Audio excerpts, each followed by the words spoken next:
The Dissection and Reassembly of Cohen Hoard by Elesa Hagberg. Narrated by Benjamin Fife. Chapter 1. The hammering on my door startled me so much I dripped raspberry jam all over the table. It splatted, red and globby, like my kitchen table was the scene of a very small murder. I grumbled, running my hands through my hair and grabbing my robe off the back of the couch, since I was still in boxers, and shuffled toward the door. It was too early for guests, but a tiny part of me wondered if it was Jocelyn. She'd smiled when I said hello to her yesterday, so it wasn't completely impossible. I opened the door as the retreating form of the Smacks rider jogged down the steps. A flat, Swift Max Extreme cardboard envelope lay on the doormat. Big black urgent stamp in the corner. I glanced toward Jocelyn's door, then bent over to pick it up, noticing as I did so that the name on the address label was wrong. I rushed over to the stairwell. "Hey," I called, though there was no sign of the Smacks rider. "This isn't for me. My name is Cohen. This is addressed to a Calla?" I checked the shipping label again. Calla Human? What kind of a name was that? But the address was definitely mine.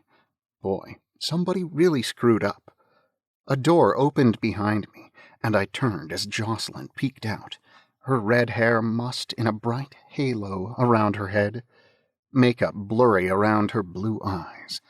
She held a giant cup in one hand, phone pressed to her ear with the other, eyebrows raised in question. "Oh, hey, Jocelyn." I tightened my robe and ran my hand over my hair a few times, knowing it was sticking up all over the place. "Sorry about the noise. Just got delivered something by mistake. Do you know, I looked down at the cardboard envelope in my hand to reread the name. Calla Human. She frowned in confusion, then looked away nodding. "I know," she said into her phone. "I said the same thing so many times, but she never listens to me." She noticed me still standing there and shook her head, waved her fingers at me, and shut the door. I stepped back into my own apartment, pushing the door closed behind me, and dropped the envelope on the table just before remembering the jam splatter. I grabbed a rag and wiped the package off the best I could, but there was a definite pink splotch in one corner. I really didn't have time for any of this. I'd been up till 1 last night working on my code for the Darkwave demo, and I still couldn't figure out what the problem was. It was driving me nuts, and now I was going to have to deal with correcting some schmo's shipping error. Well, it would have to wait. I had to get to work. When I left a half hour later, I took my usual path through the park to get to work. The sun shone down like it owned the sky, but water from last night's storm still dripped from the trees that arched above the sidewalk. As usual, I was the only person carrying an umbrella. I shook my head wryly. Birds chirped at me from nests attached to the underside of the broad tree leaves, ready to face the world again now that the rain had stopped for the day.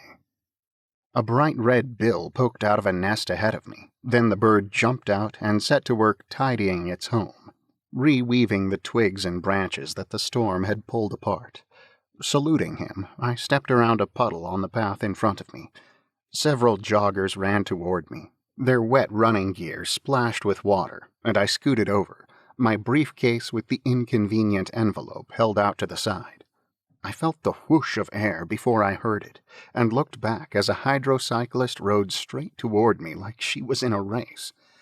Before I had time to react, she swerved past, wheels slicing through the puddle in the path without even slowing down. Water splashed across my pants, destroying the crease I had ironed in them and cascading onto my shoes. "Thanks a lot," I called after her, as she turned and headed toward a river the rain had carved into the landscape.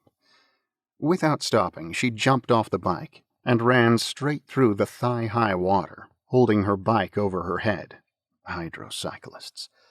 Sure, they could go some places cars couldn't, but they were just so annoying. I hurried toward the Gridlocks building, trying to ignore the squishy, sucking sound of my shoes on the sidewalk. I had only just gotten settled at my desk when Mr. Steenrod came by. "There he is," he said, patting my cubicle wall. "How's the weather out there, Mr. Hoard?" "Dry and getting drier, Mr. Steenrod," I said with a smile. It was a silly question. Ever since they broke the weather 20 years ago, that question had been unnecessary. Daytime, here in Portland, it was sunny and warm. Nighttime, rainy. Well, no, not just rainy, more like torrential. Like the earth was a marble sprayed off with a hose, rinsing away anything that wasn't holding on tight enough. People still asked about the weather, though, an old habit that never seemed to rinse away. "How's the demo coming?" Steenrod asked. "Got it finished yet?" "Still working out that bug, but don't worry, it'll be ready for Friday, I promise." It had to be. We were running out of time. Automated safety features, affectionately called autosave, had revolutionized driving for a large part of the population, but there was still plenty of room for improvement. While we were still a few years away from truly driverless cars, the advanced collision avoidance technology of autosave had cut traffic accidents in half. Darkwave's purpose was to fill in the gaps by connecting all the vehicles, traffic lights, and other smart traffic signals into a sort of collective intelligence. Darkwave's AI functioned as the central brain, coordinating all the moving parts so that traffic ran fluidly, more safely, more coherently. Testing for the Darkwave product had gone as planned. My job was simple. Create a demo to show what the AI could do, something that would wow the investors and excite the dealers. It should have been so easy, but there was a bug in the demo code that kept rearing its head when I least expected it. Every so often, for no apparent reason, the whole thing would crash and reset the system. It made no sense, and it was driving me crazy. But I'd figure it out. I always did. "You're sure it'll be ready?" Steenrod brushed the cubicle wall fabric. "If we need to postpone again, we can, and I'd rather know it now than at the last possible second." I held in a sigh. It was too late to postpone. It was Monday. The launch was this Friday. But Mr. Steenrod had been tiptoeing around the whole thing for months. Besides the fact that Darkwave was a huge, powerful, life-saving tool, it was also Gridlock's first new product since Steenrod's wife passed away after a short battle with cancer 2 years ago. She'd been the publicity manager, and not only had he fallen apart when she died, but Gridlock's nearly had as well. Darkwave was a crucial step in keeping the company afloat, and we all knew it. My guess was that Steenrod had been dragging his feet because he just didn't want to move forward without her. No, it'll be fine," I insisted. "Even if I have to scrap the whole demo and start over, I can. We'll be ready."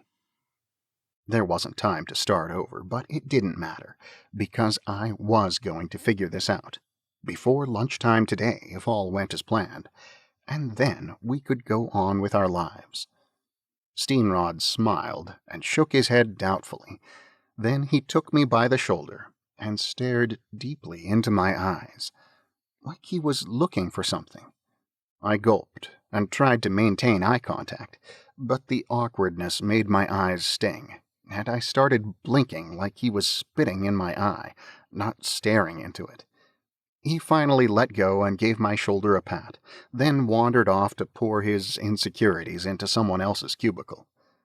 I exhaled and dropped into my chair. Mr. Steenrod was a great boss, definitely worth the idiosyncrasies, but they were multiplying, and I was getting worse at this new morning eye contact ritual, not better.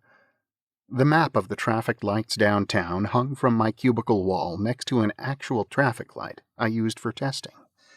My desk was tidy, except for the stack of sticky notes, which Steve had obviously ransacked again.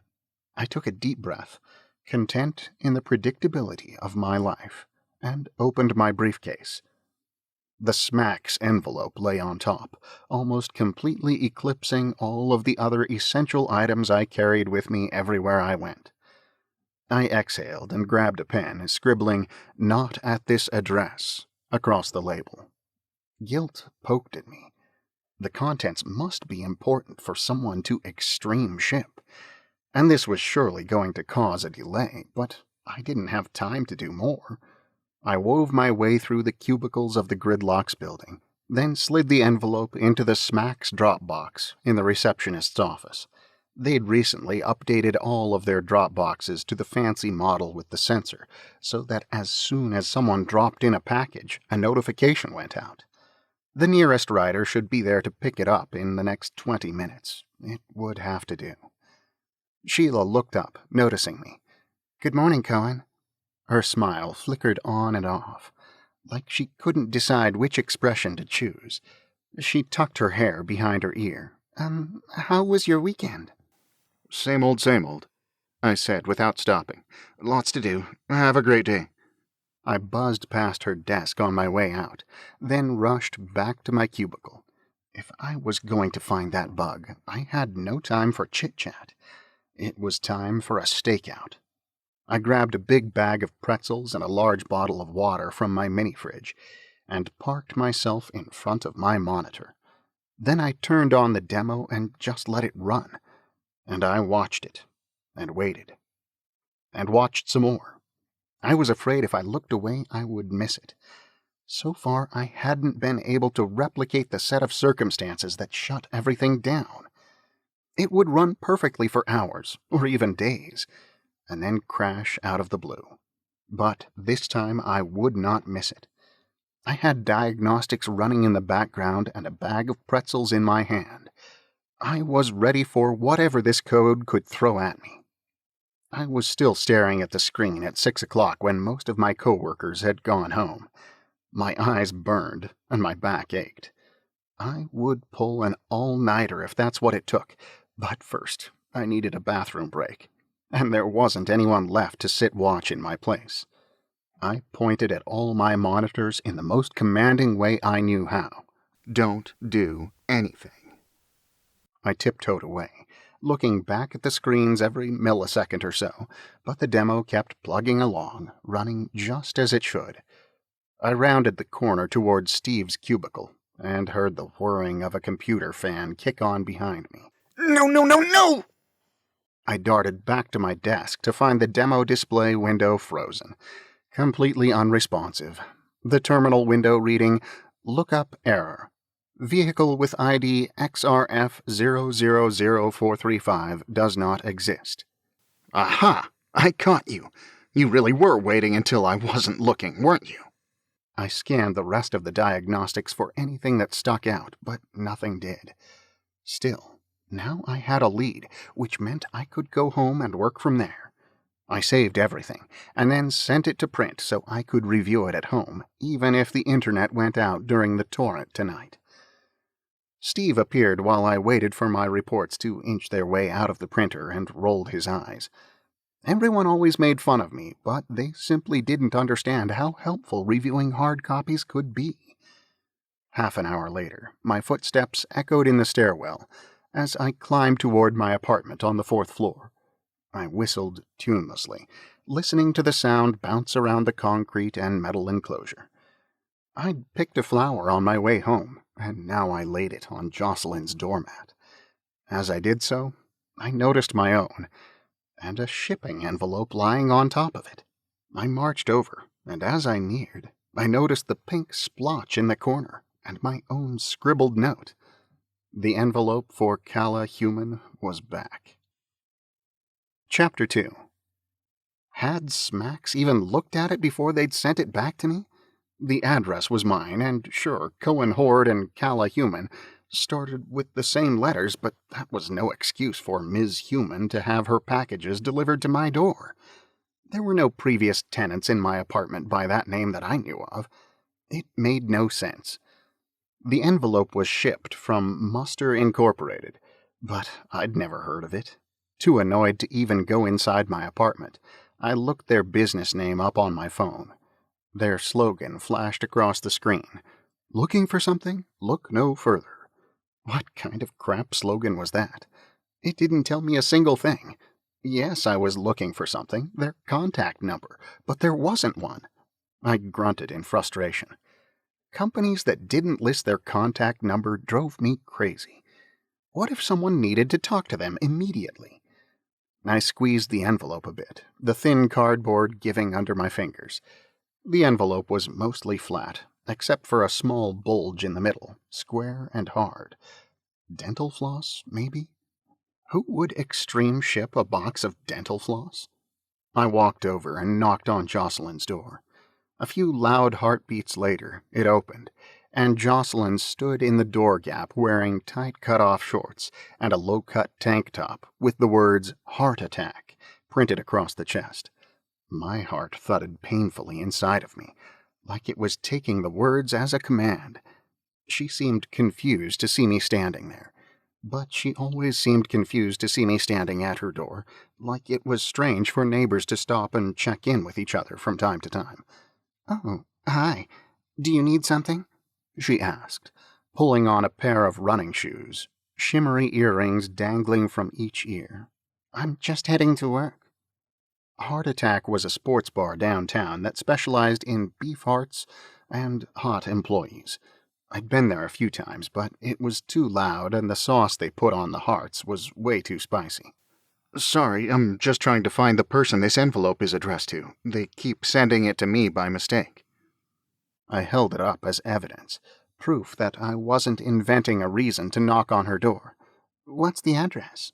she asked, leaning toward me. She smelled amazing, her flowery perfume so overwhelming it made me a little dizzy. Well, it's my address, but the name is wrong. Do you know a Calla? As in calla lily? Yeah, but it's to Calla human. She took a step toward me to get a closer look at the envelope, then stepped back, the remains of the smudged flower lying on the doormat at her feet. She lowered her eyebrows at me, frowning. "Is that from you?" Well," I coughed, trying to dislodge whatever had wedged itself in my throat. Listen," Jocelyn cut me off. "I've never heard of that human person, but I gotta go. If I don't leave now, I'll be late again, and my boss will kill me. Good luck, okay?" The door banged shut in front of me, leaving me standing with a ruined flower at my feet and a mystery envelope in my hand. The door on the opposite side of Jocelyn's opened, and Mr. Suggs stuck his head out. "You say you got a shipment there that ain't yours? Mine belong to me. I been waiting for a delivery all day, but nobody come. I got better things to do, but do you think they care?" Mr. Suggs had nothing else going on, and he knew I knew it. He was nearly 80 years old, short and round, with ears like the wings of an airplane. They must have given him superhuman hearing, because he always seemed to know what was going on out in the hallway. "Let me see it, kid. It's probably mine." Mr. Suggs beckoned to me like there was a line of people rushing up the stairs to claim the envelope right out of my hands. I headed toward him with a sigh. Sorry, Mr. Suggs. Unless your name is Calla human, this is definitely not for you. He snatched it out of my hands and held it out, stretching his arms to get the small print far enough away from his face so he could read it. His outfit was surprisingly similar to Jocelyn's, though his tank top and shorts were grubby and faded, and he had a large amount of white hair poking jauntily out of his enormous ears. The cardboard envelope flapped against my chest when he shoved it back at me, and I grabbed it to keep it from falling to the floor. "That ain't no name," he said, like me and my shenanigans had seriously inconvenienced him. "You tell me if you see my shipment. I need those catheters tonight." I opened my mouth to respond, but the door banged shut before I had the chance. It was possible that Calla Human was in this building, and the shipper had simply gotten the apartment number wrong. But if I knocked on every door, it would take forever, and I'd had my fill of doors in my face for one day. I spun and headed down the stairs to the building manager's apartment on the first floor, and pounded on the door a few times. Esteban answered with a grin when he saw me. His short hair was gelled and spiky. sitting like a black crown above his pencil-thin eyebrows and his deep dimples. His standard black button-up shirt and khaki slacks were well pressed.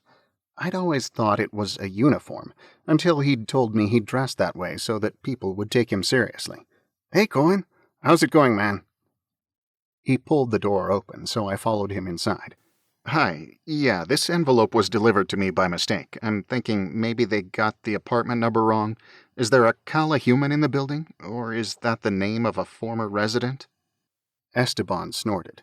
A who? He took the envelope when I handed it to him, looked it over, then sat down at his desk. I would think I'd remember if I ever heard that name before, but I'll double-check for you.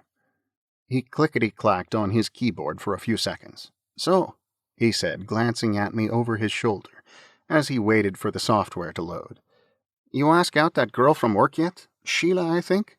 Oh, yeah, I decided we didn't have much of a future anyway, so... I ran my hands through my hair, leaving it standing on end now that I'd loosened the gel. "What do you mean? I thought she was super into you." I shrugged. What's the point if it's not going to last? He raised an eyebrow at me. "There's a lot of point, and if you need me to explain it to you, you're more hopeless than I thought." He chuckled when I leveled a look at him. "Cohen, you gotta stop playing it safe all the time, man. She might have been good for you. How will you ever know if you never take a chance?" I shook my head. It's okay. I'm saving myself for Jocelyn. I said it with a grin, though I was only half joking. Esteban laughed. "So you asked her out yet?" I know this is something you won't understand, but I actually like to be friends with a woman before I date them. "Aren't you two friends yet?" Well, yeah. I mean, we're neighbors, so...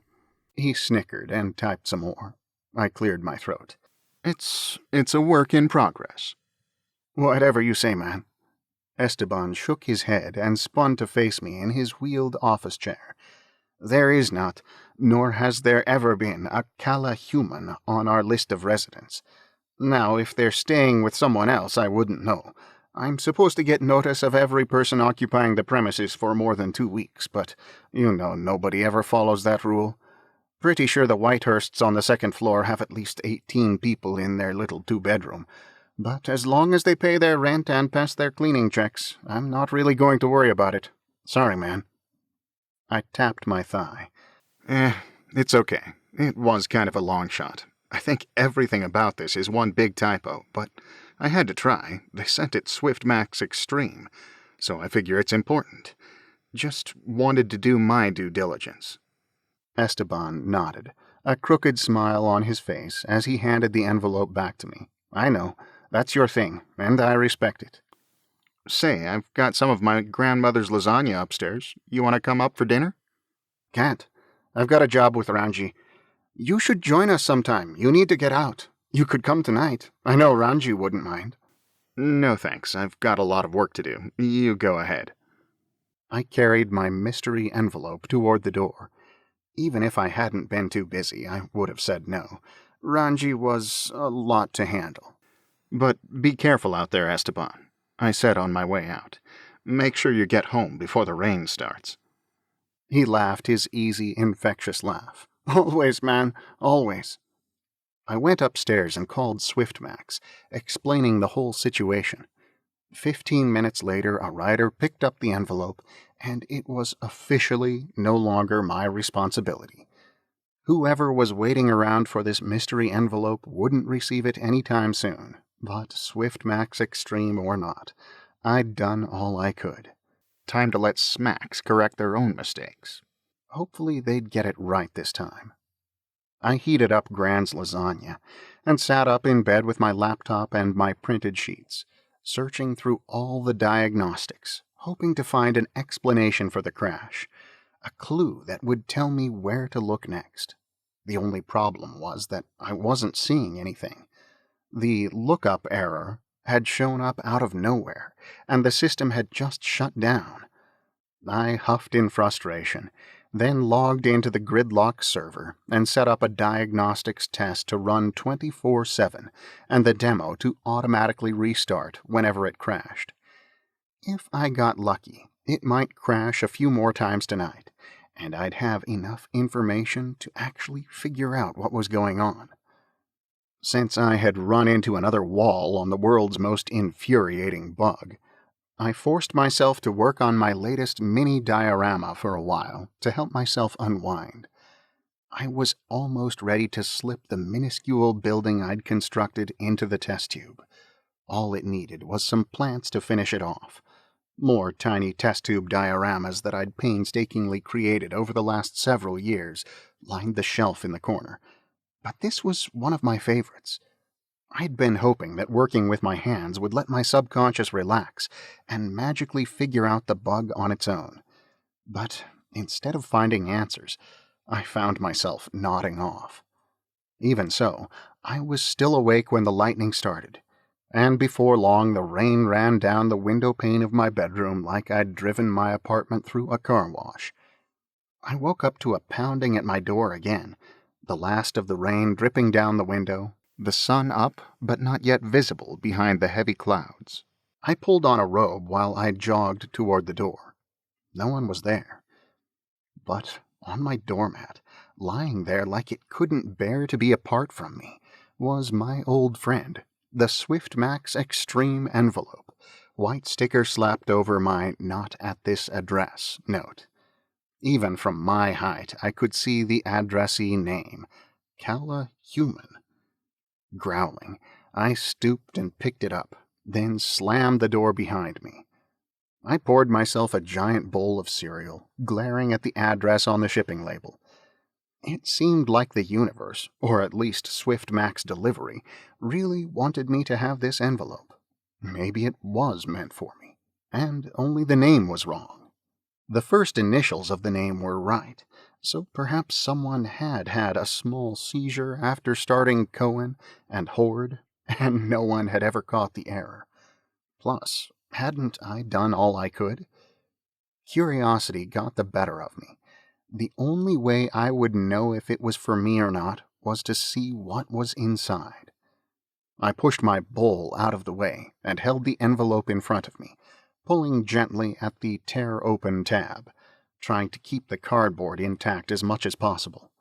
I lifted the flap and peeked inside. The envelope held only a small plastic case, white and smooth and hinged in the back. There was a sticker across the opening at the front that read, "Medical Specimen." My curiosity shot through the roof.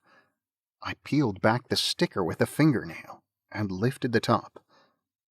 Inside the plastic case was a human tongue. Chapter 3. Ah! The little box clattered softly to the table as I shoved my chair back and jumped up, breathing deeply through my nose a few times. A tongue. Why would someone send me a tongue? Why would someone send anyone a tongue? I stepped to the sink, downing a large glass of water before I turned back to the table again. The pale pink appendage lay in its open case, mocking me, like it was blowing a long, soundless raspberry. I blinked, not sure whether I felt more confused or unnerved. Was this how medical specimens were always transported? Body parts just biked around the city? So what now? Should I take it to the police? This Calla person was probably sitting somewhere, waiting for their tongue transplant. But while the police could probably find out exactly where this tongue needed to go, it would likely be tied up in bureaucracy until it was far too late. The image of Grandpa popped into my mind, hooked up to a machine, waiting for a kidney that never came. I paced the length of my tiny kitchen, banging my knee on the chair I'd left in the middle of the floor, and cursing as pain shot up my leg. I wasn't sure why this specimen came to be in my possession, but it didn't really matter. What mattered was that I had it. And since Smax was unable or unwilling to deliver it to the right location, the responsibility fell to me. I closed the lid on the white plastic box, looking at the contents as little as possible, and pressed the medical specimen sticker back in place, as smoothly as I could. Then I slipped it back into the envelope and carefully taped it shut. It was time to take matters into my own hands. I hated to pay for a cab, but I didn't have time for the bus. The car picked me up outside my apartment building, tires sloshing through the puddles from last night's rain like a boat through a river. I was expecting it, though, standing as far back from the road as I could to keep my shoes dry, an umbrella over my head to protect me from the rain runoff of the buildings and trees. The cab driver looked like she had just survived an explosion. Her clothes were tattered and frayed, and her hair stood on end. Grunge had come back with a vengeance the last few years, and apparently she was a huge fan. "Good morning," I said, sliding into the back seat. "You got the address?" She nodded. "Yeah, we're good. It's all good. Don't forget to buckle up." I sent a quick text to Mr. Steenrod. "Dealing with a minor emergency. We'll be a bit late. I'll tell you the crazy story as soon as I get there." The driver peeled out into the street, and we were off, water from the puddles we splashed through cascading over us like waves in the ocean. I secured my seatbelt and held on, peering around her head to try to see the road in front of us through the water and wipers. My phone dinged. A response from Mr. Steenrod. "Not a day for emergencies. Can you take care of it after work? I need you here." Great. Sounded like Mr. Steenrod was in full stress mode. If I didn't get to work soon, he would erupt like a geyser. I typed in a reply, promising to get there as quickly as I could. I'd have a lot of apologizing to do if I survived this car trip. "My name's Cohen," I shouted. I didn't need to shout, but the speed and the splashing of the water against the windows made everything feel louder than it was. "What's yours?" Ruby, I guess."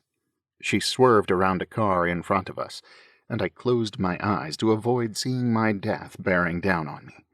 "Pleased to meet you," I shouted back. I know some people prefer not to talk to their drivers, but how am I supposed to ride around in a car with someone if I don't even know their name? It's just basic human courtesy. And we were still alive, so I kept talking. "How long have you been a cab driver?" She scratched her matted hair and swerved needlessly back and forth across the street. A while.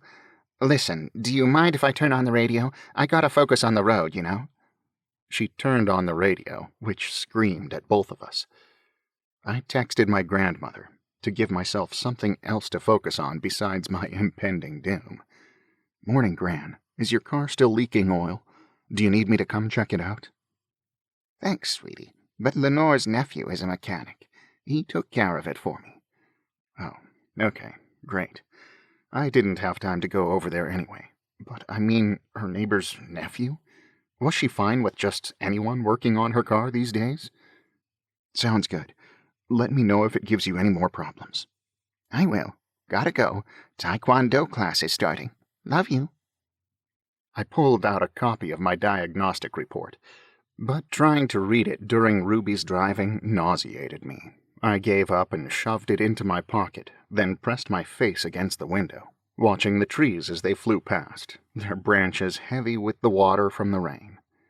We pulled over on a quiet side street in the industrial side of town, an area I'd never been in before.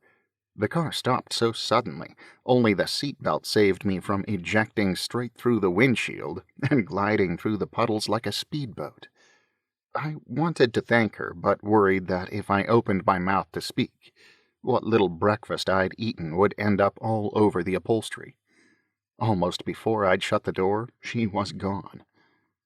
The Muster Incorporated building was small and gray and indistinguishable from any number of similar small gray buildings scattered across Portland. There were no signs posted out front, but the street number stamped on the door matched the one on the envelope, so the tongue must have been sent from here. Everything on this side of town was concrete and gravel, with barely enough soil to support the ever-determined plant life. Compared to the rest of the foliage in the city, this area seemed almost dead. A few buildings over, a woman in coveralls whacked down the vines, weeds, and tropical flowers that had the audacity to grow. From Muster Incorporated's website, it was impossible to tell what the company actually did. I didn't know if they provided a service or a product. The website looked like somebody's brother-in-law had designed it 20 years ago as a favor. Maybe while I was here, I could convince them to hire me for a website redesign. I hadn't done a website in a while, but a little side income never hurt, and these poor people needed it badly. I pulled open the glass door and walked into the reception area. There was no one at the reception desk, just a yellow note in the middle reading, "Be right back," with a smiley face on one side. I dinged the bell on the counter, then sat in one of the green plastic chairs. An idea struck me, and I pulled a black marker out of my briefcase and scribbled out my address on the envelope. I went over and over it with the pen so that nothing but black remained, and no oversight or laziness on the part of the delivery rider could cause this envelope to come back into my life. And then I waited, and waited. I considered leaving the envelope on the desk and being done with it. But if whatever error that had sent it to me in the first place was in their system somewhere, and they just turned around and sent it to me again, I'd be right back where I started. My phone dinged. "How's it going, Mr. Hoard? Everything all right? How soon can we expect you in the office?" Steenrod was getting antsy. So was I, come to think of it. How could you run a business like this, with no receptionist on duty at all? I silenced my phone, walked back up to the receptionist's desk, and rang the bell again. "Hello? Is anybody there? You've got a potential customer out here." I could be a customer, if I had any idea what they did here. The only clue I had so far implied that they either cut out people's tongues, or collected tongues that had been cut out by other people. I wrinkled my nose. It didn't seem like the tongue belonged here any more than it belonged to me. This was just a boring office. A guy with a black afro, possibly just out of high school, peeked around the wall behind the receptionist's desk. He must have heard me yelling, but he still seemed shocked to actually find someone standing there. He stepped hesitantly around the wall, checking once behind him, and then came around to the receptionist's desk. "Can I help you?" His voice was unexpectedly deep for someone wearing pants that tight. "Yes, this was sent to me by mistake." I set the envelope down on the counter between us, spinning it so the address label faced him, trying not to think about the thing that lay inside. It shipped from this company, I believe. The boy looked at the envelope and up at me. He looked back over his shoulder, at me, down at the envelope, and up at me again, his afro bouncing back and forth. "Where did you get this?" "It was delivered to my apartment. It was my address on the label, but that's not my name." He looked at me as though to say, "Duh," then looked back over his shoulder again.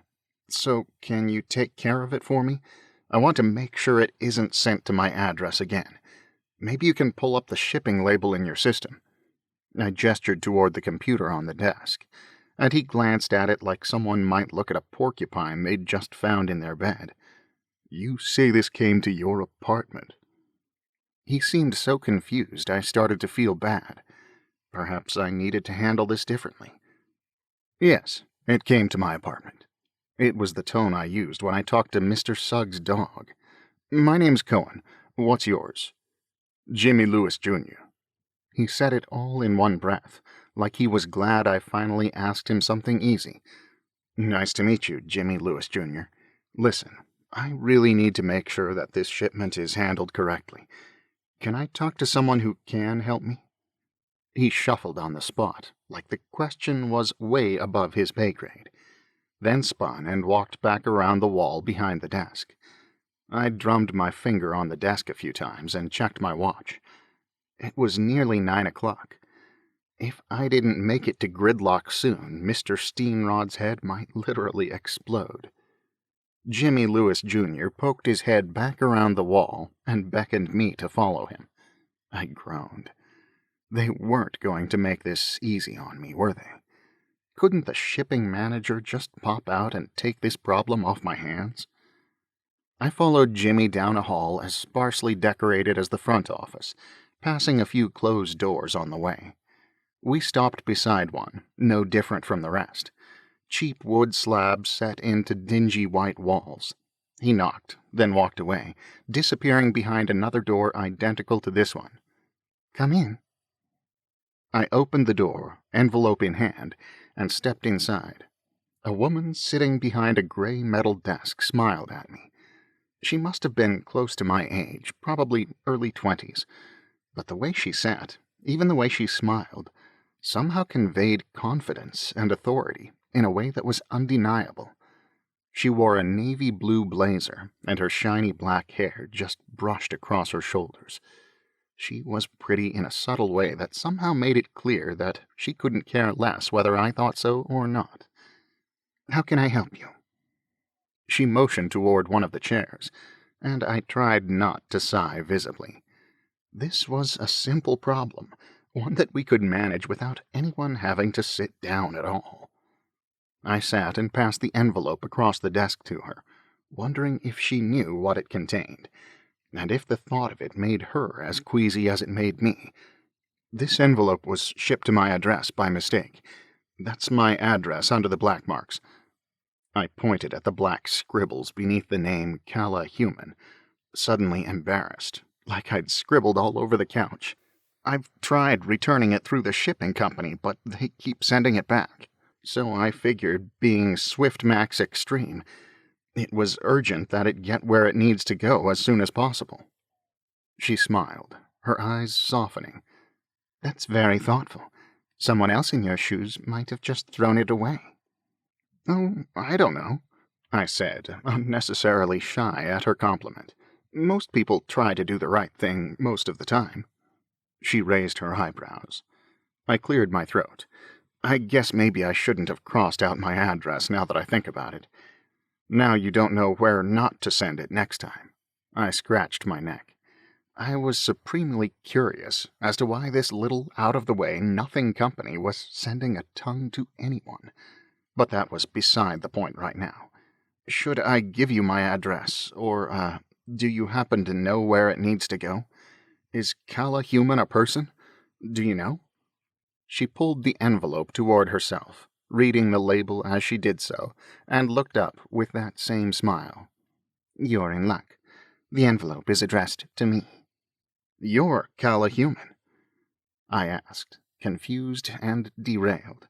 She clearly had a tongue of her own, and she didn't seem like the kind of person I pictured dealing in black market tongues.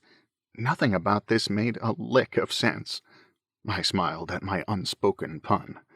She held out a hand. "Nice to meet you." "Cohen Hoard, nice to meet you too."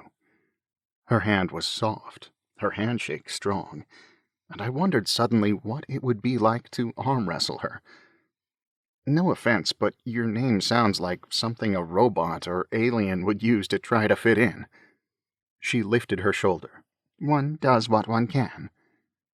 I grinned and she grinned, and time stood still for one long heartbeat. I cleared my throat. "Why did you send it to yourself?" I knew it wasn't any of my business, but this envelope begged so many questions, and I felt like I deserved at least an answer or two.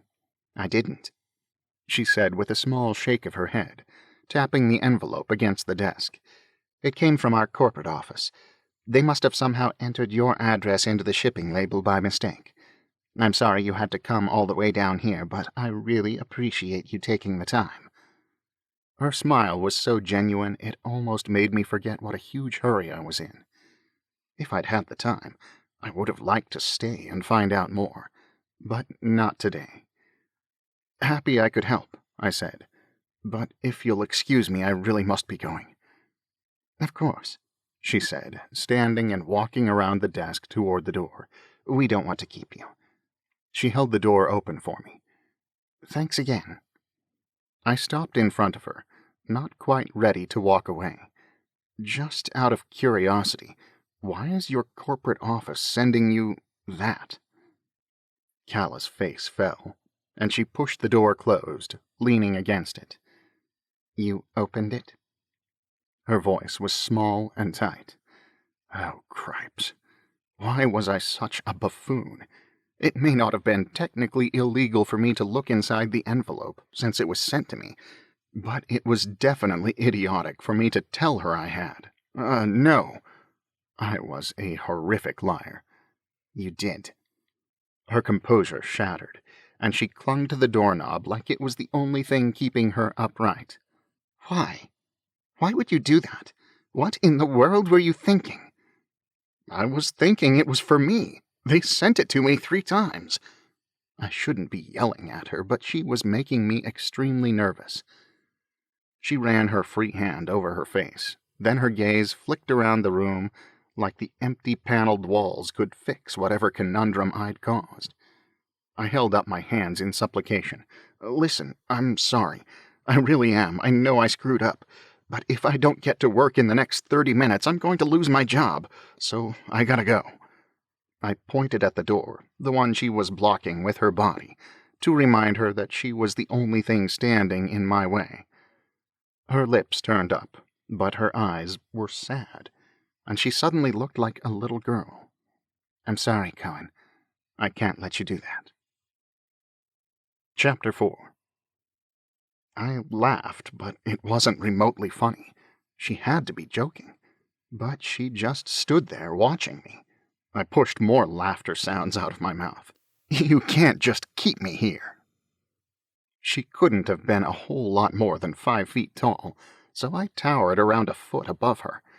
It would have been easy to push her aside or pick her up and physically move her. Yet she stared me down, daring me to try to go through her, until I felt small and insignificant in front of her. You can't just keep me here, I croaked. I'm pretty sure this is kidnapping, or unlawful restraint, or... You can't just keep me here. My voice cracked through the small office, absorbed by the popcorn ceiling. She nodded, as though to herself, and her mouth tipped in a tiny smile. Calm down. We're not staying here. I need you to come with me. What? My voice was still high and squeaky, and I didn't know how to make it stop. I'm not going anywhere with you.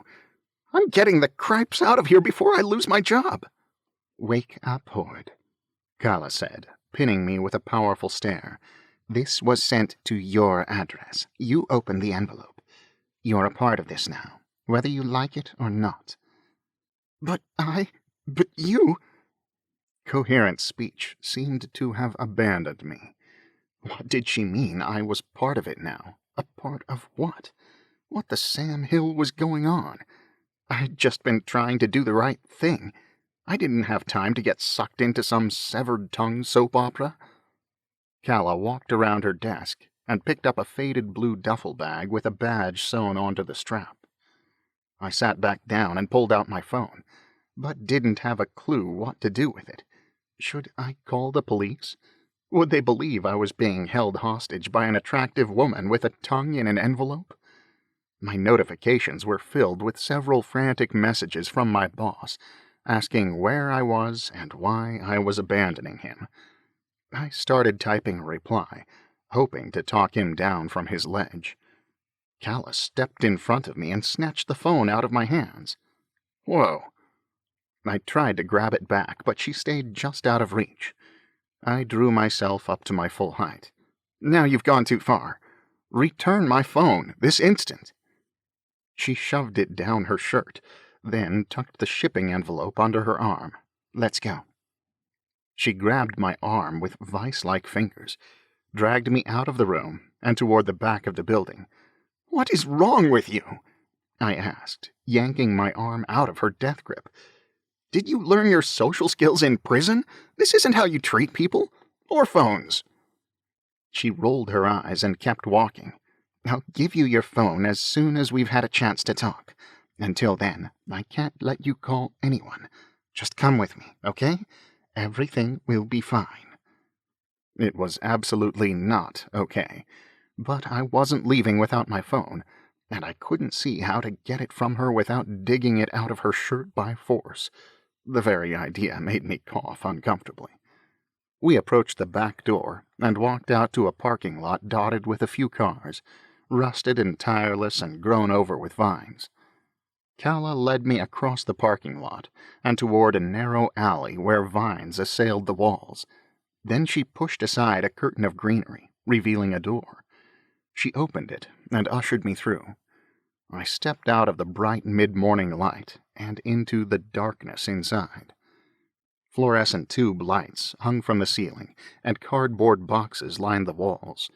My first thought was that the warehouse was full of people, but then my eyes adjusted to the dim light. Nope. I spun back to the door, reaching for the knob, but Calla grabbed me and turned me back around, pulling me into the warehouse stuffed with nightmares.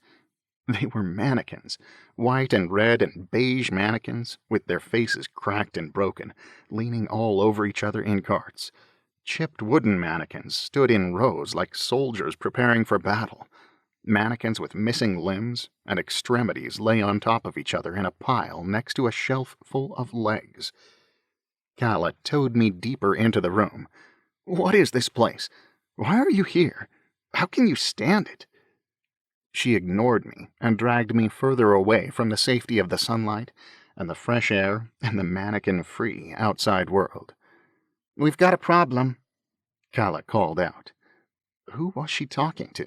The mannequins? If these mannequins responded, I was going to be very unhappy. "What?" a voice called back in response. A short kid with round cheeks and big black eyes popped around a cluster of mannequins that were all missing their heads. I did a double take. It was like the past had jumped out and punched me in the face. He looked just like Peter.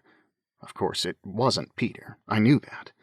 But seeing him so suddenly shook me all the way down to my freshly polished shoes. Calla towed me around the headless Hoard and pushed me out in front of her. "This." She held her hands wide, gesturing from my feet to my head, like every inch of me was the problem. The Peter look-alike grinned and waved. Behind him, Jimmy Lewis Jr. stood at a workbench that ran the length of the wall, next to a tall woman with waist-length blonde hair facing away from us, and typing on a laptop. The blonde woman glanced at me over her shoulder and scowled, her eyebrows so pale they blended right into her face. "What is this?" "I don't know." "My name is Cohen Hoard," I interjected. "I'm a software engineer, and I really need to leave now." Calla threw her duffel bag onto a couch tucked between the workbench and a shelf full of boxes and handed the envelope to the blonde woman. "This got sent to his address, so I want to know if we screwed up or if it was the client." The blonde woman nodded, taking the envelope in one hand while typing furiously with the other. Calla looked at me and gestured toward an empty spot on the couch. I glowered at her. "I'm ready for some answers," I said instead of sitting. I folded my arms across my chest, hoping that all the push-ups I'd been doing lately showed in my shoulders.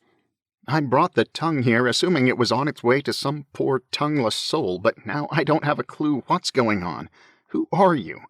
What is this company you work for? And what under the cloud-filled sky does any of it have to do with me?" I cleared my throat. I hoped that had come out as authoritatively as I'd intended it to. Calla lowered her eyebrows. "A tongue." She directed this toward the blonde woman instead of me, but the woman held up her hand in a hang-on gesture. "We haven't had a tongue yet," Calla said. "Was this sent by someone else? Does he have more than one team?" "Does who have more than one team? Are you CIA or something?" I glanced toward the two younger boys taping up boxes, racing to prove who was more skilled with the tape gun. Or something else. "And what do you mean you haven't had a tongue yet? Are you cannibals?" I'd meant it as a joke, but as I said it, I realized it could very well be true. This place was weird. Anything was possible, and I had to get out of here. For one brief second, I considered running for it. But they did have my address, and Jocelyn lived so innocently and deliciously next door. I had to keep them away from her. "You're not, are you?" I laughed awkwardly. "What do you want with me? If you plan to eat me, I swear, I will not make it easy on you." "Wow." Kala smiled, almost to herself. "Cannibals. I like it. But you're really not our type. We like 'em young. Babies if possible. I will not eat anyone who is a day over 5. "That's horrible," Jimmy Lewis Jr. said. "I will," the Peter lookalike said. "Put some sriracha on it, and I'll eat anything." The tall blonde woman shook her head. "You guys are disgusting." I stared at the 4 of them, trying to figure them out. "You know what? I don't even care. I just need to leave. I have to get to work. I won't tell a soul what I've seen here. Honestly, I don't know what I've seen here, so I couldn't tell anyone if I tried. If you give me back my phone, I'll call a cab and disappear, and we can all pretend that none of this ever happened." I finished by putting my hands on my hips. Doesn't get much more authoritative than that. Kala looked unimpressed. "You aren't going anywhere until we figure out what's going on, so you may as well make yourself comfortable." She gestured toward the couch again, more forcefully this time. "You dragged me here by force," I barked, staying on my feet. "If you want me to be comfortable, you should give my phone back, and I've already told you everything I know, so there is zero reason to keep me here. You can get to the bottom of this without me." The tall blonde woman walked up during my speech and handed me a water bottle. "Thank you," I said, twisting off the cap and taking a swig. I sat on the couch before remembering that I had no intention of sitting down. Drat. I couldn't stand back up now. I took another drink and smiled in what I hoped was a somewhat threatening way. The water tasted off, like maybe the plastic was leaching into it. Kala looked at me like she was trying to see inside of me. It made me lightheaded, like the world was spinning faster than it ought to. The room began to spin as well, and the mannequin behind her blurred and dripped toward the floor. My head hit the cushion and melded into it until the couch and I became one. Kala walked forward and knelt on the floor in front of me, her face waving in the breeze. She placed her hand on my forehead, then took the water bottle out of my hands, which were slowly turning to sand. "Really?" she asked, looking toward the grinning face of her tall blonde friend. "Again?" And then the light was sucked out of the universe, and all life was extinguished with one confused beat of my heart. Chapter 5. I came to slowly, realizing that, though I felt like roadkill, I was still technically alive. My tongue tasted like I had eaten roadkill. Roadkill that had been wearing a diaper made of cactuses. I tried to force my eyelids open, but a rough pillow smothered me. It smelled musty and damp, and I wondered if maybe a couch had swallowed me whole. A hand on my back shocked me upright, pulling my face out of the couch cushion.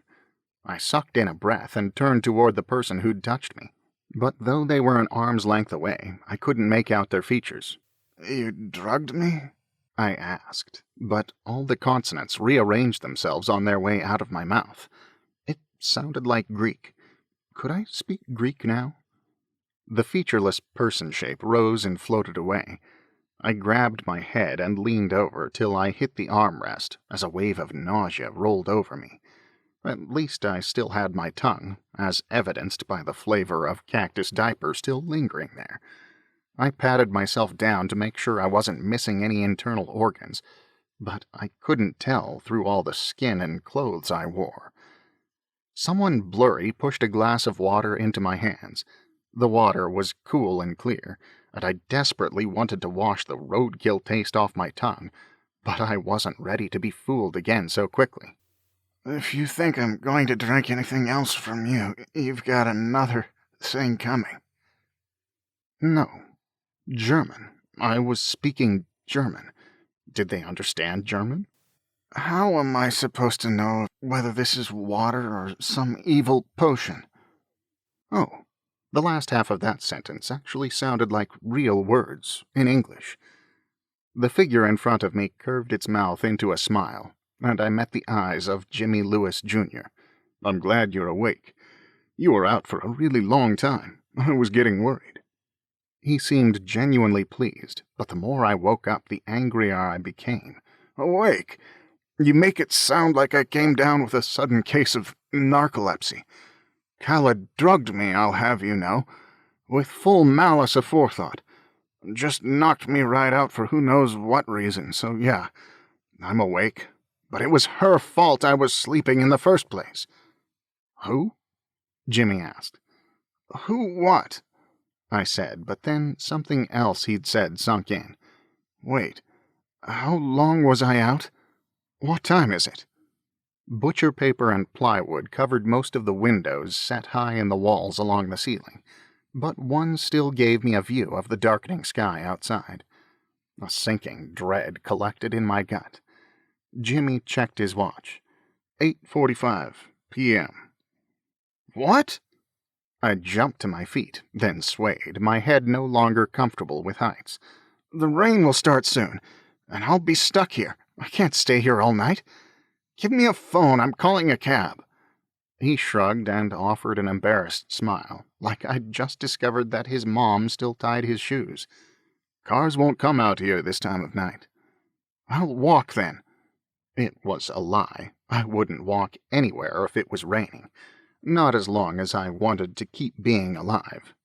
Jimmy stood too, rubbing his neck and smile frowning at me. "Where do you live?" "Dayspring," I said, throwing back the glass of water without thinking. I grimaced, waiting to pass out again, but nothing happened.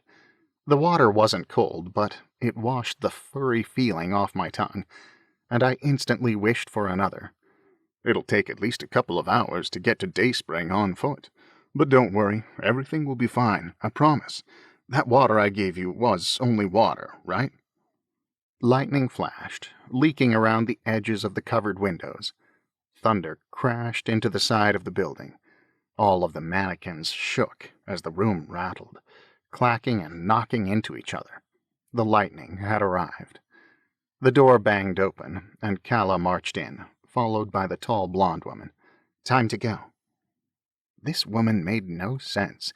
She absolutely did not fit into any definable areas of my life.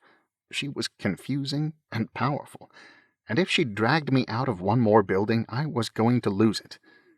"I'm not going anywhere with you, Kala human. I want some answers." The pale blonde woman looked at Kala, eyebrows raised, the faintest smile on her lips. Kala pursed hers, then leaned toward the other woman, softly saying, "See if the boys need any help." She came toward me, arms folded across her chest in a perfect imitation of the authoritative stance I had used earlier. I pulled myself up to my full height, all 6'3" of me, and glowered at her, determined not to be intimidated, and annoyed that I was. "Okay, sure. Answers," Kala said. "Me first. Why are you here? Who do you work for?" "I work for Gridlocks. I'm here because you brought me here. I tried to leave, remember? But you stole my phone. Now it's nighttime and I missed work completely." The enormity of that crashed on my shoulders. I never missed work. I was never sick. I never went on vacation.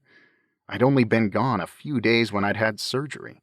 My boss loved me for it, and I hated that I was messing up an amazing streak right before the Dark Wave launch. Steenrod's going to kill me. I was supposed to have the demo done weeks ago, but there's a bug I've got to fix, and I don't have time for this. Kala narrowed her eyes. "I don't know what you're talking about." "This is the reason nobody trusts anybody, you know? It always comes back to bite them in the bum. You help one little lady across the street, and next thing you know, you're arrested for treason." She stared at me for a second, then shook her head. "Who sent the tongue to you? Why bring it to us? Did you hack into Smacks? What were you hoping to gain? Were you just trying to get me to bring you here?" "Why would I want you to bring me here?" I fisted my hands in frustration. "I hate it here. It smells like burnt hair, and I'm fairly sure that mannequin just moved." I pointed violently at a faded gray mannequin staring at me with its soulless eyes. Calla studied me for a long time, her eyes narrowed, as though trying to figure me out. It was unnerving, like having a doctor expect me to diagnose myself. Maybe I was still speaking German? What was it going to take to get some answers out of this woman? Listen, I said, trying to calm down. Everything I told you back in your office was true. That envelope was shipped to my address. I don't know why. I tried to return it, but they kept sending it back, so I opened it. I shouldn't have. I can see that now. And I'm really sorry. I want to fix this. I'll do what I can to fix this. But I can't fix anything until I understand what's going on. Told you, a voice said from somewhere behind us. I looked around. Told you what? Calla rolled her eyes. Oh, she looked you up while you were sleeping and found out everything about you. She insisted you don't know anything. Calla laid her hand on my arm, and warmth shot through me in a way that made no sense under the circumstances. She smiled, baring her teeth, a challenge in her eyes. But I don't trust you. I figure we can either take you with us or drug you enough to wipe your memory. But Jimmy says that your heart might also forget how to beat, so lucky me, I'm stuck with you for now. I growled in frustration. I was a fairly reasonable guy, as a general rule, but Calla was pushing my patience beyond every previous limit. Raising her voice, she called out to the room. I want wheels on the ground as soon as the lightning stops. That gives you 20 minutes. Can't we just stay here tonight? The Peter look-alike said, appearing out of nowhere and sliding his feet into a pair of sneakers. I like it here. Not tonight, Calla said. It's time to head back to base. Go gather your stuff, okay? She tousled his hair and strode away, leaving me alone with the Peter look-alike. How can you like it here? I asked him as he picked up a backpack with Lieutenant Commander Storm pins all over it. The mannequins are cool. Don't you think they're cool? A row of silver heads faced us on a shelf above the workbench, each being eternally suffocated in a transparent plastic bag. I feel like they're watching me, I said, giving them a sidelong glance. But they don't have eyes, he said, like I was being silly. Yeah, well, you can see why that would kind of creep me out. The kid snorted and hitched up his pants, then scooted off, pushing his feet the rest of the way into his shoes. His face was rounder than Peter's had been, the eyes wider. He was probably only 12 and looked even more innocent, if that was possible. But there was something about his enthusiasm that was like staring straight into a past I'd rather have forgotten. I rubbed my hands through my hair, and it fell into my eyes. I didn't even care. Thunder shook the building again, and I realized the fatal error in Calla's plan. The storm was here. How in the hemisphere did she think we were going anywhere? We might as well try to walk across the ocean floor. I followed in the direction Calla and the Peter look-alike had gone, finding them gathering supplies. They reminded me of a tiny hive of worker bees, bustling about, oblivious to the boot about to smash their hive to smithereens. What is your plan here? I said to the group of them, hoping at least one of them would see reason. Even if you have a functioning car hidden somewhere, the automated safety features won't allow it to run after dark. Assuming they hadn't overridden them, which was not only stupidly dangerous, but illegal. The military and law enforcement had amphibious vehicles for nighttime use, but those weren't allowed for civilians. What are we going to do, swim through the sewers? They shared a glance, then looked at me, a smile on every single face. Standing under the covered parking, we watched the lightning fade and travel out of sight, the rumble of thunder trailing behind it like a grumpy child. For a moment, we were submerged in total silence, like the sky held its breath. The first raindrop fell, splattering against the cement. It was followed by another, and then by several billion more, until huge raindrops pelted the ground in front of us, splashing up like small explosions. A row of hydrocycles stood behind us, ready and waiting to carry us through the storm. "This is worse than the sewer," I said. In all fairness, I had never ridden a hydrocycle. They were designed for the water, with 2 big knobby tires in the front, and an extra set of disc brakes, but even so, I wasn't really in the mood to be fair. "Calla!" I yelled, grabbing her arm as she rushed past. "We should stay here. Even that creepy mannequin horror show in there would be better than this. We can go in the morning when the rain stops." "We're leaving now. Better get your bike legs under you." "I can't ride one of those." I wiggled my pointer finger toward the hydrocycles. "And I definitely can't ride in that." I wiggled my finger at the cacophony of rainfall over our heads. She looked up at me, one eyebrow raised.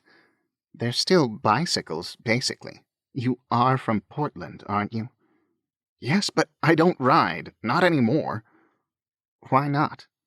"Because I'm an adult," I yelled, throwing my hands into the air. "Because it's not safe. Because this town is too darn wet." I couldn't believe that I had to explain this, but she smiled at me like I was telling her I had a secret fear of bunny rabbits. The Peter look-alike jumped up, yelling over the racket of the rain. "I can do it. Can I take the electrocycle? And he can ride on the back." "Absolutely not," my voice boomed out. Calla met my eyes. Then she turned to the Peter look-alike. "Next time, okay? Who knows what this guy is going to do once we get him out in the rain?" He looked crestfallen, but nodded. Jimmy cleared his throat. "I can do it." Calla raised her eyebrows at him. "Are you sure? Even on the electrocycle, he's still going to be as heavy as sin." Jimmy sized me up, then nodded, giving me a conspiratorial smile. He was skinny but tall, and seemed strong enough. And at least he was an adult. Hopefully. Everyone else donned full water gear. High-intensity raincoats with viprine pants tucked into knee-high rubber biking boots that fastened onto the pedals. They pulled ponchos over their heads, followed by full biking helmets with large round bills and hefty goggles. This was all insanity. People didn't go out in the rain unless they were actively trying to drown themselves. Why didn't these lunatics know that? The blonde woman appeared in front of me, standing nearly as tall as I was, and dumped a bundle into my arms. I looked down at it, lost. The Peter look-alike ran up to me, calling, "I gotcha." He took the box of garbage bags from my hands, shook out a black plastic bag, then knelt in front of me, bag open. "My name's Sci-fi," he said, "and you gotta put your foot in here. Hurry." So I did, and then I put my other foot in another plastic bag. He duct-taped the bags closed around my thighs. He sliced the end off another bag, then made me step inside and wrapped it around my middle, taping it off along the top and bottom. He cut a hole at the end of the fourth bag and pulled it over my head like a poncho, taping this along the bottom as well. After stepping back to look at me, he laughed to himself, and then quickly cut a hole for each of my arms. He slipped a small yellow life jacket around my neck, the kind that used to be used for emergencies on airplanes back when those still worked. "Just in case," Sci-fi said, smiling and wrinkling his nose. He was so fast the whole process only took a couple of minutes, but even so, everyone else was straddling their cycles and looking back at us. Jimmy beckoned me toward him and his electric hydrocycle, ready and waiting.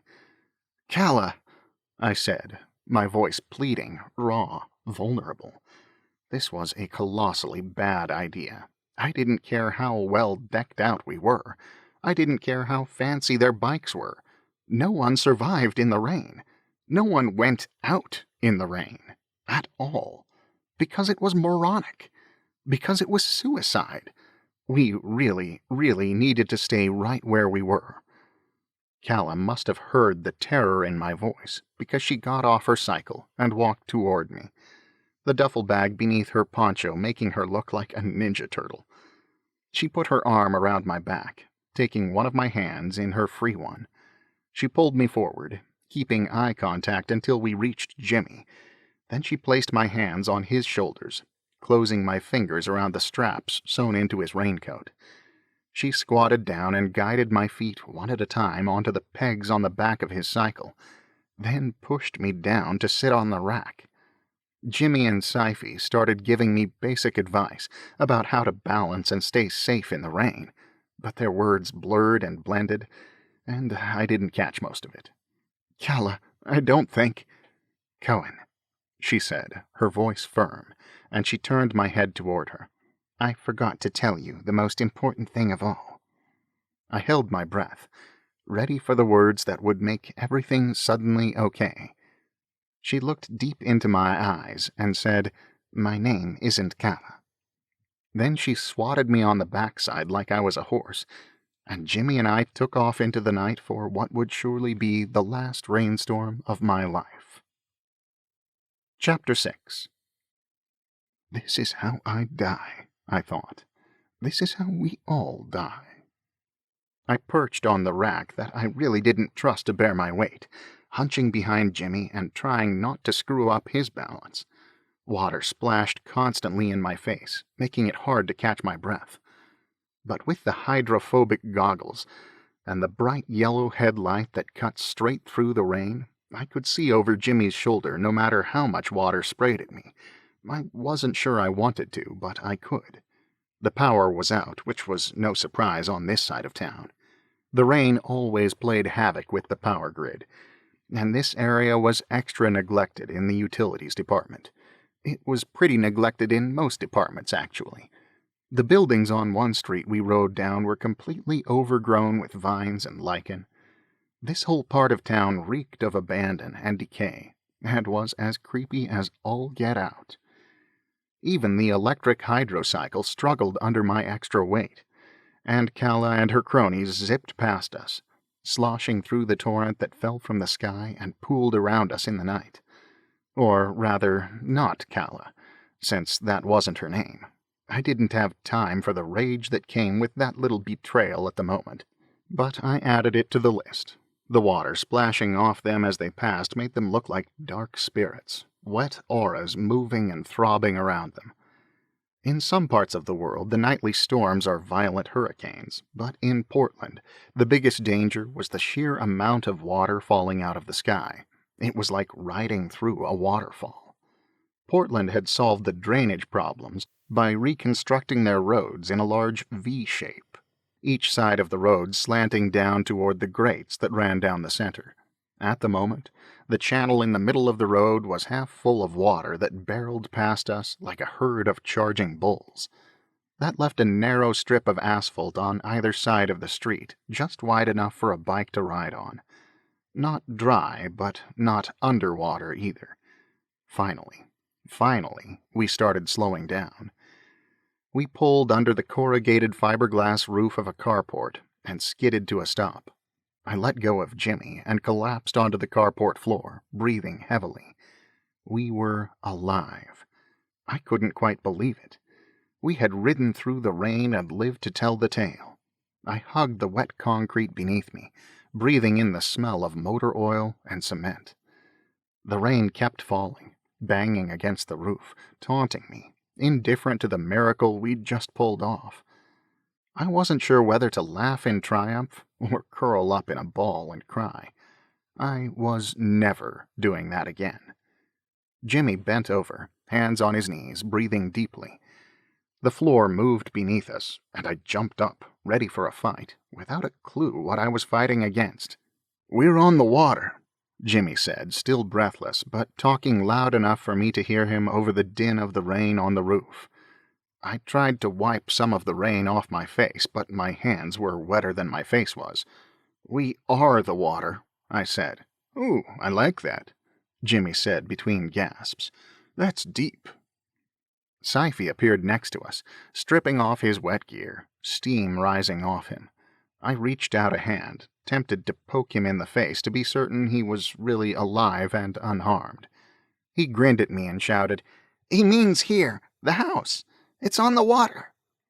My brain was foggy, and I was both freezing and overheated at the same time. The floor rocked again, and Sci-fi's words finally made sense. We were in the carport of a floating house. They'd been all the rage years ago, but after the weather broke down, most of the civilized city had pulled out of the waterfront properties and headed toward higher, drier ground. Staying here was not a good idea, but that seemed to be the only kind of idea these people had. At least we were out of the rain. The one who wasn't Calla appeared next to us, pulling off her poncho and helmet and wiping off her face. She patted Jimmy on the back. "You okay?" Jimmy gave her a thumbs up and started pulling off his wet gear, moving toward the house as he did so, his chest still heaving in and out. Sci-fi, however, stripped down to boxers and jumped out from under the awning singing, "Hallelujah!" The rain pummeled him as he quickly scrubbed his armpits and back of his neck as though he were taking a shower. I ran toward him, ready to pull him back to safety, but he jumped back under the awning and out of the rain, soaked and sputtering. He caught my worried stare and shrugged, blowing away the water that ran down his face into his mouth. "You gotta take what you can get, you know?" Ready to be free of my plastic prison, I tried to pull off the duct tape, but couldn't find the end. I fumbled with numb fingers around the taped-up joints and tried to poke a hole straight through the plastic to let some air in, but the plastic was too thick, my fingers too cold. The person formerly known as Calla turned to me, brushing wet hair from her eyes. She pulled out a knife, flipped out the blade, and came for me like she intended to cut me open. I pulled back as she grabbed the plastic at my throat, but she stabbed the knife deftly through the garbage bag and ran the blade from my neck to my navel. She slit the tape around my waist and bent down to cut through the tape on each thigh. Then she stood and met my eye, tapping the flat of the blade against my chest. My pulse hammered through my veins like thunder, but I couldn't tell if it was from the threat or simply the nearness of her. I tried to breathe normally, but I no longer knew how. "That's a nice knife," I murmured.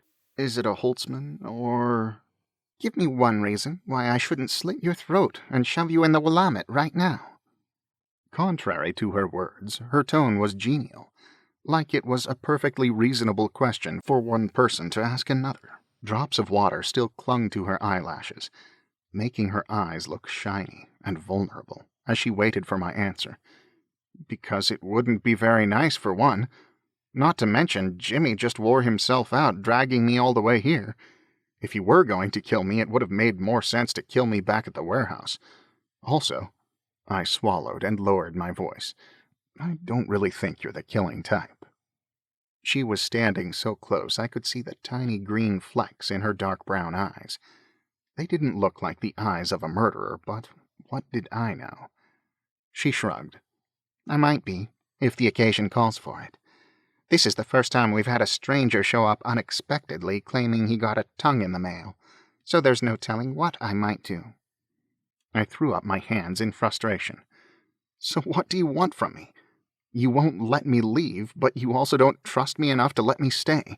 You can't have it both ways."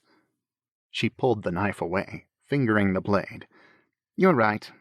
She gazed at the knife for a long time, though she didn't seem to see it. "I don't trust you," she said at last. "But I trust Celeste, and Celeste thinks you're okay. She also says we have to keep you here, so as much as I don't like it, that's what we're going to do. But understand this." She leaned in close so that I could feel her breath against my cheek. "These people are my family. You hurt them in any way, and I will rain down destruction on your head the likes of which you have never imagined." She flipped the knife closed with one hand and turned away. "Wait," I said before she could disappear. She gazed up at me, dark eyes shining in the pale light. "I still don't know what your actual name is." She narrowed her eyes and twisted her mouth to the side. "Lei." "Lei?" "Yes, Lei. It's Chinese. I'm Chinese. Lei." "I'm still Cohen. Nice to meet you." Was it? I mean, she had drugged me and abducted me and threatened me and nearly drowned me. But still, that was no excuse for bad manners. She cocked an eyebrow, then tipped me an unexpected smile and slipped away. leaving me alone in the carport. I exhaled, and the rain beat against the roof, and the world was suddenly noisier and emptier than it had been a moment before. My garbage bag suit came off easily, and I ripped it away, so refreshed to feel air through my clothes again as steam rose off my body. I spied a large green recycling can against the back wall and threw my wad of plastic and tape away. Then I followed everyone inside the house, shutting the door, the storm, and the cacophony outside. The interior of the house looked like it had been decorated by someone with a deeply personal love for paint. I turned slowly, trying to take it all in. The walls were peacock blue, the floor bright red, the ceiling striped with yellow and white. It was a little jarring to the eyeballs. It had probably been well cared for at one time, but now the paint sagged, peeling from all the moisture. I waited wetly in the living room as people flitted past, knowing where to go and what to do. I was still lost and confused, but I wasn't the same man who'd walked out of that mannequin factory. I'd survived a rainstorm. I hadn't even thought that was possible. It all made it a little hard to get my bearings. The room gently bounced upon the water as Jimmy came up and handed me a towel. He tipped his head toward the kitchen. "Come on, meeting time." Everyone crowded around a dinette table painted with little white birdies. I slid into the spot Sci-fi made next to him on the bench, and Jimmy set a bowl of chicken noodle soup from a can in front of me. I hadn't eaten since breakfast, and I dug into it without even considering if it was safe to do so or not. Nothing had ever tasted so delicious. A stack of canned biscuits sat on a plate in the center of the table, and I followed Jimmy and Sci-fi's lead, slathering one with butter and dipping it in the hot broth. The blonde woman, Celeste, sat at the head of the table, laptop open in front of her, hunched over, reading and typing while she nibbled on her biscuit. All of the bowls we were eating out of were crusted with jewels in every color. They shone in the light, making the kitchen table look like the floor of a disco. I smiled in spite of myself. Wow, these bowls are fancy. Jimmy laughed softly, nodding. "They're left over from a job. Client decided not to pay, so now we get to use the world's sparkliest dishes." "A job?" I asked. Lay set a small blue insulated box in the center of the table, cutting off the conversation. I stopped eating and sat up, wiping my face on my sleeve. "Okay, here's the deal," Lay said. "We have two situations that need to be dealt with. This tongue," she pointed at the repackaged tongue as though it were a reasonable thing for a group of people to have on the dining table, "and this man." She pointed at me, so no one would have to check the vicinity for other strange men. The two boys smiled, but Lay and Celeste had a silent conversation across the table. Celeste nodded slowly at Lay until Lay finally sighed in defeat, shaking her head at the ceiling, as though praying for strength. Lay gestured toward me in frustration. "I'd like you all to meet Cohen Hoard. Hoard, this is Jimmy, Sci-fi, and Celeste." She waved her hands dismissively, as though that was all the niceties the occasion called for. The tongue was sent to him 3 times, I interjected, holding up 3 fingers. I had to make sure they knew that part. I hadn't just opened it for no reason. She eyed me and nodded. "Right, 3 times. It went to his address. But whose name was on the label?" "Kala Human, which you said was you." Everyone looked at each other and not at me. Sci-fi covered his mouth with his hand, his eyes wide. Lay nodded at Celeste, who tapped a few keys, then spun the laptop around so I could see the screen. It showed a website, a white screen with orange text. callahuman.com. What? I couldn't even finish my word. That's how lost I was. Was this supposed to be some kind of explanation? Sci-fi smothered a laugh. "This is how it started," Lay said.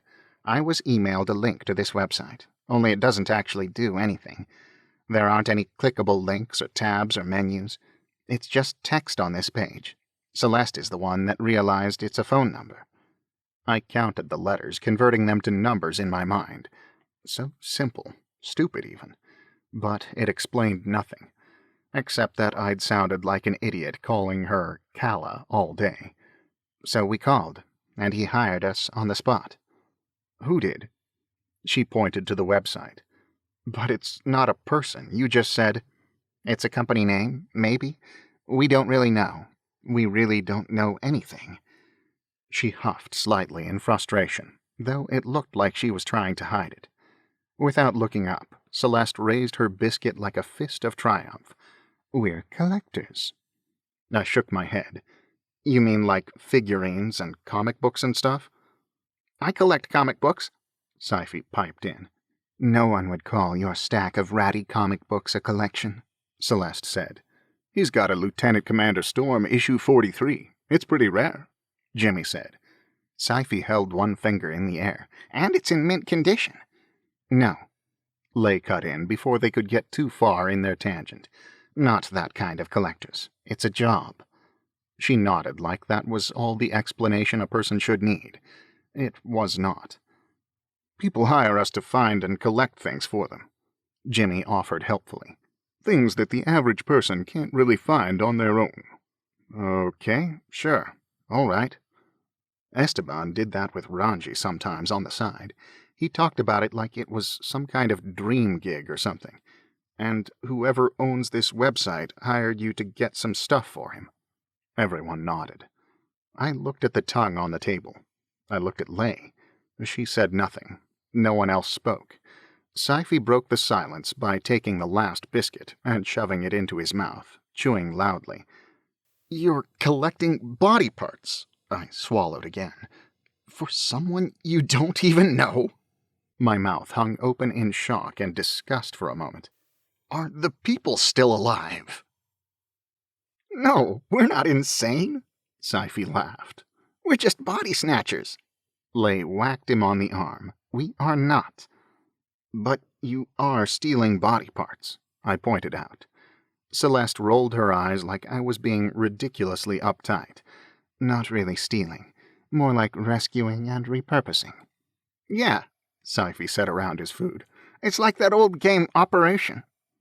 This isn't Operation. I clasped my hands together.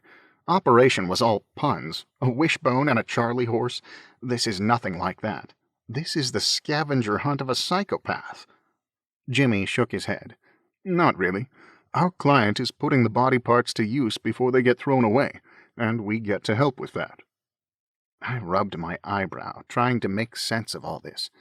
So he's running some kind of charity, finding parts for those people who can't find them for themselves?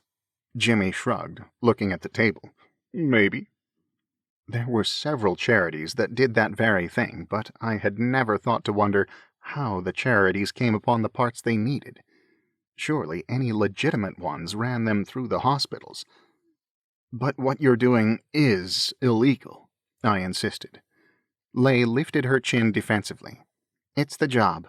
We don't ask questions. We just find what people ask for. Yup, super illegal, I sighed, annoyed. I looked again at the tongue box on the table. So what am I doing here? Did you send the tongue to my address by mistake? Celeste shook her head. We've never been assigned a tongue. And if the client doesn't assign it, we don't collect it. Lay sniffed, like only a monster would run around pilfering body parts they hadn't been asked to collect. But then how? Why? I wasn't even sure what my question was. The client must have sent it to you, Celeste said. For some reason he wants you here, so consider yourself recruited. A derisive laugh blew through my nose. But I don't want to be recruited. Don't I get a say in this? Don't you? Not usually, Lay said. We do what he says and he pays us. End of story. Well, that's swell and all, but I'm going to have to respectfully decline. Give your client my apologies. Unfortunately, your opportunity to decline flew out the window when you opened that envelope. She eyed me as though to say I should have known better. Until we know what the client wants with you, you have to stay. I ground my teeth. Reasoning with this woman was nearly impossible. I mentally compiled several excellent arguments and opened my mouth to tell her what was what. Leigh's phone played a little song, and she stood and held up a hand. I threw out my arms in frustration as she tapped the screen a few times, then waited for it to load. The rain hammered and beat against the walls and roof, and a steady drip, drip, drip sounded from somewhere behind me. Leigh leaned her hip against the yellow laminate countertop, arms crossed. Finally, she exhaled, like everything made sense with the world once again, and looked up with a smile. We have our next assignment. Chapter 7. What is it this time? A toe. Which one? Big toe, right foot. Oh, that's a good one. Oh, great Grundy, would this never end? You took some guy's tongue, and now you're taking his big toe? We didn't do the tongue, Leigh said. Sci-fi chuckled. Not the same guy. Everything comes from a different person, and it's not like they need the parts anymore. You don't need your big toe when you're alive either, technically, Celeste said. I thought you needed your big toes for balance, Jimmy said. Like without them you might fall over? Celeste shook her head. I knew someone that lost all his toes in a lawnmower accident. He could walk fine. And you have no idea why this client wants them? What he does with them? I asked. Not our business. Leigh's voice was curt. He's Frankensteining, Sci-fi said, waving his hand like that settled it. Stop it, Celeste moaned. You can't just turn words into verbs like that. Of course I can. Sci-fi leaned toward me conspiratorially. It means he's building a person. I leveled a look at him. Out of a tongue and a toe. We didn't do the tongue, Leigh and Celeste said together. I held up my hands in surrender.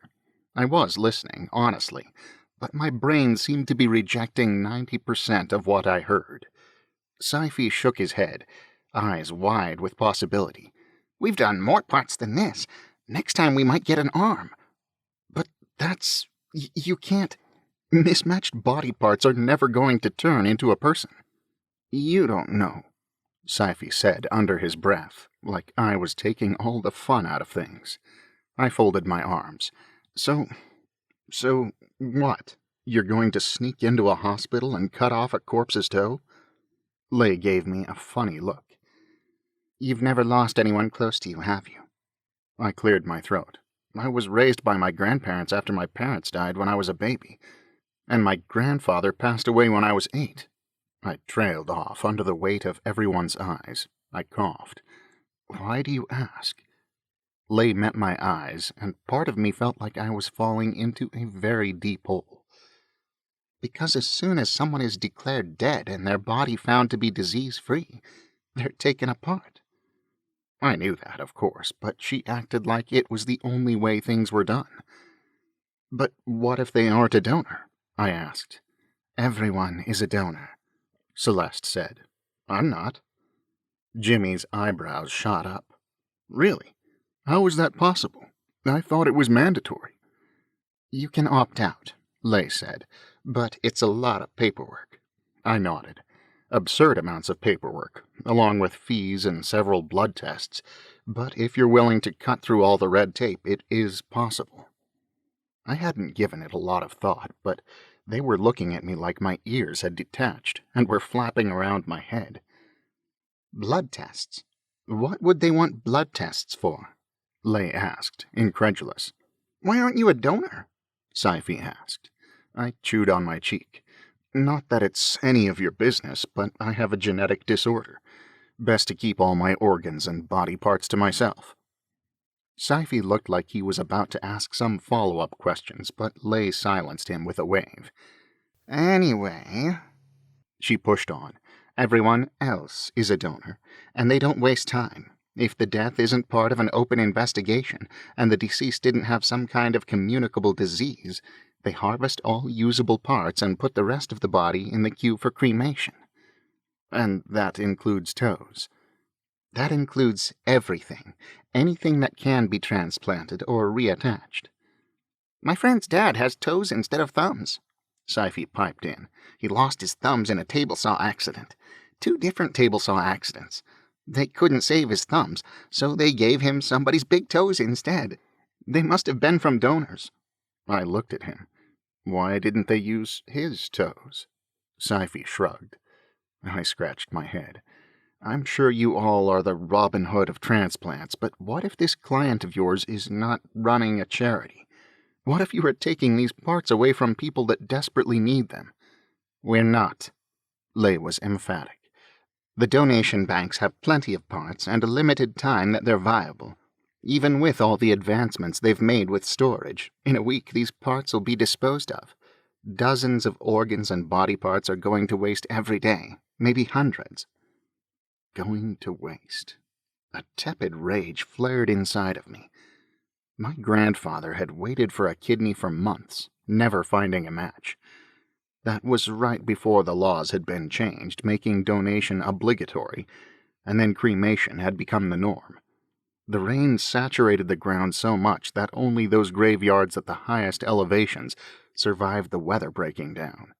Burial plots in graveyards were extremely hard to come by. I'd read about people burying deceased family members in their backyards to avoid cremation, only to have those same deceased family members wash up onto the back porch a few months later. And now they were just throwing body parts away. That's horrible. There was more venom in my voice than I'd intended. Why hadn't anyone fixed this? But you're still thieves. No one spoke, because I was right and they knew it. Lei heaved a massive sigh and spread her arms. "You said it yourself. We're like Robin Hood, and the current regulations and bureaucracy are the Sheriff of Nottingham. Something has to be done. If not us, then who?" We stared at each other for an endless moment. Celeste flicked an annoyed glance my way. "Can we move on now?" She turned the laptop so it was facing us, an obituary on the screen. Lei slapped the screen closed. "Are you positive you want to do this with him here? We could just lock him up somewhere until the client tells us otherwise." She spoke softly, like I wouldn't be able to hear from 3 feet away. Celeste snorted. "He's completely harmless," she said dismissively, like I was a cute little kitten. "Honestly, we're probably in more danger from Sci-fi than we are from this guy." "Hey," Sci-fi said. "I'm dangerous." I wanted to side with Sci-fi. I was harmless, but somehow when Celeste said it, it sounded like an insult. "Seriously," Celeste pressed on. "He's a good employee. He doesn't break any laws. He doesn't really do anything at all. I watched video footage of him for the last month. He goes to work, and then he goes home. That's it." Hey, you can't form a complete picture of someone's character by watching them on traffic cams. There's a lot more to me than that. I shouldn't be arguing with her. I wanted them to trust me so I could go home and this nightmare would end. But she made me sound so boring. My life was not as empty as she made it out to be. I was pretty active on several discussion boards she probably didn't know anything about. Celeste pointed a thumb at me with a smile as though to say I was proving her point. "See? But if you don't want to chance it, I'm happy to drug him again." Sci-fi waved a dismissive hand my way.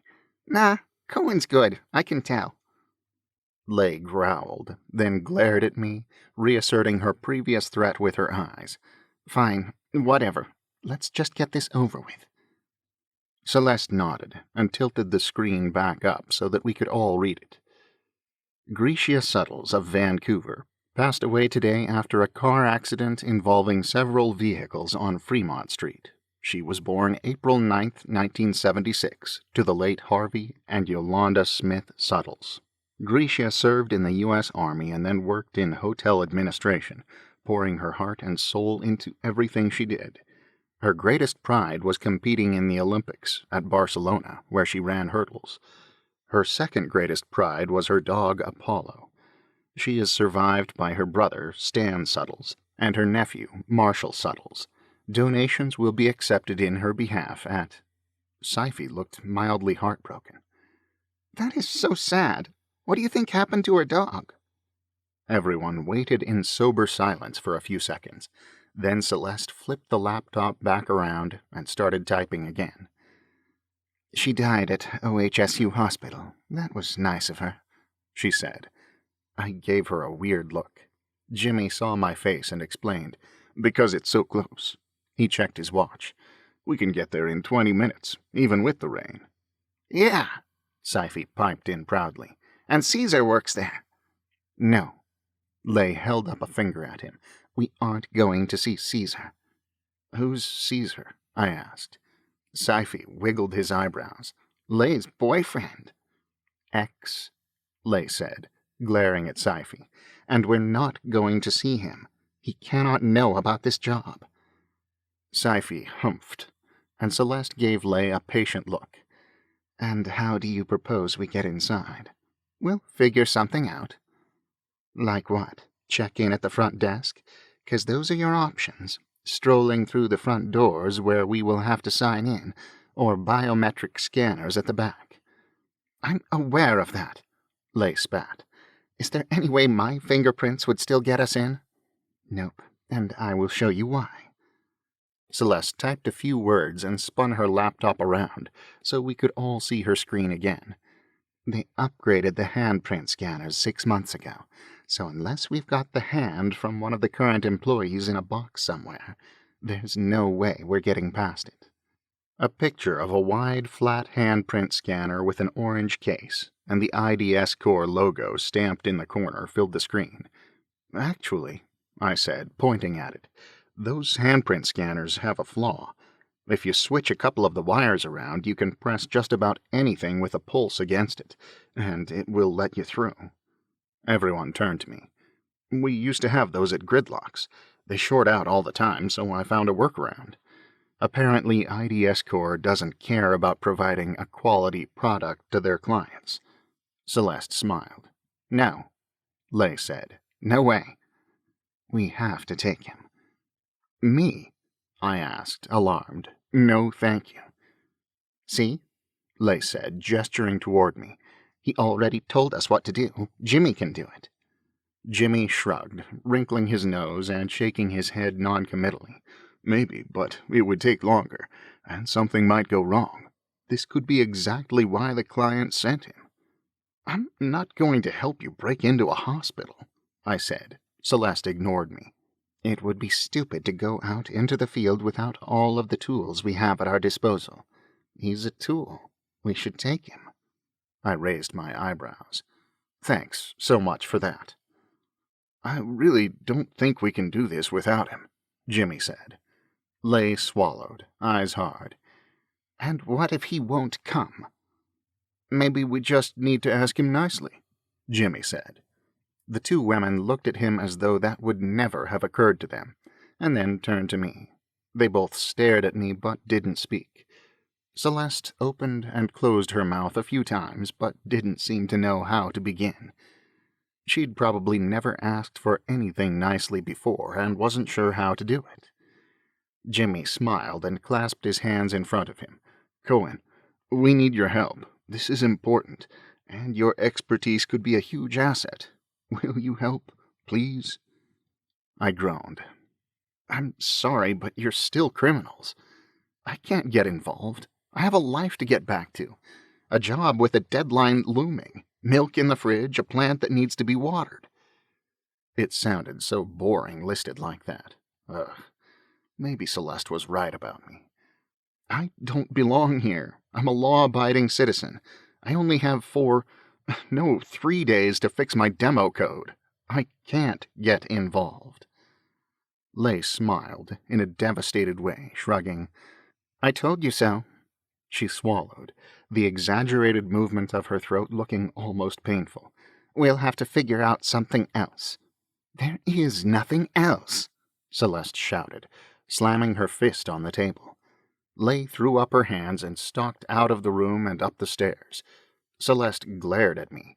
Was this supposed to be my fault? I sighed, then pushed back from the table and followed her. Maybe now she'd return my phone. She'd made it clear she didn't want me here, and I'd made it clear that I wouldn't help. Seemed like the perfect time to part ways. They called this floating house their base, but they seemed to live here, so I figured Lei probably had a room of her own upstairs. I wasn't sure which room was hers, but soft sounds came through the door, standing ajar, at the end of the hall. I made my way down and raised a fist to knock on the door, but a sound from inside stopped me. Sniffling? I peeked inside without meaning to. Lei sat on the floor, back pressed against the wall with her knees pulled up to her chest, staring sightlessly ahead of her, not crying but breathing shakily, swallowing with effort, face white. She looked terrified. This strong, angry, suspicious woman was terrified? She flexed and curled her fingers several times, then clasped them, as though holding on for dear life. I stepped back, shaken. If she was that scared, how much trouble were they in? Exhaling, I knocked softly on the door and waited. Shuffling sounds came from inside, and then Lei appeared in front of me, yanking the door wide. "What do you want?" she demanded, all signs of fear and vulnerability almost completely gone. "What is your arrangement with him, this client of yours?" I asked, voice gentle. She lowered her eyebrows, confused, like that wasn't the question she'd expected. "I'm not at liberty to say." I leaned closer, lowering my voice. "Are you in trouble?" "No." Her voice was adamant, too adamant. "We're not in trouble. It's just a job. A very high-paying job, and it is essential that we finish it, no matter what." "Is there a contract? Can you walk away if you decide it's too dangerous?" I'd only been there half an hour, and I could already tell it was way too dangerous. "Yes, there's a contract, a legally binding one, so the client may call the shots, but as long as we stick to the contract, he will pay us. Nothing can get in the way of that." Unless he'd written a loophole that screwed them over in the end, which meant they probably were in trouble. And Lei seemed very determined not to admit it, especially to herself. I exhaled slowly, rubbing my face. I was going to regret this. "I will help you with this one assignment," I said, already wishing I hadn't. "But then you are returning my phone, and I'm leaving. You and your client and his repurposing project be hanged. I won't cause any trouble for you, but I cannot stay here." Lei glared at me. "I don't want or need your charity." "Yes, you do. Both Celeste and Jimmy said you can't do this without me, and now I'm offering, and then I'll leave, and you'll finally be rid of me." She stared at me, mouth knotted up in deliberation. "Okay, just this one job. We will, of course, cut you in for your fair share, you have my word. I don't want the money." "Too bad, 'cause I'm not the thief you think I am. You help, you get paid. Period." She squared her shoulders and pushed past me into the hall, all hints of distress left behind in her bedroom. I followed her back downstairs to where the others still sat at the kitchen table, Sci-fi trying to balance a stack of plastic cups on Jimmy's head. "Good news," Lei said. "Cohen has deigned to help us get into the hospital. We're leaving in 15 minutes. Jimmy grinned at me, and Sci-fi gave me a thumbs up. Celeste pointed at me with a smile, as though once again I'd done exactly as she expected. What Lei had said sank in. "What, now? You're kidding." Surely they were talking about going in the morning, after everyone had rested and the rain was over. We'd just gotten back. We were still wet. Right now was stupid. I'm really not. "But it's 11 o'clock at night. Are you tired?" "Well, no, but—" "See, aren't you glad you had a nap? You drugged me." Celeste laughed softly and waved her hand dismissively. "It was only a mild sedative. You should feel lucky. That one is really hard to come by." She narrowed her eyes at me. "And I always keep some on hand, just in case." "But what about Sci-fi? You aren't taking him back out into the rain, are you?" "I'm not staying behind." "This is crazy. Why not just go in the morning?" We can't be seen. The rain is the perfect cover, Lay said unequivocally. Any other questions? I growled in frustration. I had a billion questions, but one seemed more important than the rest. What is the plan? Lay looked at me, like she didn't understand the word. The plan? The course of action? You can't just run out into the rain without a plan. She half smiled at me. Celeste already said. We're going to OHSU Hospital. Easy peasy. That isn't a plan. Then what would you call it? She actually seemed amused. How she could be amused when I was being so logical was a complete mystery. It's more of a suggestion, a goal. She smiled. Good enough for me. But if you would listen... I appreciate that you care, Mr. Smarty Pants, but we know what we're doing. We got by just fine before you showed up, and we'll get by just fine long after you're gone. I sighed. All right, everybody. Lay grabbed her stuff and waved us out of the room. Get your wet gear on. We're going back out. Chapter 8. At least this time I wasn't wearing garbage bags and duct tape. Lay and her crew had a decent store of wet weather gear, and I'd sorted through it until I found what I needed. The boots I'd chosen were a bit tight in the toes, but they stretched and fit to my legs so that I could walk easily enough. I cinched the raincoat tight around my face and wrists and pulled the zipper all the way up to my chin. It was a step up from garbage bags, but I still felt like a hand-me-down Navy SEAL. When I went to grab the first aid kit out of my briefcase, my heart sank right to the bottom of the river. I'd left my briefcase in the mannequin warehouse. I kept everything in there. I'd sooner have left my arm behind. I patted myself down to see what I had on me, but found only my small flashlight, my multi-tool, and the diagnostic report I'd shoved in my pocket in the cab. That was something, at least. As soon as I had a free minute, I could go over it and hopefully make some progress on the demo bug, and get some actual work done. After a long debate, Lay and Celeste agreed that OHSU Hospital was close enough to get to on foot. We still wore our helmets so our heads and necks wouldn't have to take the brunt of the water pressure alone, but the downpour seemed even more violent on foot. The rubber soles of my boots gripped the pavement as we ran along wet sidewalks, and kept my legs dry as we ran through puddles that went up to my knees. We splashed from house to house, taking refuge under porches to give ourselves respite. We didn't bother being quiet.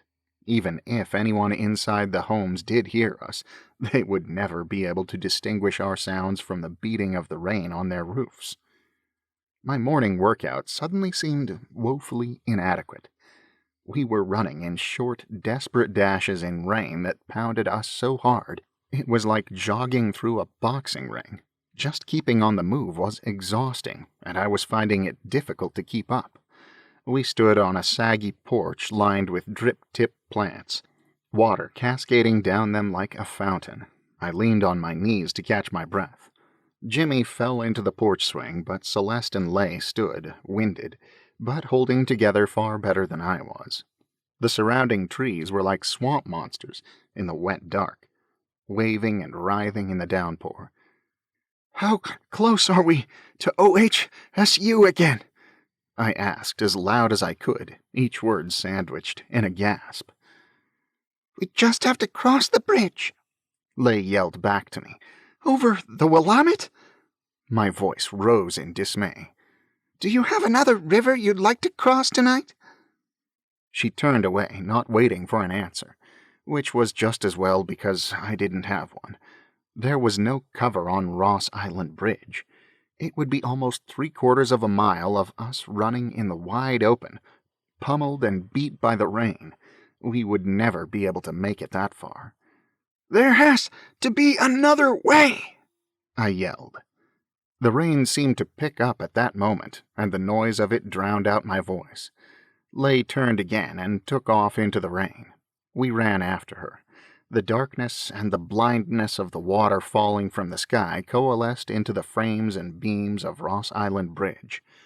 I slowed, trying to get a handle on the size of it, and how long it would take to cross, and almost missed the others turning off and running down the hill. I followed, afraid that they were all going to slip straight into the Willamette. But then they dodged under the bridge and out of sight. The muted sound of the rain beneath the bridge felt like I'd shoved cotton in my ears. Bulkhead lights along the underside of the bridge cast everything in a dim orange glow. A walkway ran between the support beams, and we followed Celeste across it in single file. I clutched the cables set up as handrails, wanting to be sure I kept my feet beneath me. Lay ushered Jimmy and Sci-fi ahead of her, and I scrambled to catch up to her. "Crossing the river under the bridge, huh?" I gasped. "Clever." "Hard to believe, I know. I'm glad we could surprise you." "No, you didn't surprise me. I didn't know how to finish that sentence.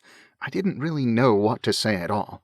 I just wanted to keep talking to drown out the sound of the churning water of the Willamette as it rushed and thrashed beneath us. I heard a voice to my left and turned. In the shadows, I could just make out several groups of people perched up in the beams, a few extra boards tucked beneath them for support, eating, talking, sleeping. Lay raised a hand in a silent salute, and one of the figures saluted back. Our steps echoed against the solid surface above us, like we were being followed by an endless army of ourselves. Lay's eyes were on the path in front of her, alternating her gaze between the walkway at her feet and Jimmy, Sci-fi, and Celeste, ensuring that they too kept their footing. She seemed to see everything. She walked with so much confidence and command, as though she were in her element here. The reverberating sound of our footsteps seemed to crescendo, and I spun, sure that what I heard was more than just echoes. There was nothing there but shadows that stretched and danced, creeping along behind us. "Hey, Lay!" Sci-fi turned to face us, walking backward along the catwalk. "There's an entrance to the Shanghai tunnels not too far from here. We should explore it on our way back." I snorted. He was joking, right? The Shanghai tunnels were a network of tunnels and catacombs that ran beneath the oldest parts of Portland, steeped in legends and myths. People said hobos and tramps were abducted and taken through the tunnels to ships waiting at port, to spend the rest of their lives serving as sailors. Lay rolled her eyes. "You're never going to let that go, are you? They're flooded, just like everything else." "Even before they flooded, most of it collapsed or was filled in," I added. Sci-fi smiled persuasively. "Maybe, but how will we know for sure if we don't check it out?" Lay sighed. "Someday," she said last. "Possibly, when we aren't on a job." Sci-fi grinned, satisfied for the time being, and ran to join Jimmy. Yup, he was just like Peter, willing to take risks, confident in his own immortality, reckless. We were nearing the other side. The transition from the bridge to the sidewalk that led back up to the road looked like it might be tricky. Not wanting to leave anything to chance, I pushed carefully past everyone so that I could help them off the struts and beams and down onto the very wet concrete. I reached for Celeste, but she didn't even look at me, instead stretching her long legs across the gap with more ease than I had. Jimmy, on the other hand, grinned. He grabbed my hand and jumped, landing with both feet on the pavement beside me. He clapped me on the back good-naturedly and moved beside me, then took Sci-fi's other hand as the both of us helped him cross safely. When I held out my hand to Lay, she shook her head, but it was more in disbelief than refusal. She took my hand, and I pulled her across, where she landed right in front of me, momentum carrying her forward until we collided. She looked up at me, dark eyes shining in the orange light. I cleared my throat. "After you." I stepped back to let her pass. As I stepped, the corner of concrete beneath my feet gave way and took me with it. I slipped, landing on my back in the mud and sliding down the steep riverbank with the rain. I threw my arms out to slow myself down, to drag on anything that I could, but the wet runoff was thick with mud, and only the fact that we were still beneath the cover of the bridge kept me from washing straight into the river, like a drip down a drain. I yelled, scrambling, scraping at the ground, grabbing at cattails, but they slipped under my fingers. The raging river waited beneath me, ready to swallow me whole as I thrashed, flopping like a fish, spinning in the mud until I thudded bum first into a bridge support beam. It hurt like the devil. I grabbed it and hugged it with all my might. Thank you, thank you, thank you. Lay, Celeste, Sci-fi, and Jimmy stood at the top of the bank, yelling and pointing, hustling back and forth. Lay pulled a rope out of her duffel and tossed one end to Jimmy, who wrapped it around a beam and tied it off with impressive speed. A loop at the end of a rope landed next to me, and I managed to pull it over my head and arms so that it wrapped around my chest. Then I gripped the rope tightly while they pulled me up and up and up, water and mud sliding past me as they dragged me up through the muck. I finally reached the concrete and heaved myself onto it. Did you have to be so heavy? Sci-fi panted. Gasping for air, I held up an apologetic hand. Sorry. Thanks for saving me, all of you. Thank you. Sorry. I hugged the concrete beneath me, finally sure that I wasn't going to end up in the river. Still whispering thanks and apologies. Jimmy pulled me to my feet. He really was stronger than he looked, and grinned. No problem, but this is the last time I'm carrying your butt anywhere tonight. Got it? I nodded. I wanted to stop right then, to stay there and catch my breath. I was more mud than man. But as soon as it was clear that I wasn't about to go toppling down the riverbank again, everyone took off running, and the only option I had was to pick up my feet and limp after them. The hospital loomed out of the rain like a massive ocean liner pulling into port. Lay led us through the covered parking structure and around to the employee entrance in the back. We paused by a raised flower bed overflowing with daylilies that had closed up for the night, and Sci-fi reached inside it and grabbed a couple of rocks. He pitched them one after another toward the lights on either side of the door. Both rocks found their mark, and we were plunged into darkness. Whoa, I said, impressed. The destruction of hospital property was scandalous, but I was impressed nonetheless. I doubted I could take out a light with a rock in the rain in 10 shots, let alone 1. We ran up to the entrance and out of the rain where we were finally able to remove our helmets. I tried to catch my breath, but it was like trying to breathe deeply while drowning. And somehow, though it felt like the entire contents of the ocean had been dropped on us, I was still half covered with mud. After a moment, I realized someone was standing in front of me. "Are you okay?" Lay asked, looking genuinely concerned. I held up my hand. "I'm fine." My breath was still coming in gasps. "But I can't believe you brought Sci-fi out into this. He could have died." "He did better than you," Celeste muttered as she walked past. Lay took my helmet and shoved it into her bag. "Come on, you're up." Jimmy was shaking out his afro, and it poofed in a dark halo around his head. Celeste's white braid fell in a heavy rope down her back, and it seemed in that moment that, had she wanted to, she could have used her hair like a weapon. I limped up to the door, my backside sore after its run-in with the bridge team. The handprint scanner attached to the wall was the exact model we had used at Gridlock's before we'd discovered that it was complete garbage. I pulled out the screwdriver on my multi-tool and popped the cover off, then switched the wires around like I'd done 100 times before.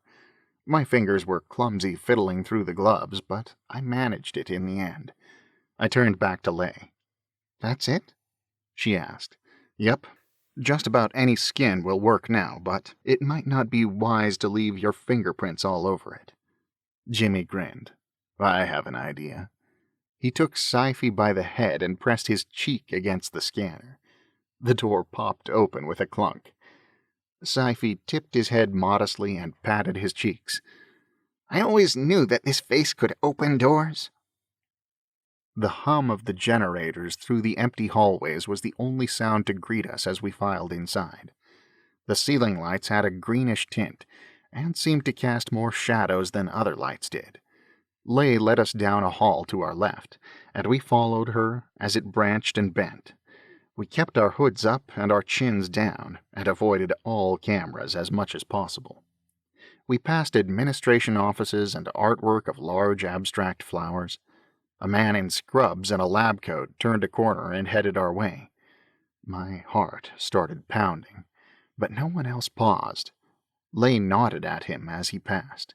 He nodded back, barely glancing our way.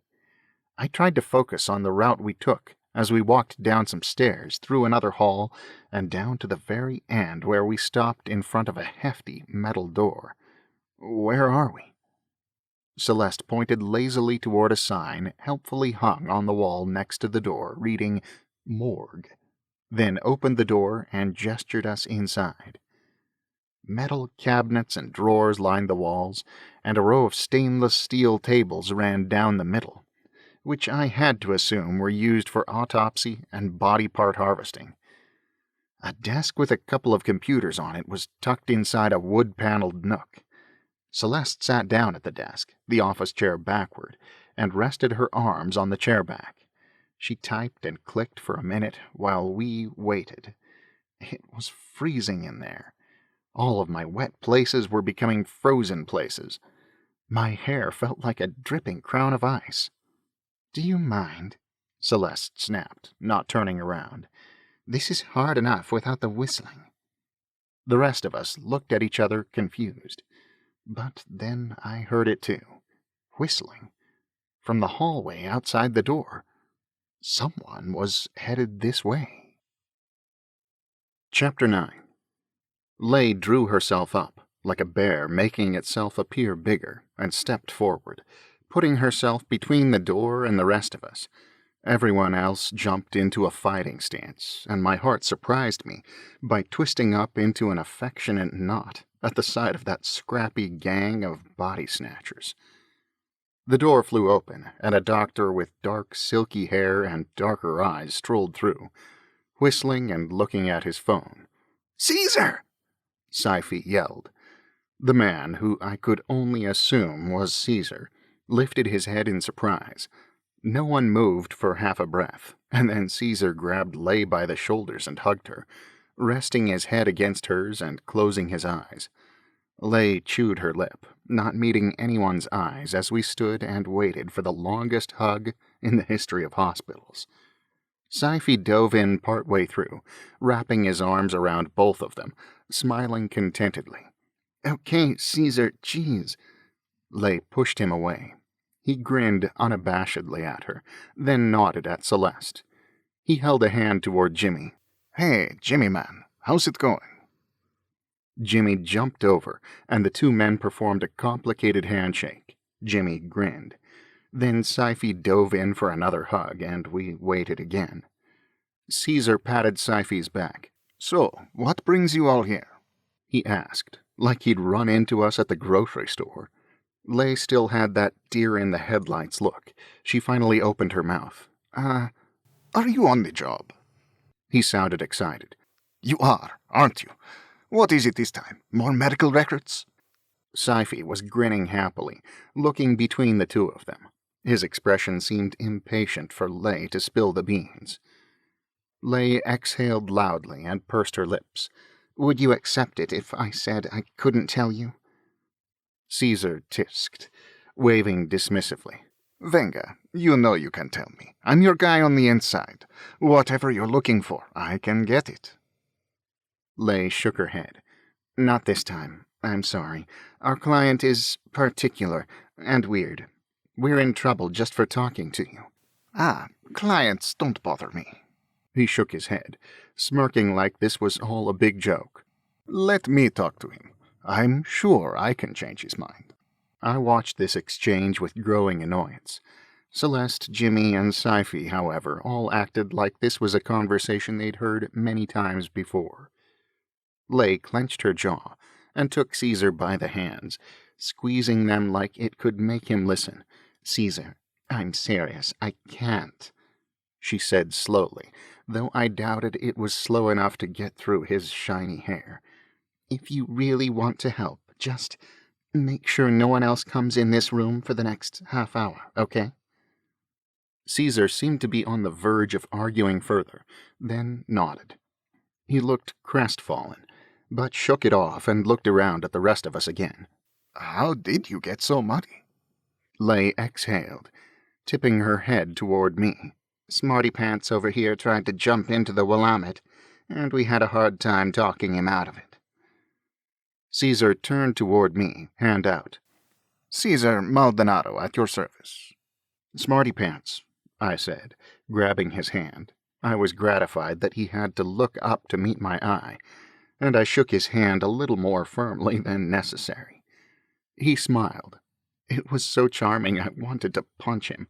Nice to meet you, Mr. Pants. Jumping in the river is a bad idea, you know. That's a lot of water right there. He smacked me on the shoulder, then looked around. Well, carry on. I only came for this. He picked up a water bottle from the desk and wiggled it back and forth. I gotta tell you, it is so good to see a friendly face. Mind if I hang out while you work? Caesar, Lay snarled, looking vaguely murderous. Caesar held up his hands in defeat. Merindo, it's just so good to see you again, you know. I will go and leave you with your secrets. I can take a hint. I snorted, but the sound came out much louder than I'd intended. I covered it with a cough that turned real and went on far too long. Caesar slapped me on the back, then sauntered out of the room, bidding us goodbye with a small salute. Sci-fi ran after him, grabbing him for one last hug. When Caesar had gone, Celeste turned back to the monitor, then scrawled something on a sticky note and passed it to Lay. Here's the serial number we're looking for, and there is a memo in here saying they are having generator problems at the storage facility in Vancouver, so they sent their entire stock of donation items here yesterday. Of course they did, Lay moaned. Lay walked over to the wall and, after looking it over for a second, opened a stainless steel door and slid out a drawer. Plexiglass dividers separated the drawer into a grid of compartments. About half of them contained what I had to assume were toes in small plastic bags, each carefully labeled with a barcode and serial number and placed in their own compartment.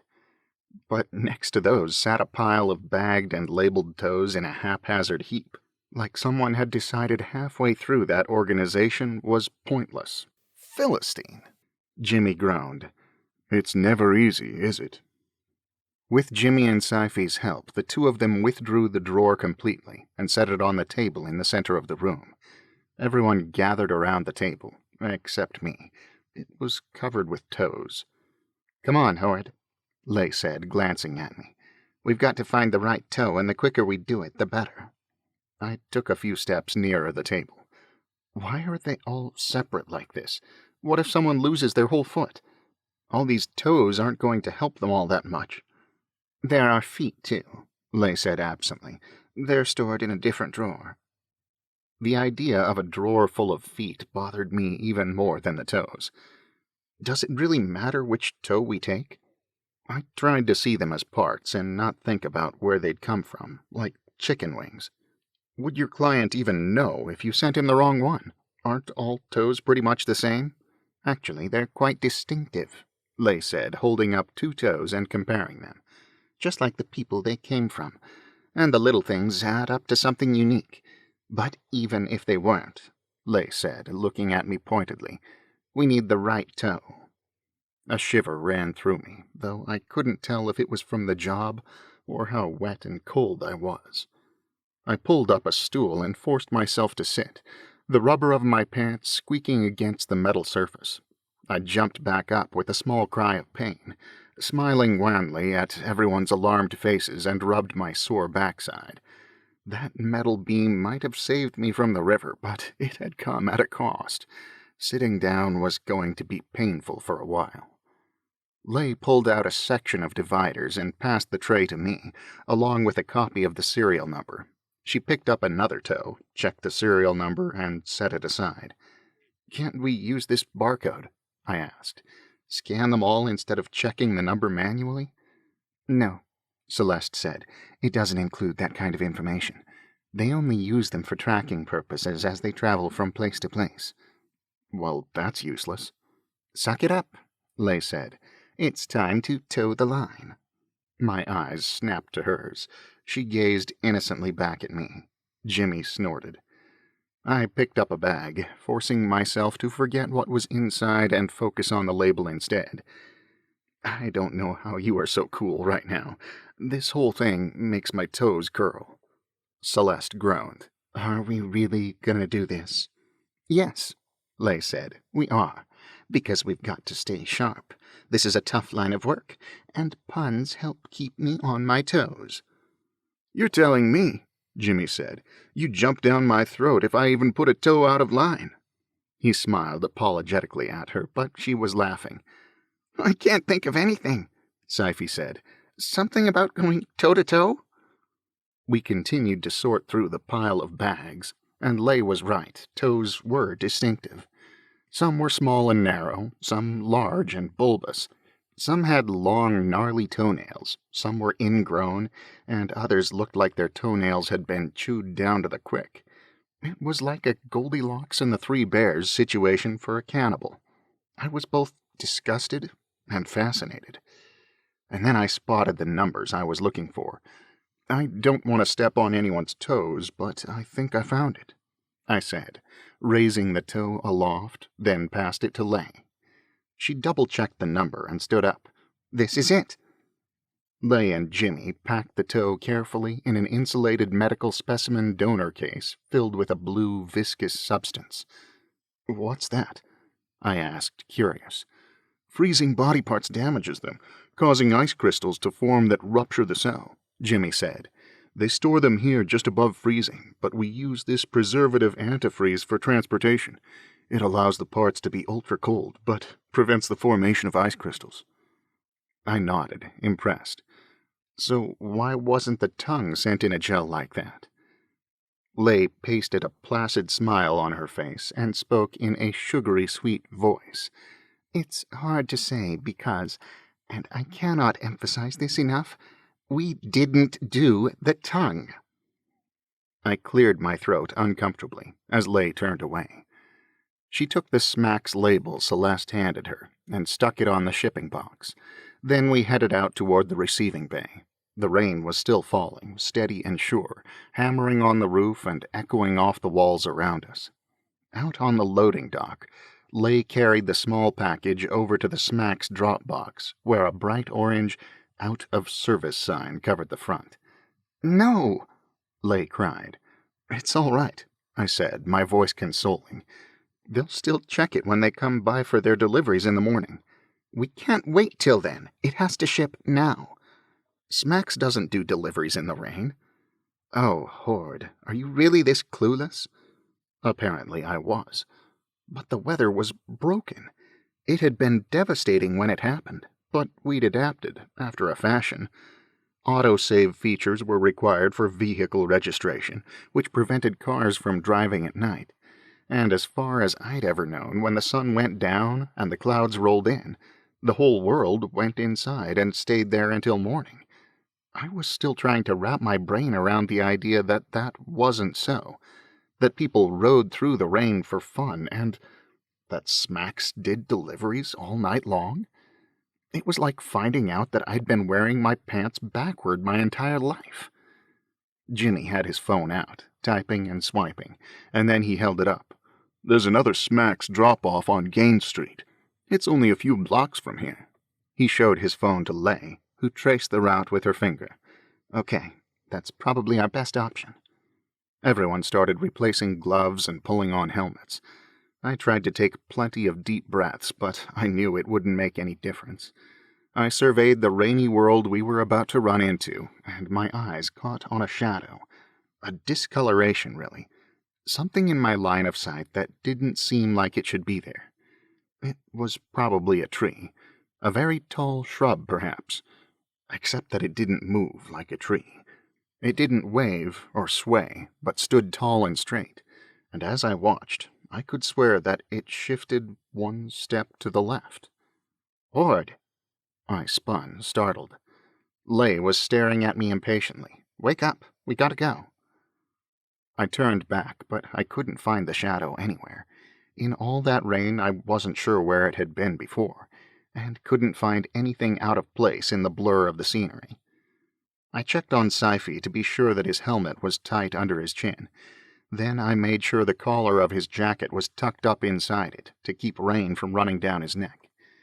When I was satisfied that he was as protected as he could be, I patted his helmet. Sci-fi smiled patiently at me, like I was a child figuring out how to tie my own shoes. "You know how to do yours now? You need any help?" "No, I smiled. No, I think I'm good." Luckily, this stretch wasn't as far as the last one, but I was still exhausted by the time we arrived. McLaren Boulevard was completely flooded, and we'd decided to go an extra block out of our way rather than swim it. Now we huddled next to the Smacks drop box, under the covered porch of the less you than before weight loss clinic. Lay slid the box inside, and the sign flipped from ready to waiting. The clock on it showed the time was almost 3 in the morning. I thought we might leave then, but Lay didn't want to go anywhere until the package was in the hands of the Smacks guy. I tried to dry my face, but every part of me was too wet, so I gave up. We stood in silence, resting against the brick wall behind us and trying to catch our breath. As I stared, exhausted, out into the night, shapes started to form in the rain again, like static on an old screen. I watched them without really seeing, my eyes unfocused, my mind wandering. My brain seemed determined to reconcile this new world I found myself in with the sanity and monotony of my regular life. Nothing about any of this made sense, least of all Lay. She was part mercenary, part incompetent babysitter, and part mob boss. Her complexity was shorting out my brain. I started to doze off, so I didn't register what was happening as Sci-fi peeled himself off the brick wall we rested against, and tore straight out into the street. At the same moment, a hydrocyclist careened around the corner and straight toward us. He saw Sci-fi in front of him in time to brake and swerve, his wheels skidding along the pavement, shooting an arc of water through the air. Sci-fi turned and dodged, but the cyclist's helmet connected with Sci-fi's arm with a clunk I heard even over the thrum of the rain. His arm bent and flopped in slow motion, as though it had suddenly developed several new joints. Sci-fi spun in a full circle and then dropped, slapping onto the pavement with a splash. Chapter 10. I was stunned into stillness. My chest felt like it was caving in on itself as Sci-fi lay motionless on the pavement, battered with rain. The worst had happened, just like it always did, just like I'd known it would. Lay and Jimmy ran to Sci-fi. The cyclist stopped, aimed his hydrocycle toward the landing where we stood, and in one swift movement, rode up the stairs and jumped off. He had a Smacks logo stamped across his chest, and wore a full hydrophobic mask. I braced myself and followed Lay and Jimmy with Celeste and the Smacks rider on my heels. Sci-fi stirred and shifted, trying to raise his head. I was so relieved my legs nearly gave out.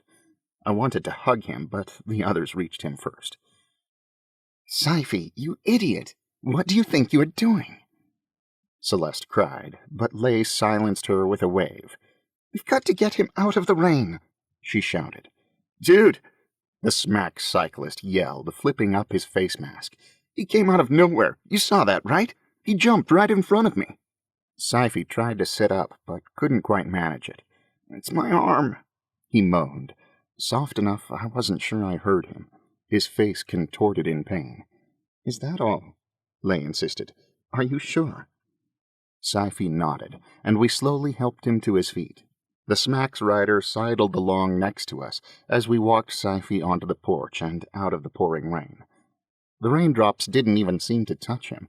like his whole suit was water repellent. "Is he all right? I can't have any more marks on my record or I'm going to lose my job. Do you think he'll be okay? He really came out of nowhere. I only came for a pickup." Lay waved him away. "It's fine. We got this. The package is in the drop box. You can go." Without hesitating, the Smacks rider crossed to the drop box and retrieved the tow. "Are you sure? You guys really gonna be all right?" He walked while he spoke, slipping the box into the waterproof bag slung across his shoulder. I memorized the ID number stamped across his helmet just in case, but made no move to stop him as he climbed on his hydrocycle, deftly maneuvered it into a 3-point turn, then rode down the stairs and back into the ring. Lay focused on Sci-fi, carefully prodding his shoulder and arm. When she reached his elbow, he drew in a sharp breath. "Ugh," she growled. "It might be broken, but I can't tell anything through this rain suit. You're going to have to take it off." Jimmy worked to help him get the jacket off, but it was slow and looked painful. I hovered nearby, trying to help, but mostly being in the way. Sometimes I hated being right. Sci-fi should not have been there. He was only a kid. This rain and this nighttime excursion were no place for him. At least it was only his arm. It could have been so much worse. Next time it might be. These people were just a fatality waiting to happen. Lay watched Sci-fi, features sculpted in concern, then yanked me away from them and shoved me with both hands. I stumbled back against the door behind me. "Hey! This is all your fault." She kept one sharp finger pointed into my chest, channeling all her anger into it. "My fault? How could this be my fault? We've never had an accident before. Never. Then you show up and Sci-fi gets hit? Are you telling me that's a coincidence? I should have just let Celeste drug you." I drew myself up and wiped some water uselessly out of my face. "You were the one that begged me to come along, remember? If you had listened to me, none of this would have happened. We could have waited until tomorrow, and we'd all be safe in bed right now. You can't run headlong into every dangerous situation that presents itself. If you would take a little time to plan and prepare, and stop taking chances, you could make it through this with a modicum of injury." Lay looked angry enough to strangle me, and I swear a little steam came shooting out of her ears. "Ahem," Celeste said in a slow, exaggerated tone. Sci-fi had finally managed to slip his arm out of his jacket, and he stood flanked by Celeste and Jimmy. Lay stalked over to Sci-fi and pulled up the sleeve of his shirt to get a better look at his elbow in the dim, damp light. His arm looked deformed, an odd twist at the elbow. She swallowed visibly, her mouth tight with worry. "I think it's dislocated." "Good," Celeste exhaled, looking relieved. "Fix it so we can go." Sci-fi gasped in pain as Lay inspected it one more time. "I've never done an elbow before. What if it's broken? I can't be sure without an X-ray." She looked up at us, eyes wide. "But the angle of the joint feels all wrong. I hope it's only dislocated, but I don't really know." She seemed so scared and unsure that I wanted to hug her, though it probably would have gotten me punched. I walked over. "You want me to look at it?" Celeste laughed right out loud, but Lay raised her arms in a huge, helpless shrug. "By all means." She sounded frustrated and annoyed, but she moved back so that I could get closer. I felt Sci-fi's elbow as gingerly as I could, though he flinched away. It was dislocated, all right. It had been years since I'd done an elbow reduction, but I was confident I still remembered how. "Let's get him over to the bench." The low stone bench against the wall was close enough to the edge of the porch that it got a fair amount of spray, but I needed him prone if I was going to do this right. Sci-fi whimpered and shivered, but limped toward the bench with the help of Jimmy and me. "Did you hurt your leg, too?" I asked. A pause. "No." "Why are you limping?" "Because I hurt my arm really bad." "I know, but you're going to be fine, I promise. Just lay here face down with your arm hanging over the edge. Slide over a little more so your shoulder is up on the bench, too." He moaned with every movement, but soon was where I needed him. Okay, Lay, you come here and hold his wrist, and Celeste and Jimmy come over here and hold on to him. He's going to need support. Hug him if he needs it. I looked them both in the eye pointedly. Jimmy grimaced, and Celeste closed her eyes, but they both nodded. They were going to have to hold him down if he tried to pull away, and he would try to pull away. They gathered around him, hands on his arms and back. "Are you sure you know what you're doing?" Lay asked. I pointed at Sci-fi's arm. "Lay, just pull this arm straight down here, and I'll guide the bone back into place. Keep pulling until we've got it in. You'll be able to tell." Her face was pale and tight with worry, but after a moment she nodded. "Sci-fi, buddy, this is going to hurt, but just for a second or two, and then it'll be over, and you'll feel 100 times better, okay? Are you ready?" Sci-fi nodded, breathing in short, quick gasps. I tipped my head to Lay, and she pulled. Sci-fi screamed and tried to pull away, but Celeste and Jimmy held him as still as they could. I pushed firmly on the ulna until it shifted back into place with a slightly sickening clunk. Sci-fi passed out, his eyes fluttering closed. Everyone sat back, breathing hard. My insides were writhing like water in the Willamette, but I'd done it. Just like the old days. Feelings I'd buried deep inside, tried to crawl back up for air, but I shoved them away. "So," Jimmy said hesitantly, "is he okay?" I sucked in through my teeth. He probably needs an X-ray to be sure there isn't a fracture, but for the moment, yes, he should be fine. We'll need to wrap the arm to keep him from using it for now, and he'll need a sling eventually. I assume you have one back at base?" Celeste stood, breathing hard, facing away from us while Jimmy patted Sci-fi's back. Lay stared at me. I nodded simply, but she continued to stare until I had to look away. I stood, putting some distance between us, walking to the edge of the covered porch where there was a bit more oxygen. She followed and stood right in front of me, her eyes trained on mine. "How did you know how to do that?"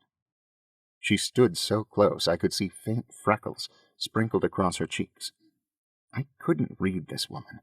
Well, I couldn't read any woman, but this one seemed to be written in especially invisible ink. Was she grateful, or was she about to punch me? I shrugged, trying to be casual. "I do know basic first aid." She pursed her lips. "That was hardly basic." I blew out a breath. I have some experience with injuries of that sort. It was only logical for me to learn how to deal with them. I turned away, hoping that answer would satisfy her, but she turned with me. "What sort of experience?" I finally looked at her again.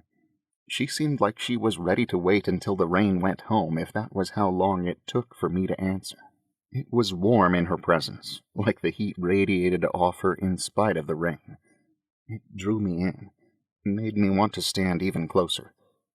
I exhaled, trying to clear my ridiculous mind. "I used to ride," I said. "Race, actually. Mountain bikes. A lifetime ago. Sometimes there were accidents, and we had to be prepared." I swallowed so loudly you could hear it over the rain, and went on before she got any ideas. One accident was bad. Really bad, so I had to stop. She kept looking at me, like I had the whole story written out in small print across my face, and she was reading it, one painful word at a time. She narrowed her eyes. "And you haven't ridden since?" I shook my head. "But maybe you could.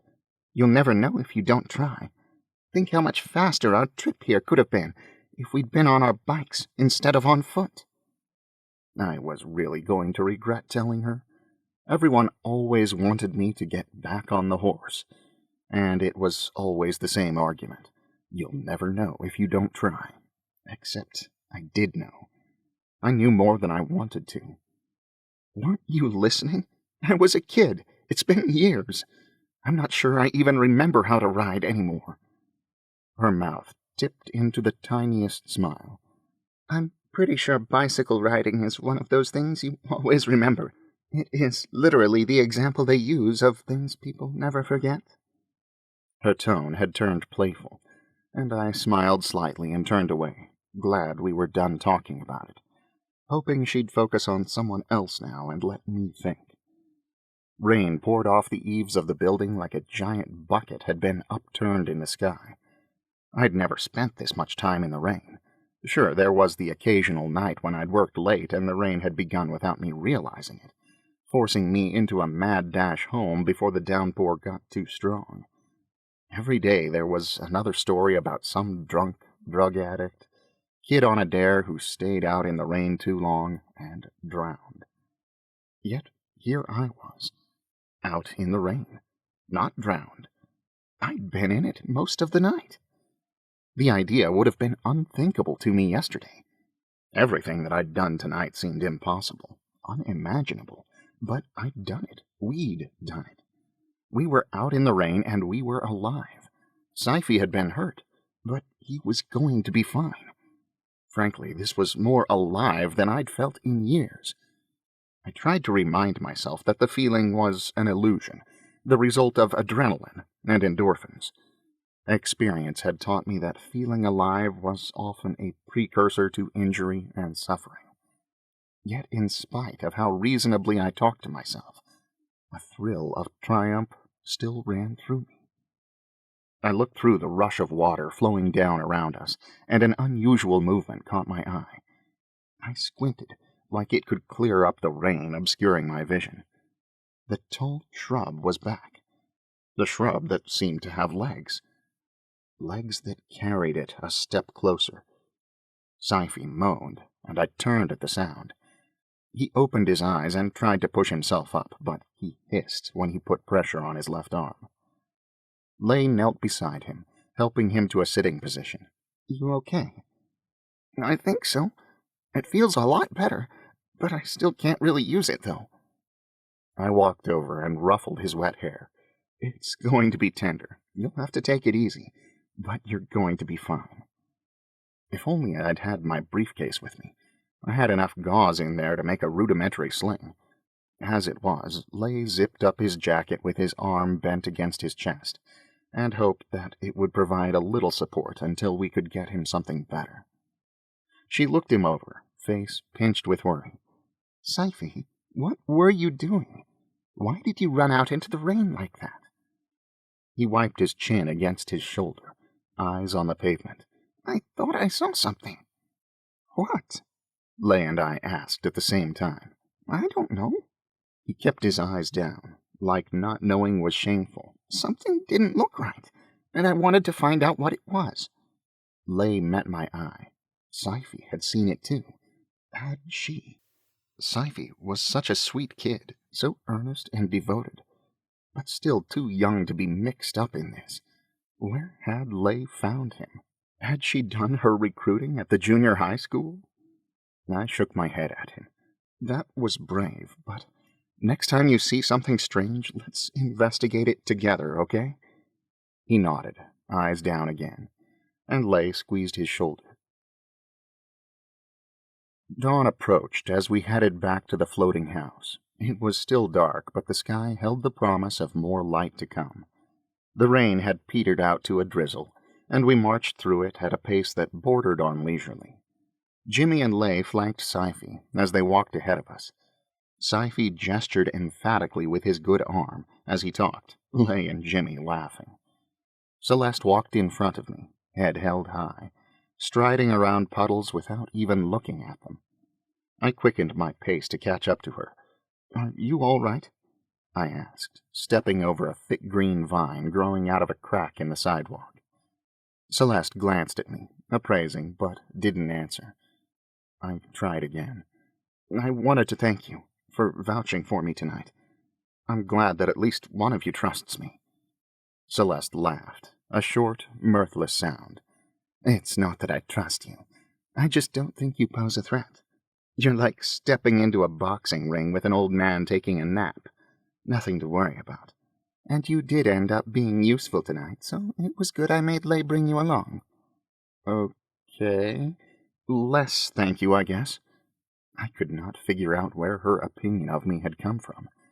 Did I really come off as that much of a weakling? Even after everything I'd done tonight? Look, I said. Lei is clearly a strong leader and has earned her team's respect. It's obvious you would all follow her anywhere, even if death waited you on the other side. But Lei also listens to you. She trusts you. You could convince her to make some changes that would keep you all safer. Celeste eyed me without slowing down. We're not just a team. I can see that. You obviously care about each other. You may even feel like family. But that just further illustrates my point. Just because Lei says to jump doesn't mean it's safe to follow her. Celeste shook her head. We are family. She stopped, grabbing my arm to make sure I was looking at her. Literally. I think you mean metaphorically. No, I mean in the way that we were all adopted by Carl and Lorraine Lewis. I opened my mouth to respond, but her declaration took me so much by surprise that words abandoned me completely. We are all any of us have now. She drew in a deep breath. We've gotten pretty good at taking care of each other. Celeste turned and continued to walk. That's not going to change just because the client decided to have us babysit some bossy accountant. She went on without looking at me. So, yeah, you're stuck with us for now, whether you like it or not. Keep being useful. Don't cause trouble. Don't get in the way. And everything will be just fine. Her tone was friendly, her face placid. But a chill ran through me, and I stepped back, leaving her to walk ahead of me the rest of the way back to the floating house. Chapter 11. Thunder rumbled in the mountains as the storm slowly rolled off, tied to the dark, floating away with the night like it was attached to the sky. We approached the floating house, its faded, peeling paint turquoise in the near morning light. One of the giant concrete floats it rested on had lost some buoyancy over time, and the far side of the carport dipped dangerously close to the water's surface. I copied everyone as they stripped off their water gear and hung it on hooks on the carport wall. I was somewhat dry, but wet in the oddest places, like my elbows, knees, and belly. I followed the others inside, trying to formulate a plan to get myself home as quickly as possible, but on the verge of falling asleep where I stood. Jimmy paused on his way past and put his hand on my arm. Hey, you need a shower? I snorted. Do I have to jump into the storm like Sci-fi did? Jimmy shook his head. You can if you want, but there's a hot water tank here. If you're quick, you can take a shower right now. The idea of being in those same clothes for one more minute was unbearable, and I readily agreed. The warm water felt wonderful, easing the aches in my sore muscles and tender behind. I finally managed to force myself to turn the water off, and was drying off when a soft knock sounded at the door. I wrapped myself in a towel and peered around the door, expecting Jimmy, so was surprised to see Lei looking up at me through tired eyes. She handed a fold of clothes to me. Here, I don't know if they'll fit you, but they'll probably be okay for now. I can throw your clothes in the laundry if you'll give them to me. No, I've got to head out as soon as possible. I will have these cleaned and returned to you, I said, holding up the pajamas she'd given me. And, hey, I'm sorry about what happened to Sci-fi and any part I might have played in it. I wasn't sure what I was apologizing for, but it seemed like the right move. Lei narrowed her eyes at me, as though she couldn't quite believe that my apology was sincere. I appreciate that. Her tone was hesitant, like she was waiting for a but. You have far more experience in all this than I do. I'm sure you know best. Her mouth twisted into an unsatisfied frown. Okay. I cleared my throat and tapped the doorframe. I mean, you already know how dangerous this job is, but with some planning you could eliminate a lot of the risks. She shook her head, rolling her eyes. Are you a risk assessor or something? No, but eliminating risk and the chance of danger is at the heart of what I do. I program traffic sensors. She grimaced. Wow, that sounds really boring. I gave her a flat look. I'm sure you think so, but it's actually quite rewarding. Keeping people safe is my job. Oh, come on, Hoard, Lay groaned. There are no guarantees. There is risk and there is chance, and you have to take both if you want to get anywhere. On the contrary, with careful planning and preparation, you can eliminate almost all risk from nearly every situation. For example, is hiking Mount Everest dangerous? Yes, but tell me the difference in the survival chances between Joe Schmo, who just woke up one morning and went hiking out of the blue, versus Robert Responsible, who has planned and prepared carefully for the last year, making sure he has everything he needs. She clicked her tongue. Robert Responsible. What were his parents thinking? The kids at school must have teased him like crazy. I ignored her, soldiering on with my analogy, even as it fell apart. Okay, well, I don't even know the survival statistics because no one in their right mind would try to hike Mount Everest without proper preparation. See what I mean? Lay waited to make sure I was done. I cleared my throat and nodded. Thank you, she said.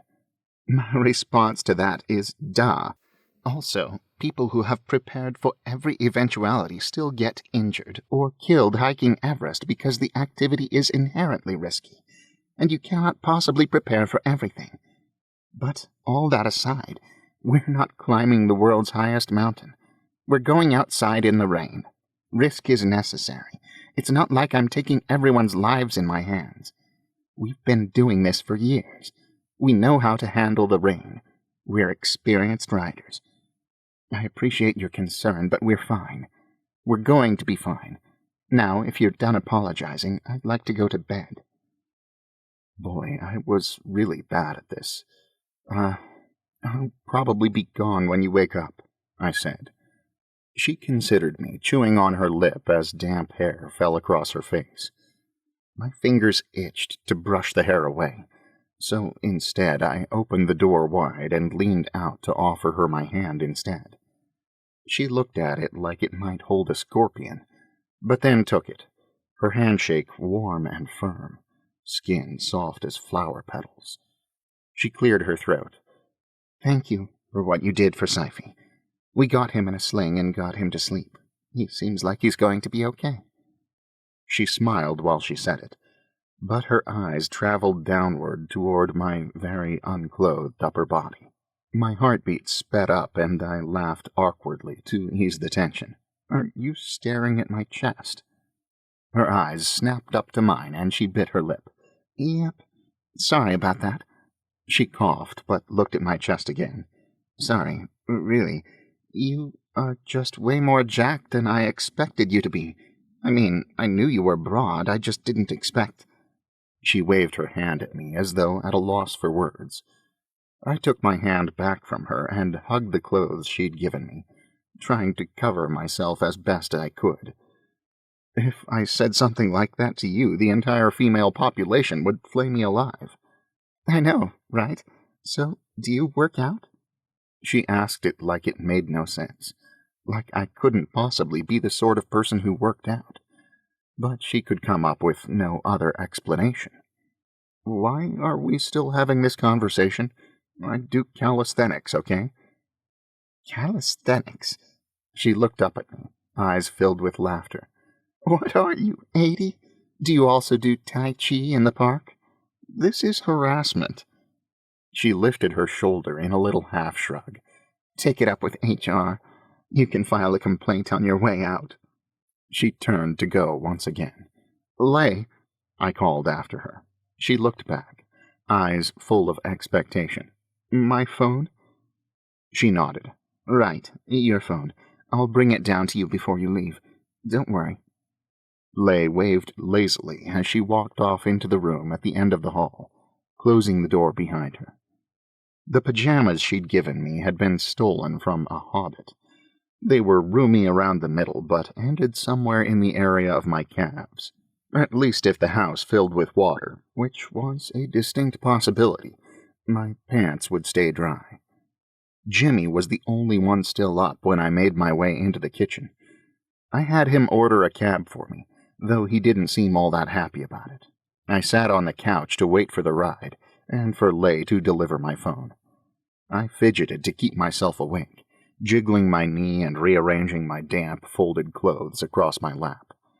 Something in the pocket of my pants made a crinkling sound, and I fished out the paper to see what it was. The diagnostic report. Oh, right. I was a computer programmer, not the king of nighttime adventures. I had a demo to fix, and I was running out of time. My real life came crashing back into existence, pushing out the unexpected euphoria of the last several hours. If I was going to find this bug, I couldn't waste any more time. I rubbed my hair, trying to focus. I could do this. I still had time. I looked over the report, my eyes wide to keep them open, but the text soothed my brain like a mother singing to her child. The letters and numbers marched back and forth across the page, then morphed and bled into raindrops, sliding down the paper and puddling on my chest as my eyes slid shut. Chapter 12. I woke up to the most salivatingly delicious smell. I sat up, trying to rub the sleep out of my eyes and the kinks out of my neck. The couch was too short for me, leaving my legs poking out at odd angles. Yet I'd slept deeply, dreaming of sailing on the ocean, the captain of a great ship. I checked my watch. It was past noon. I jumped up, smacking my head on the chandelier, and stumbled painfully into the kitchen.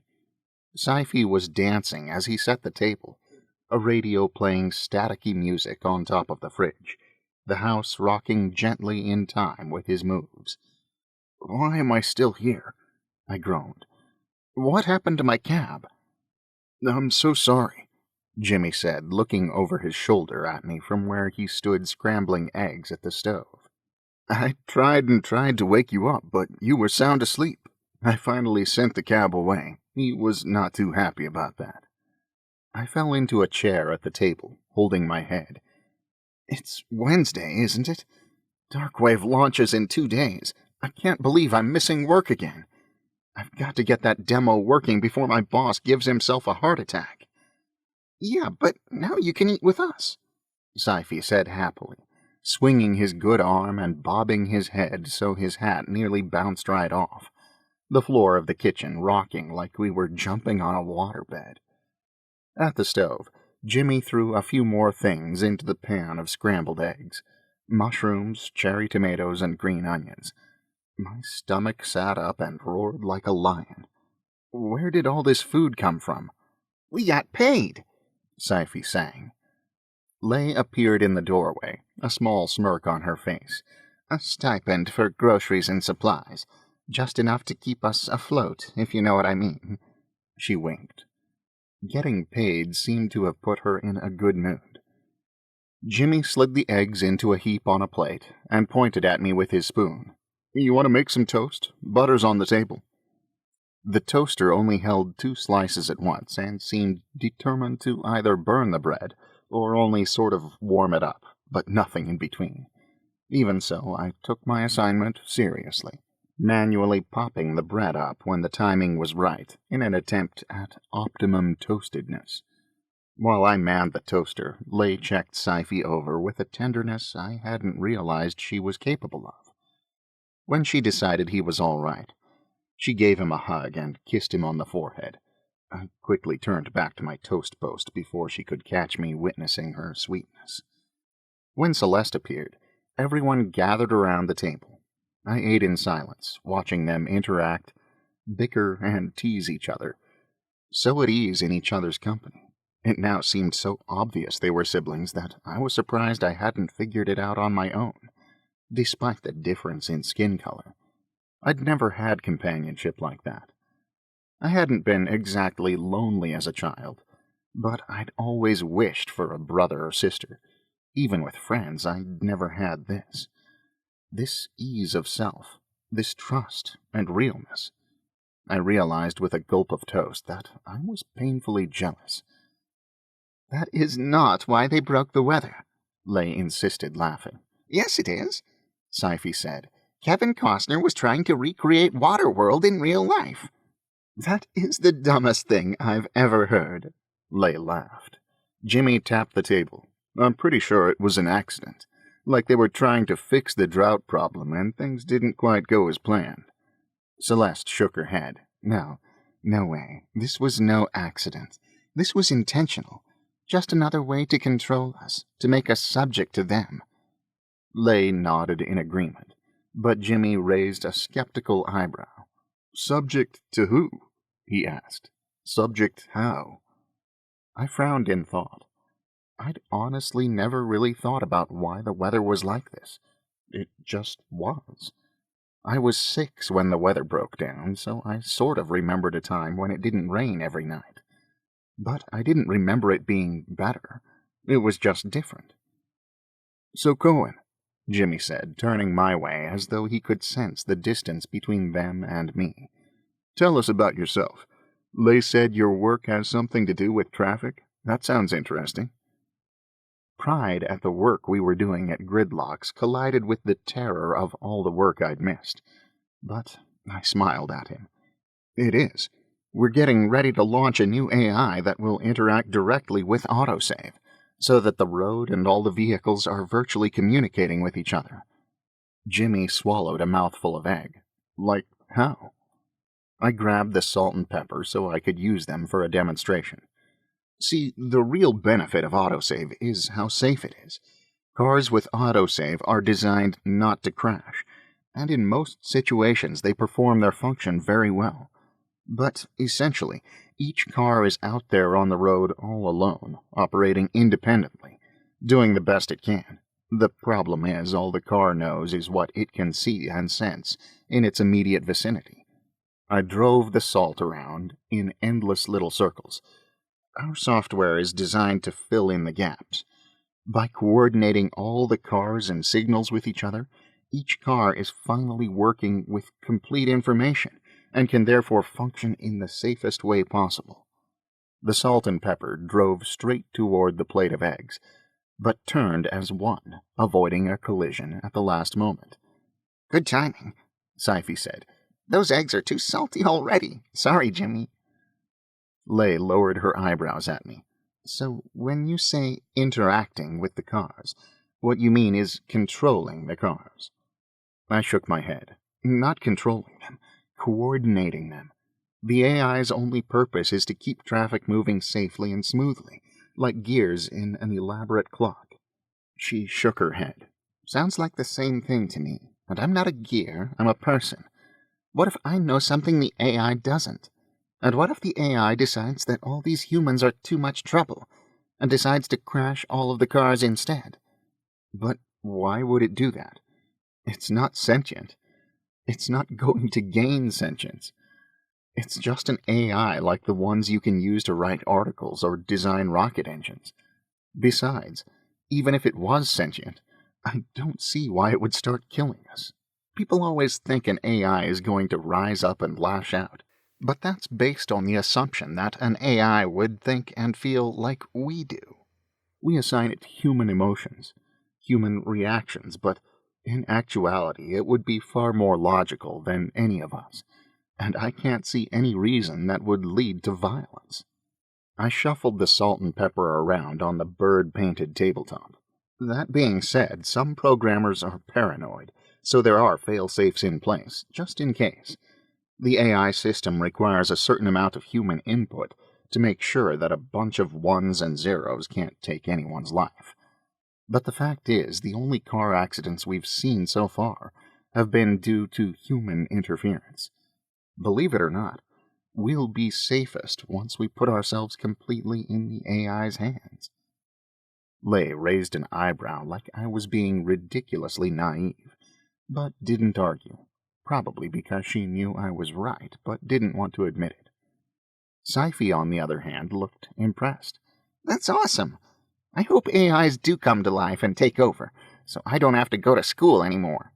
Jimmy laughed. You don't think our new robot overlords would make you go to school? No, they'd want us dumb so that they could stay in control. They'd probably let us watch videos online all day. As magical as that sounds, Lay said, pointing at Sci-fi, I will make you go to school even while the world is ending. So enjoy your summer break while it lasts. She smiled sweetly and batted her eyes. Sci-fi studied her for a moment, and then his shoulders sank. All his hopes for the freedom of a robot apocalypse dashed. Jimmy turned back to me. How about in your free time? I shrugged modestly, though I was glad he'd asked. When I'm not at work, I like to build tiny models in glass test tubes, I said. Really? Jimmy asked. But test tubes are so small. How do you get anything in there? Tweezers. I build the little models on the end of the cork, and then slip everything inside the test tube. Sci-fi raised an eyebrow. Models of what? I shrugged. Anything. Scenes and buildings mostly, with a few tiny little plants. They're like a mix of miniature dioramas and terrariums. I call them diorariums. I'd never called them that before. The name had just come to me like a stroke of genius. Celeste snorted. That's horrible, Lay said with a grin. It sounds like a big fancy bathroom. I think it sounds like a butt museum, Sci-fi said. Jimmy shook his head. That would be a dairyarium. That sounds like a butt disease, Sci-fi said. You should call them itty-bitty cities instead. That wasn't bad. It sounds really cool, Jimmy said to me, giving Sci-fi a meaningful look. I hope we'll get to see them sometime. Sure, any time. I bobbed my head awkwardly and checked my watch. But now I've got to go. Thank you so much for breakfast, or lunch, or whatever meal this was. Give me my phone and I'll order another cab. I thought he had to stay, Sci-fi huffed. Lay shook her head.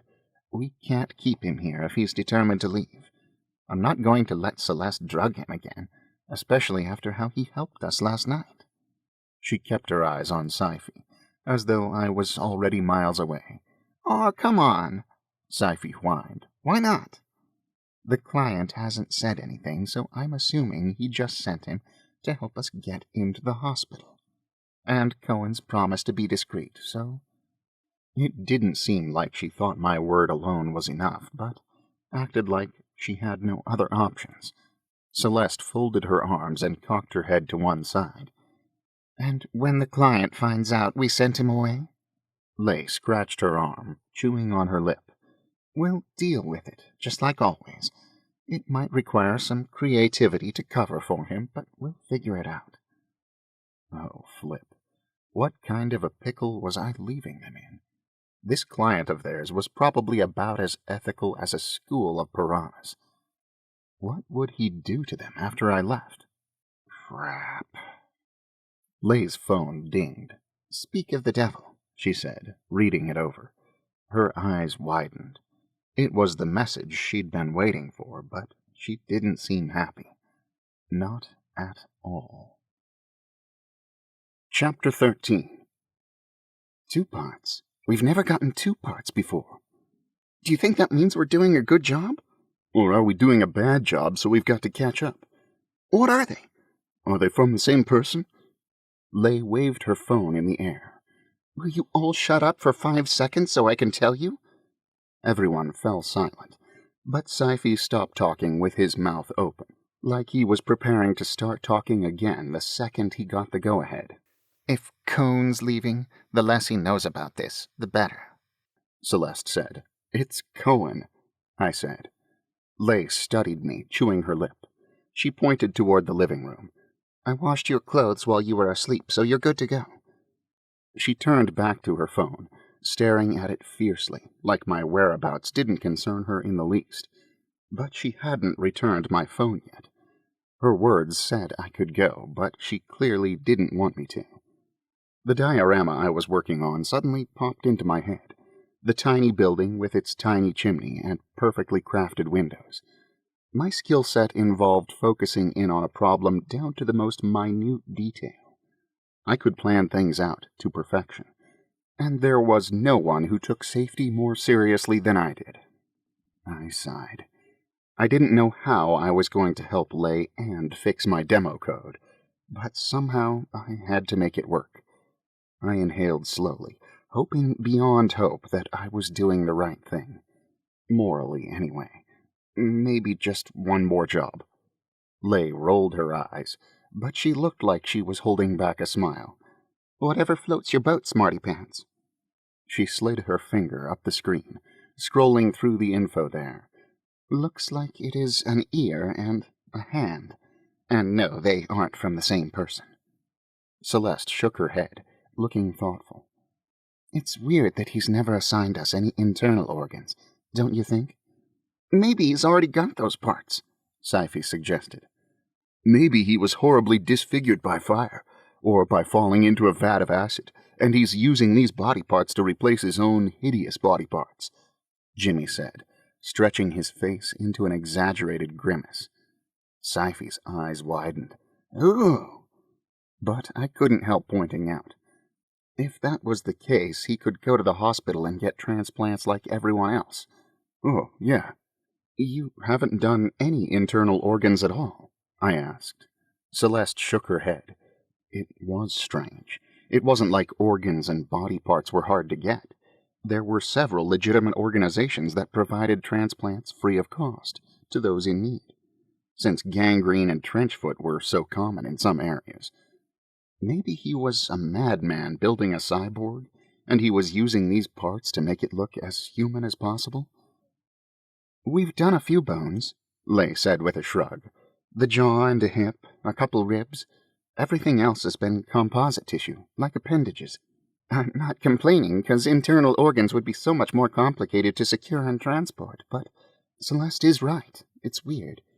Just one more weird detail on this whole weird job. I shivered, the morbidity slapping me in the face, like the disembodied hand we were supposed to collect never would. What are you scrolling through? I asked, curious why 4 lines of info should take so long to read. The client likes to hide the info in a bunch of gibberish, so that if it's interpreted, it just looks like nonsense. Okay, the hand belongs to Bob Cobb, the ear to Helen Beaumont. Should we divide and conquer? Celeste asked. Knock them both out at the same time? Lay's mouth pulled into an O, like she loved the idea, and I blanched. That was a terrible idea. I bit my knuckle to keep myself from shouting out that it was a terrible idea. I hesitantly raised my hand. Don't you think it would be better if we stayed together? Come on, Celeste pleaded. Lay, you can take Sci-fi and Smarty Pants, and I'll take Jimmy. Imagine if we could finish 2 parts at once. I tried to stay cool, but my stomach knotted up. Who knew what might happen to them? None of us had any idea what we were running into. Lay nodded slowly, like it was almost too tempting to pass up, even with the risks. I caught Lay's attention and shook my head, trying to use my eyes to make her understand how much more dangerous it would be. Lay groaned, frustrated. I think Cohen is right. I exhaled, relieved. On seeing Celeste's face, Lay went on as if hearing my thoughts. Collecting 2 parts at once would be awesome, but what if something happens? What if we need you? What if Cohen tries to jump into another river? Okay, not quite my thoughts, but it was probably a much better tack than mine had been anyway. I bobbed my chin in agreement. Seriously, it could happen again at almost any moment. Celeste rolled her eyes but nodded. Fine. Which one do you want to do first? After several rather useless suggestions about how we should decide, we agreed to go after whichever one was closest. While the rest of us cleaned up the table, Celeste researched them both, face close to the screen, typing away at a speed I was truly envious of. Wow, she said at last. I can't find Bob Cobb or his hand anywhere. I mean, I could probably find him if I spent more time, but maybe we should just get the ear first. Sounds good to me. Agreed? Everyone agreed. Where is it? Jimmy asked. Heritage Funerals and Cremations. It's up in the Heights. Sci-fi ran to the large map on the wall and traced the route with his finger. Yes, yes, yes! Ow! He pumped his uninjured fist excitedly again and again, so that it shook his whole body and the floor swayed beneath us. Ow! Hurts my other elbow, but it's totally worth it! Ow! Woohoo! Sci-fi's excitement felt like a bad omen. I walked over to the map to see what he was so fired up about. Jimmy took pity on me and came to my aid. There's a canal that leads almost directly from here up to the Heights. I shook my head in confusion. There are canals all over the city. What's so special about this one? To get up there, we're going to have to take a jet boat. Chapter 14. Before I could devote any energy to worrying about the jet boat, I had a more pressing problem. I really hadn't had a chance to properly freak out about the work I was missing and the looming dark wave launch. But if I was going to stay here any longer, I had to do something about it, or I would lose my mind. Steenrod was probably losing his this very moment. I had worked at Gridlocks since I was in college. Steenrod had mentored me. I'd never bailed on him like this. After the mysterious way I left things yesterday, and my not showing up this morning, Steenrod probably thought I was dead. "Lay," I said, "may I please have my phone back? I need to contact my boss." She shook her head. "No time. We have too much to do to get ready for tonight." I held in a sigh. "That's fine, I can help, but returning my phone should only take a minute." Lay stared at me, but didn't answer. Good grief. What was it going to take to get this woman to trust me? Lay, please, I don't have it," she cut in. "Baloney." She looked intently at her shoes.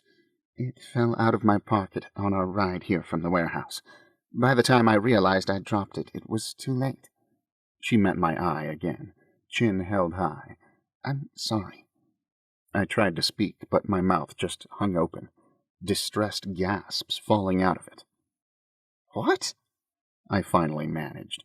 "You've been stringing me along all this time, promising to return my phone, and it's gone?" I pictured it hitting the asphalt in the pouring rain, cracks spiderwebbing across the screen. How was I supposed to function without my phone? She didn't respond, just watched me with something like a challenge in her eyes. I gritted my teeth. It was just a phone. It could be replaced, theoretically. At the moment, though, it felt like losing my dearest friend. Okay. I swallowed with effort. But I still have to talk to my boss. I disappeared on him yesterday, and I didn't show up for work today without sending notice. I paused so that the weight of that could sink in. He's going to call the police if he hasn't already. I have to contact him. Celeste walked into the room and shared a look with Lay. The two of them somehow communicated more with their eyes than I'd ever communicated with anyone using words. Nodding at Lay, Celeste turned to me. "Okay, come. Let's send a note to your teacher." I followed her as she walked into the living room and sat on the floor, back against the fireplace, with her laptop on her crossed legs. She insisted she didn't want me messing with her stuff. So I gave her Mr. Steenrod's email address, so she could send the message on my behalf. The room gently rocked as I paced, trying to find the right words to put my boss at ease. Okay, just say, "I'm so sorry about yesterday. There's been an emergency. Something serious has come up, and I won't make it into the office today either." I squinted, trying not to think about what a disaster this was. "Sorry I didn't contact you sooner, but don't worry, I'm sure I'll be back before the launch party, and we'll definitely have the demo done before then. Sorry again. Thanks for your patience. Signed, Cohen, Hoard, etc." I looked down at Celeste, staring flatly at me. "Are you sure you included enough apologies?" I lowered my eyebrows, thinking. "I don't know. Read it back to me." She rolled her eyes. "Good grief, Cohen. Is this letter to your boss or your grandma?" "He's not just my boss. He's my friend. More like a father. He lost his wife to cancer a couple years ago, and this company and the people in it are the only things he has left. I hate that I'm leaving him in the lurch like this. I'm in charge of the demo for the launch on Friday, but it keeps crashing, and I can't understand it because my code is perfect." Celeste raised an eyebrow at me. "Okay, fine, there is no such thing as perfect code, but it's pretty darn close. As close as it can be. As close as anyone could ask for under the circumstances." She gave me an indulgent smile. "Good for you. You know, if I could use your laptop for just half an hour, I could get the demo fixed and it would take a huge load off my mind." The diagnostic test I'd set up on Monday night had been running for almost 48 hours. I probably had enough info to solve this thing once and for all, if I could just get online. "As much as I would like not having to listen to you whine about your demo anymore, I'm not letting you anywhere near my computer." She hit send, closed her laptop, and tucked it under her arm as she carried it away, checking on me over her shoulder, as though I might try to rip it out of her hands. I grunted, irritated. Promising Steenrod that I would fix the demo code was pushing it, but if I could get access to a computer, I knew I could do it. Steenrod had probably already put someone else on it as a contingency anyway. The idea made my skin crawl. I hated other people messing with my code. They would never be as thorough as me, and Steenrod would end up with some slapdash demo on the night of the launch. I couldn't let that happen. This email wouldn't fix everything, but hopefully it would help, especially as it was the best I could do under the circumstances. The house was a hive of activity as everyone prepared once again to take their lives in their hands and go outside in the rain. I stood in the living room, listening to the rain beating against the house like it had a vendetta. In a corner of one of the windows, a dribble of water ran down the paneled wall to a bulge in the floor. That would have to be dealt with, and soon, or the damage would get much, much worse. I turned and headed for the stairs, taking them two at a time. I found Lay in the back bedroom, shoving things into her trusty old duffel bag. She started in surprise when I barged in. "Cloudbusters," I said, pointing at the badge on her duffel bag strap, finally getting a good look at it. "I had all their albums in high school." She rubbed her thumb over the stitching of the electric guitar made of clouds, and looked at me like she didn't believe a word I said. I considered singing a few lines to prove it, but sighed instead. So much for small talk. "Lay, I'd like to help more than this. If I could do some research, I could figure out who this client of yours is, what he's up to. If I had some more information, I know I could—" "No," she cut me off.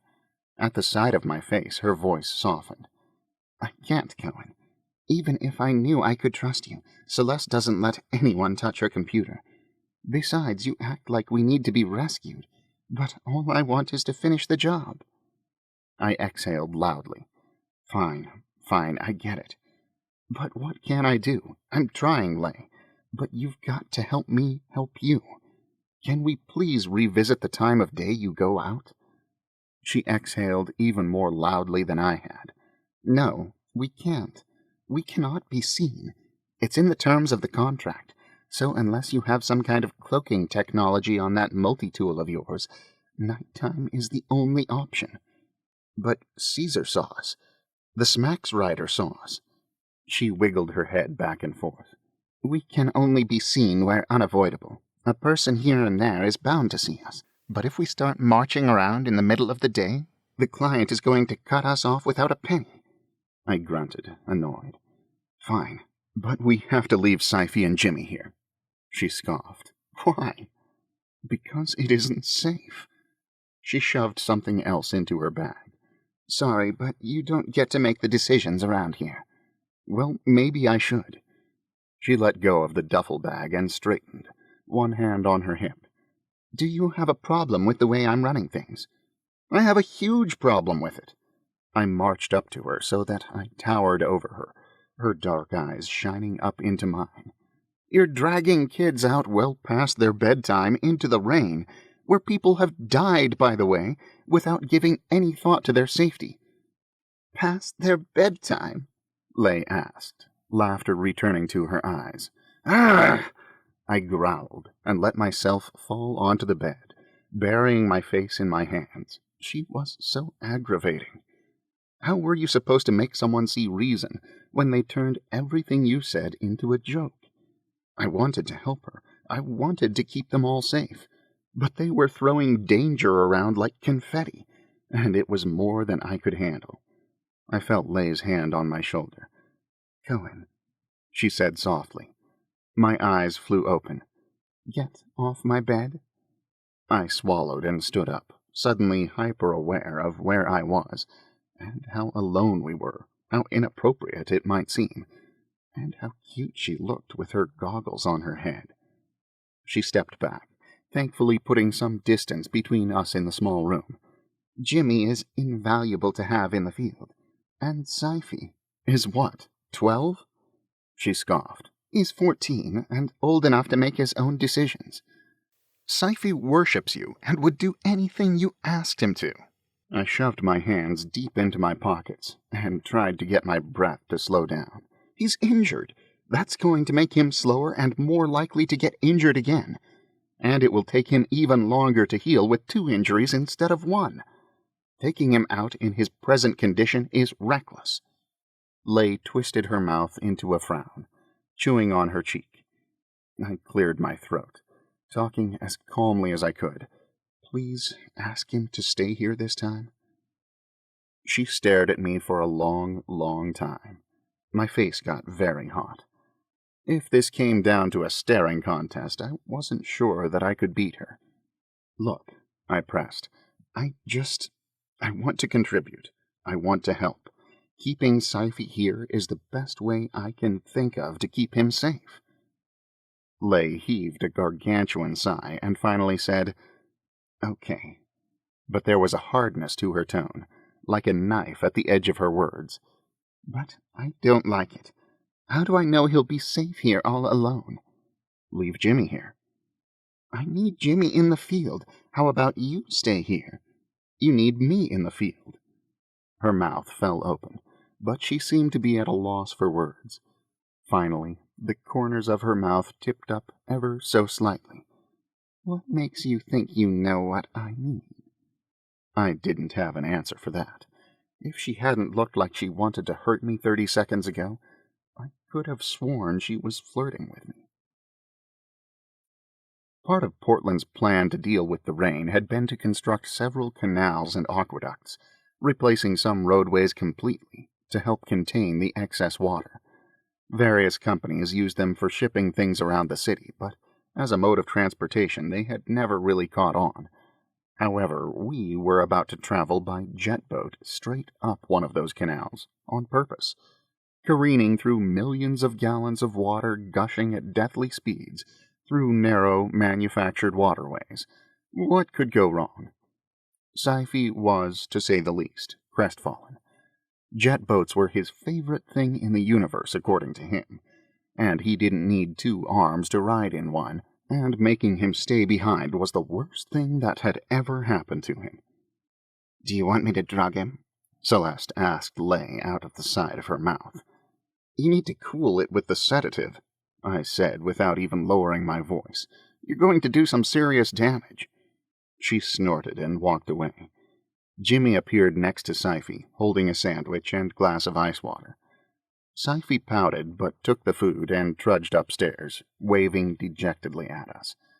So there we stood under the small pavilion where the canal fed into the river, a boat moored near the mouth, bouncing and jousting with the waves caused by the runoff. We'd been waiting for over 10 minutes, and I was just about ready to jump into the boat and try driving it myself. And then I saw it, a shadow in the rain, around 15 paces from where we huddled on the dock, watching us, waiting. I couldn't see a face, couldn't even tell for sure if it was a person. It was really just a shape that didn't quite belong, a density in the night. But why did it keep showing up in all the same places that we did? I turned back to the group as a bearded man in a yellow raincoat stomped out of a shed and over to the docked jet boat. He motioned us violently toward him. We ran through the downfall and onto the jet boat, where he ushered us into the tiny cabin encased in plexiglass. It reeked of pitch and neoprene. I tried not to take up too much room, but I still ended up with Lay's back pressed against my chest. My heartbeat sped up, and I couldn't figure out where to put my hands. Beardy McGee started up both engines, signaled, and a figure materialized out of the rain and untied us from the dock. Our captain steered us toward the canal. The flow of water into the Willamette pushed us back again and again, but he continued to steer and force his way in until his nose sat between the two constructed walls of the canal, and then he powered up the jets. We flew up the canal with such a jerk that everyone in the cabin lurched backward. It only took a few moments acclimating to realize why Sci-fi loved jet boating. It was like riding a roller coaster while standing. The boat bounded up the river, tilting and swaying in the current, bouncing us around the cabin like popcorn. I threw out an arm to steady myself and whacked Jimmy in the head. Lay lost her footing, and I grabbed her to keep her from slipping, but both of us ended up colliding with Celeste. Lay burst out laughing, and Jimmy and I joined in, clinging to each other to keep from ending up on the floor. Celeste wedged herself in the corner and looked for all the world like she didn't even realize the rest of us were there. Rain continued to pour out of the sky and beat on the plexiglass cabin walls, but our captain didn't seem to need to see. He ignored our laughter and navigated the canal as if by memory. And if a wave of water proved powerful enough to slow us down, he pushed on until he finally fought his way through it. All too soon, the captain started pointing at me and shouting, "I'll pull into the notch so you can jump onto the dock and tie us off. She's going to jerk around, so you better keep track of your feet." He steered the jet boat into a small turnout with a dock on the port side. The boat leaped and swayed as he fought the current. Then he turned and glared at me. "Well?" Finally, understanding what he wanted me to do, I grabbed a coil of rope off the floor and stepped out into the rain. I wasn't very familiar with boating knots, but I tied the rope to a cleat using a couple simple overhand loop knots. I stood near the side with rope in hand, watching the water roil and churn. Then I inhaled, stepped up on the gunwale, and leaped with all my might. My feet nearly slipped right out from underneath me, but I grabbed a piling and forced my sliding shoes into submission. The captain cut the engines, and I pulled on the rope, propping myself against the piling for support.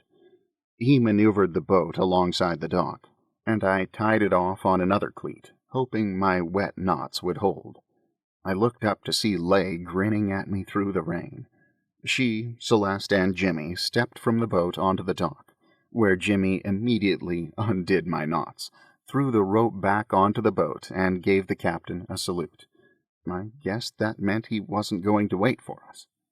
The four of us looked at each other for a moment, then Lay nodded, and we took off into the rain. Chapter 15.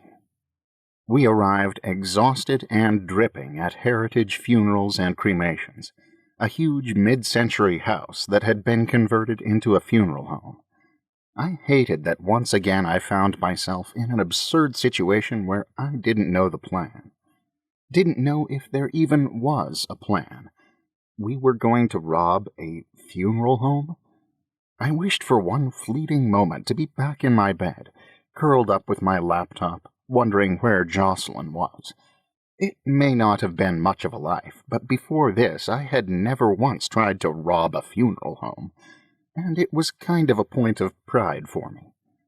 A heavy metal door swung open, yellow light spilling out onto the wet asphalt, and I waited for a security guard with a big stick to chase us off. Instead, a heavy-set, middle-aged man with no hair on his head whatsoever beckoned us inside. We dripped all over the tiled entry, and I grabbed a brochure as we followed him, leaving a river behind us on the lush carpeting. Heritage Funerals and Cremations specialized in providing the full funeral and viewing service to all of their customers, even if there was no body to bury. To that end, before being dissected and parsed out for donation or incineration, each body was lovingly dressed, made up, and immortalized in a work of art.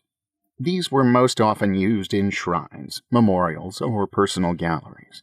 Oversized post-mortem portraits lined the hallway we walked down, each in thick gilt frames, showcasing the talent of the mortician and photographers.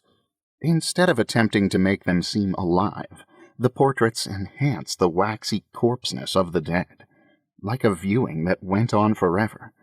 A photograph of a woman with an intricate gray beehive hairdo and gray skin to match was posed in front of a sky-blue backdrop, large glasses perched on her nose.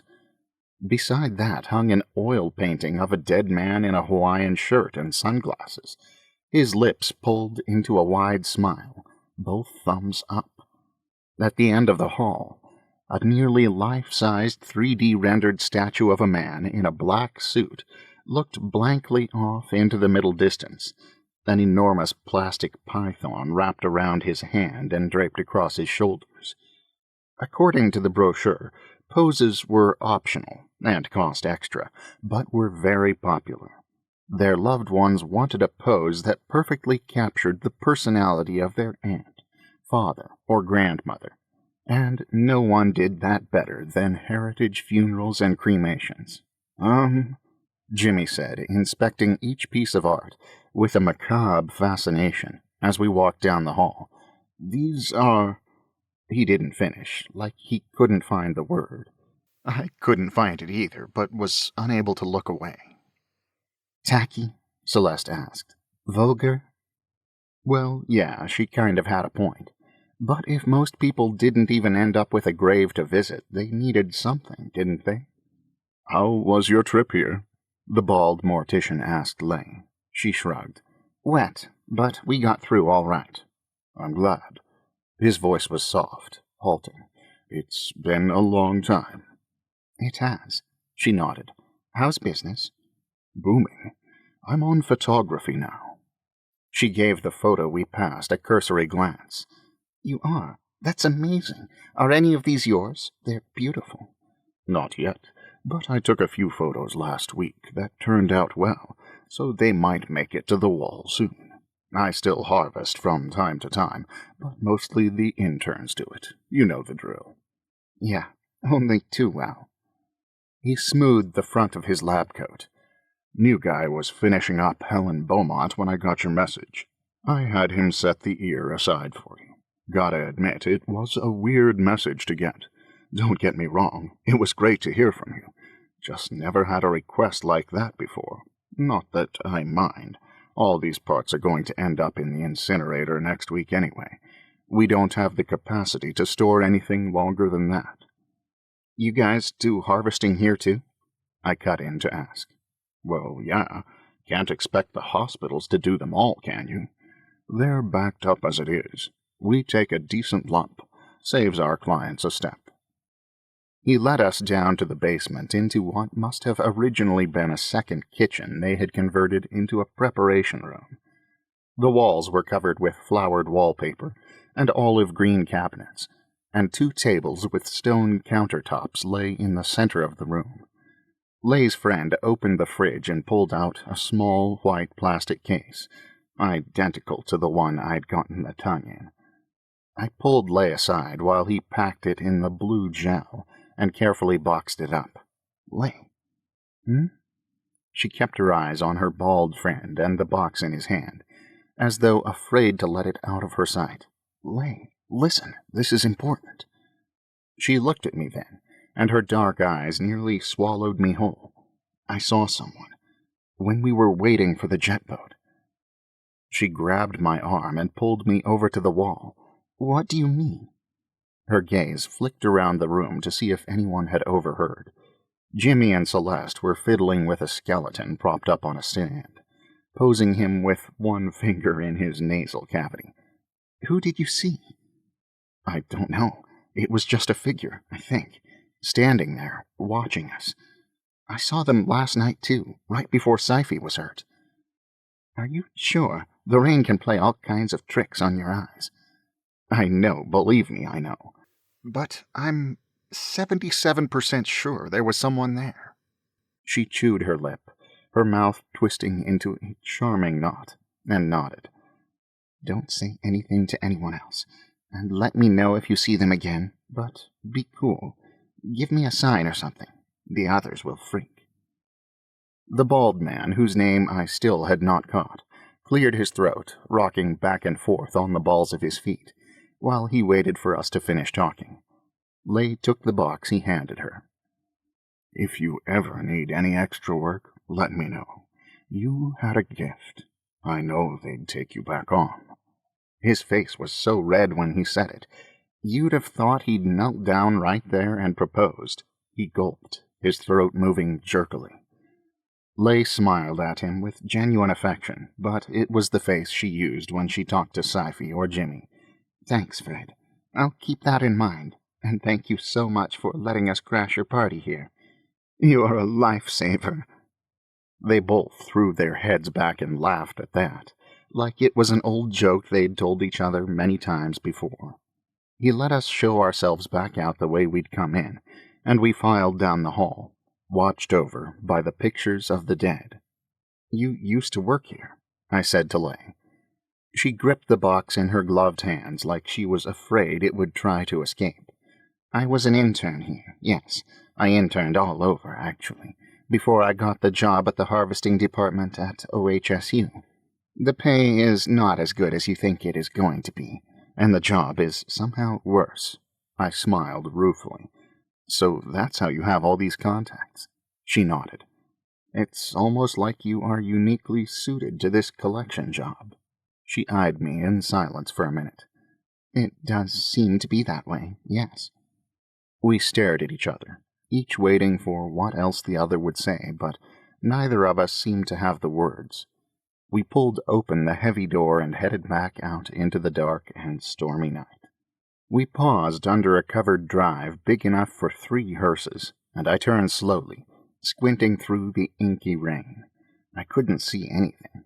I wasn't certain I ever had seen anything, but as far as I could tell, there were no shrubs in the vicinity that didn't appear to be shrubs.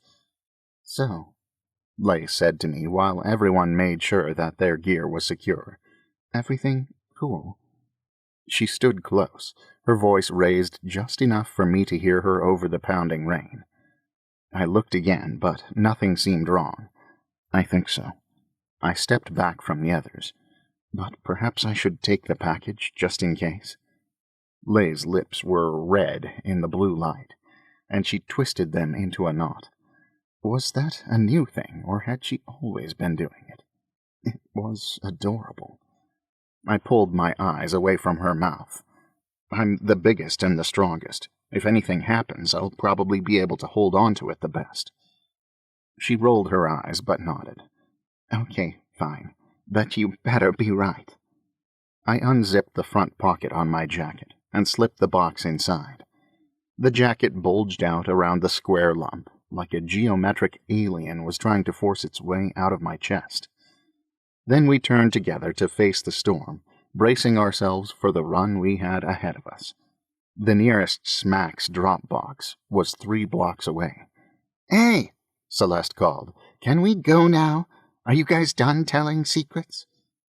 Lei sniffed and walked to Celeste and Jimmy, the 3 of them highlighted in the light of the covered drive. Yes, let's go. Everybody ready? Lei? The voice seemed to come from the night itself, and we turned in unison to find the source. Sci-fi stepped out of the darkness into the light of the covered drive, gaze darting around like he wasn't sure where he was. Sci-fi, where did you come from? How did you get here? Lei sounded as confused as I felt, walking toward him to make sure he was all right. How had he gotten here? No! Sci-fi yelled, holding up his hands to keep her away. They were zip-tied together, his injured arm still in its sling. He wasn't wearing any wet weather gear, and he looked like he was soaked through to his skin. He's still here, somewhere, and I don't know what he's going to do." The fear in his voice unnerved me almost more than his words.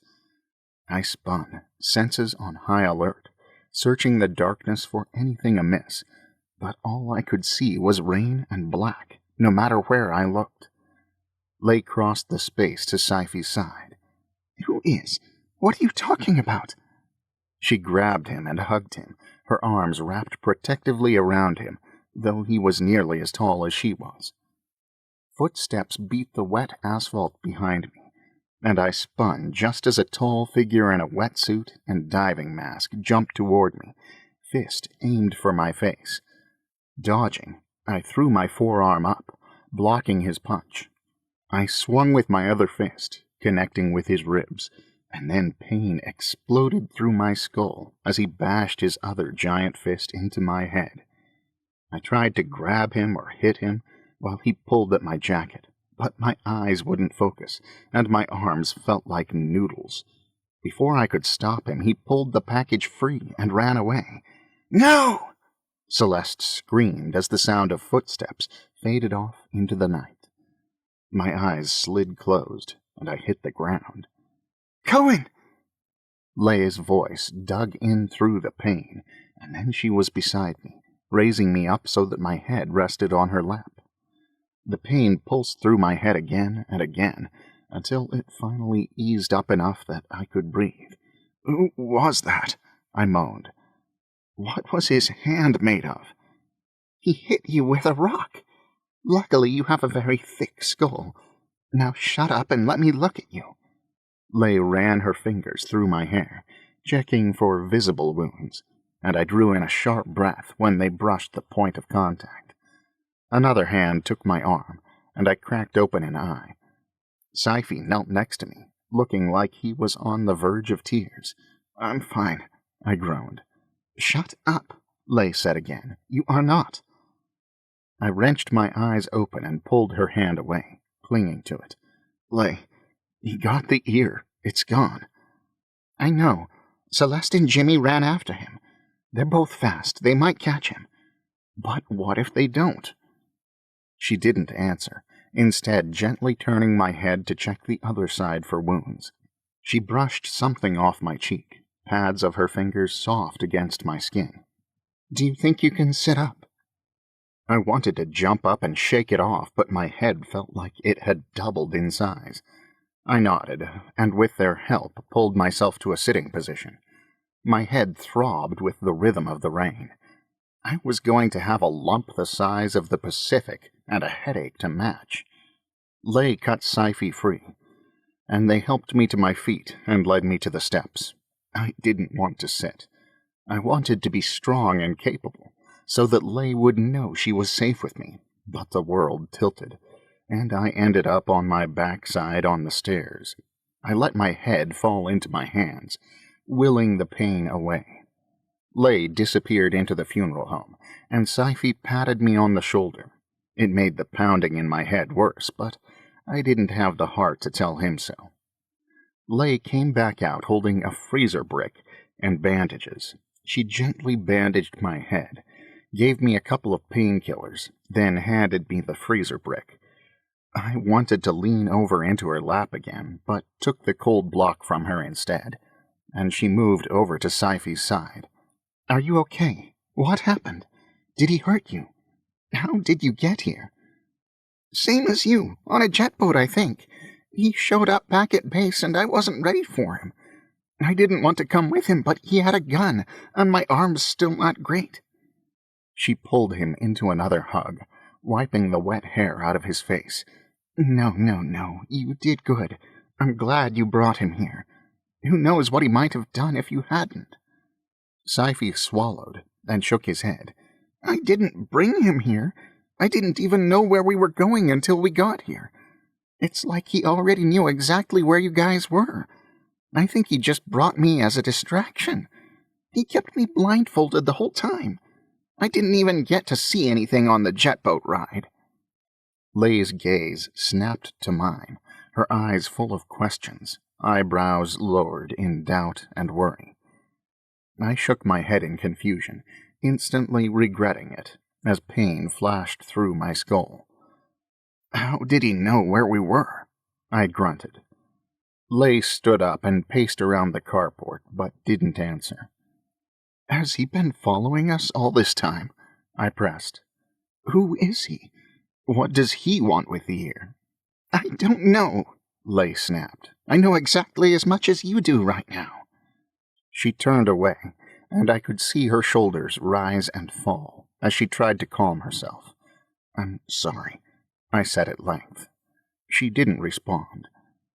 I mean, I should have been able to stop him. I pushed on. I shouldn't have. Failure coated my tongue and made it impossible to speak. Lay started pacing again. She'd been so tender and caring for those few moments when she'd checked my head, but now anxiety poured off her like water off the roof. The longer Celeste and Jimmy were gone, the more agitated she became.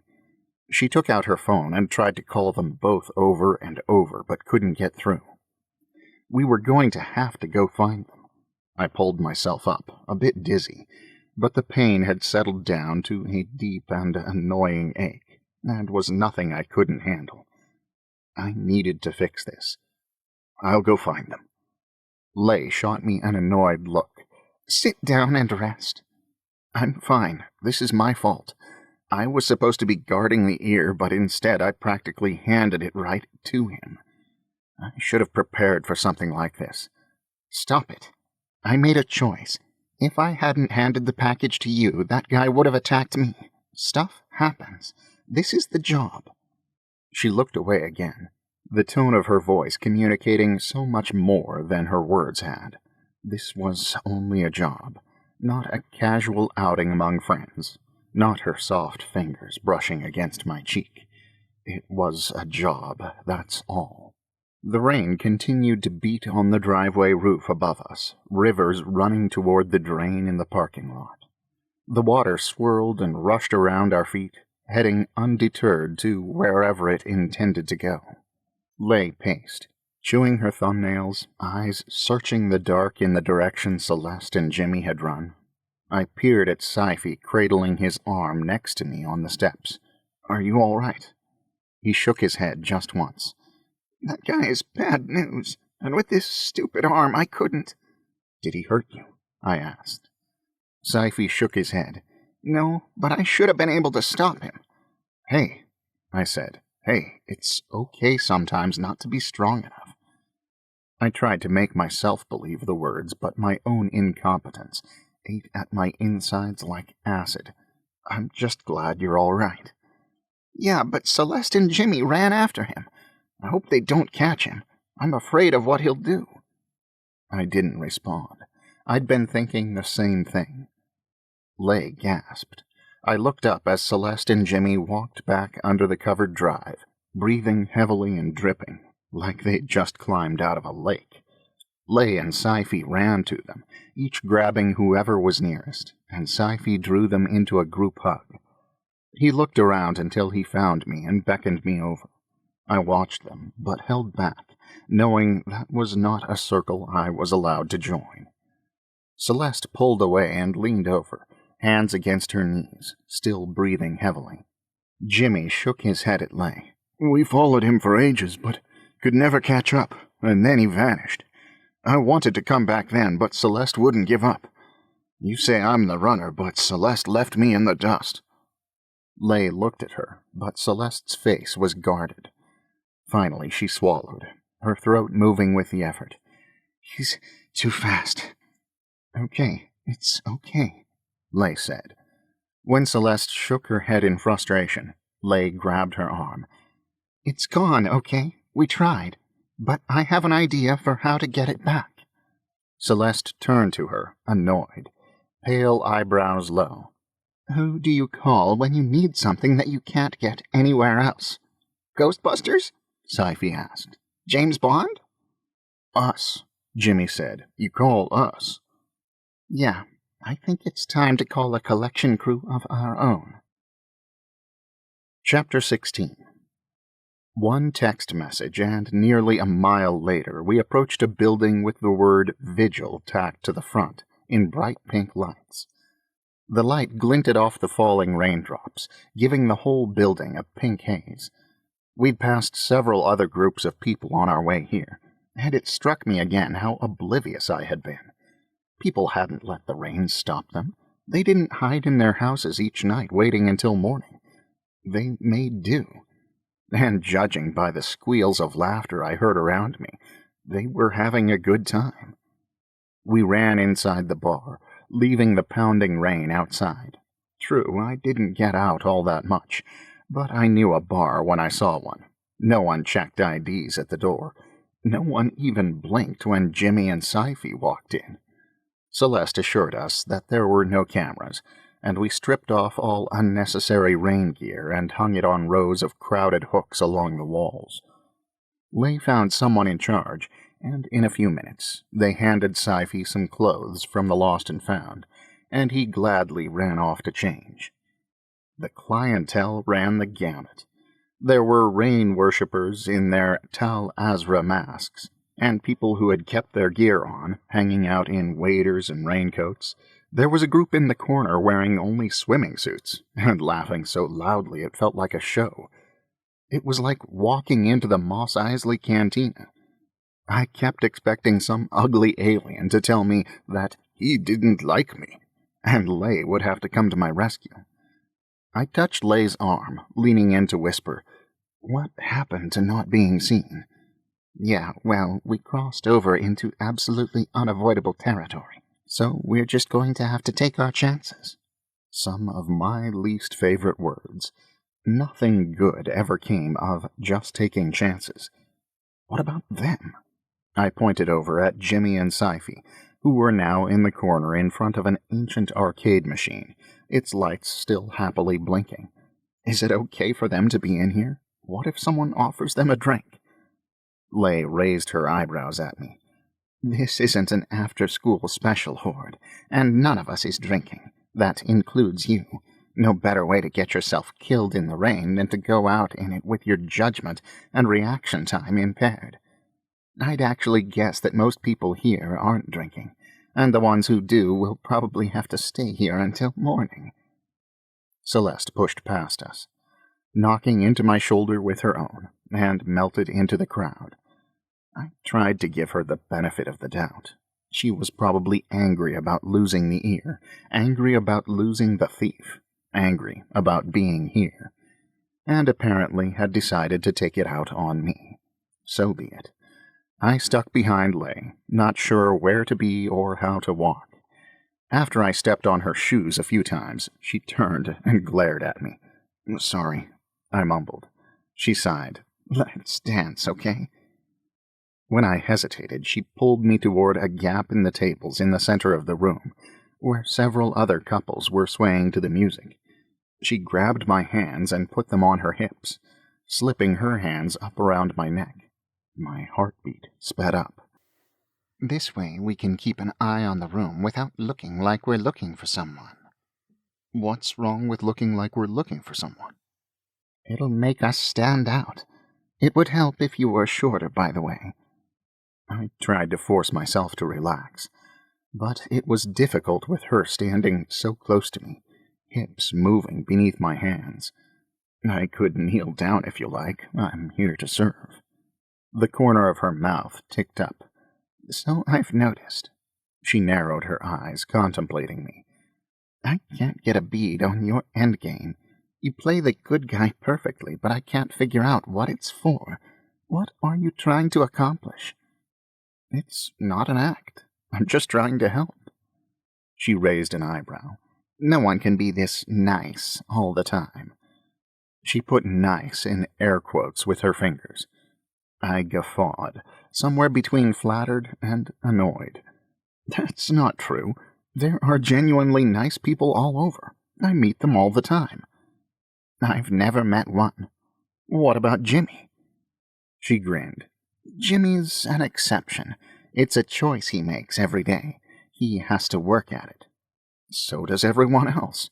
I meant what I said when I first met you. I think most people try to do the right thing most of the time." She cocked an eyebrow at me and shook her head. You are so naive, it's adorable. I scoffed playfully and threaded my fingers through her belt loops, itching to pull her closer. It's not naivety. It's called goodwill toward men. Never heard of it. You might even call it optimism, or a sunny disposition. I bent my head down until my forehead was touching hers and looked deeply into her eyes, with all of the mock seriousness that I could muster. You should give it a try sometime. She bit back a smile. Nah, being grumpy is working out just fine so far. No reason to mess with a good thing. I grinned. She let herself smile, and her eyes crinkled up. She held my gaze as the world slowed down, until we were left in our own private pocket of time. Her thumb skimmed along the skin at my collar, zinging electricity down my spine. She licked her lips, and my hands slid around her back of their own accord. Another dancing couple crashed into us, knocking us out of our bubble. They apologized profusely, and Lay waved them off, but she pulled back and rested her hands on my shoulders instead of around my neck, leaving enough room for a history book between us. Lay cleared her throat. You're better at this than I expected you to be, she said. Better at what? Dancing. I tried not to feel offended. Why did you think I'd be a bad dancer? Lay shrugged. I don't know. You just don't seem like the type. I picture you volunteering at rest homes, standing in line at the DMV, that sort of thing. Really? Like that's my entire life? That and your soul-sucking job, which I assume involves sitting all day in front of a computer in a tiny cubicle. I sniffed. It's not that tiny. She smiled. Besides, I said, just because you choose not to work in an office doesn't mean there's anything wrong with it. I happen to like my job. If I still had a job. If the stress hadn't unhinged my boss, so he called off the Darkwave launch, and the company went under. So, what else? Lay asked casually. Who do you have at home that you're so anxious to get back to? My cheeks grew hot. I swallowed. Then I opened my mouth, and the name fell out. Jocelyn. Wow, blushing. I'm guessing that is not your sister's name? Cat, perhaps? Parakeet? Her fingers tapped my shoulder in time with the song. Girlfriend? I coughed. Well, it's a work in progress. She nodded knowingly. What's she like? I exhaled, unsure where to begin. She's beautiful. Lay gave me a flat look. Aw, come on, Hoard. You do realize that's not enough to base a relationship on. I know. My tone was unnecessarily defensive. She's also wonderful and lovely. She raised an eyebrow. You sound like you're describing someone you've never met. All right. She was laughing at me. Whatever you say, big guy. She's a very lucky lady. I was still blushing, but Lay tensed, the muscles in her back going taut. That's him. I spun. Esteban and Ranji were walking through the door. Chapter 17. I hunched, scrunching down and using Lay as a shield. Having my real life collide with Lay's world felt like I was breaking an unspoken rule. What were they doing here? Esteban should be home in bed, resting up for another day of building management, and his buddy Ranji needed to rest up for however it was he spent his time, being an obnoxious ladies' man as far as I could tell. What are you doing? She hissed. Knock it off. Those are the people we came here to meet. Will you cut it out? Really? We were here to meet Esteban and Ranji? Esteban alone would have been fine. I'd trust him with just about anything. But Ranji? Really? Lay walked toward them, and I gave in and followed her, trying to act like I belonged there.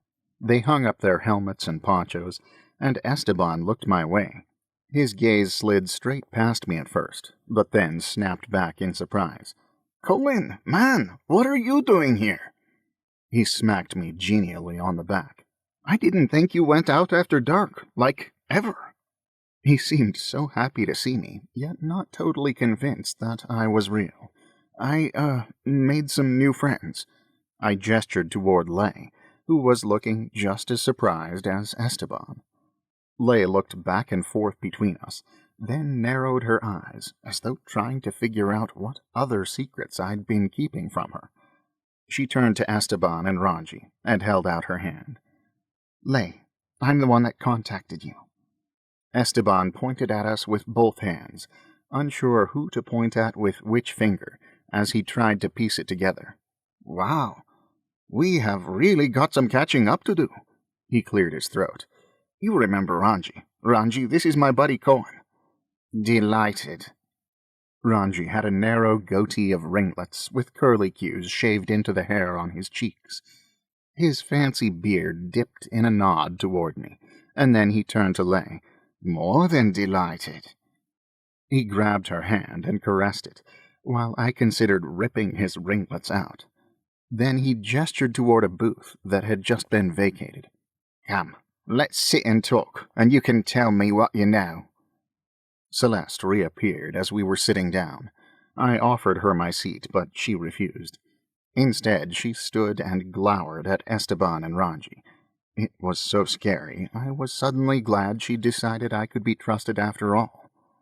Ranji smiled deeply at Celeste, then spoke to Lei. You were lucky to catch me today. Very, very lucky. This is a busy time for me. What can I say? Business is good. My record is impeccable. You will not be disappointed. So please tell me, what are you looking for today? We'd already agreed that telling him about the ear was out of the question. The client had made it clear that total secrecy was of the utmost importance. Celeste had argued that by contacting them at all we were in breach of contract, that we didn't have enough info to give them for it to do any good anyway, and that dragging someone else into this was asking for trouble. But Lei had insisted that we would never be able to find the ear on our own. So here we were, sitting in a bar in the middle of the night, sharing a booth with Ranji. My life had never felt more upside down than it did at that moment. I'm looking for a person. Lei splayed her fingers on the table. Ah, superb, yes, wonderful. People are my speciality. I always get my man. Do you have a name or a photograph? No, nothing. We can't even tell you what he looks like. I'm not even positive it was a man. He was a man, I said with certainty. Forgive me for the generalization, but I've never met a woman who could hit like that. Lei raised an eyebrow. Get hit by a lot of women, do you? Celeste snorted softly. Have you met him? Of course he does. Ranji narrowed his eyes thoughtfully, writing in a small notebook he'd pulled out of his pocket. Okay, what else? Please, tell me everything you know. He was tall, about as tall as this one, Lei said, pointing her thumb at me, but thinner. He was wearing a wetsuit and diving mask, if that helps anything, and at 2:25 a.m. he showed up at heritage funerals and cremations, and he took something from us. The item is unimportant, Lei added quickly, when it looked like he was about to ask. We just need to find him. He ran off, heading east. She glanced at Celeste. Where did you lose him? Celeste made a noise like a peach pit stuck in a garbage disposal. Burnside, near the 405. She said each word like she hated herself for speaking them. Ranji whistled, smiling. That is not much to go on. But can you do it? Lei asked. We'd questioned Sci-fi for as many details as he could give us, but the diver had kept him at gunpoint and never spoken, so he knew barely more than we did. The fact that Sci-fi was now standing in the corner playing Pac-Man and laughing with Jimmy was a testament to his resilience. Ranji smiled. Never have I worked with so little information to go on, but never have I failed in my pursuit. We don't have to pay unless you find him, right? I asked. Only the deposit. But it is fair. It is very fair. I sent you the contract, so all that's left is for you to sign. Lei nodded and pulled out her phone. Celeste leaned over and put her hands flat on the table, glaring at Esteban and Ranji. Can you give us a moment, please? Ranji nodded magnanimously. Of course, please, discuss. He waved his hands over the tabletop, and he and Esteban slid out of the booth and moseyed over to the bar. Celeste fell into their seat and leaned her arms on the table, staring at Lei. Now you decide to trust somebody? Will you just step back and think about how reckless this is for 2 seconds? We don't need them. We can find him ourselves. This is what we do. I looked between them, trying to gauge Lei's response. I hated for her to have to spend her hard-earned money, but letting someone else deal with the diver would make things a lot safer and easier for the 5 of us. Lei's face flushed, her eyes almost wild. We don't have time to step back. We don't have time to find him ourselves. Every passing second he slips further away, and I am smart enough to know when I'm beat. What are you talking about? Celeste asked. Why are we suddenly so short on time? Lei closed her eyes and took a deep breath, then flipped through a few screens on her phone and handed it to Celeste. Celeste read the screen and leveled a look at Lei. When were you going to tell me? I wasn't. We were going to finish in time, and it wasn't going to matter. Celeste rolled her eyes in frustration. Will you stop treating me like a child? You act like you are the only one who can handle this, but all you're doing is crippling us by keeping us in the dark like this. What? I asked. In the dark about what? The message from the client, the one he sent this afternoon, Celeste said, shoving the phone at me. He says we're almost done, only 4 more parts to go. Well, that's great, right? I scanned the screen, trying to find the information that had upset Celeste so much. She nodded and shook her head in turns, as though too frustrated to decide which head movement worked best. Oh, it's great. We just have to be done by Friday. This Friday? Lei's jaw was tight as she swallowed with effort. Yes, this Friday, the day after tomorrow, or the deal is off. I set down the phone. This is ridiculous. Who is this guy? Who conducts business this way? I realized how ludicrous that sounded, given the job we were doing for him, but even so, couldn't he at least be professional? Lei ignored me, focused on Celeste, her eyes pleading. We are so close. With help, I know we can make it. We have to try. Celeste exhaled like it hurt her to do so. Or maybe we cut our losses. Lei goggled at her. You cannot be serious. I'm dead serious. It wasn't supposed to be like this, Lei. Things have taken a bad turn. It's just a job. We can get another one. We can figure out something else. Lei looked like she'd swallowed a spider and was doing everything in her power to stay calm. She opened her mouth to speak several times, but kept snapping it shut again. She finally seemed to get a hold of herself and raised her chin. Thank you for your input. I hope you know that I'm only doing what I think is best. She picked up the phone and flipped back to the contract. Lei, Celeste pleaded. Don't. Lei clicked the electronic signature button before Celeste could stop her. She tucked her phone away and waved at Ranji, giving him a thumbs up. Celeste threw up her hands in frustration and stormed off. Ranji smiled and walked back over, sliding into the seat across from us.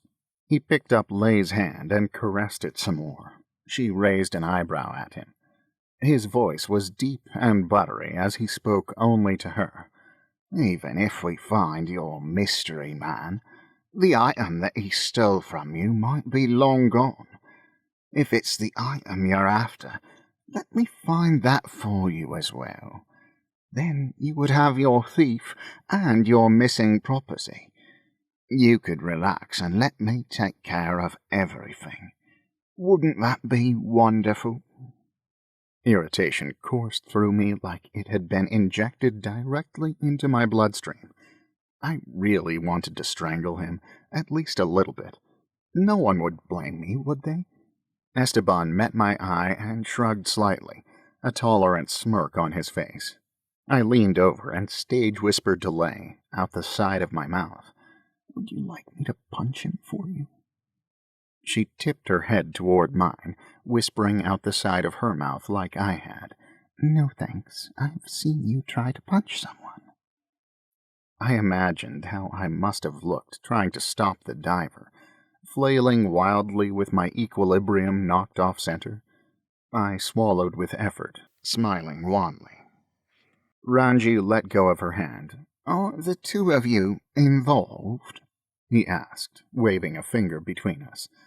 I glanced at Lay in surprise, expecting her to laugh, but saw color rise in her neck. "Of course not," Lay said, voice a little higher than usual. "Cohen here has a work in progress." Esteban grinned and shook his head. I avoided his gaze. Ranji nodded. "Good for you. No one should be alone, you know. What's her name?" I turned away. I was not having this conversation with Ranji. Lay bumped me with her hip. "Don't be all private now. What was her name? Jessica? Joshua? Jocelyn." And there she was, in the very same room as us, radiant as she set down a tray of drinks. She had traded her heart attack shirt for a Rolling Stones shirt that draped off one shoulder and a short apron tied around her waist. She smiled at the guy in front of her like he was the only person in the room. He would fall in love with her, just like everyone else did. It was inevitable. Lay followed my line of sight. "That's Jocelyn?" Lay asked. "Wow, you weren't kidding. She is beautiful. Are you going to talk to her?" "No, she's working." "Perfect. Let's go. I'll come with you. Thank you, Ranji. Contact me as soon as you have anything." She shoved me out of the booth, and we walked toward the bar where Jocelyn was talking to the guy behind the counter. I dragged my feet, but we still made it. I swallowed loudly.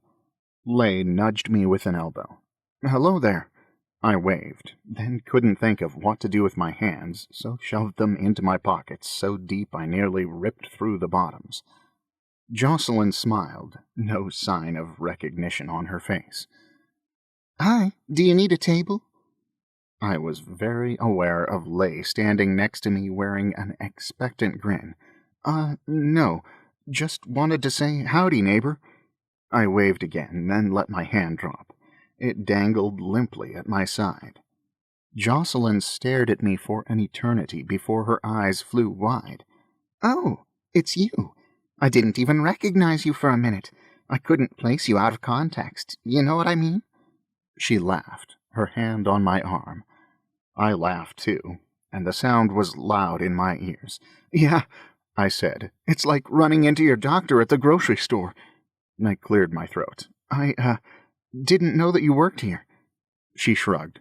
"Yeah, sometimes, when I need the extra hours."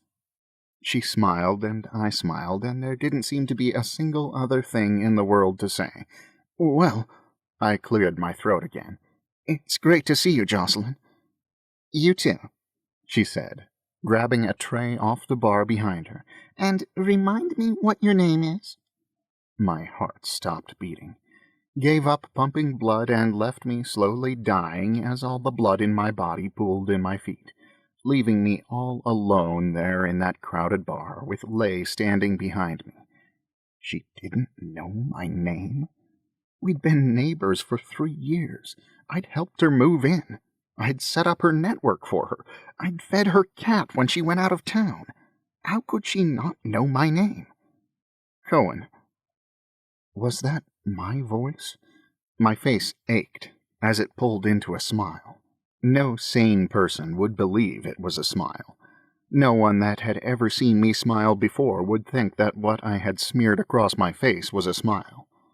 Jocelyn smiled back and nodded, walking off to deliver the food, taking all the oxygen in the room with her. Lay squeezed my arm. Without a backward glance, I walked away from her and out the front door. It was dry enough here under the awning, comparatively, but to my right, where the roof gable ended, the water fell in a solid wall. I jumped out into it. The rain pummeled me, and I welcomed it, willing it to wear me down to nothingness. I was nothing. The rain would be able to make short work of me. Something yanked me from behind and pulled me back under the awning. I spluttered, wiping the water from my eyes to find Lay staring me down with all of her 5'4" fury. "What is wrong with you? Are you trying to drown yourself?" I met her eyes, too humiliated and angry to even bother arguing with her. "Oh, pfft." She stepped close so that the heat of her fury warmed my face, but she still had to yell to be heard over the thunder of water. "Be as angry at her as you want, but please don't get yourself killed. I need you." She was so close. There was so much fire in her dark eyes. She'd soaked herself just reaching into the water to rescue me, and her wet clothes clung to her.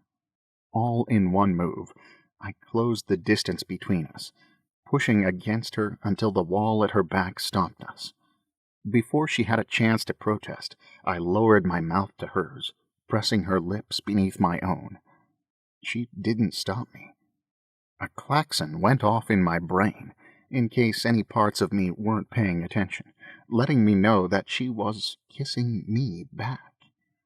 I slipped my hands to her waist, grabbing her hips and pulling her tight against me. She tasted amazing.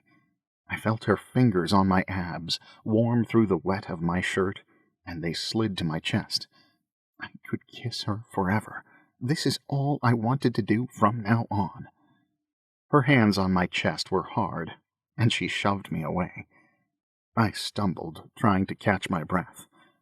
Her breath was short, too, her chest rising and falling, as she held me at arm's length. That had been stupid, incredibly stupid. But if her arm hadn't been holding us apart, I would have kissed her again right then. I tried to read her face, but her eyes were on the ground. Wet hair stuck to her cheek, and I reached out to brush it aside. She slapped my hand away so fast I didn't see it coming. "I'm going to let that go, because I think you just had your heart broken in there. And it meant nothing, obviously." She looked up at me then, but her expression was unreadable, her eyes totally closed off. "I don't have time to be angry at you, but pull yourself together, Hoard. You're better than this. Don't be an idiot."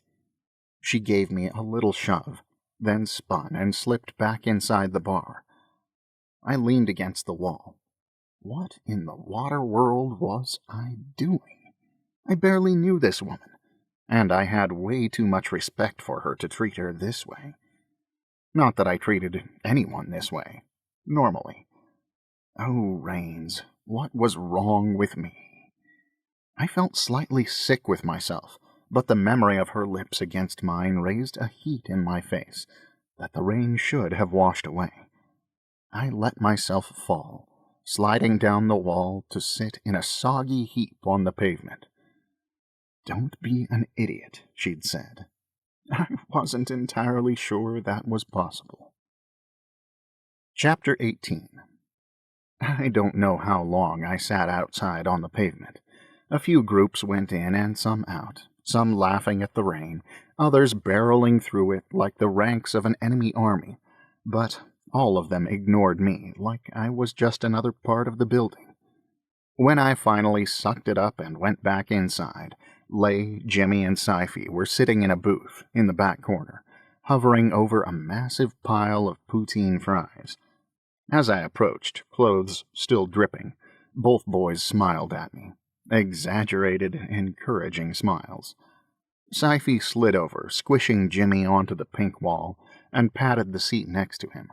I sat half off the seat to keep from soaking him, but kept my eyes on the fries. Lay's fingers drummed the table. "So, are you guys doing all right?" The question was directed at Jimmy and Sci-fi. "Do you need to sleep?" Her voice sounded extra casual, like she really hoped they would say no, but felt compelled to ask. Maybe after ignoring the advice from Celeste and I earlier, it was something like an olive branch. Sci-fi laughed, waving her off. "No, I love the nightlife. The middle of the night is when I'm at my best. Let's get the hand right now." "We only have a few more hours till dawn. We won't have time," Jimmy said. So she hadn't told them about the Friday deadline. It was probably just as well. They seemed to have complete faith in her, positive that she had the whole situation under control. I tried to catch Leigh's eyes to see what she was thinking, but her gaze never quite traveled in my direction. "I know," she said, "but if we wait until it's dark again to send something to the client, he's going to blow a gasket. He expects us to deliver soon. I think Sci-fi's right. We need to find the hand now, even if that means we end up still working during the day." "Woohoo! I'm right!" Sci-fi cheered. Jimmy raised his eyebrows at him, as though in shock, but nodded at Leigh. "Okay, good. Now we just have to convince Celeste, because we can't find the hand without her." Leigh dropped her head into her hands, exhaling loudly. Sci-fi did the same. The pink wall behind Leigh was splashed with neon signs of every possible color, shining and reflecting off her straight black hair. Jimmy reached out and patted her on the hand. "She'll come around. She always does. We just have to wait her out." Leigh sighed, then looked up, sniffing and brushing a hand under her eyes. "We're leaving in 5 minutes. You guys think you can be ready to go that fast?" They agreed, and Leigh slid out of her seat to find Celeste. The three of us were left alone, smooshed on one side of the booth, and I had the sensation it was about to tip over. "So," Sci-fi said, surveying the room, "which one is your ex-girlfriend?" I coughed, choking on a fry. "Excuse me?" "Leigh said your girlfriend dumped you, so we needed to be extra nice to you. But if you tell me who it is, I could go call her a bad name or something. Nobody messes with Cohen." "You will do no such thing." My voice was stern, but I realized I was on the verge of laughter, hysterical though it might be. "She didn't do anything wrong. We just didn't have a future." I hadn't even meant to say that, but as I did, I realized it was true. I rubbed my eyes, refusing to let myself think about it now. Jimmy nodded wisely. "Sorry to hear that, Cohen." Sci-fi frowned. "She didn't slap you or anything?" "No, why would she?" "Did she throw a drink in your face?" "No." "Did you hit her?" "Of course not." Jimmy started laughing, burying his face in his arms. Sci-fi scoffed, disgusted. "Did you guys even get in a fight?" "Nope." "Ugh, adults are so boring." Leigh and Celeste were walking toward us. They were tense, but Leigh forced a smile. Celeste gave us a sarcastic thumbs up. Apparently, we were back in business. Sort of. "I can't find him."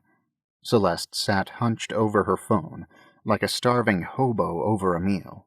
She typed some more, and then some more, grumbled a bit, scrolled through a few screens, and typed some more. "I can't find Bob Cobb." "How can that be? We never had a problem finding anyone before." "I don't know. As far as I can tell, he wasn't taken to a hospital. No mortuary has a record of him. He must have opted out of donation, because he seems to have bypassed harvesting. I might have more luck if I had my laptop, but as it is, I'm coming up empty." "Then where is he?" "What if he's already been buried?" Jimmy asked. Sci-fi sat up straight. "Yeah, maybe we'll have to go dig him up." "No, there would be a record of a burial, too. But I can't find anything. The only thing I can tell for sure is that he died the day before yesterday." Leigh chewed on her lip. "We could go to his house," I said. Everyone looked at me. "I mean, if you think we should," I said to Leigh. "His house has got to have a clue or two. Let's see what we can find out. If you want, Whatever. I held my hands very still, looking anywhere but at Lay. Where does he live? Jimmy asked. An apartment in Vancouver. Celeste tapped on her phone, then set it on the table so we could all see. I did a double take. Was that really where he lived? Lay nodded. I like it, but it's not going to be easy to get into that building. We might have to get creative. I grinned, shaking my head, and finally met her eye. No, we won't. Chapter 19. It took a little over an hour to get to Vancouver on the train. The train was the one system of public transportation that ran 24 hours a day, but it provided a limited range of destinations. The tracks ran high above the ground to avoid any possibility of flooding, traveling at slower speeds during the rain. I'd always known the train went through the night, but I had wrongly assumed they would be running practically empty. Lay had received exactly 4 messages from Ranji since we'd boarded. She'd been ecstatic at first, but her excitement had waned as each message was encouraging but mostly pointless. We are making excellent progress. I assure you we will have our success very soon. You will not be disappointed. Jimmy and Sci-fi sat next to each other, playing a trivia game on Sci-fi's phone. Lay sat next to the window, staring at the water streaming down the plexiglass, with Celeste next to her, typing manically into her phone. I felt like a fifth wheel. My wet clothes beneath my rain gear still hadn't dried, and I embraced it. Being wet and wrinkly was my penance. Penance for trying to be something I clearly wasn't. I was a computer programmer with a job to do. Time to face it.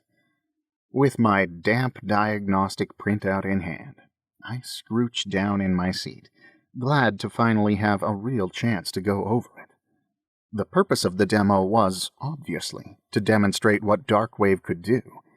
I'd created virtual cars that people could pretend to drive while the AI watched over everything and kept them all safe. I went over all the diagnostics and verified that the connection with the Darkwave network was working. The executing functions all showed the proper success messages, the ID numbers for my virtual vehicles getting passed around just like they should.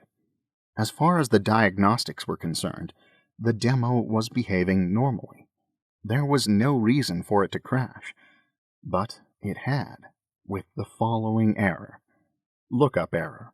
Vehicle with ID XRF000435 does not exist. Where the cripes did that vehicle ID number come from? I'd stuck my initials, CRH, at the front of all my vehicle ID numbers specifically so I could easily keep track of them. But even without the initials, this wasn't an ID number I recognized at all. Was there a bug in there somewhere that was randomly generating these weird IDs? And if so, why? I stared out the window, frustrated. Huge drops of water flew past us in the dark. Glistening in the pale light from the train, I took a deep breath and leaned across the seat to speak to Celeste in a low voice. Switch seats with me for a second, will you? Celeste looked up at me, then down at her seat, and over at Lay. She shook her head, focusing on her phone again. She acted like I was to blame for everything that had gone wrong so far, and was making sure I knew it. Oh, come on, please. There's no one sitting next to me. You could spread out. Stretch those long legs. She glared at me, which I probably deserved. I'd like a word with Lay, please. She glared at me some more, then finally rolled her eyes and stood, moving out of the way so that I could slide into her seat. Lay looked over when I sat, surprised to see me there instead of Celeste, then turned back to the window without a word. Hi, I said. She didn't respond, the reflection of her face pensive in the dim blue light overhead. You said you weren't going to be mad at me, I said. Did I? She spoke straight into the window, her words bouncing off the glass. Yes, but you still seem mad. The wobbly light of the city glinted off her face as she kept her eyes on the world outside. It's possible that my mood has nothing to do with you. Oh, okay. Sure, there was a lot going on, and frankly, I still didn't understand most of it. I breathed in, then out. Well, I'm sorry anyway. I wasn't thinking, and it was a selfish thing to do. It was stupid. I am stupid. She turned to me then, and raised an eyebrow, one side of her mouth tipped in an almost smile. Yes, you are. Sometimes. My eyes lingered on her mouth, remembering it against mine, and I cleared my throat, shifting in my seat. She watched me squirm for a minute, chewing on her lip. So, how do you know Jocelyn? She didn't seem to be mocking me, just all earnest curiosity. She's my next-door neighbor for 3 years, but I really barely know her. We didn't hang out or anything. Not once, not in all that time. How had I thought there was something there? I felt ridiculous. What other lies had I been telling myself? This is no fault of Jocelyn's, I said softly. I was the one that built a courtship out of smiles and favors. I don't know, Lay said, considering.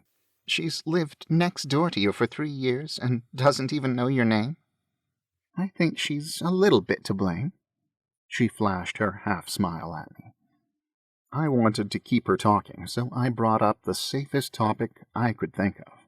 Celeste told me you all are family. I told you that when I introduced you to them. I know, but I thought you were being sentimental. Lay shook her head, raising her eyes toward the heavens. How old were you when you were adopted? Lay slid down in her seat and rested her knees on the seat in front of her. I was a baby, less than a year. They adopted me from foster care. She spoke the last line as I opened my mouth to ask for details, so I asked the next question queuing up in my mind. Do you have any contact with your birth parents? Lay shook her head. It was a closed adoption. As far as I know, my birth mom just didn't want to be a mother. She wasn't interested in reunification or further contact. Dropped me off somewhere and never looked back. I'm so sorry. It felt very lame, but I couldn't think of anything else to say. She shrugged. I really don't think about it. I love my family. My parents, my adopted parents, are good people. She shifted in her seat. And I'm glad I'm alive. Glad she gave birth to me instead of having an abortion. So now I can be here sitting next to the biggest dork I've ever met in my life. Hey. She bumped me with her hip and grinned. Maybe she could call me whatever she wanted. So what about the rest? Are their stories the same? Jimmy was 3 and Sci-fi was 5, but Celeste was 12. She lowered her voice but went on. She grew up bouncing between her birth family and foster homes. I'm only a year older than her, but she's been in the family the shortest. I know it bothers her sometimes, like she still feels like an outsider or something. We glanced over at Celeste, but her eyes were glued to her phone. And what about your parents? Where do they live? In prison. Lay's tone was light and airy, and sounded like she couldn't quite breathe. What? Really? Both of them? Why? Lay raised her eyebrows at me. Sorry, but really? Both of them? Why? That was the same question as before. I opened my mouth to try again, and then gave up, knowing those same words were set to ask themselves once more if I tried. She sighed, and I got the impression again that she couldn't quite catch her breath all the way. It was the orphanage in India, where they got Sci-fi. I've never been able to get all the details, but I guess the people who ran it were doing some sketchy stuff. My parents tried to alert the authorities, and then tried to adopt some more kids to get them out of there. And I think they cut some corners they shouldn't have. But they definitely pissed off someone with some very powerful friends. My stomach clenched in knots, my sense of injustice flaring up inside me like a torch. Are they together? I asked after a time. You mean like at a couple's prison, where they can eat dinner and take art classes together? Her tone was a bit nasty, and I realized this wasn't the safe topic I thought it was. She looked back out the window. Sorry. This is hard for me to talk about. I just have to get them out. I nodded. How? What can you do? We've got a lawyer. He says we have a really good shot. But we've got to be able to pay him. And this was the best way to get the most money the fastest. She paused, fiddling with the Velcro on her sleeve. I hope I can trust the lawyer. I just don't have a choice. I held in a groan. Hopefully they'd found a real lawyer and not some charlatan who was going to rip them off. I phrased my next words carefully, so she wouldn't think I was telling her what to do. If he doesn't feel right, you could always find a different attorney.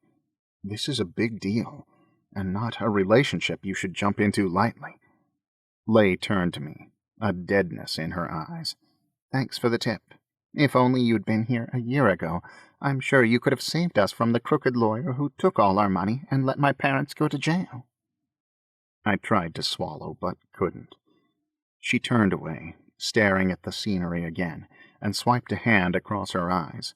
She held her chin high, but her shoulders drooped, as though no matter how strong she tried to be, the weight of all her responsibilities was proving to be too much for her.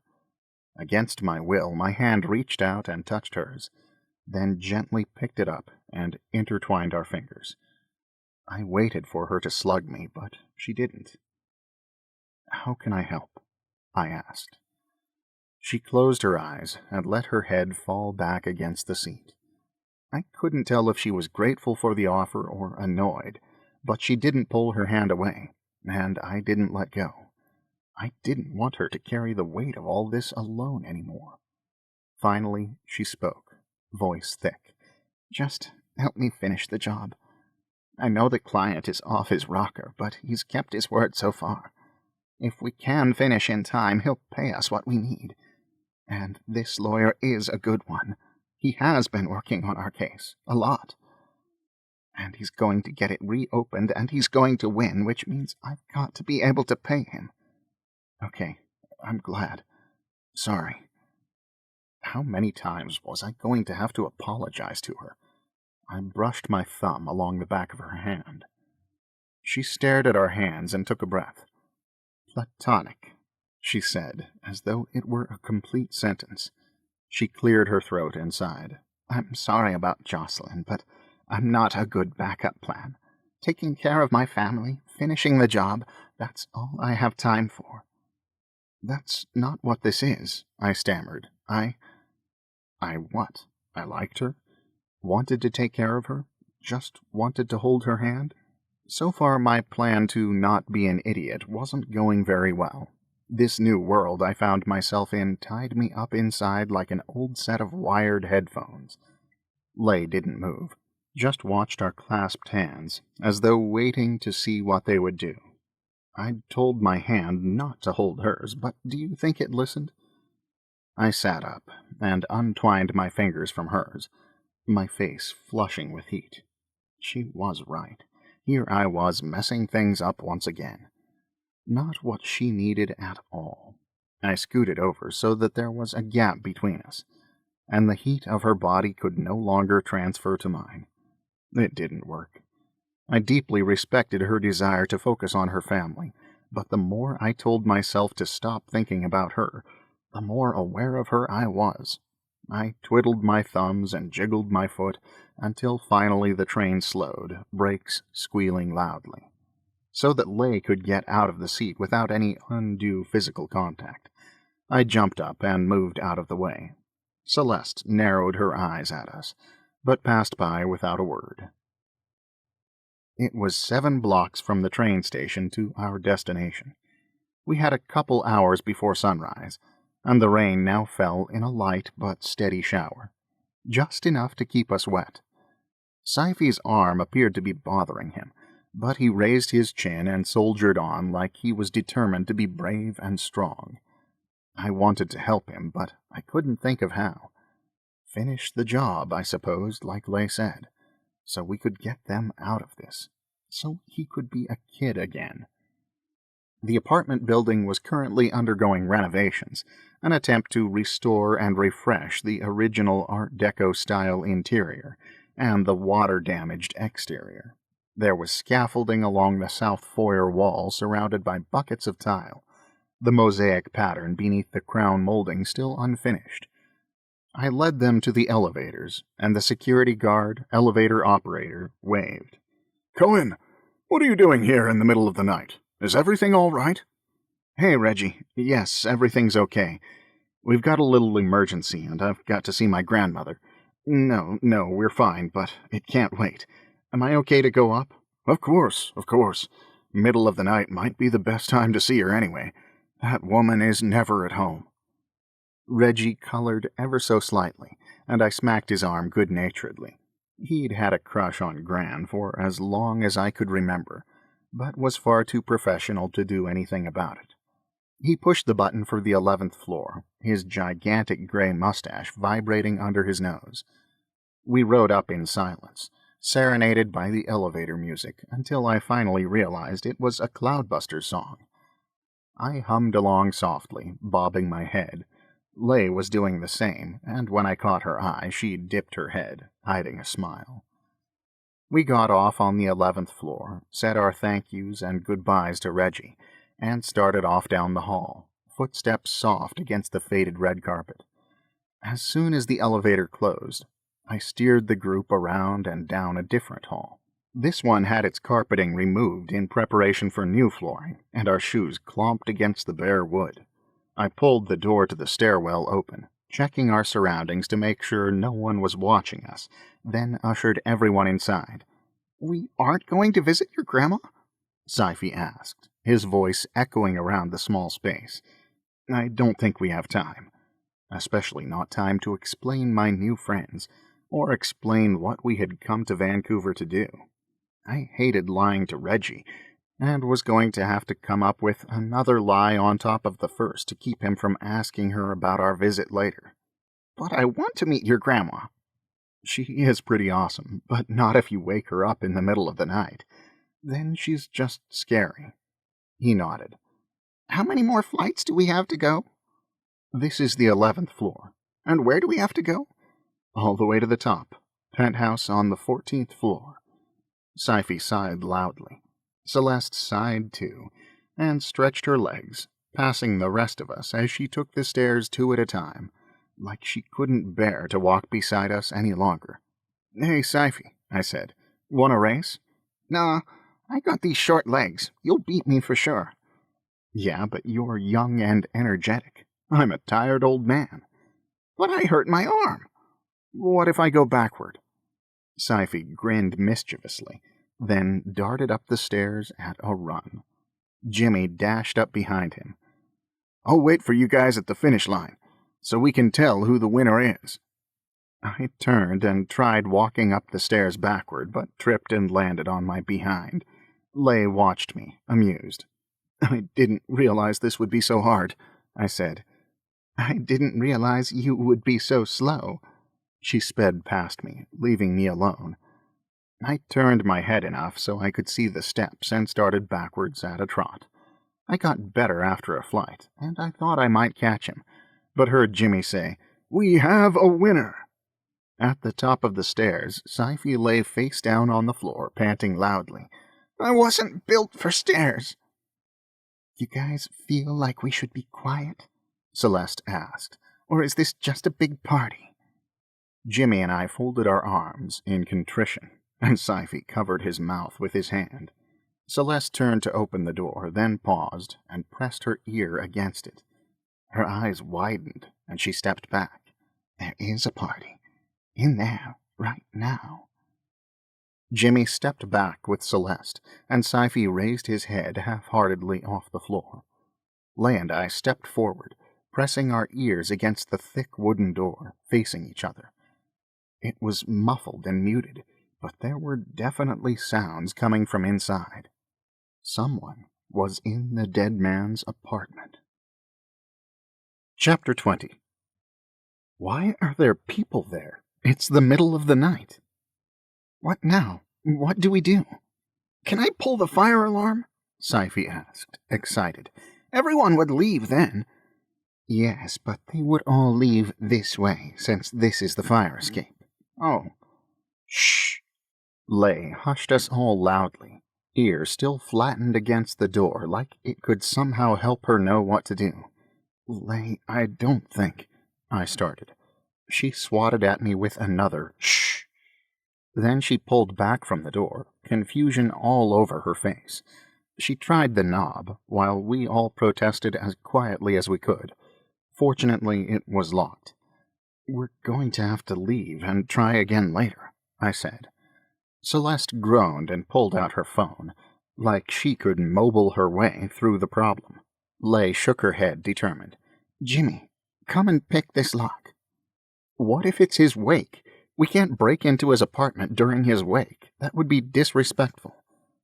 No one has a wake at 4:30 in the morning, she said as Jimmy worked, and with a click, the door popped open.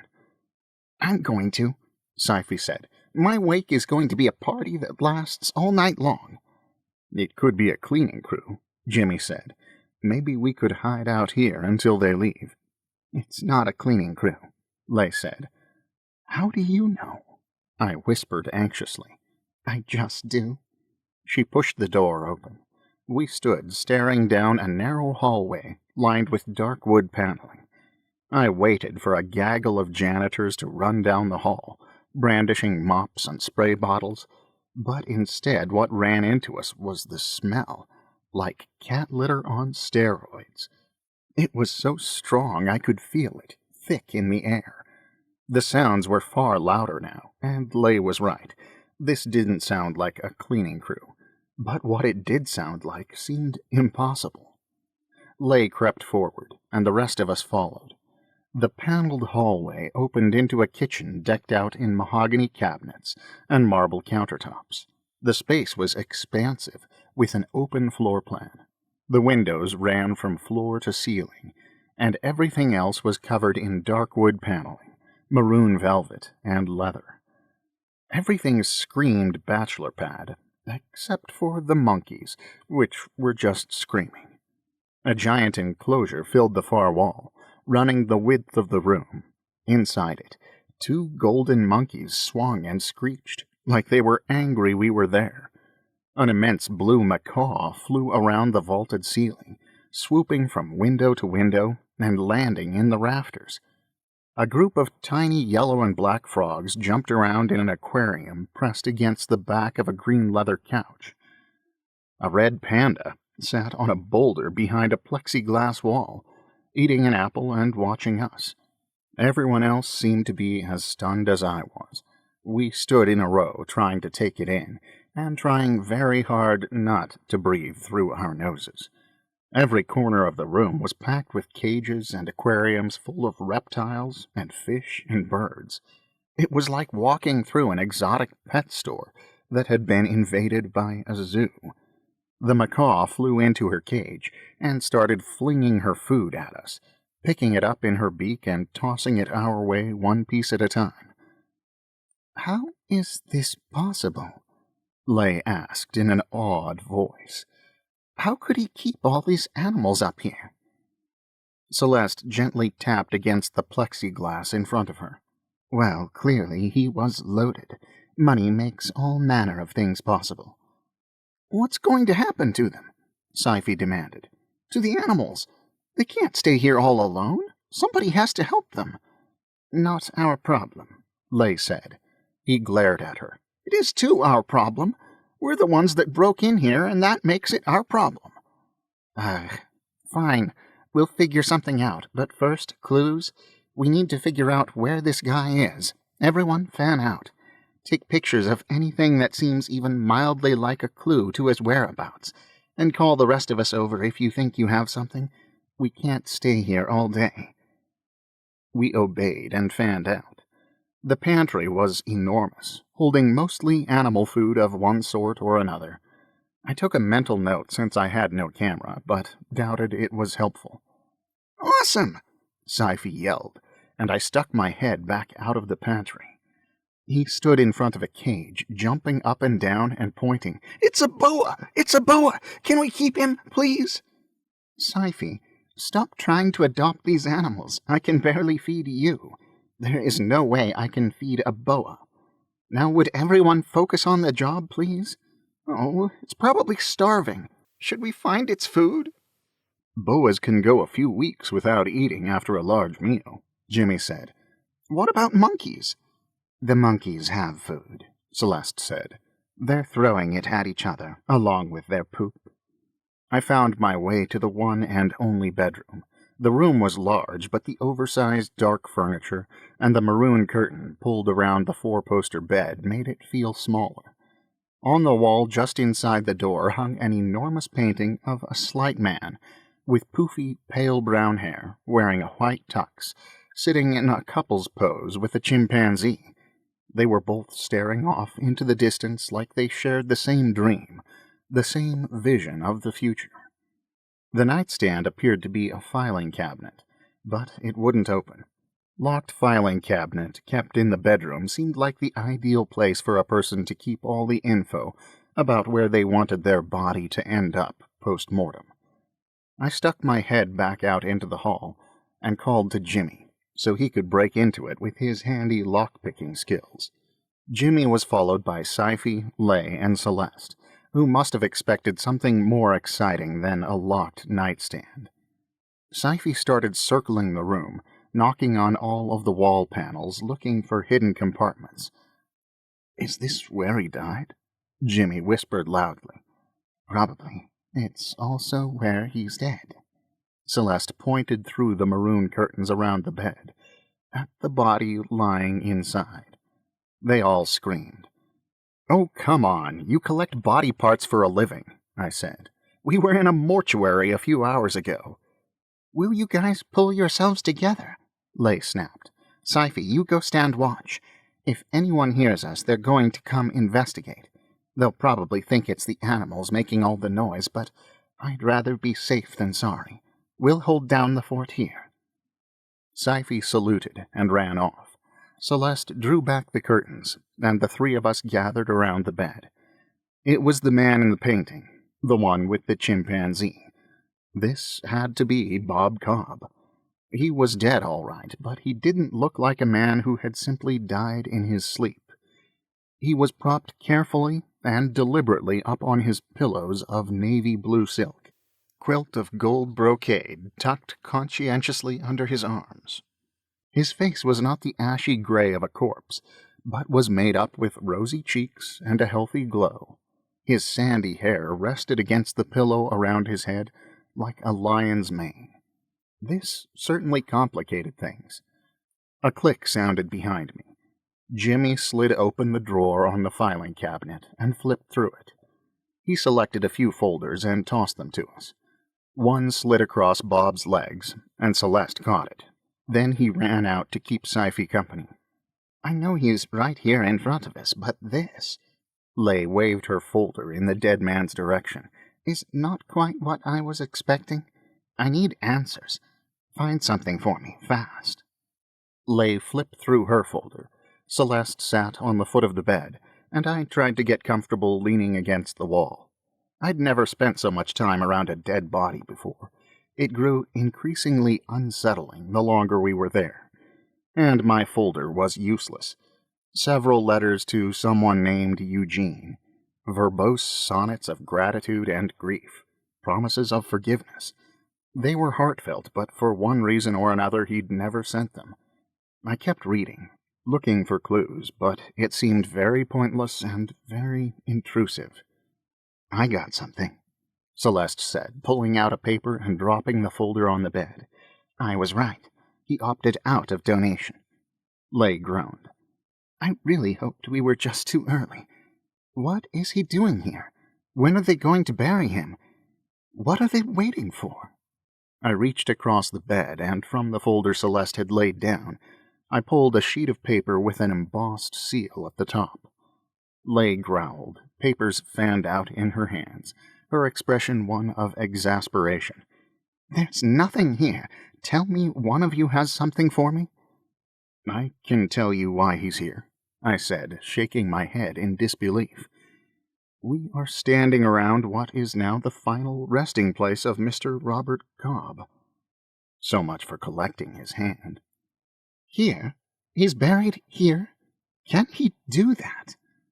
Lay looked between me and the lifeless form of Bob Cobb in his bed. I cannot believe the building owners would ever agree to that. I don't care how rich he is, Celeste said. I flipped through a few more pages. Apparently he owns the building.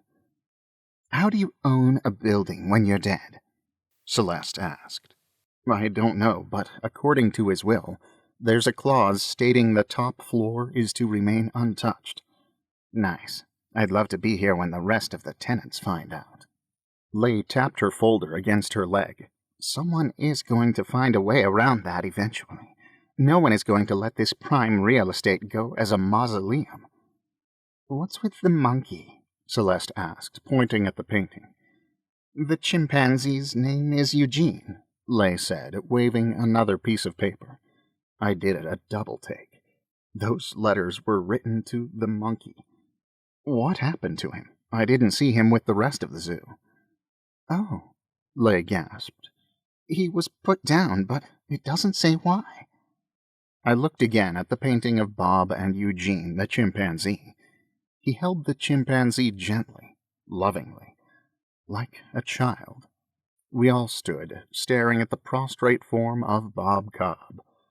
Lay seemed to be searching his face, like his still features might hold the clues she needed to make sense of everything. Celeste nodded slowly. Well, get the hand and let's go. Lay tipped her head back, staring at the ceiling in frustration. What do you mean, get the hand? It's still attached. I know, so detach it, and let's get out of here. This place is creepier than the mortuary. Lay stared at her. I watched the two of them in their silent battle of wills over how to steal a hand from a deceased animal lover. Never had I ever expected that these would be the kinds of problems I would be faced with. What's the matter? Celeste's voice was impatient. You used to do this at the mortuary. Why is now any different?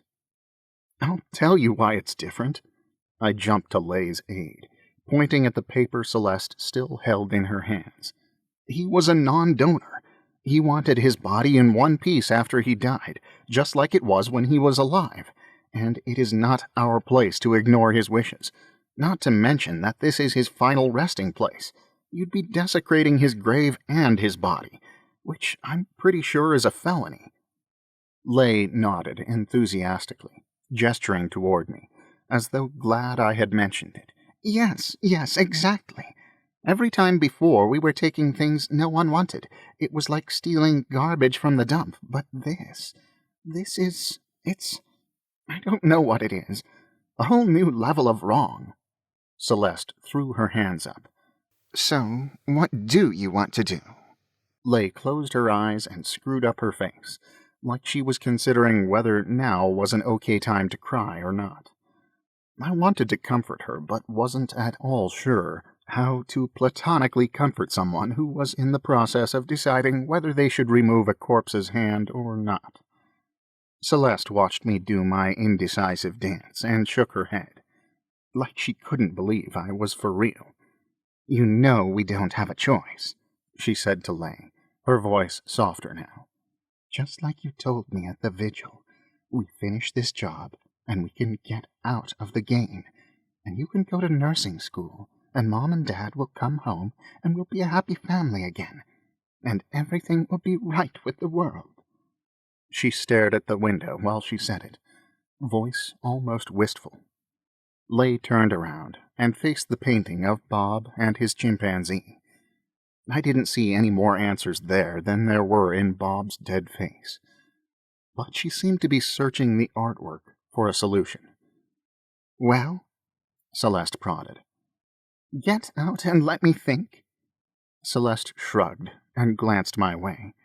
I shook my head helplessly.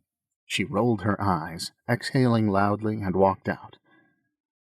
Do you want me to go too, or... Lay looked over at me like she wasn't sure who was talking. Oh, not you. Stay, please. I tapped my hands against my thighs while she contemplated the painting, gazed at it, scrutinized it, making a clicking sound with her tongue. I shuffled from foot to foot, trying not to rush her, but more than ready to be out of there. I coughed, cleared my throat. Surely your client doesn't expect you to remove the hand yourself. Can't you just explain the situation to him? Lay inhaled deeply, then let all the air out with a whoosh. Celeste's right. We don't have a choice. He doesn't accept any mitigating circumstances. It's in the contract. A tear slid down her cheek. I should never have accepted this job. This client is bad news. He says he has more evidence against my parents, enough to keep them in jail for years. It's supposed to be an extra incentive to fulfill the contract. My eyes widened at that shocking bit of info, but I held my tongue.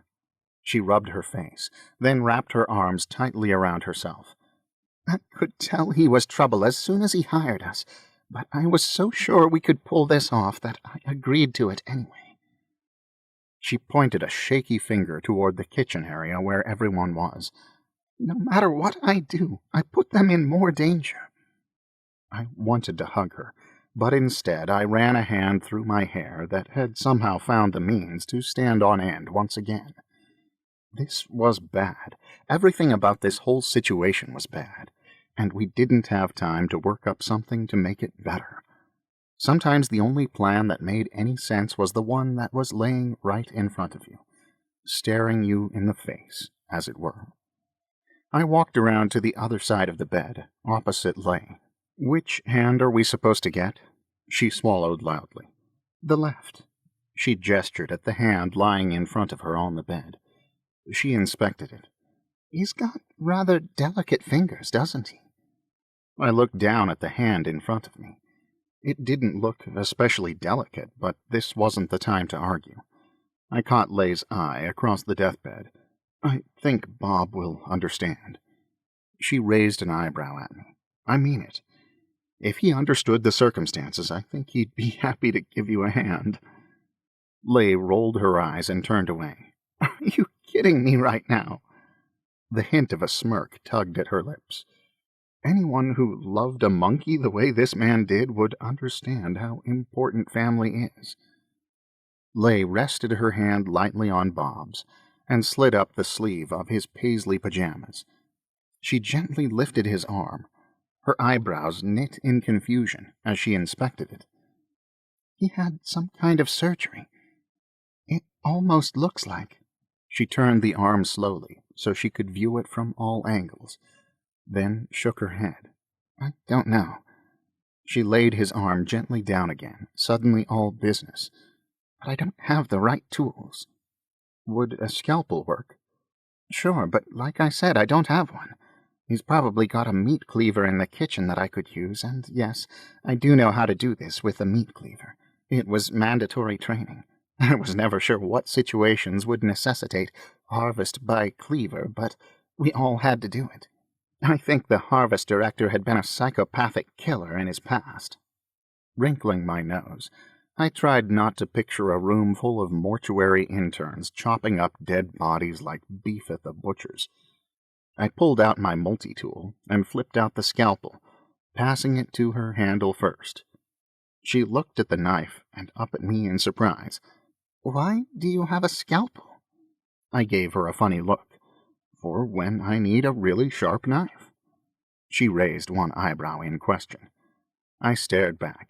You have no idea how useful scalpels can be. I also have a saw blade that attaches to this system that I think is sharp enough to cut through bone, but unfortunately I left it at home. She took the multi-tool from me, shaking her head. You are just full of weird surprises. What else do you need? How can I help? I don't know. A cutting board, I guess, and maybe some plastic bags? I ran out into the apartment proper. Celeste stood with her face pressed against the wall of a gigantic aquarium of sorts, cooing and gently tapping on the glass. She gasped, laughing, as the otter inside twisted and spun in the water in front of her. I found a cutting board next to the stove and grabbed a handful of plastic bags out of the pantry, then went back into the room where Lay waited, tenderly running her fingers across the dead man's wrist.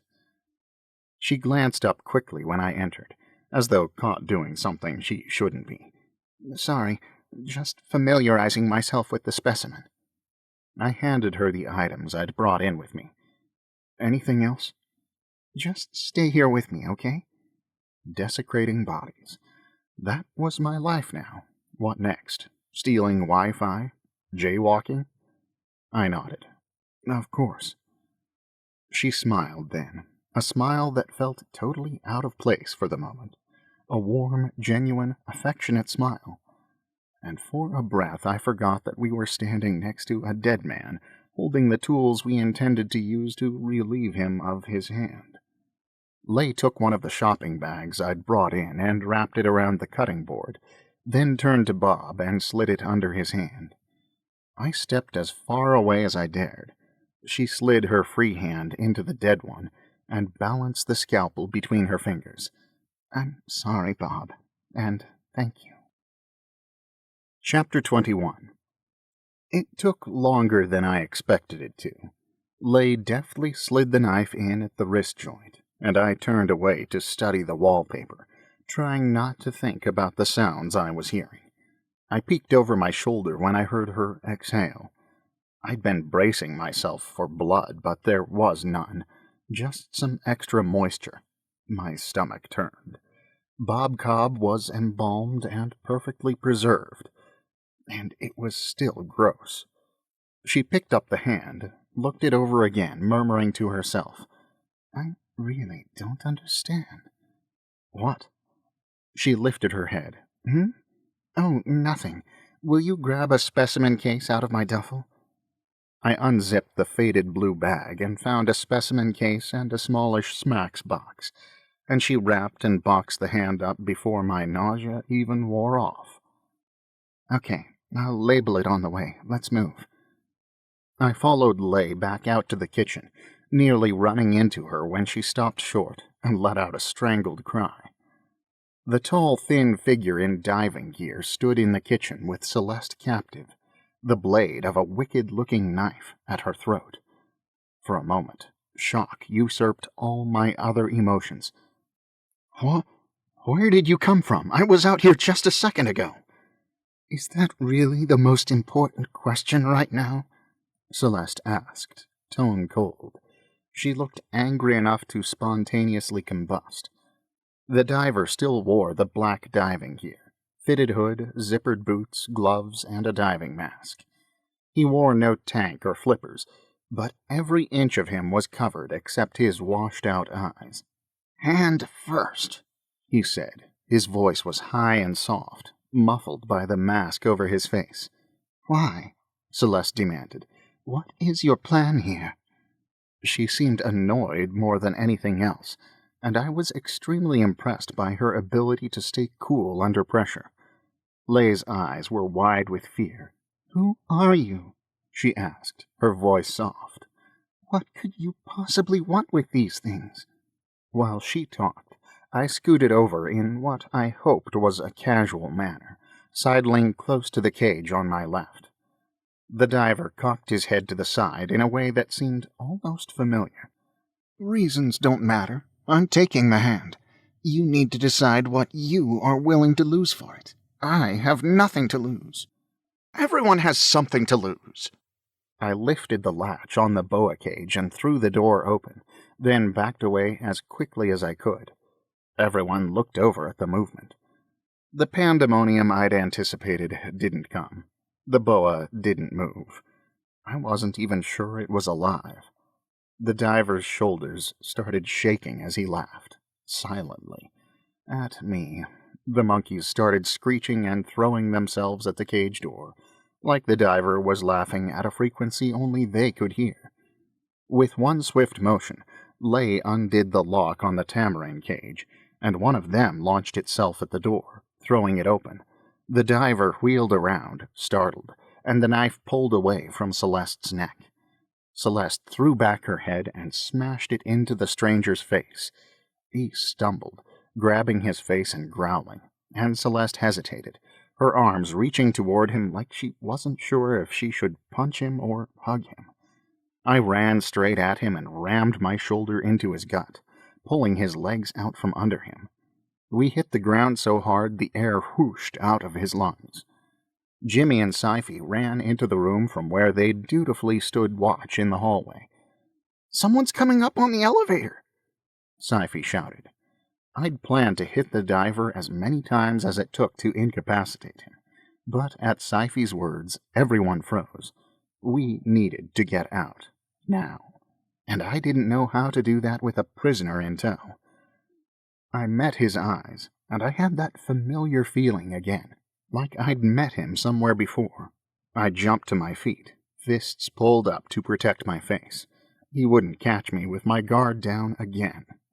The diver only hesitated for a moment, then jumped up and ran down the hallway leading to the fire escape stairs we'd used on our way here. The door slammed behind him, and there was a thud and a crunch. Celeste, Jimmy, and I ran after him, reaching the door in a cluster. Celeste yanked on it, but it didn't budge. No, he's blocked it somehow!" Jimmy and I both tried it, unwilling to believe it until we'd tested it ourselves. "See?" Celeste yelled at us, annoyed, and we followed her back into the kitchen. She shook her head at Lay, whose face was white, chest rising and falling, as she tried to stay calm. The five of us looked at each other, each of us no doubt trying to come up with some magical solution for how to get out. The elevator dinged. "Oh, I know," Sci-fi said. "This way, hurry." We ran after him, stepping all over each other as he led us back into the bedroom containing Bob Cobb's now one-handed corpse. Sci-fi opened what I'd thought was a closet, revealing a small elevator. "It must have been an old dumbwaiter or something that they converted for passenger use," Jimmy said, amazed. Voices floated down the hall, something about transporting snakes. I'd been afraid Mr. Cobb intended to have his animals buried with him, but I suppose I should have known better. In, Lay ordered, shoving everyone inside, pushing at their feet with the toe of her boots. The elevator was about the size of a smallish phone booth, and was absolutely not going to fit 5 people inside of it. I made Lay go ahead of me, then she grabbed me and pulled me in with them, smooshing back into the elevator until everyone moaned.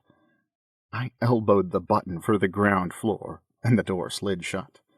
We started to fall, slowly, the way a balloon falls when it begins to run out of helium. "Are we there yet?" Sci-fi's muffled voice came from somewhere I couldn't see. "I can't breathe, and my face is in Jimmy's armpit." Lay's nose was pressed against my chest, like she was intentionally keeping things as awkward as possible. And I realized all at once that I didn't feel awkward at all. I was more comfortable crammed into an elevator with her and her family than I had ever been at any after-work socializing function. My heart was racing, and I thought I could feel hers racing too. Was that because of the situation, or possibly because of me? Her hair smelled like lavender, and I tried to breathe evenly so that she wouldn't know I was smelling her. It helped that we were packed so tightly inside the little elevator that there was no room for my lungs to expand. "Are we there now?" Sci-fi mumbled again. Celeste growled, and the elevator lowered a few more inches, only the faint squealing from above telling us that it was moving at all. "Hey, guys," Jimmy grunted from the vicinity of my shoulder, voice squeezed through a pinched pipe. "how much do you think we weigh all together?" I followed his gaze. On a small plaque was a sign in lovely orange letters, "Weight limit, 250 pounds. Oh, great. Celeste panted. Lay tried to look over, but couldn't turn her face far enough. "It'll be fine," I wheezed, surprised how difficult it was to speak. This elevator had no doubt been perfect for Bob Cobb and his monkey, but we were definitely pushing it. "They always make those warnings lower than they need to be, because they know that people will ignore it. They're just covering their behinds." We drifted down a few more inches, and the elevator lurched. We grunted in unison as our squished bodies were jerked around. Another slight lurch, a nauseating grating sound, and then we dropped. Everyone screamed as we fell for what felt like forever. We jerked to a stop again, and the elevator groaned, shifting and shaking. We groaned along with it, but seemed to be okay. We were packed in so tightly, it had kept us from ending up in a heap on the floor.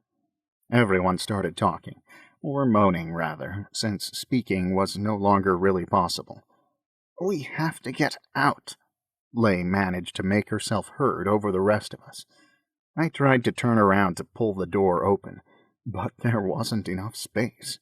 Lay forced her arms around me to squeeze her fingers between the doors, but wasn't in a position to get them to go anywhere. My brain took that moment to think about how much I liked being in her arms. I liked it a lot, even in the face of certain death. Jimmy and Celeste's arms reached past my head. They leaned forward to get into a better position, and what breath I had left was forced out of me like my chest was a bellows. They pushed and pulled, and the door resisted.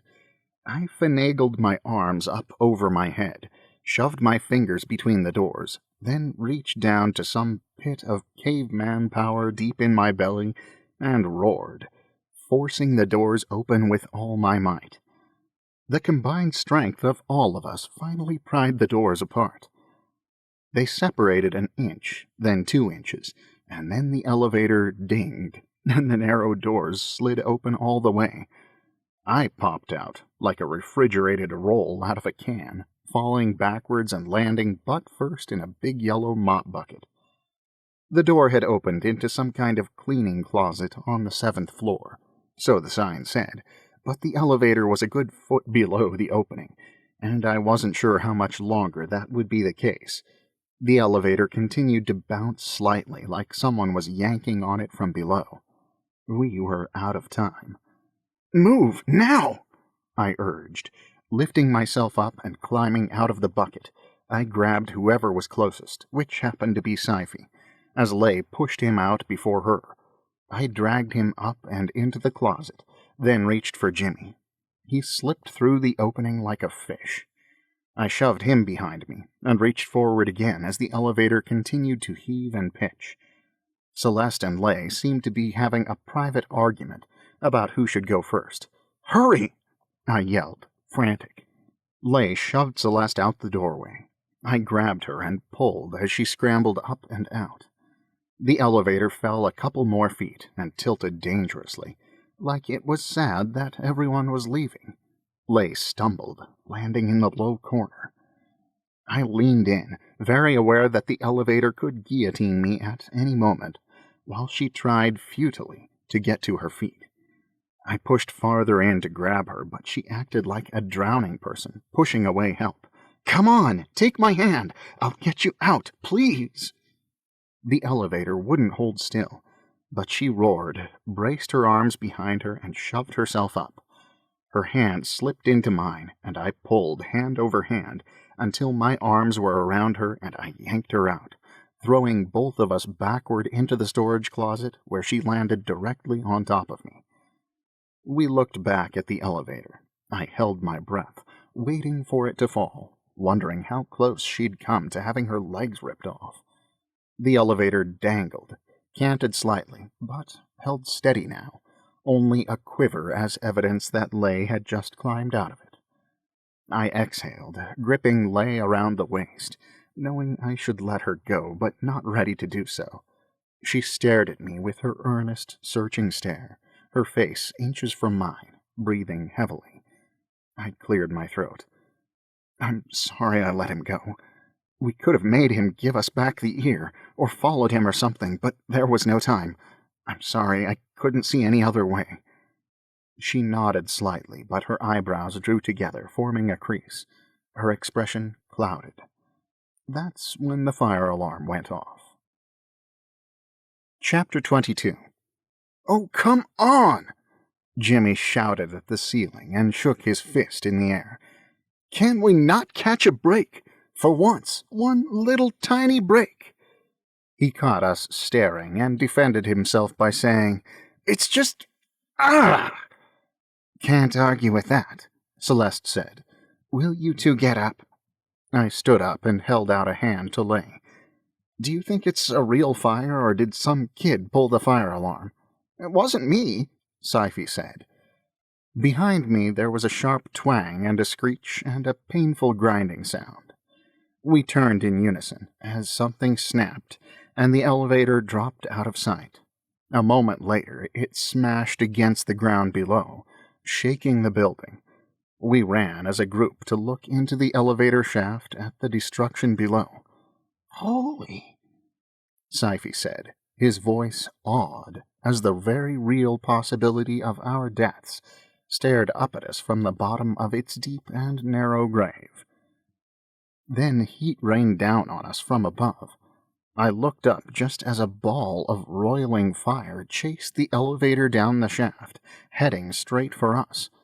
I spun and spread my arms, pushing everyone away from the door and blocking them with my body. The heat blazed over me as flames rushed into the room, looking for the path of least resistance and most oxygen. We huddled down in a group, and then the fire was gone as fast as it had come, flowing back up the shaft to where it came from. "Is everyone okay?" Lay asked without taking her eyes off me. "Gran," I said, jumping to my feet. "I think Cohen's brain got burned," Sci-fi said. "This building is on fire. I've got to get Gran out of here." Lay paused only for a moment. "All right, people. Time to go. We've got a grandma to save. Move." "But what if that guy is out there waiting for us?" Jimmy said, standing in front of the door we were all trying to exit through. "I hope he is," I said angrily, "so we can get back what belongs to us, or rather what doesn't belong to us and needs to be retrieved from someone else it doesn't belong to be sent to another person that it also doesn't belong to." "Well put," Lay said, straight-faced. I yanked the door open, peeked into the hallway, and found it empty, then wildly gestured everyone through. The remodeling hadn't reached this floor, and it was still resplendent in its ancient wallpaper. The baseboards and wainscoting were nicked and dented from a century of luggage, feet, and shopping bags knocking against it. We rushed down the hall, and on turning the corner, joined with the elderly tenants shuffling their way toward the fire escape. How in the world were they going to get all these senior citizens out of the building?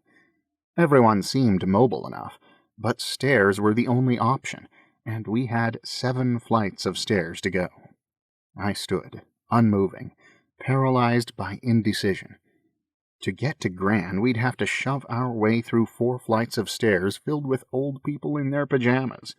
Frightened people who needed our help.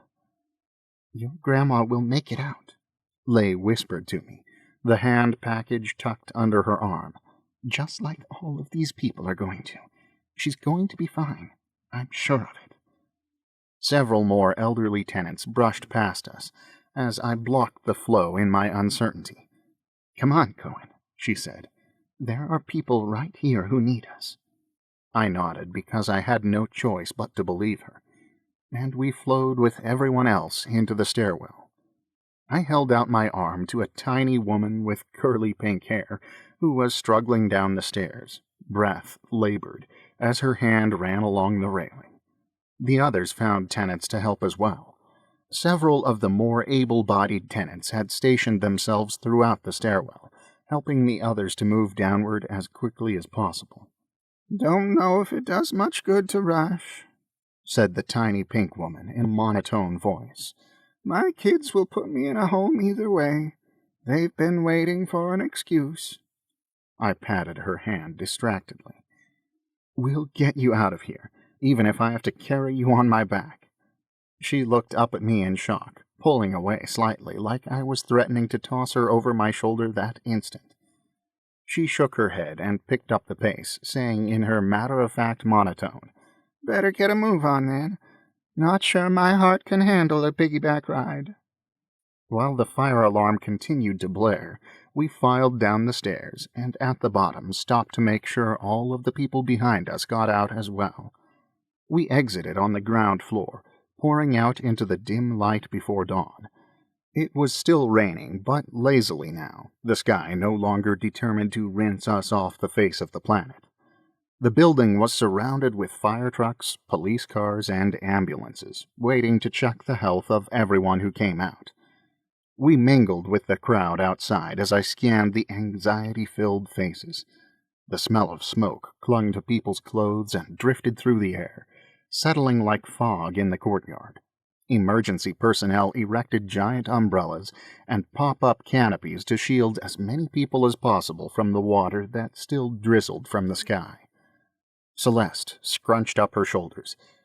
"We should probably slip out in all the commotion, and no one ever has to know we were here." I ignored her. I wasn't going anywhere until I knew Gran was all right. If only I could find her. But she didn't seem to be here. She didn't seem to be anywhere. I turned back to the fire escape, where the firefighters had taken over the evacuation. One way or another, I was going back up there to get her. "Cohen Riley Hoard, what on this wet earth are you doing here?" I turned, relief filling me up from the tips of my toes. Gran, she was okay. She'd gotten out without my help. I didn't need to fight my way through the firefighters and old people to drag her lifeless body out of a burning building. All I had to do now was answer her perfectly reasonable question. My mind was empty, washed clear by the adrenaline of the last 30 minutes. I was going to have to tell her something. I'd never been a great liar to my grandmother or anyone else.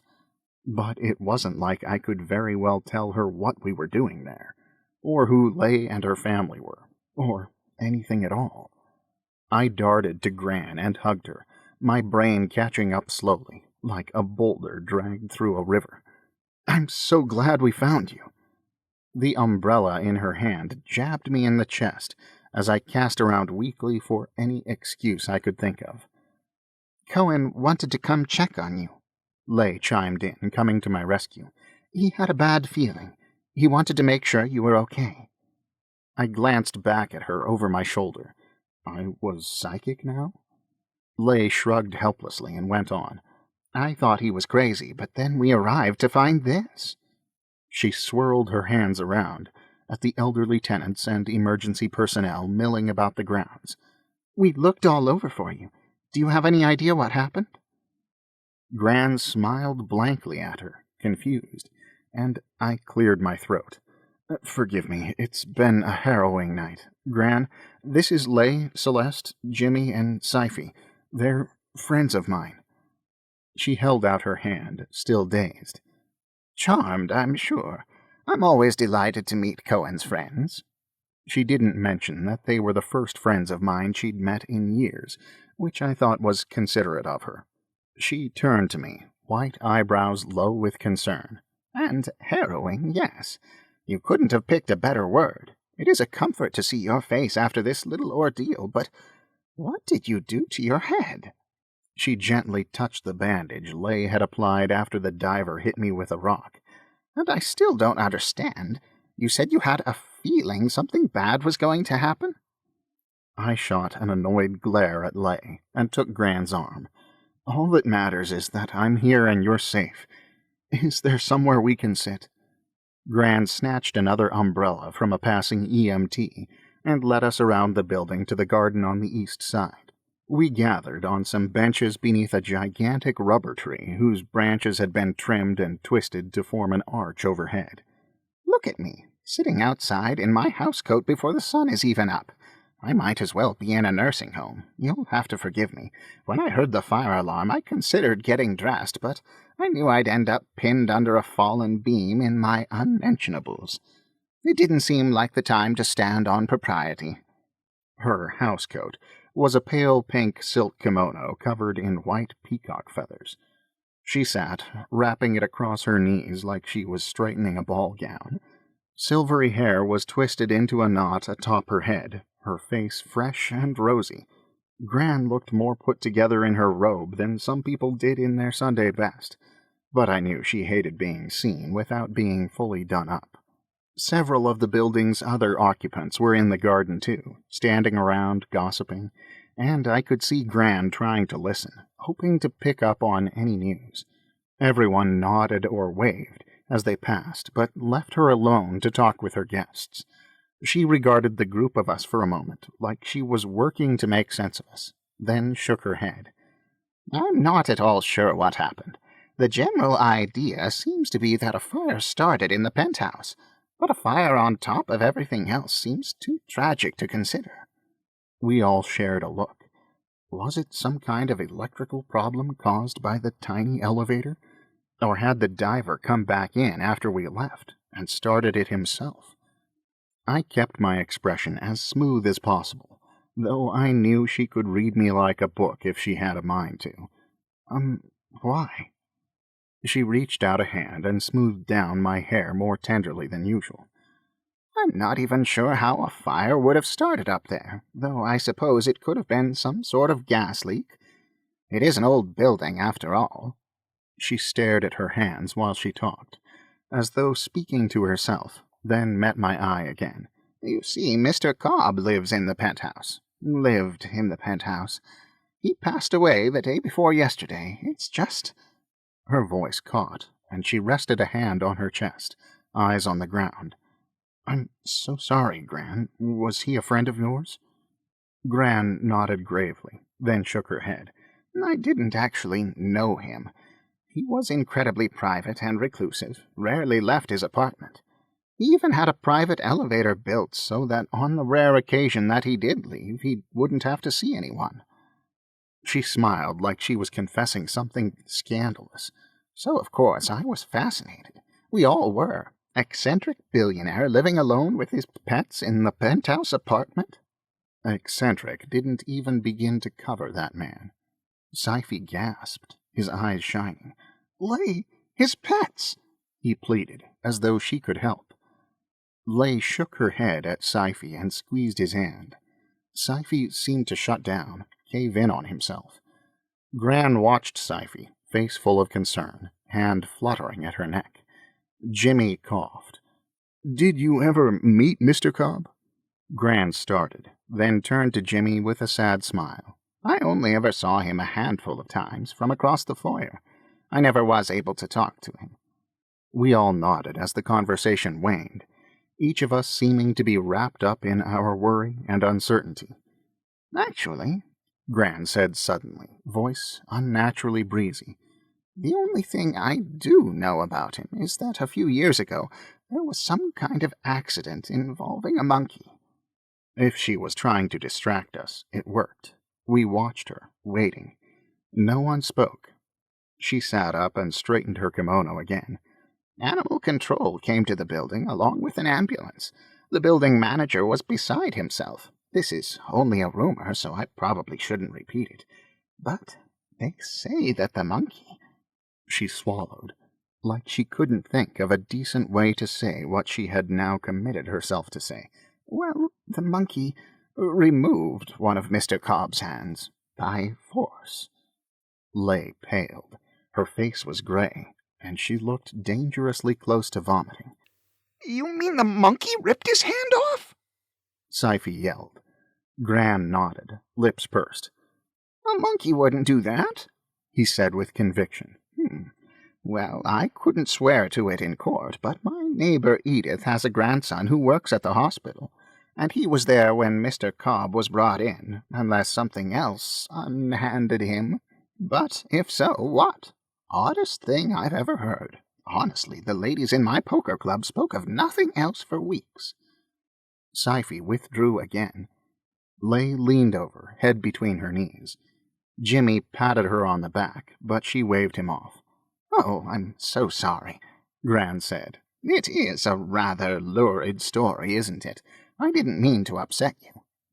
Lay shook her head as though insisting she was fine, but she clearly wasn't.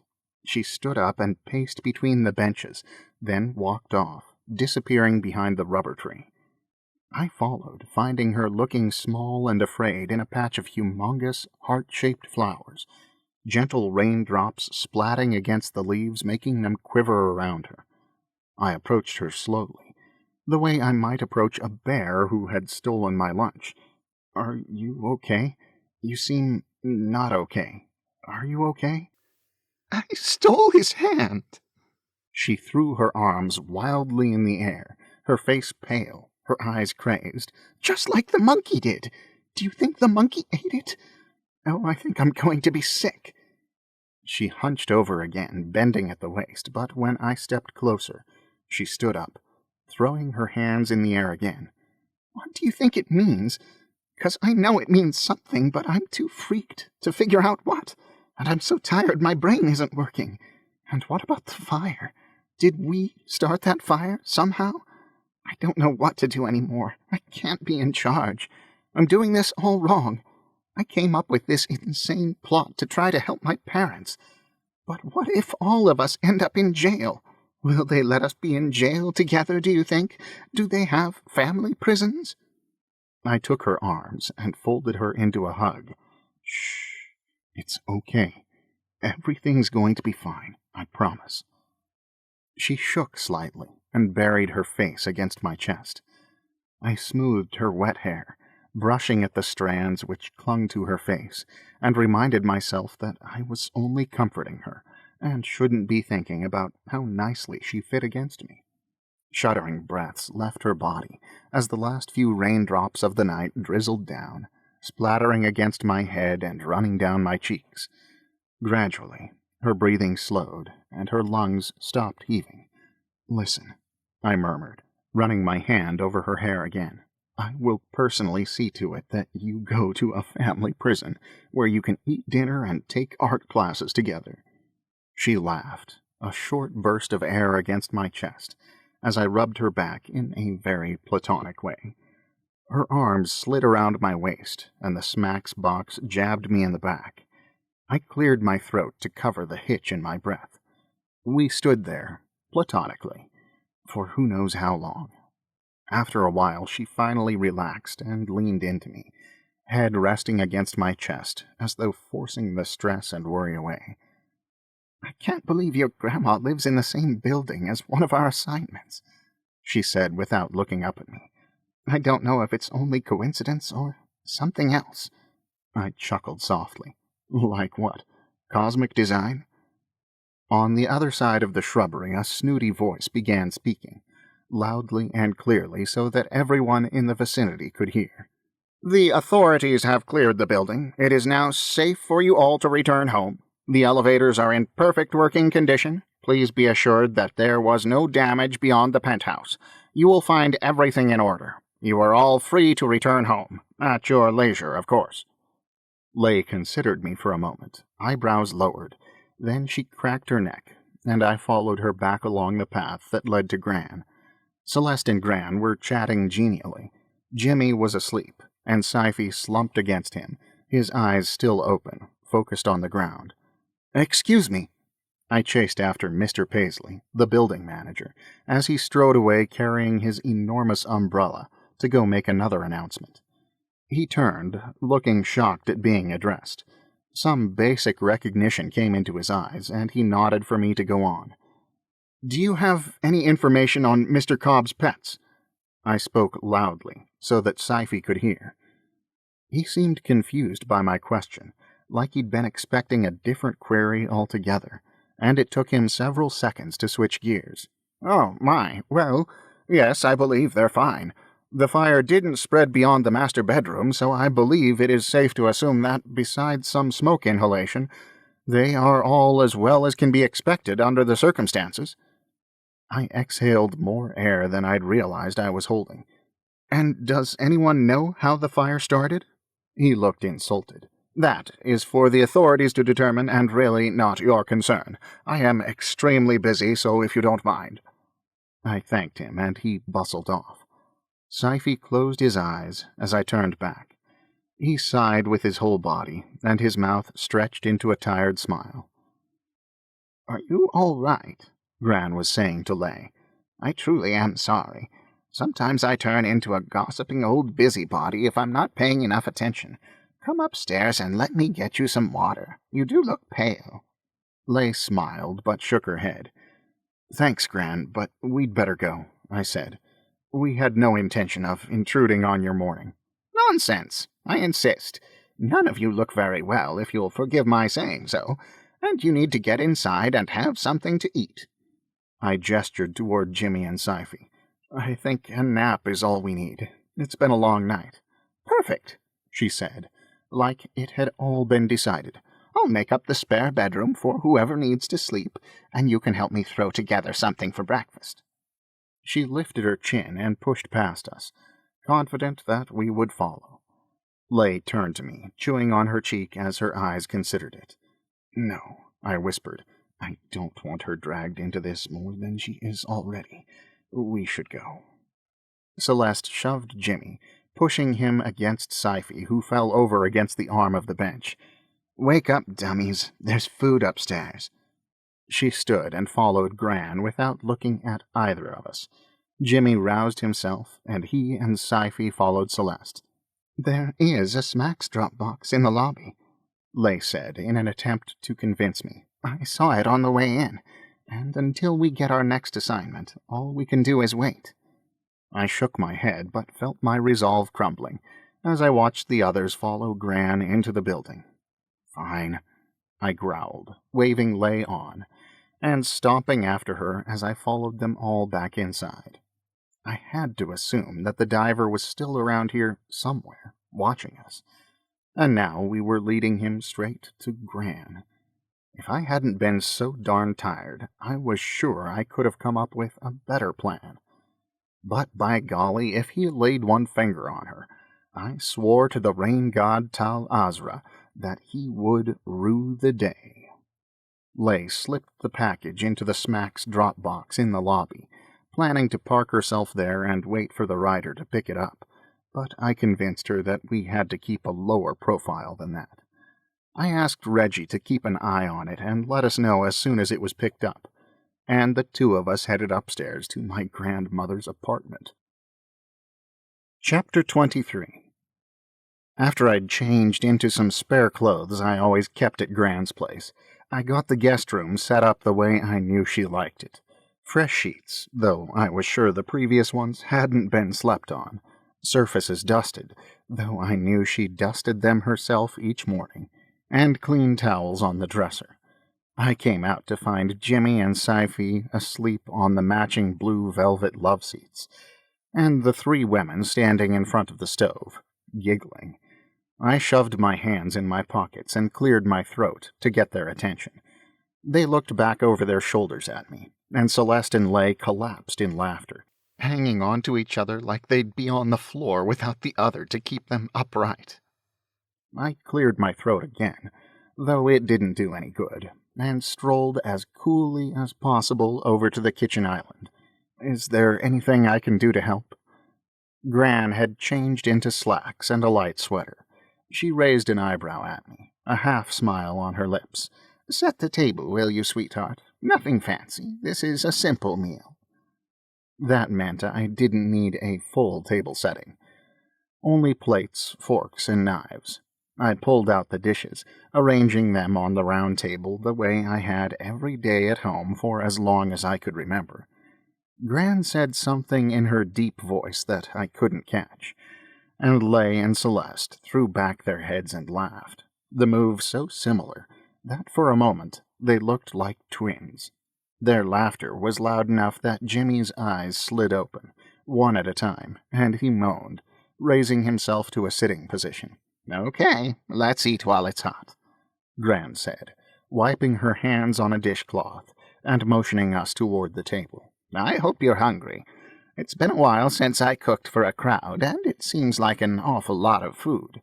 Everyone ready?"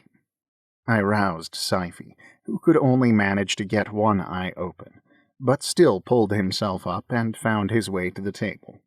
"I wish we had some biscuits, but under the circumstances, these leftover rolls will have to do." Gran laid a skillet of sausage, eggs, and potatoes on the table, which was flanked by a tray of sliced oranges from Lay, and a plate full of reheated rolls by Celeste. Sci-fi's other eye flew open, and he dove into his food like he'd never eaten before. It was delicious, as usual, but watching Sci-fi delightedly stuffing his face was by far the best part. He only stopped eating when the food was gone. "That was really, really, really tasty," Sci-fi sighed happily. "You are kind of like the best cook I have ever met in real life. Sorry, Jimmy." Jimmy laughed. "Are you kidding? If we could eat like this all the time, I would turn in my chef's hat. I don't even have a chef's hat. I would go buy a chef's hat and give it to you." Gran beamed, and her gaze floated over to me. "It's lovely to have some of your friends over, Cohen. It's been far too long since I had any visitors that weren't my own age, and I forgot how enjoyable it can be." "Yeah," Celeste said, smiling innocently at me. "You should invite Gretchen to come over. She hasn't been here in forever." I blinked at her, confused, then glared at Gran. "What did you tell them?" Gran waved me off like I was being silly. "Oh, we were just telling stories." Lay and Celeste were laughing again. Jimmy looked back and forth between us. "Come on, you gotta tell me now. I want to hear the story." "No, you don't," I said. "It's long and boring, not worth repeating." "Oh, I can tell the short version," Gran insisted. "It's about a little girl named Gretchen that Cohen had a crush on in 7th grade. Why? Why do we always have to dredge this up? Can't we pretend it never happened?" "Because it's sweet," Lay said, casting a crooked smile at me. "So he was in the 7th grade," Gran began again. "8th," I said. I should have been yelling or banging pots or some other distraction, but when had that ever done any good? At least if she was going to tell it, she could tell it right. "8th, that's right," Gran said, and Lay and Celeste laughed more, like that somehow made it funnier. "And there never seemed to be the right time or place to talk to Gretchen about his feelings, so he invited her to his birthday party. He invited only her to his birthday party." Jimmy snickered quietly. Sci-fi lifted his eyebrows clear to his hairline as he grinned at me. "And so, when Gretchen arrived, there was a sign." "A banner," I cut in, covering my face with my hands. "I made a banner." "Yes, a banner, stretching clear across the room, saying, 'Gretchen, you're the bee's knees. Will you be my girlfriend, please?'" Celeste collapsed into her arms folded on the table in front of her, shoulders shaking with laughter. Jimmy choked on his water, and Sci-fi smacked him on the back. Smile so broad it looked painful. "And Cohen was waiting there on one knee, holding flowers in one hand and a jar of honey in the other." They laughed even harder. I waited, staring at the chandelier over the dining table. "What did she do?" Jimmy asked. Gran shook her head in mock dismay. She had far too much fun telling people this story. "That poor girl took one look at Cohen and ran so fast she left flaming footprints on the floor." Sci-fi was in tears. He kept wiping them away, and then bursting into a fresh bout of giggles which squirted all new tears out of his eyes. I let them laugh. Sure, why not? It was just my heart. Might as well laugh about it now. "Whatever happened with Gretchen?" Lay asked when the laughter died down. "Did you become friends? Were you able to laugh about it later, or was it always awkward?" I rubbed my head and averted my eyes. I might as well tell them. No reason to hold anything back at this point. That was the last time I ever saw her. I think she transferred to a new school, so she'd never have to talk to me again. Everyone at the table lost it. I was glad they were having such a swell time at my expense. Lay caught my eye, laughing silently, shoulders shaking, eyes locked on mine. She held my gaze, grinning at me, eyes sparkling, and something deep inside of me clicked into place. Jimmy slapped me on the back, snickering quietly to himself and shaking his head. and there was so much camaraderie in it, I wondered what embarrassing things he'd done in the name of love. "That was when you took up cycling," Gran said softly, an edge of sadness in her words. Jimmy's and Sci-fi's heads snapped toward me, both of them looking at me like I'd betrayed them with my horrible secret. This was not something I was going to talk about. I shook my head at Gran, my expression making it final. She could gab and tell her sordid stories all she wanted, but this one was off the table. She pursed her lips, but kept them closed. Sci-fi's mouth fell open, as the depth of my betrayal sunk in. "Cohen, you said you couldn't ride a bike. Were you lying to us?" Gran looked between Sci-fi and I, confused. It was past time to change the subject, but my throat seemed to have sealed shut. Lei swallowed, looking like she was trying to figure out how to rescue this, and then her phone rang. She sobered. "I'm so sorry, but I have to take this. Is there somewhere private that I can—" She pointed with her phone in the general direction of anywhere but here, and Gran nodded and waved her away distractedly. "I'll show her." I jumped to my feet and led Lei toward the guest bedroom. She answered the phone while we walked. "Go." I opened the guest bedroom door for her and hesitantly followed her in. "Do you want me to leave?" I whispered, pointing over my shoulder, and she shook her head, pulling me into the room and closing the door behind me. I sighed, grateful to not have to face the kitchen again yet. She turned on the phone's speaker and held it between us so I could hear Ranji's effusive greeting. "Oh, I would expect nothing less. This job has been tricky, but I assure you, nothing is too tricky for me. Oh no, we have found your thief." Lei inhaled, raising her eyebrows in anticipation. Ranji laughed, like he could see her face. Yes, we have found him. We are at his base of operations now, and all we must do is wait for him to return." She deflated slightly. "But what if he doesn't come back? What if he knows you're there?" No, he cannot know. He will come back, I assure you. He has a pattern. He will be here soon, and then we will hold him until you arrive. I have done this many, many times. You will see. I cannot fail."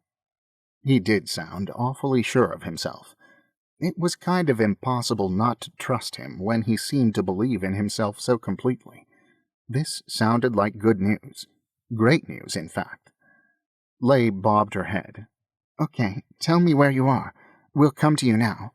No, that would not be advisable." "I'm not going to sit around and wait while you guys do all the work." "But that is what you hired us for, is it not?" Lei snarled like she knew he was right. "At least give us the location so that if everything goes south, the information won't die with you, in a manner of speaking." Ranji laughed, his voice delighted. "I will not die. And if I give you my location, I give up my proprietary information, and you will have no more need of me, yes?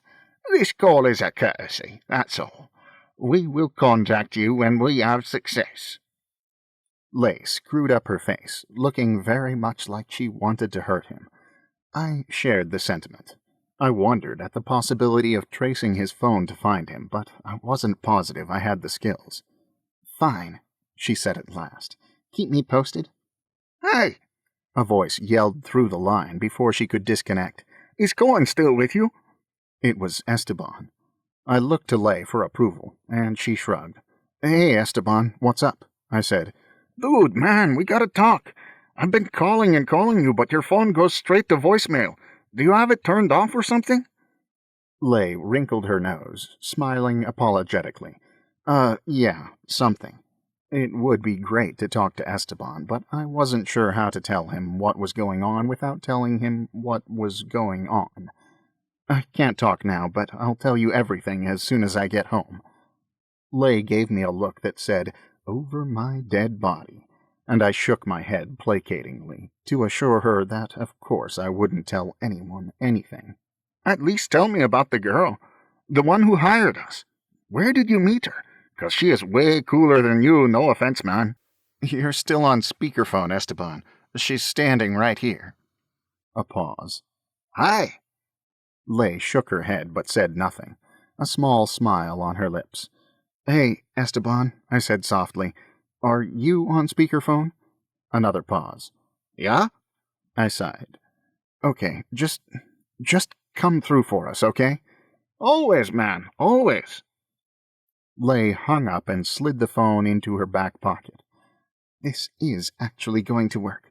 We're going to get the ear back. If the client gives us the next 2 assignments today, we can totally do this. She grabbed my upper arms and shook me, excitement lighting her face. We're so close to the end, I can taste it. Her hand slid down to mine, and she grinned, squeezing my fingers in hers. I smiled back, letting her enthusiasm wash over me. What does it taste like? Hot tamales, she said without hesitation. Really?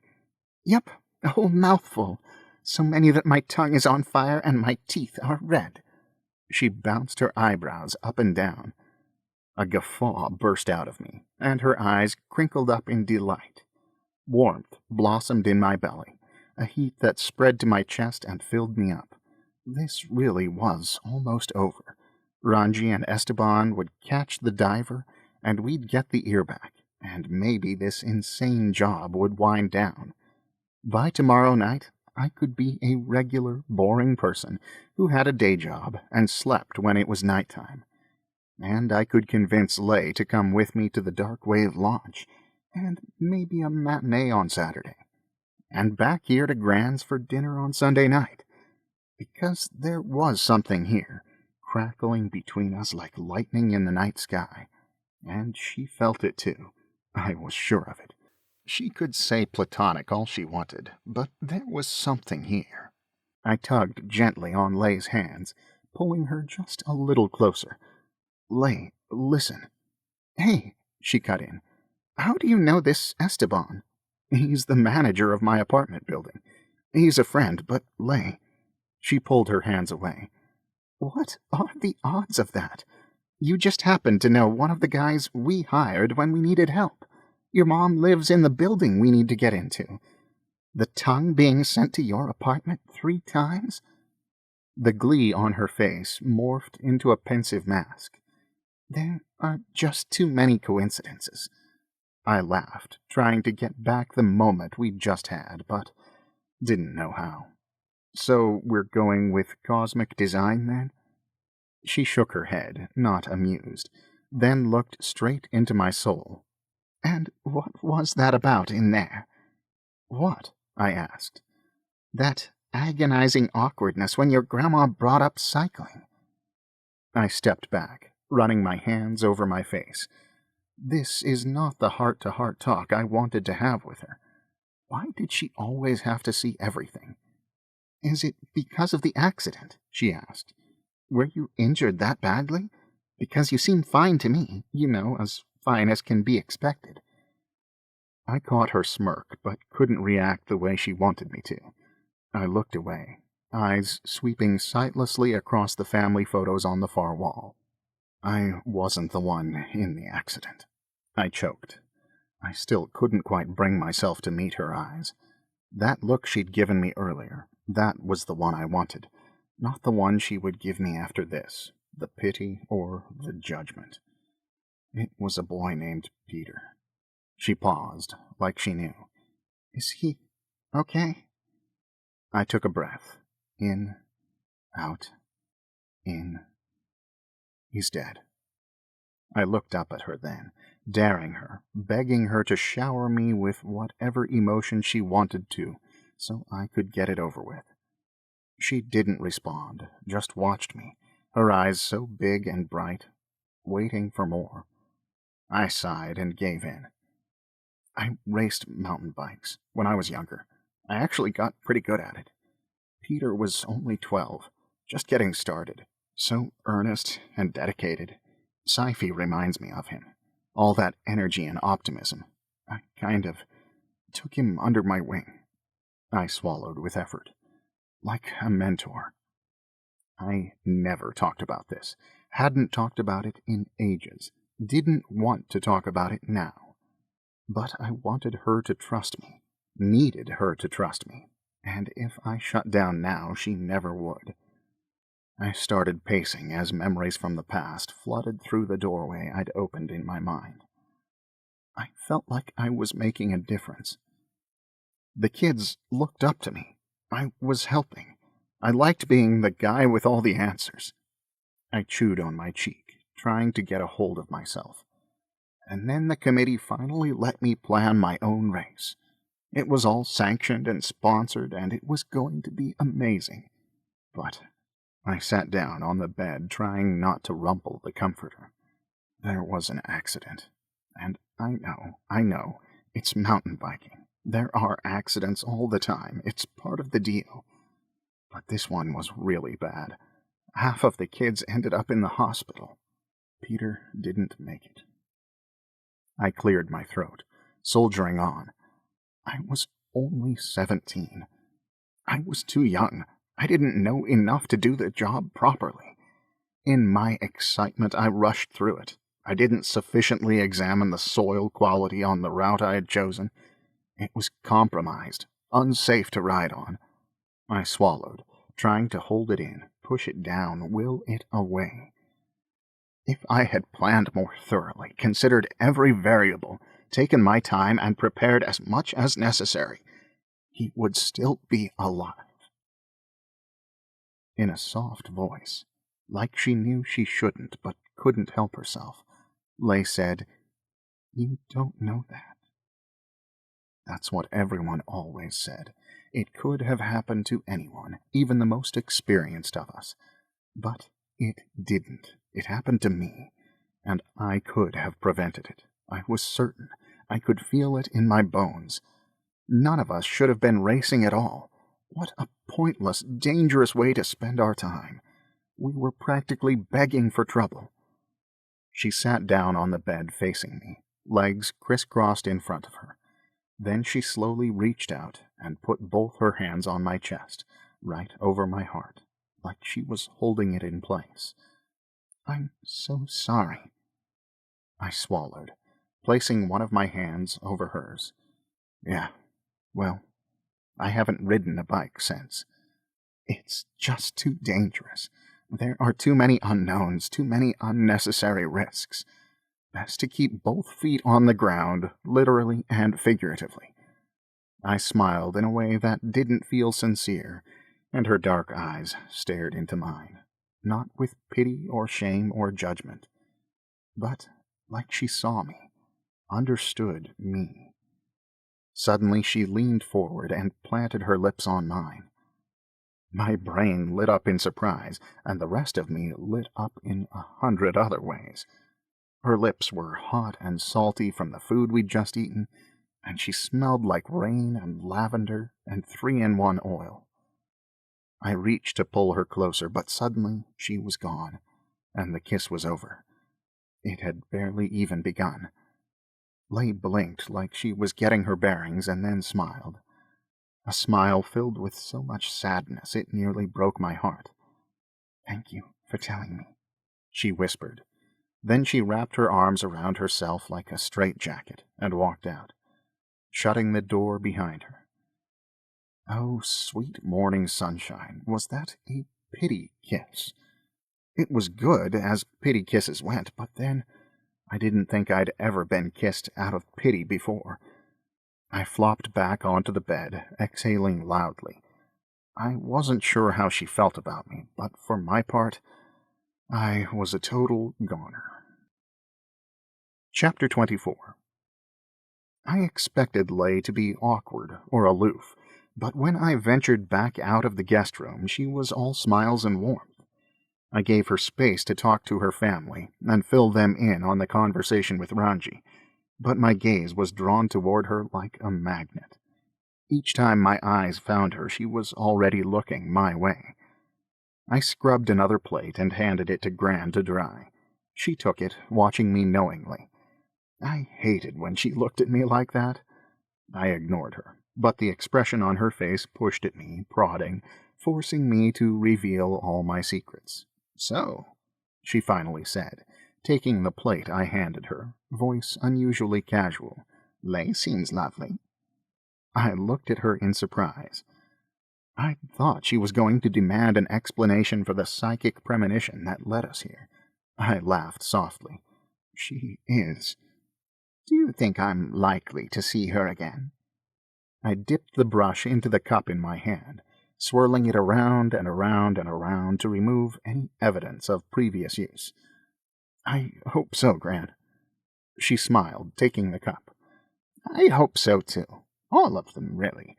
Though I can't help but wonder." She paused in that pregnant way of hers, the questions building up behind the silence until I was afraid they would pommel me. "What kind of trouble have you gotten yourself into?" I didn't answer that. It wasn't my business to tell, and how could she even begin to understand? She took a plate and wiped it off, then waved her towel in surrender. "Fine, fine. I know when to mind my own business. Just you stay with them, okay?" "I know. I will. They need me." She laughed, surprised. "Oh, no, honey. You need them." I went to the hall closet and collected the bag I kept there for emergencies, then met Lay, Sci-fi, and Jimmy near the front door. "How did Celeste take it?" I murmured to Lay. "Besides telling me 17 times that we need to leave, she took it about how you'd expect," she whispered back in frustration. "She still thinks we shouldn't have hired anyone, thinks we can't trust them, and is positive this is all about to blow up in our faces. She doesn't have any other suggestions, but she is happy to shoot down mine. I really don't understand why she's giving me so much crap about this. Can't she just trust me?" Gran walked up before I could respond. "The sun's been out for a while now, so you'll have a nice dry trip home." She looked each of us over, like she was checking the state of us before sending us off to school. "You just be careful out there, won't you?" Gran patted my arm, then smiled at everyone else. I kissed her on the cheek, and we took our leave. Celeste waited in the hall, pacing feverishly. "Can we go, then? Are you guys finally ready?" "Where to?" Jimmy asked as we headed toward the elevator. "We can't go back to the floating house, right? If he snatched Sci-fi from there, who knows what else he did?" "He probably rigged the building to blow up as soon as we set foot inside it," Sci-fi sniffed. "That's what I would do."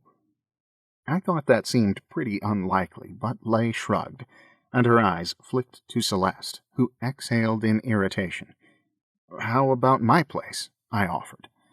I knew there was risk there as well, but it seemed like the safest option, and at least I was familiar with the territory. "Yeah!"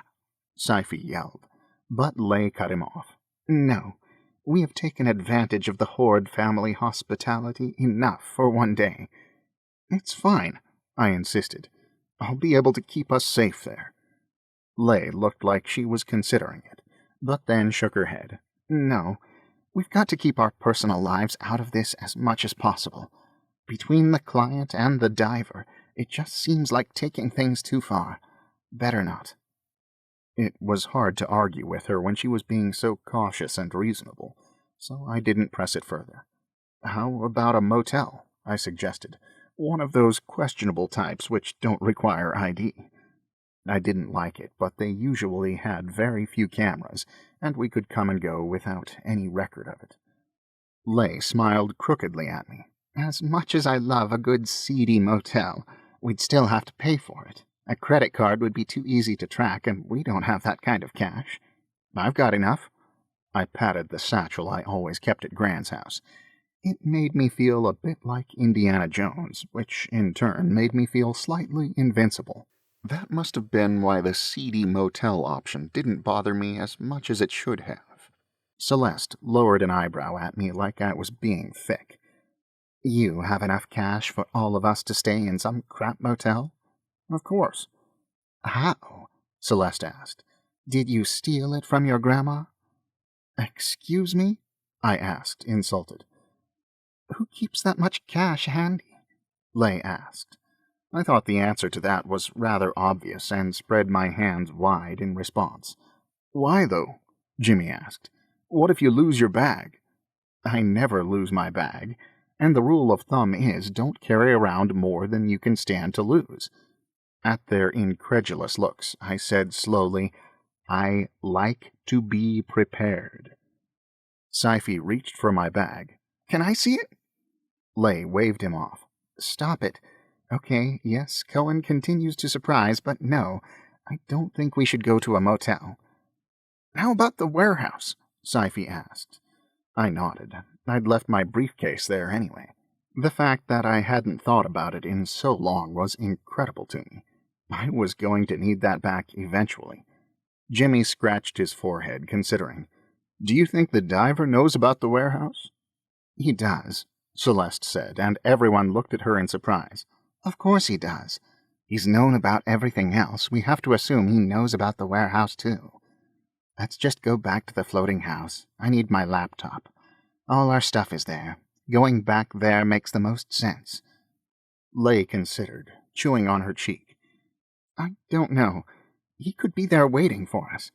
And what if he did booby-trap it?" Celeste tapped her foot impatiently. "There is just as much chance that he'll be waiting for us at the warehouse. He might even assume that we won't go back to the floating house specifically because that is where he took Sci-fi from." Lay still looked unconvinced, but I grudgingly had to admit that Celeste was probably right.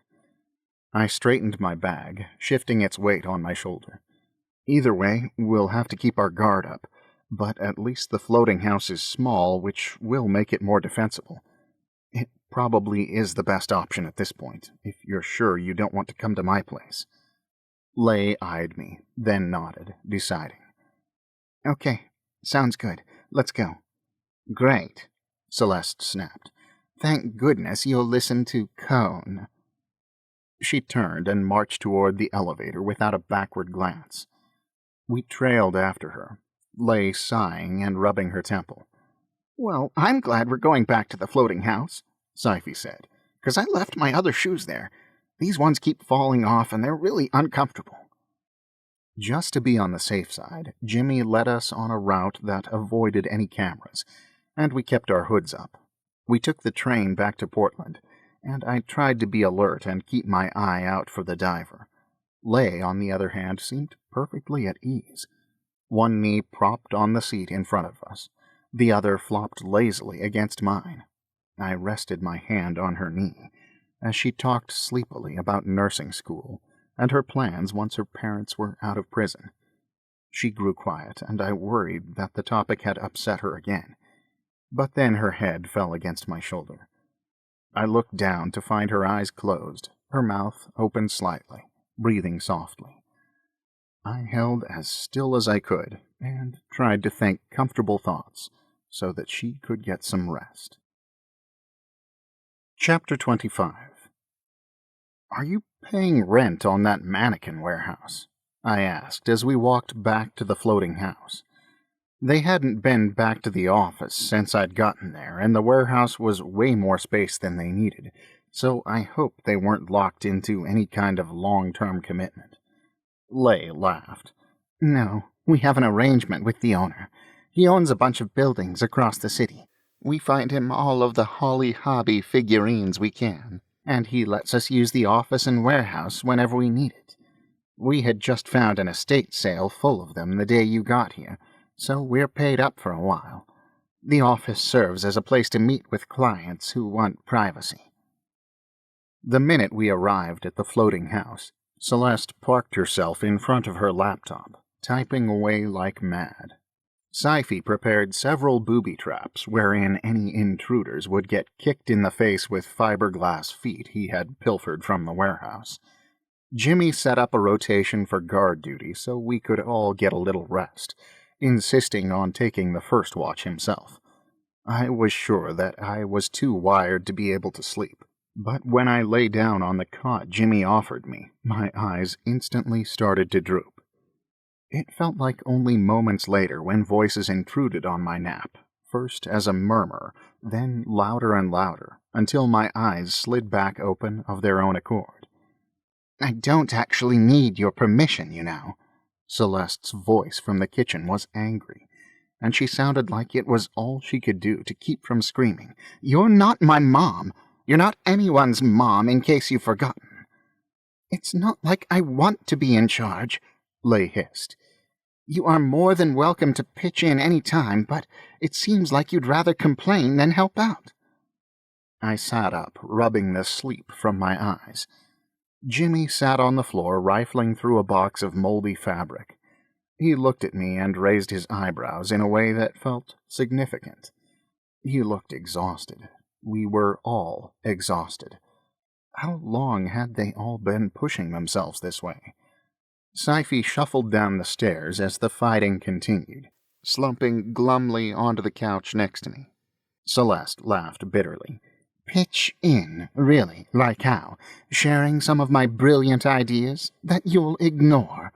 I told you in the beginning that this job was a bad idea, but you're always keeping secrets. You're always thinking you know what's best for the rest of us. I listen to you all the time, Lay barked. I'm doing the best I can. Maybe if you offered a little more support instead of criticizing every decision I make. They're not your decisions to make. Quiet followed, punctuated by the sounds of heavy breathing, and I could imagine Lay and Celeste glaring at each other. It doesn't matter, Celeste said finally. I don't have time for this, and I don't have to explain anything to you. I'm leaving. Lay protested, but was drowned out by the sound of a chair scraping across the linoleum. Lay's phone rang. It's call a human, she said incredulously. Whatever. But it's the client. He's calling. He never calls. Jimmy and I stood up at the same time, and the two of us walked hesitantly into the kitchen, Sci-fi trailing along behind us. Celeste glared at us, and I had to assume she knew we'd heard the whole argument. Lay looked every bit as upset as Celeste, the emotion bringing a flush to her cheeks. She glanced at us in question, then answered the phone on speaker, and set it in the middle of the table. Where is the ear? The voice sounded wrong somehow, artificial. Lay's face went white. Everyone looked at each other, hoping someone else's face would know more than theirs did. Who is this? Lay asked casually, sounding very much like she was stalling. The one who is paying you for it. Lay turned to me for help. We should have thought up a plan for what to tell him the second we lost the ear. Of course, he would want an explanation for the delay. Lay's voice was forced. You received the hand? I received the hand. Where is the ear? Lay seemed to shrink. Her authority evaporated, like a first grader in a principal's office. We had to tell him something, but to agree on a decent story, we'd have to put him on hold, and I doubted he would stand for that. Everyone looked slightly paralyzed. I grabbed Lay's hand and squeezed it, then cleared my throat. We know where the ear is, I said in my most authoritative voice. But the family is having one of those old-fashioned open-casket funerals like in the old days. We haven't been able to retrieve it yet. I watched Lay as I said it, asking for her approval with my eyes.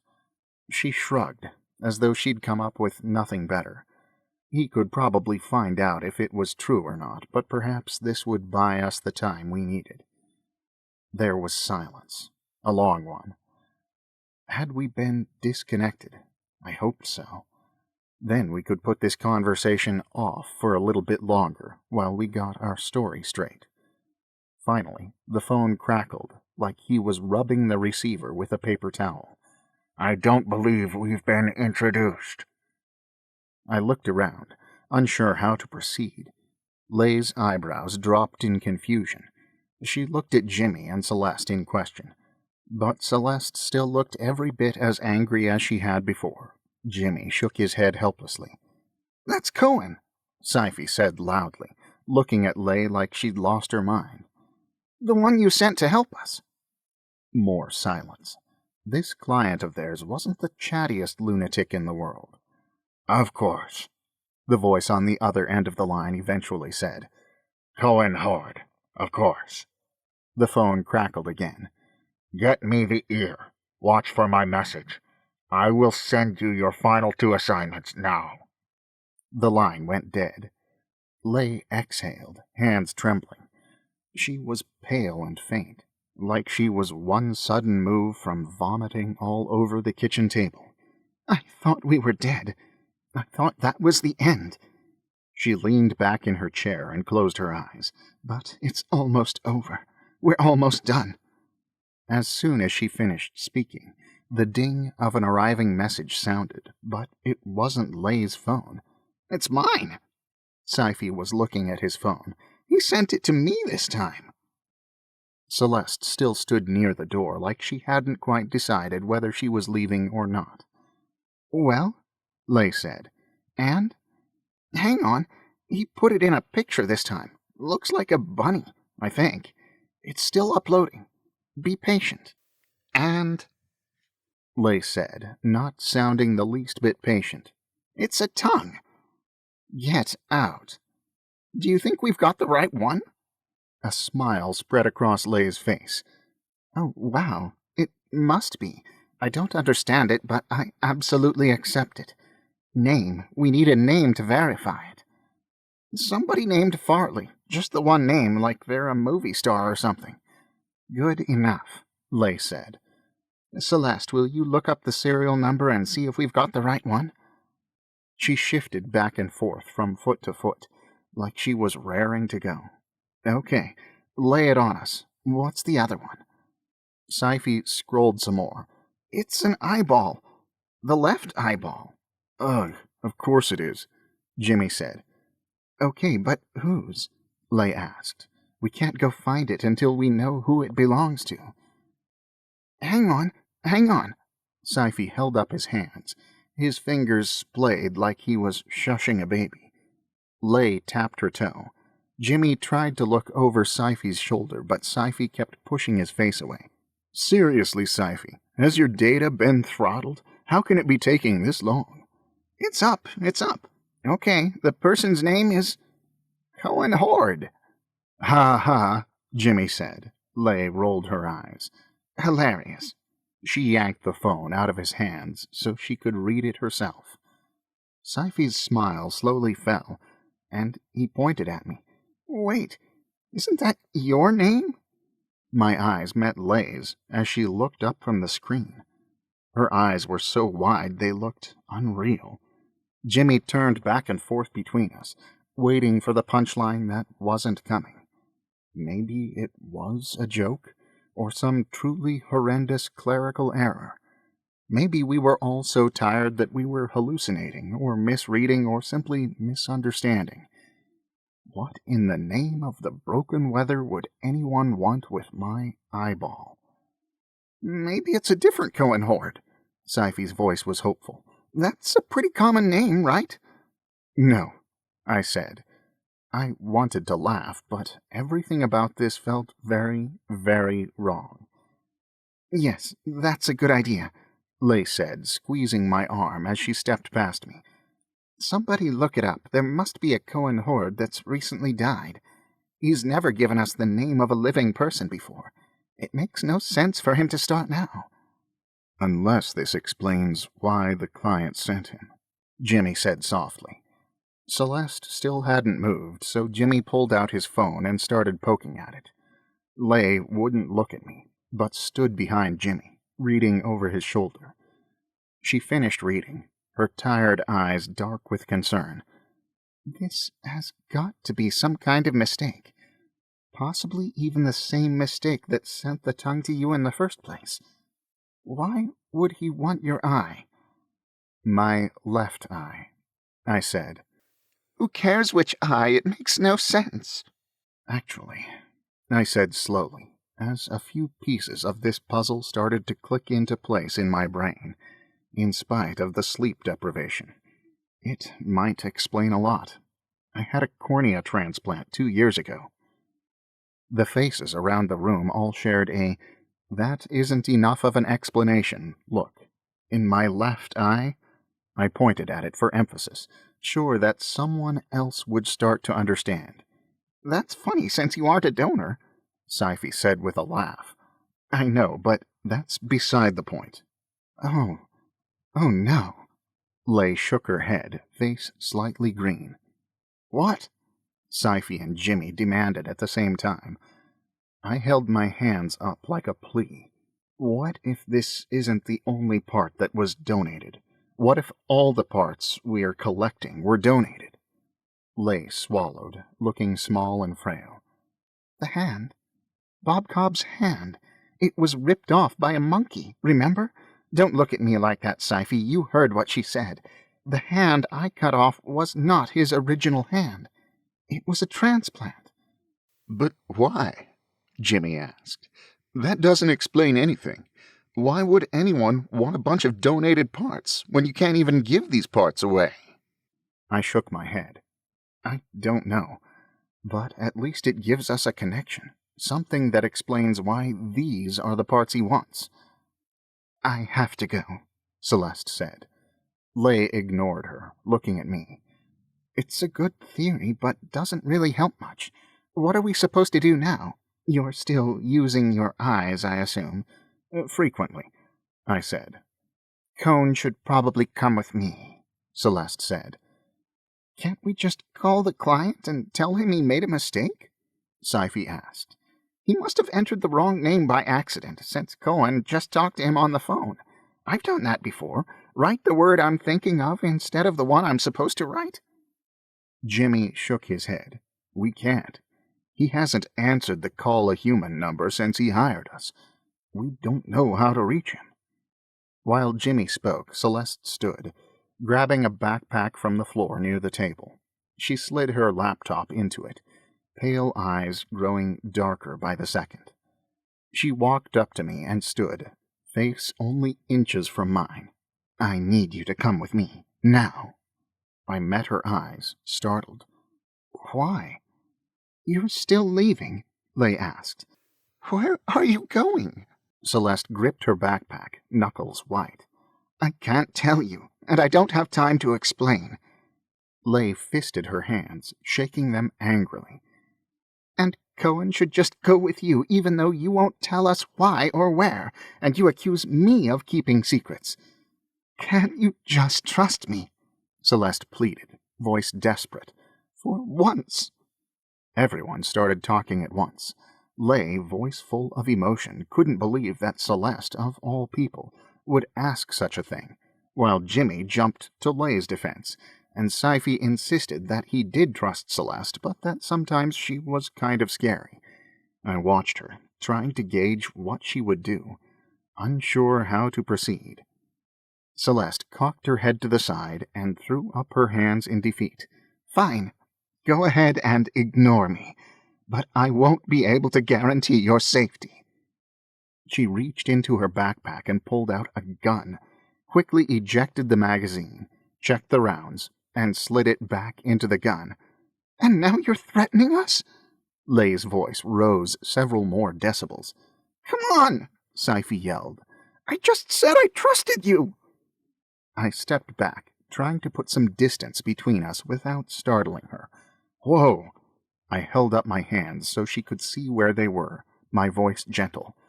Don't do anything rash. We're all running on no sleep. Just put down the gun and talk to us. Celeste threw her hands wildly into the air, gun and all, causing everyone to duck.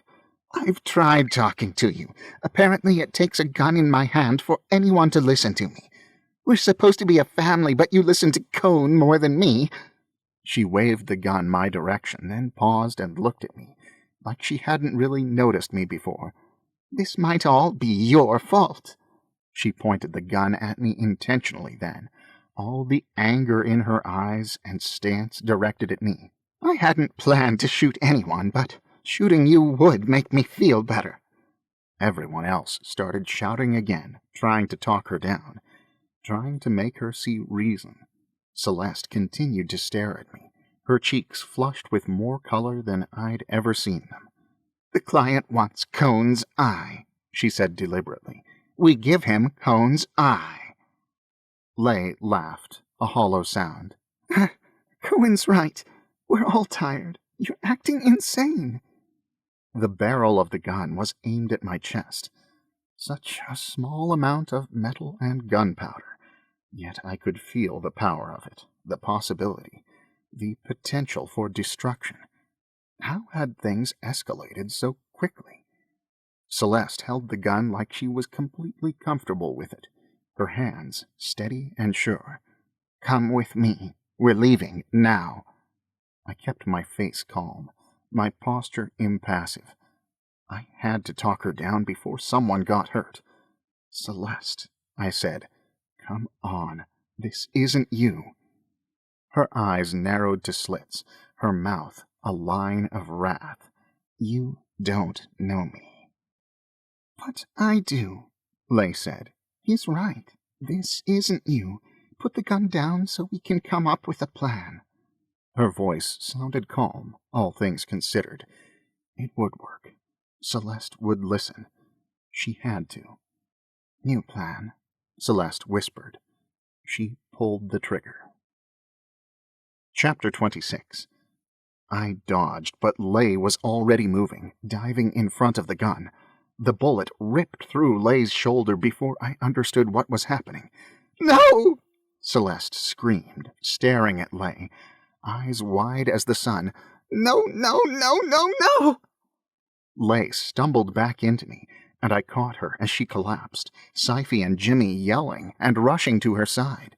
I tried to staunch the blood flow, words flowing out of me without me really knowing what I was saying. Lay, please be okay. I really need you to be okay. Everyone needs you to be okay. Lay? Lay moaned as blood oozed all over the linoleum. Jimmy joined me, holding Lay's hand, telling her over and over again that she was fine. Her face was gray, and she seemed small and so fragile. I was afraid she'd shatter. What do we do? Sci-fi asked. What do we do? Call 911, I ordered. Don't you dare. Lay gasped, her voice a ghost of what it was.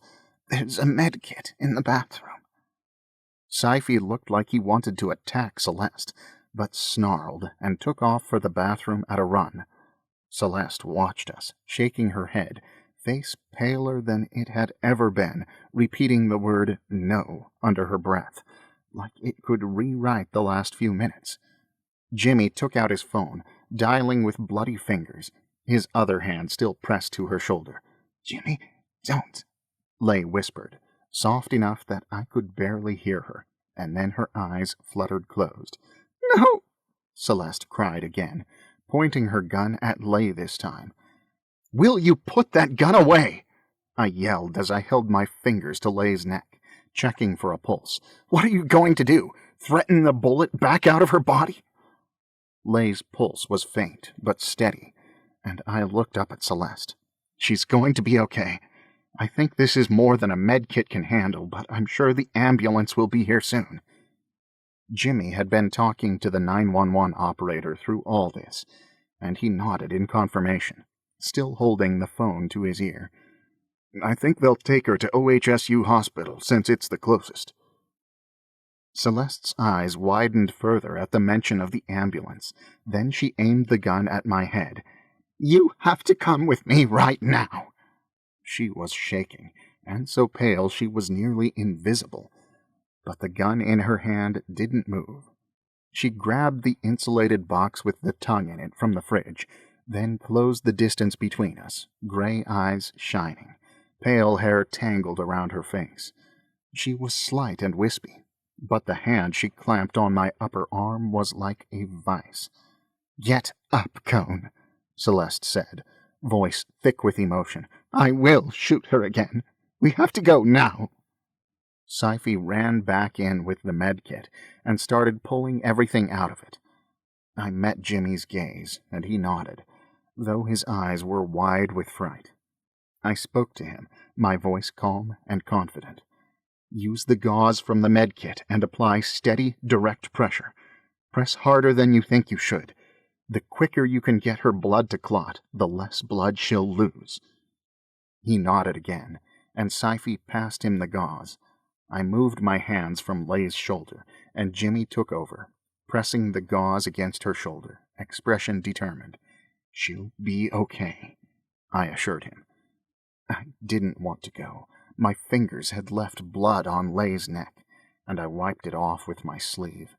Celeste jammed the gun into the back of my head.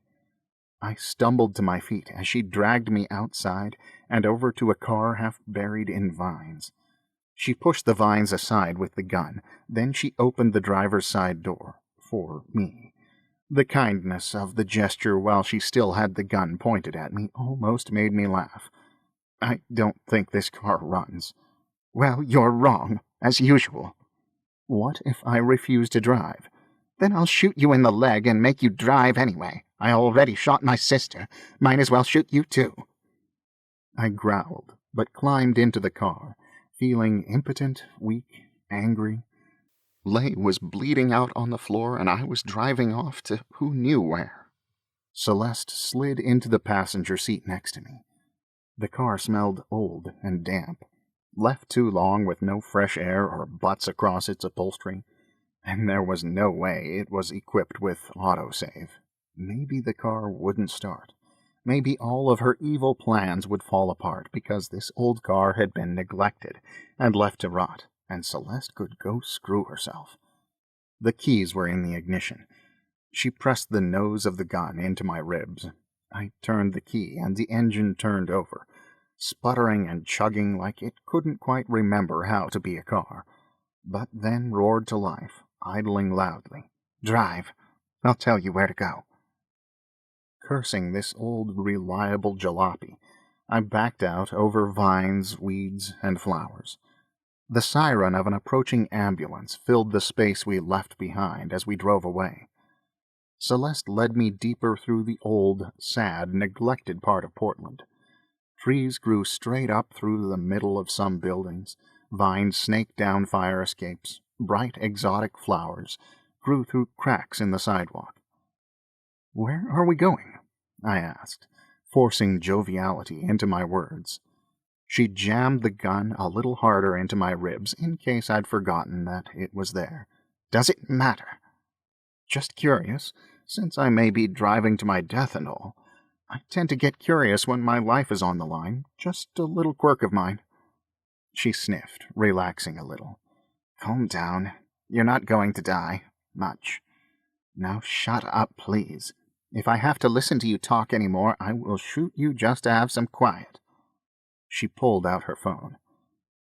"Is it the client? Do you know the client? Are you working directly for him? Are you his spy?" I doubted it, but babbling seemed better than stewing silently in a pool of my own sweat. The absurdity of my accusation wasn't lost on Celeste. "No, I just happen to have someone else that needs my help." "Like whom? This is your family. Don't you care about them at all? What about your parents? Doesn't any of this matter to you? Is this about money? Are you so desperate that you would screw your family over?" Celeste laughed, and for some reason it sounded like heartbreak. I felt the gun in my ribs give way a bit. She looked away from me as she focused on the phone in her hand, typing with her thumb, without giving myself a chance to think it through. I stomped on the brakes. Celeste hit the dashboard, dropping the gun, and it clattered down to the floor at my feet. I grabbed it and aimed it at her. I really didn't want to fire, but I would if I had to. Celeste glared at me, such a storm of emotion in her eyes that I couldn't read them at all. A small goose egg was growing on her forehead where she'd hit the dashboard. "Good job, Cohen. You got me.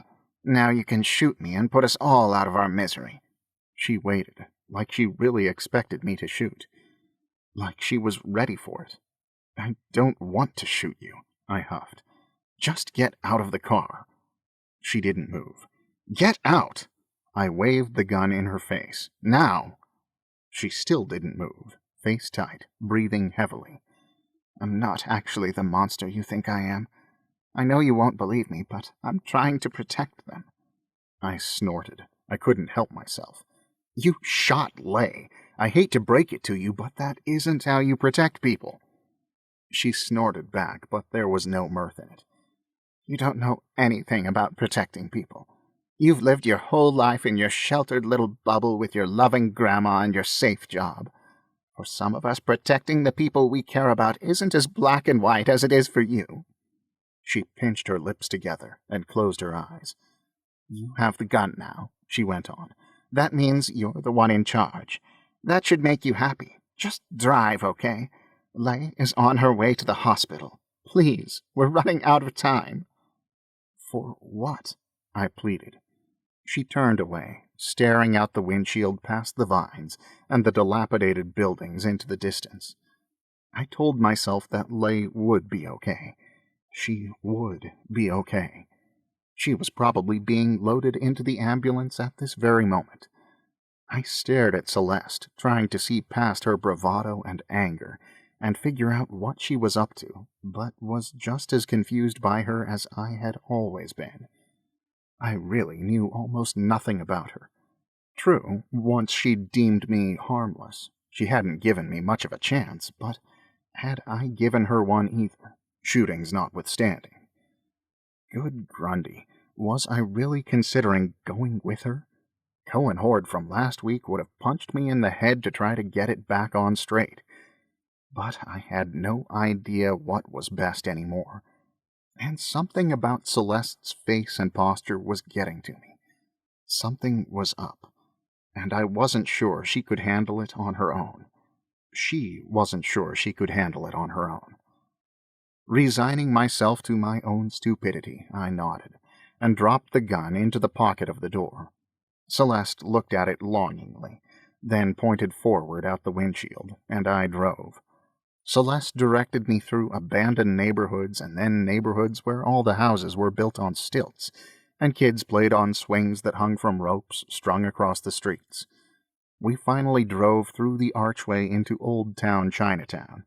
The once vibrant red archway was now faded and covered in moss. The bronze lion statues flanking the archway were coated in a green patina that had eaten straight through the metal in several places. Ornate red street lamps lined the road next to cars covered in climbing plants with giant, hole-filled leaves, like massive slices of green Swiss cheese. There was a wet-looking thrift store and a record store that appeared completely deserted but had a red open sign flashing in the window. A few turns later, she pointed to an old restaurant next to a building that was on the verge of collapsing under the weight of the vines growing across it, and instructed me to pull over. Celeste pointed again. It's the building with the octopus on the door. It should be unlocked. I grunted, grabbed the gun, and got out of the car. Celeste kept looking around anxiously, like she was expecting an ambush. My gaze followed hers, but nothing looked suspicious. The brick buildings towered around us 3 stories high, narrow windows set into the walls glinting in the late afternoon sun. Celeste trailed behind me as I headed toward the octopus door. I pushed on it, but it didn't open.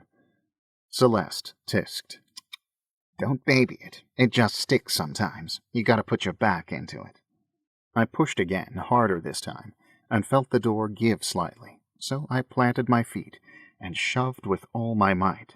The door flew open, and I stumbled forward, nearly landing on my face. Not that hard, Celeste said from behind me, amusement in her voice. Are you trying to knock it off its hinges? It was dark inside. Like the afternoon light was as reluctant to go in as I was. I pulled out my tiny, high-powered flashlight and gripped it with the gun, shining it into the building. The bright light roamed the room, lighting up a cluster of tables off to one side, chairs next to it in a tangled heap. The walls were brick, running 2 stories high, with a second floor built on one half of the room, where the wood rotted and sagged. The stairs leading to the second story had long since abandoned their post, now lying in a mess on the floor. A bar ran along one wall, with a shattered mirror dangling behind it, its intricate wood frame gray and soft. Celeste had a flashlight of her own, and pointed it at every corner of the room. I wasn't sure what she was looking for, but as far as I could tell, she hadn't found it. "Keep going," Celeste prodded, pointing toward an archway on the far wall. "That way." Though I was the one holding the gun, she was making me nervous. I couldn't figure out what she was up to, and I didn't know if I should be more worried about her or about whatever we had come here to find. I waited a few seconds, straining my ears for clues, but heard nothing. We turned down a hall where a collage of official documents was posted on the wall. Next to them, a picture hung above a plaque reading, "Yu Huang, Manager." Moisture had warped the picture, discoloring and wrinkling it, until Huan more closely resembled the octopus on the outside door than a person. I continued on down the dark, dank passage, gun raised, hairs on the back of my neck raising as well. This was a bad idea. It felt like we were walking into the belly of a beast. It smelled like we were walking into the belly of a beast. Our footsteps echoed through the narrow hallway until we reached a set of black metal doors set into the brick wall. "Open it." I rolled my eyes, hoping it covered my fear. "My hands are full. How about you open it?" She sighed, but walked toward the door and pulled on the handle. The door groaned loudly in protest. I quickly pointed my flashlight and gun into the dark, ready for an attack that didn't come. Celeste flipped the light switch, and a bulb hanging from the ceiling lit the room in its dim glow. We were in a storage room, with cabinets and a pool table pushed up against rotting shelves along the closest wall, stacked with a few moldy boxes and rusty cans. On the other side of the room was a set of stairs running below ground, with dark water nearly up to floor level. I turned back as Celeste surveyed the room, seeming to relax visibly. "Now what?" I asked, confused. "Now give me the gun." I glanced around the sparse, moist room, even more confused. "Not on your life." The water in the cellar next to me burbled. I stepped back. A bubble popped on the surface, and then the water writhed and moved like it was coming to life. I aimed the gun at it, no clue what I would be shooting. Celeste shook her head. "I'm such an idiot. I should have left you in the car. Give me the gun." A black orb broke the surface, and it wasn't until I saw the face mask that I realized it was a head. It was attached to a body in full diving gear, pushing its way up out of the water-filled cellar. It was him, the diver, climbing out of the water like he lived there. I guess that explained the suit. Well, crap. I might actually be in a whole lot of trouble. Chapter 27. The diver continued to climb laboriously out of the water, fins flapping loudly on the steps.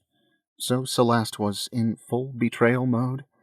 Even though she'd shot Lay, even though she'd tried to shoot me, I still couldn't believe she would turn on her family so completely. "Celeste," I asked, "what in the—" She took advantage of my distraction and snatched the gun back out of my hands. I reached for it, but she stepped away, aiming it at me. I sighed. I really was harmless. The diver set a handheld jet propulsion unit on the floor next to him and removed his mouthpiece, then spit into the water behind him. Celeste turned and pointed the gun straight at him, her form perfect, her hands as steady as stone. The diver removed his mask and peeled off his hood. He was tall and slight, with blonde hair, gray eyes, and invisible eyebrows. I realized with a start that I did recognize him. "This is your brother," I said to Celeste as understanding dawned on me. "Aw, see, you did figure it out. This is Dorian, my twin brother." They not only looked alike, but the mannerisms were similar too. Same way of standing, same way of cocking their head to the side, same bewildering behavior. She introduced us like two friends at a picnic, but she kept the gun trained on him, following his every move. Dorian continued to work through the process of removing his diving gear and setting it neatly on top of the cabinet. If he noticed the gun pointed at him, he didn't care. He unstrapped the tank from his back and pulled the fins off his feet, working as though Celeste and I weren't there. I was still not sure what was going on. Was Celeste working with him or not? Was she going to shoot me or not? And how did she have a twin brother I'd never heard of? "So you were adopted by the Lewises." I spoke quietly to Celeste out the side of my mouth, though I knew full well that Dorian could hear me. But I tipped my head toward the diver, question in my eyes. "They didn't want me," Dorian said without looking up, working at a buckle under his arm. His voice was soft and high, almost lyrical. "You were in juvenile detention at the time," Celeste pointed out. He kept his eyes down as he carefully finished removing all his extra gear. "They didn't want me."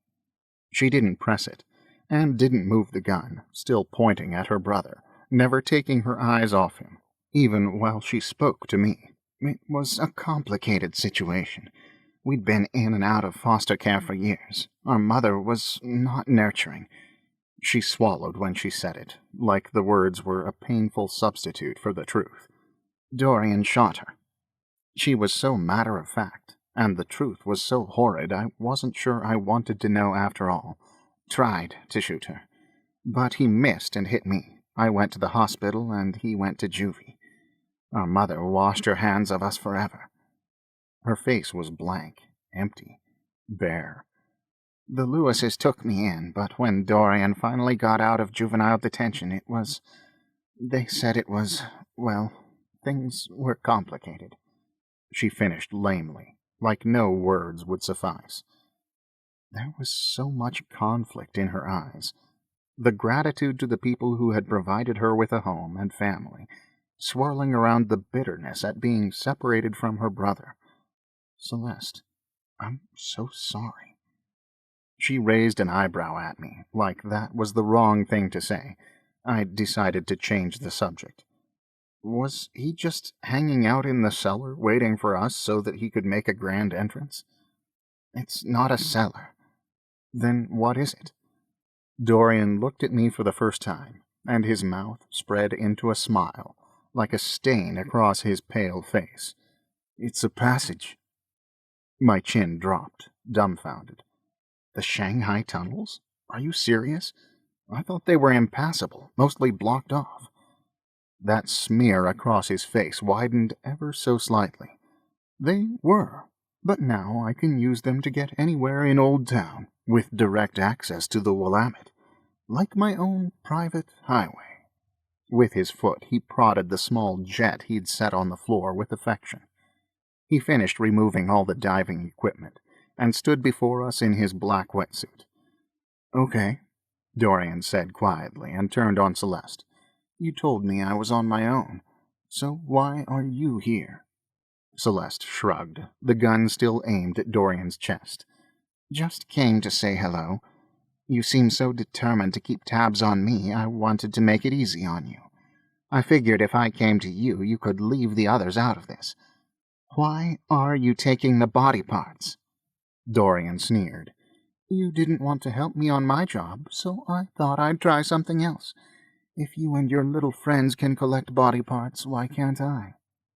Celeste cocked her head to the side. "You need to give the ear back, now." "No, I don't. This job is more fun than the one I found for us anyway, and I think I can renegotiate with your client to get more than the pittance you all agreed on." "Don't you dare. Our client is not someone to screw around with. This isn't a game, Dorian." His sneer didn't change, like I was only seeing a mask, with his true face hidden beneath. "You think I don't know that?" "Yes, I think you don't know that. You've been out of jail for what, 3 weeks? And you act like you're trying to get yourself arrested. Someone's going to get hurt." Watching Celeste have a debate with her twin brother while she held him at gunpoint was so bizarre. Like I was watching a badly performed play, acted by people who didn't know their lines. People get hurt sometimes, sis. You know that as well as me. Dorian stretched his long, pale fingers, inspecting the nails. How did you find me, anyway? Celeste frowned. You didn't make it easy, but a clue kind of fell in my lap this morning, and look, here you are. When he narrowed his eyes, she said, Oh, you can follow me, but I can't follow you? No, Dorian insisted, anger burning under his calm voice. My mind replayed the morning, wondering what she was referring to. Oh, she must have traced Ranji's phone. I didn't really know how, but she had all kinds of skills I knew nothing about. That was why she'd been so anxious to get back to her laptop at the floating house as soon as Ranji called, and why she'd been so desperate to leave the floating house a few minutes later, even after shooting Lei. As soon as she'd found her brother, she needed to get here before Esteban and Ranji. I couldn't guess whether she'd been more afraid of what they would do to him or what he would do to them. But why bring me? Celeste shrugged in response. Give the ear to Cohen so he can leave, and then you and I will find a better outlet for your emotions. Ha! Dorian laughed, a sound like crap hitting the fan. It's too late. You made your decision. We must all accept the consequences of our actions, even if we don't like them. Like setting the penthouse on fire. You almost got us killed. I covered your tracks. You should be grateful. I knew you would survive. The fact that your little friend survived too, well, one can't have everything one wants. He spread his hands in a helpless gesture that should have been casual, but felt lifeless and cold, like his limbs didn't belong to him. Celeste, he pushed, tell me how you found me. As he spoke, Celeste's eyes grew darker, her mouth harder, her jaw set. Doesn't matter. It does matter. It means there is a flaw in my design, and I need to know what it is. How did you find me? Spittle flew from his lips, his eyes wide with rage. She still had the gun trained on him in an impressive show of commitment. So this is how it is? You and I have to work together, or else? You hurt my family. I am your family! Both Celeste and I started at the volume of his fury, and in the blink of an eye, he pulled another handgun out of who knows where and aimed it at me. I raised my hands, placating, though my mind was racing. Celeste's twin brother would shoot us both if we didn't get out of there soon. Celeste still hadn't moved, but the look on her face told me she knew it too. Drop the gun, or he dies, Dorian hissed. I wasn't sure that was as much of a threat as he thought it was. She'd already tried to shoot me herself today, and he might very well be doing her a favor. Celeste continued to glare at him, her finger twitching on the trigger, but then, to my horror, she gave in. Her face fell in defeat, and the air whooshed out of her lungs. She dropped the gun, and it clattered to the damp wooden floorboards. Crap. I needed Celeste if we were going to beat him, and we had to beat him. It couldn't all end here, in some moldy old restaurant in Old Town. I had way too much to live for now. Dorian smiled like all was forgiven, and kicked Celeste's gun into the water. Then he pulled a set of handcuffs out of a pouch he'd laid on the pool table, and handed them to Celeste. I thought you really might shoot me that time, Dorian said, voice almost sweet now as he happily talked to his sister. I'm glad things haven't changed that much. Welcome back.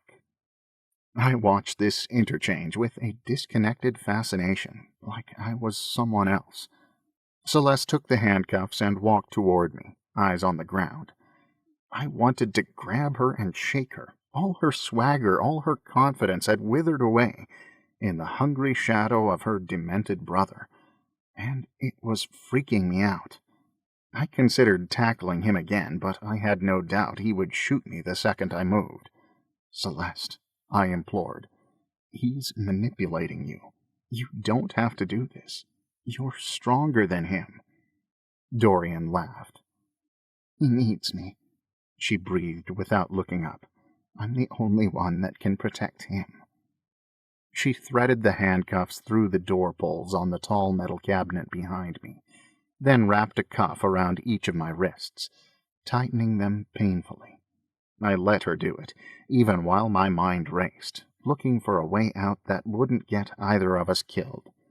My mind rifled through all the decisions I'd made in the last week, plucking out the ones that had led me here.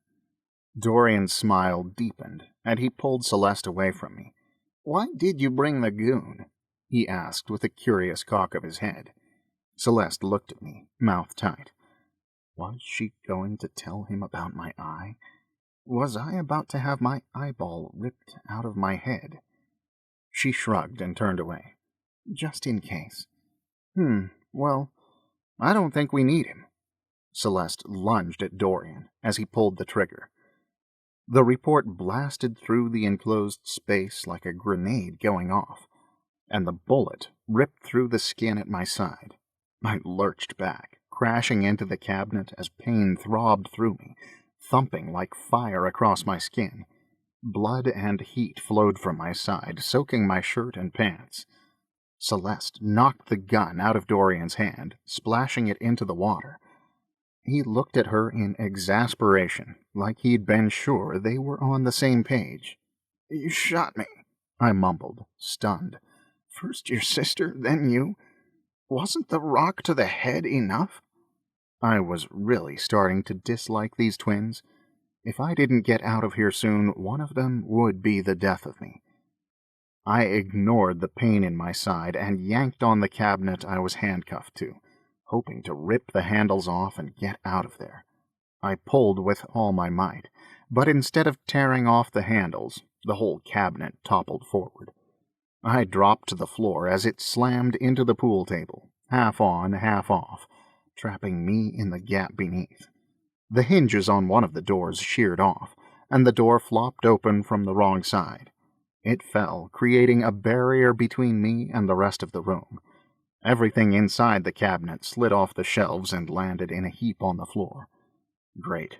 Instead of freeing myself, I was trapped. I tried to press my arm against the bleeding in my side, but the angle was all wrong. Something hit the door hanging next to me. I cried out in pain as the whole thing slammed into my side, and my gunshot wound throbbed anew. The metal door twisted, and the handle ripped free. The door crashed down, landing on the pile of stuff on the floor, and Dorian picked it up and tossed it aside. He squatted down, twisting his head so he could see into the hidey hole where I crouched. His eyes were shining, and he smiled at me. "I like you," he said in all sincerity, and reached toward me. The water in the tunnel gurgled and spit, once again coming to life. Dorian turned slowly, face painted with disbelief. The water erupted as two bodies exploded out of it, weapons held at the ready. In a motion so quick I could barely follow it, one of the figures raised his leg and kicked Dorian straight in the chest, knocking him against the overturned cabinet. Celeste grabbed her backpack and scooted away into a corner, holding her backpack in front of her like a shield. The creatures from the Shanghai tunnels pointed their weapons at Dorian where he lay crumpled in the cabinet crap on the floor. Were these cohorts of his that were turning on him? Or had they come to save me? I wasn't really sure I cared which. Dorian pulled himself to his feet, his chest heaving, exhausted from the exertion of dealing with all of us. "What no one ever seems to understand is that I have nothing to lose." He picked up something off the pile of cabinet detritus and held it out like a child displaying his science project. It was a grenade. Dorian was holding a flipping grenade. He pulled the pin out with his mouth and spit it on the floor. The figures stepped away, back into the water. Dorian held the grenade out, smiling, and they both slowly set their guns on the floor, then raised their arms. This was going to end badly very soon. I shifted, trying to get my legs out from under me so I could scoot further away. The pain in my side shot out in all directions like a knife stabbing into my flesh over and over. Dorian's head snapped my direction at the sound, and his smile widened.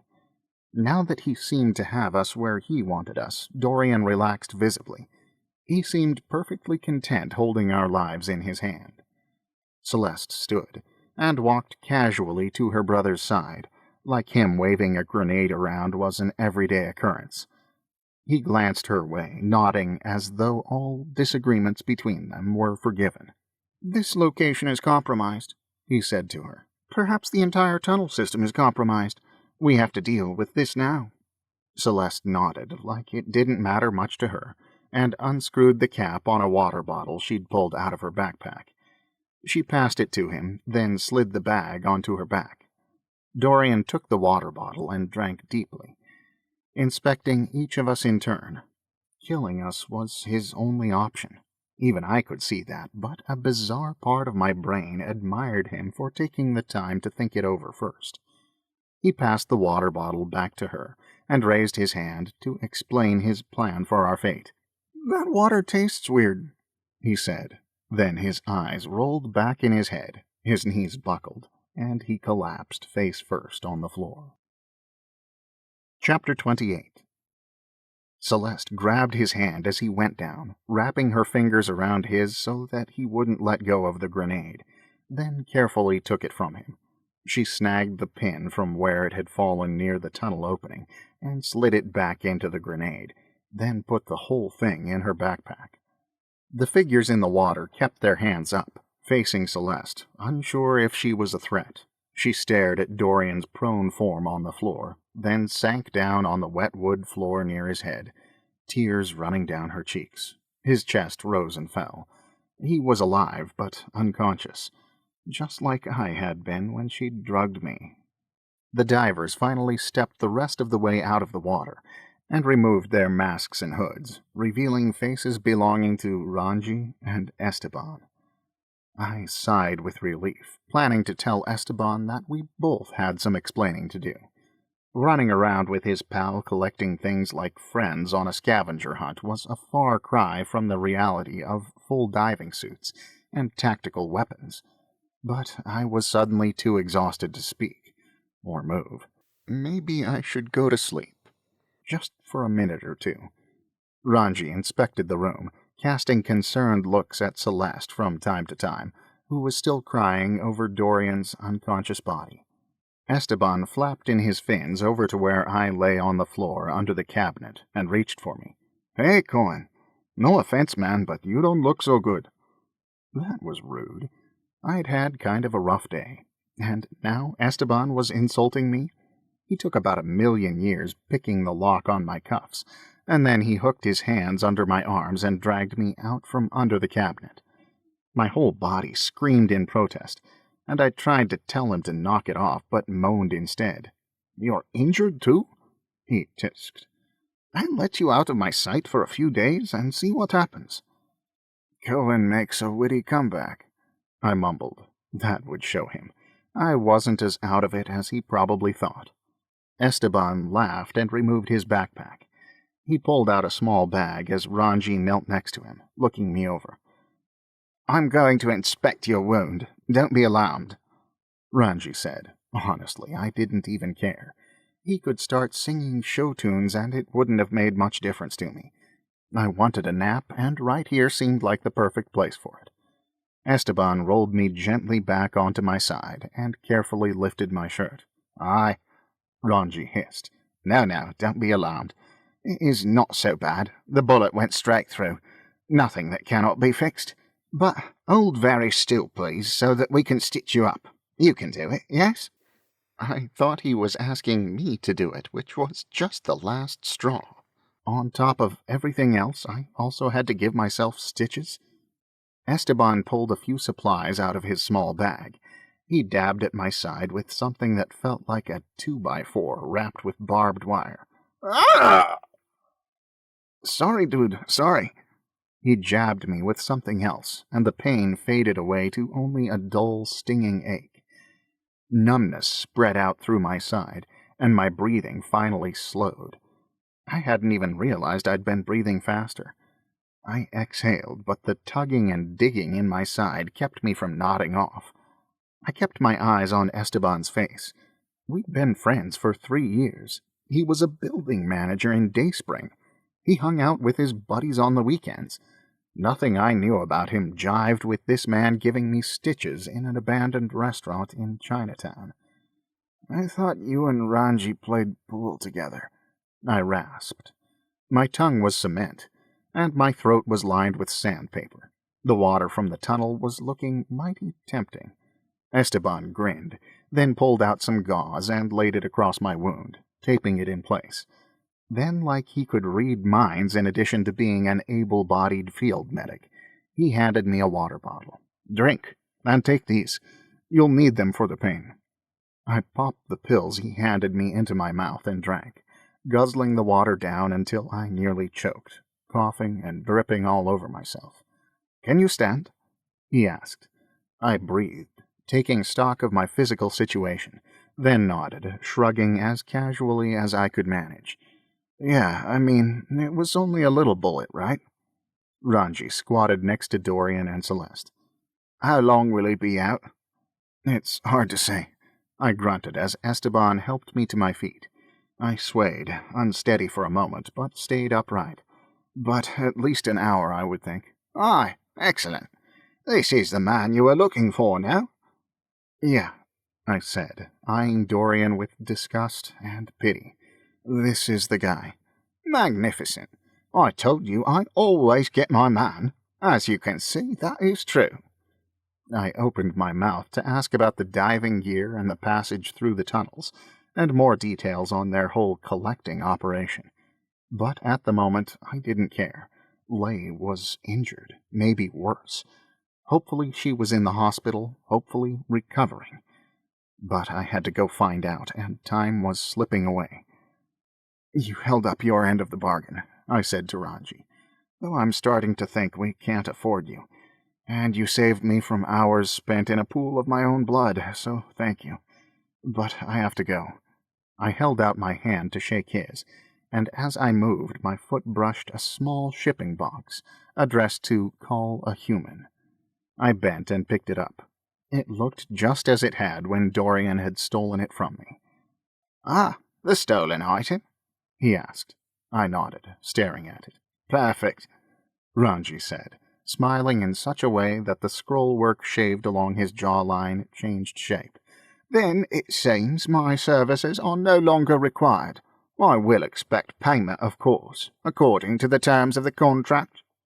"Right, of course. We'll be in touch. I'll make sure you get your money." Esteban nodded at Ranji, knowing my word was good, then looked back at me. "Man, we gotta catch up, okay?" I dipped my chin in agreement. "Yes, I think we do." Ranji pulled open the metal doors and they left, weapons held at the ready. I guess they had no problem leaving the bad guy unconscious on the floor outside the Shanghai tunnels. I turned to Celeste, who was still crying over the prone form of her brother. "Why did you bring me here?" I asked. She took so long to answer I didn't think she would, but then she spoke, her eyes on her brother, her voice ragged. "The client assigned us your eye. If Dorian found out—" She swiped the back of her hand across her eyes. "Getting you far, far away from my family seemed essential, even if that meant sending you to the hospital." Ah, protecting them, the only way she knew how, just like I'd been trying to do. "Celeste," I held out my hand toward her. "Come with me." She looked up at me, eyes red, tears streaking shiny tracks down her cheeks. "And what?" she spit, voice full of venom. "Say, sorry I shot you, Lei. I promise I won't do it again." "Yes," I insisted. "Apologize. It's a good start." "And Lei's going to forgive me? I'm not even sure it's a promise I could keep." "You know her better than me. What do you think she'll do?" She dropped her head into her hands. "What if she doesn't make it? I couldn't let Dorian kill you, but I shot my own sister." "Lei is going to be fine," I insisted. willing it to be true. Come with me, and we'll figure something out. Tears ran out of her eyes afresh, and she squeezed them shut. I swallowed, speaking softly. You're not safe with him. What do you think he'll do when he wakes up? He's trouble. He's my brother. Celeste. She wiped impatiently at her wet cheeks. I have to stay with him. Don't you see? He needs me. Can you imagine the trouble he'll get into without me? No one else is looking out for him except me. No one. I'm all he's got. I'm the only one that can protect him from himself. How could I possibly argue with that? I knew that the best thing for both of them was probably for him to go back to jail, but who was I to decide? I didn't know what to do. He hadn't actually killed anyone, today, that I knew of. Could Celeste really keep him under control? Are you sure you're safe with him? Celeste rolled her eyes like I was so dumb and could never understand the dynamic of their relationship. Just go, Cohen, she said, using my real name for the first time. I'll handle him. Lay needs you.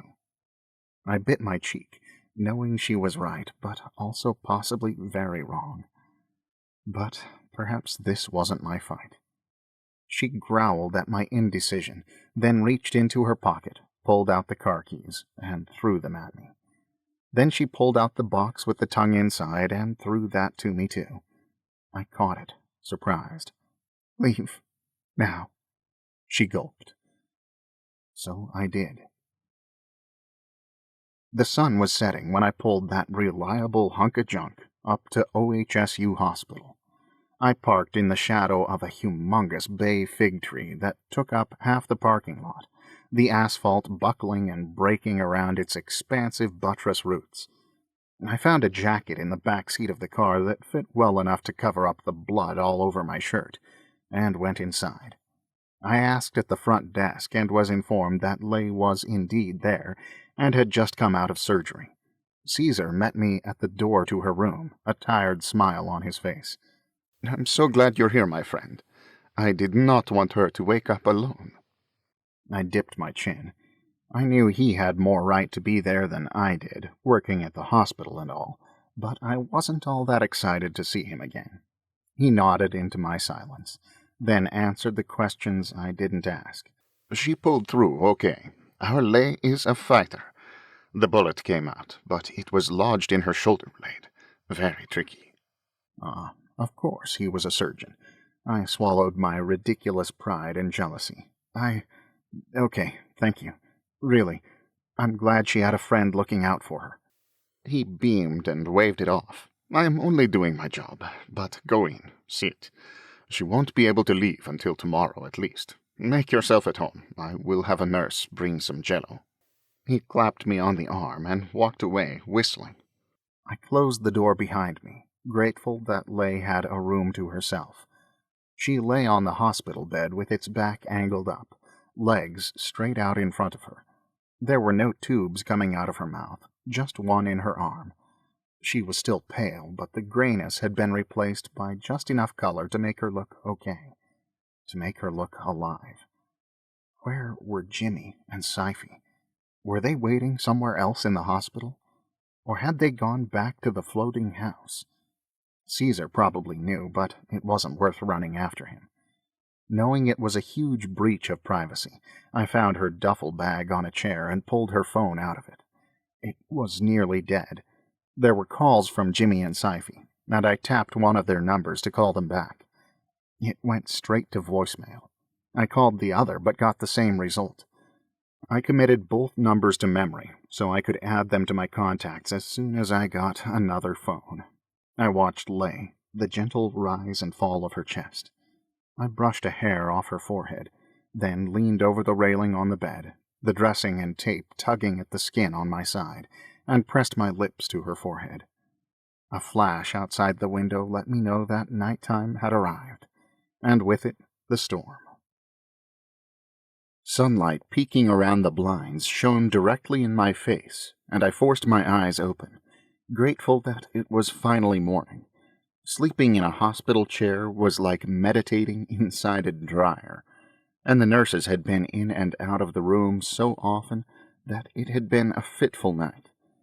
It was just past dawn, and the water still ran off the roof and sloshed through the drain pipes after last night's storm. The pain in my side was excruciating, now that the meds Esteban gave me had worn off. I gingerly changed the bandage on my side with some supplies from one of the cabinets. The stitches looked okay, but I was going to need something to take the edge off the pain soon. Lay slept and slept. I watched her, searching for any signs of consciousness, but her chest rose and fell with her breathing, steady, slow, as though she slept peacefully. Eventually, I walked down to the gift shop for painkillers and a toothbrush. I also picked up a hot pink prepaid fun phone, which would have to suffice as a phone for the moment. I grabbed some hot tamales for Lay, and then stopped by the cafeteria for a cup of oatmeal. I took as many painkillers as I thought I could get away with, then took the long way back to Lay's room, eating my oatmeal on the way. I passed a grand courtyard full of plants, a walkway made of drains woven through the middle, but too much water was still dripping from the trees to make venturing into it very appealing at the moment.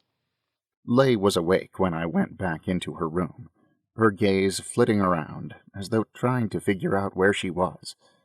I rushed to her side, tossing my bag into the chair and slid my hand into hers, brushing my fingers across her cheek. "Lay, I'm so glad you're okay. I don't know what I would have done if you—" Lay pulled away, giving me an appraising glance. "Look who still has both his eyeballs." I laughed, though her voice sounded more angry than joking. The last several hours had probably been even worse for her than they had been for me. "Are you in pain?" I asked her. "Are you hungry? I can grab a nurse or get you some breakfast, whatever you need." "What did you do to Celeste?" Lay asked, her nostrils flaring. "Nothing. She's okay. She's with her twin brother. Did you know she had a twin brother? He's the diver, if you can believe it. It's a long story, but I'll tell you the whole thing as soon as you want to hear it." Surprise darted across Lay's face, but she shook it off. "Cohen, stop." I stopped. "Is Cohen even your real name?" I straightened, confused. "Of course it is. What's wrong?" She laughed bitterly. "Cosmic design. I'm such an idiot. I knew I shouldn't trust you. You orchestrated this whole thing, didn't you?" What was she talking about? "What are you talking about?" "The client sent us a message after you and Celeste drove away. Told us he didn't send you. Said he didn't know why you were there, but that we shouldn't trust you. He only asked for your eye in an attempt to get rid of you. Jimmy and Sci-fi refused to believe it, but—" To my horror, tears pooled in her eyes while she spoke, and one slipped down her cheek.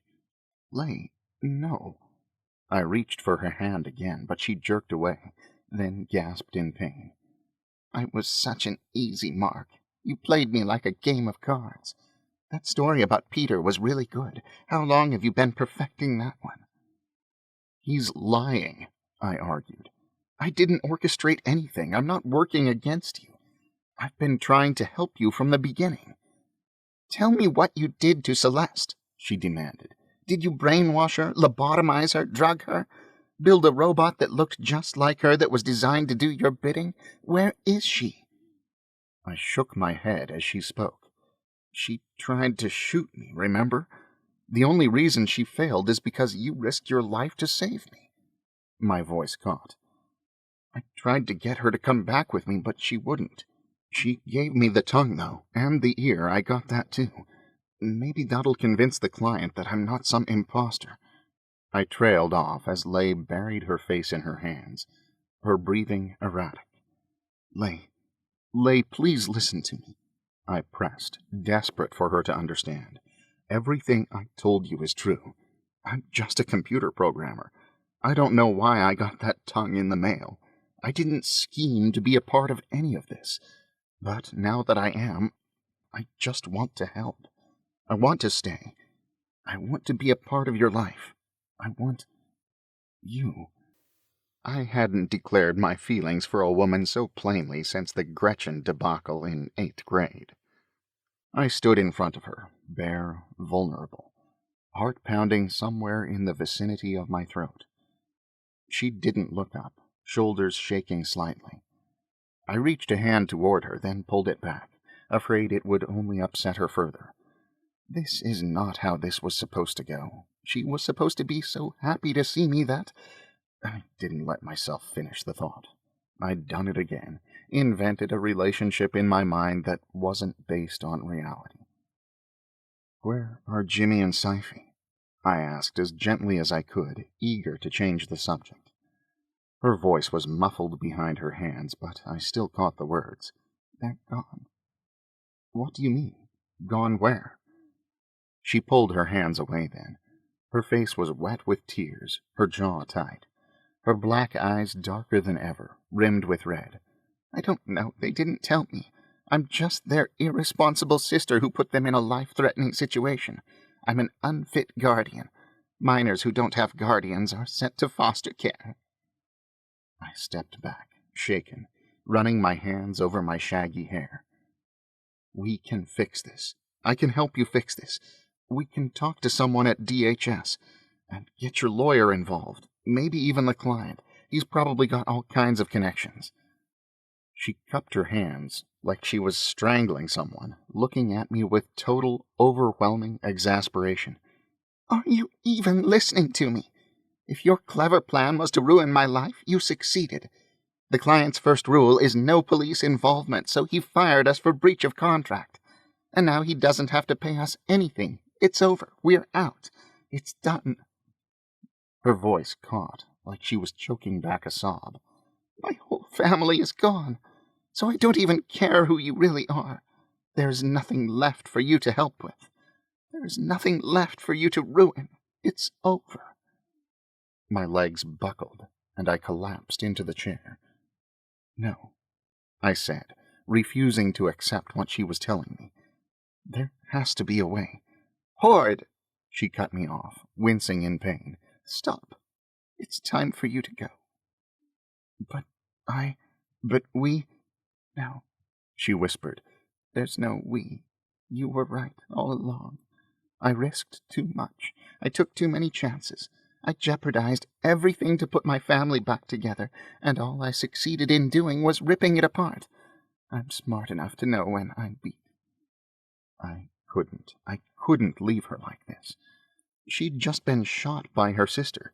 She was hopped up on painkillers. She didn't know what she was saying. There had to be something I could do. "Please," she said. "Please go." A tear slipped out and slid down her cheek. Her eyes were hard and cold, and so far away from me I didn't see how I could ever get them back. So I stood up, turned away, and walked out of the room. Chapter 29. Everything about going home felt wrong, but I did it anyway. I left the car keys at the hospital reception desk for Lay and took the bus home. Everything was still there. The apartment building, the park, the whatever. Just like I left it 5 days ago. The fact that the rest of the world had continued on while mine seemed to be ending was really, really annoying. I walked up the stairs to the 3rd floor, listening to the sound bounce around the concrete and metal enclosure. My clean, safe apartment was empty, drab, lifeless. Test tube models sat in a tidy row across the shelf above my couch, right where I'd left them. Hours of work were represented in those itty-bitty cities. I'd arranged them. I'd arranged everything. My models, my dishes, my relationships, my time, so carefully, so safely, so deliberately. And what was the point? What was any of it for? I ripped off the jacket I'd borrowed from Celeste's car, and my stained, sweaty shirt, tearing off several buttons in the process. The t-shirt I wore underneath was too tight and covered with blood, but I couldn't get myself to care. I picked up a test tube and turned it over in my hands, It was a treehouse, complete with a miniature ladder and tiny rope swing. It had taken me nearly a week to create, a whole week of careful planning and meticulous execution. I threw the test tube, smashing it against the kitchen tile. I picked up another one. This one contained a tiny 4-story building with a spiral staircase running around the outside. The stairs alone had taken the better part of 3 days. I stroked it with my thumb, then threw it against the wall. The test tube cracked against the drywall, and the house slid out the bottom, but didn't break the way I needed it to. I picked up another, then scooped as many as I could into my arms and stalked out into the hall. At the stairwell, I leaned over the railing, looking at the fold of stairs leading down to street level. I threw a test tube into the stairwell, and it smashed to smithereens against the handrail. I'd created a safety hazard, and I absolutely did not care. I threw another one, and it shattered against the stairs, shards flying out like a firework, light glinting off the flecks of glass. I started hucking them one after another against the walls of the stairwell like they were baseballs. Whoa, whoa, whoa, whoa! I turned in surprise to find Jocelyn at my side, drawn out of her apartment by my mental meltdown. Whoa! She laid a hand on my bicep, and then she looked at me like I was something new, a creature she'd never noticed before. She took in my hair standing on end, dirty face, clothes a mess, and her smile froze. What are you doing? Oh, I cleared my throat. Just decluttering. Sorry I disturbed you. I turned to leave, but her hand on my arm held me back. Colin, right? Her voice was overly sweet, the way someone might talk to a baby, as though she was afraid speaking to me like an adult might send me into a blind rage. I didn't even have the energy to correct her. Sure. Are you okay? No, not even a little. I wasn't sure how anything could ever be okay again. Yeah. She held my arm, inspecting my face as though agony and despair weren't leaking out of my pores. Her eyebrows knit with concern. You want to come inside for a minute? I can't. I was sure there were several more meaningless things in my apartment that needed to be destroyed. Again, I turned to go. Yes, you can. Her voice was persuasive and smooth. You're covered in blood. I have bandages. Besides, we're next-door neighbors and we barely know each other. How sad is that? I shrugged. She pulled at my arm, and I gave up and let her draw me through her door and into her apartment. Jocelyn had redecorated since I'd set up her network for her when she first moved in. There were oversized nature scenes attached to every wall, and a giant ficus in the corner that was so tall the branches curved up against the ceiling and hung down over the couch. I sat as small and polite as I could, perched in the center cushion. A row of scented candles burned on a tray near the TV, soaking the room in their cloying, fruity aroma. She was talking to me from the kitchen, but I only caught about 10% of what she said, the rest drowned out by the growl of the blender. A minute later, she walked into the living room, brandishing a large tumbler, like it was the Holy Grail.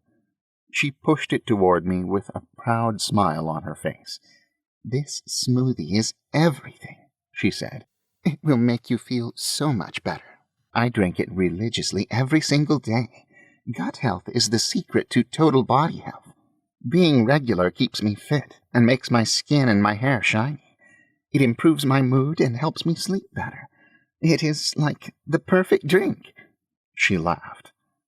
I was sitting in Jocelyn's apartment, not doing her a favor, just hanging out, and she was telling me about her bowel movements. This was what I'd thought I wanted. The drink she pressed into my hands both looked and smelled like something she had scooped out of a swamp, topped with a sprig of mint. She pushed the cup closer to my face. I tried not to pull away as much as I wanted to. You have to try it, she insisted. Come on. She watched me expectantly. "You're going to make me feel bad. You gotta take a chance." If only she knew. The last few days had been nothing but chances, and I still ended up right back where I started. Well, almost. I was sitting next to Jocelyn on her couch. Her face was so close to mine, I could see the flecks of brown in her blue eyes. Taking one more chance probably couldn't hurt. I raised the glass in acknowledgment, then tipped the swamp into my mouth. I gagged instantly, covering my mouth with my hand to keep from spitting everything back out, but some of it still dribbled down my chin. I wiped my mouth with the back of my hand and forced myself to swallow. "It's good," I choked. My gut gurgled malevolently. She laughed again. "No, it tastes horrible. But, oh wow, you can feel the difference. It will change your life, I swear." Her beautiful mouth stretched into a beautiful smile. "Some things are worth it." I met her eyes. Jocelyn was right. She was so right it felt like being punched in the head. Some things were worth it. I wasn't even sure what it was. Misery? Dismemberment? Death? Lay was worth it. Her family was worth it. Figuring out how to help her put her life back together was more than worth it. Even if I failed, even if she still wouldn't talk to me again. I had to take the chance. That thing that had clicked into place while we were at Grant's house was my heart. I think I dislocated it years ago and had coped by being interested in women that were so wrong for me. I never had to take any actual chances. Lay found my heart and fixed it. And I had to fix this, no matter what it took. Jocelyn's smile widened a fraction, and she rested her hand on my thigh, as light as air. I stood up so fast she fell over into the spot where I'd been sitting. "I have to go. Thanks for the liquid." She stood up too, following me to the door. "Do you want to take it with you? You can bring the cup back whenever." "No, thank you." I handed it to her. "My bowels are doing pretty okay, but thank you for the hospitality. Have a lovely day." I strode to the door, pulled it open, and went home. In my hallway closet, from a box of unused electronics, I pulled my old laptop. It was slow, with a tiny hard drive and an M key that stuck, but it would have to do. I shook out my hands and stretched my neck from side to side. If I was going to help Lay, I needed to know what the client was up to. I was filled with frustration and regret, and so many questions they seemed to be procreating. But there were a few things I knew, and seeing them all in a list might clear things up for me. The spreadsheet was maybe overkill, since everything would have fit on a small sticky note, but I wasn't screwing around. In my spreadsheet, I typed, "Big toe, right foot, Gracia Suttles. Left hand, Bob Cobb. Ear, which one? Helen Beaumont. Tongue, Farley. Sent to Cohen 4 days before assignment. Left eye, Cohen Hoard." Why these people? Why these body parts? Without a complete list of every part they'd collected, it would be hard to find the patterns and connections. But I had to work with what I knew.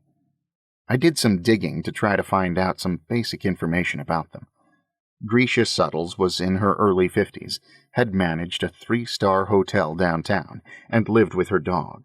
She'd been a hurdle runner in college, and had kept it up throughout her life, the stress damaging her toe enough that she'd eventually needed a toe transplant. Aha! I poked the screen. I knew it. These body parts were donated. I already knew that was the case with my eye and Bob Cobb's hand. I had to verify that for Helen Beaumont and Farley, but I was sure that theirs would be donated parts as well. I couldn't find anything on Farley, the person we were supposed to get the tongue from, almost like they didn't actually exist. But there was enough info on Helen Beaumont for me to learn that she'd received ear replacement surgery as a gift from her husband on their 20th wedding anniversary. Weirdest anniversary gift ever, but it proved I was right. She also had a rather impressive saltwater fish collection. I twisted in my seat, popping my back. Could the animals be a clue? Grisha Suttles had a dog.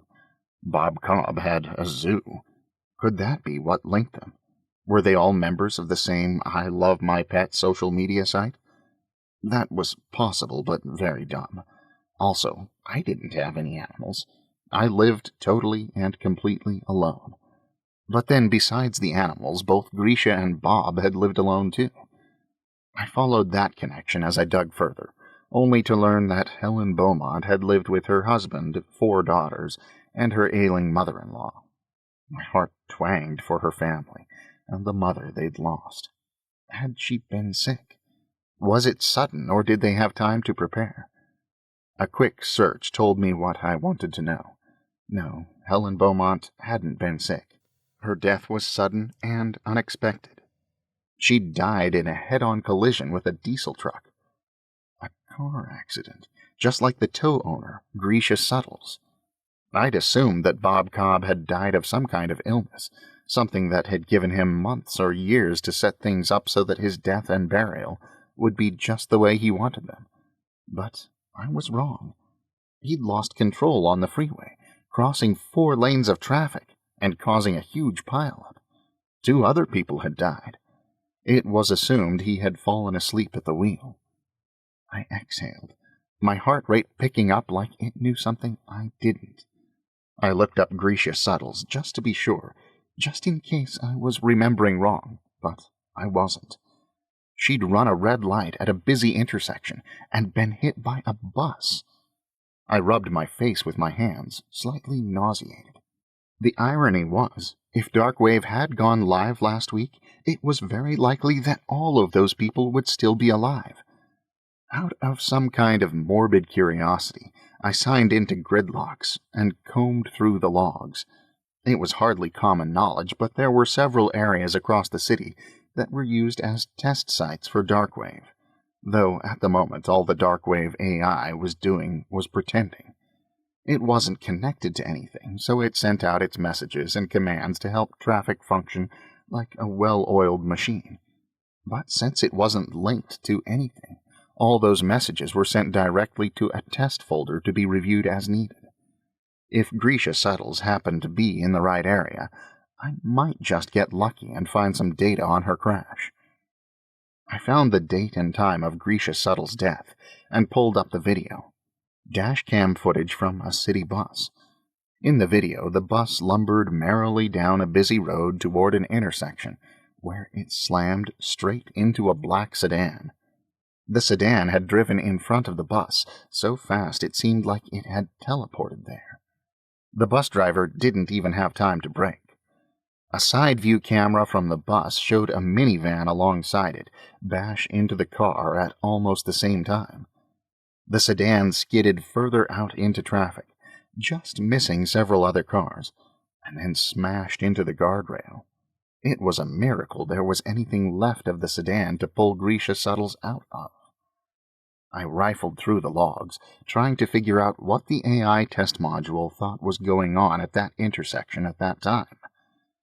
But there were no alerts. There were no redirects or alternate routes, or change orders or anything at all. According to the logs, traffic was running smoothly and efficiently. It almost seemed pleased with itself, reporting success. Executed method for vehicle with ID XRF 000435.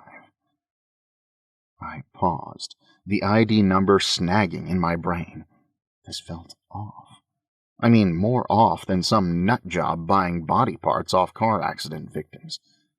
I jumped up and grabbed my satchel from where I'd dropped it when I'd gotten home this morning and dumped it out onto the table to find the diagnostic report. I flipped to the error at the end. Lookup error. Vehicle with ID XRF 000435 does not exist. The ID number was the same. That wasn't good. That wasn't good at all. Fingers trembling, I did a quick little, not quite legal search through the DMV's files to find the owner of the vehicle, even though I knew, without a doubt, exactly what I was going to find. And there it was.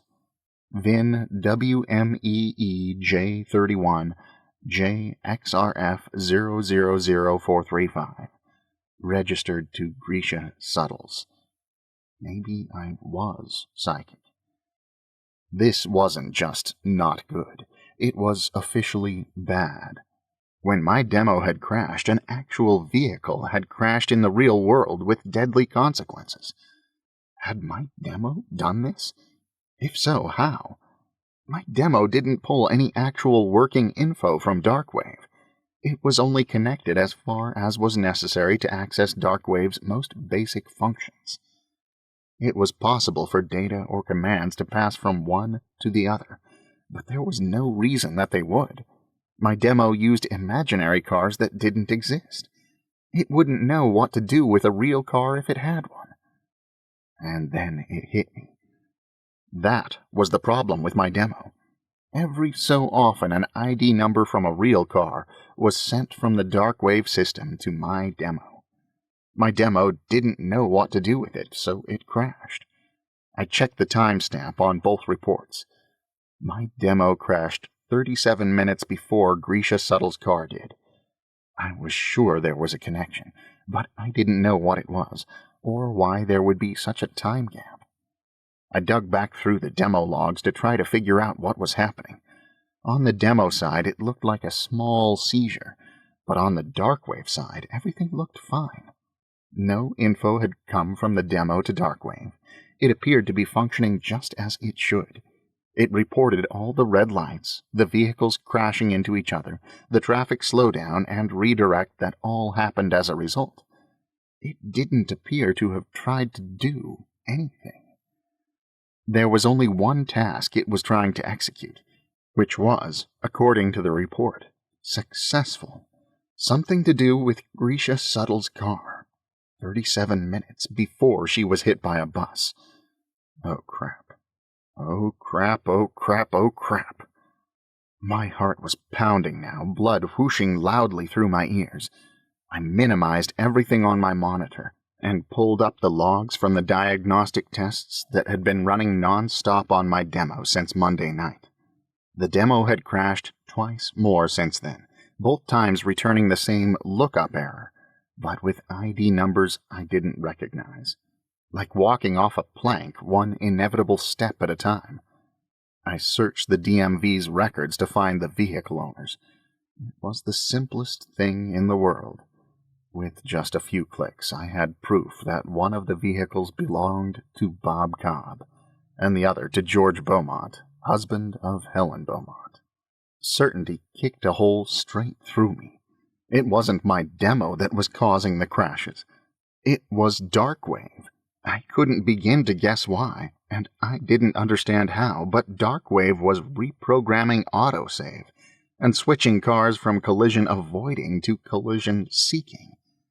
When it sent through its bad instructions, which must include actions for the cars to take at specific places or times, the vehicle ID the AI was controlling passed through to my demo, and the demo crashed.